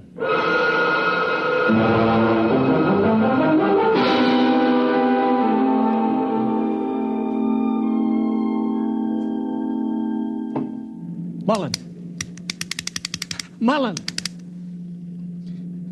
Oh, it's no use. They must have gotten him. Yeah, he was one brave little guy, that one. But suppose they have just got him in the control room. I mean, maybe he's not dead. Well, then maybe one of us could rush them. We could bang on the door and jump the chloro. Well, the first guy would be a cinch to die. I would be willing to take the chance. You? Why not? I could try. Not you. I'm the strongest. I do it. Now listen, you chaps. I'm an old man. I've got nothing to live for anyway. Suppose I throw myself at the ray gun. Wait a minute, what's going on here? 20 minutes ago, there wasn't one of you who'd risk his little finger to get us out of here. Now you're falling all over each other. Maybe Mr. Mullen teaches us a lesson, huh? Yeah. Okay, Polly, give me the wrench. I'll start banging on the door.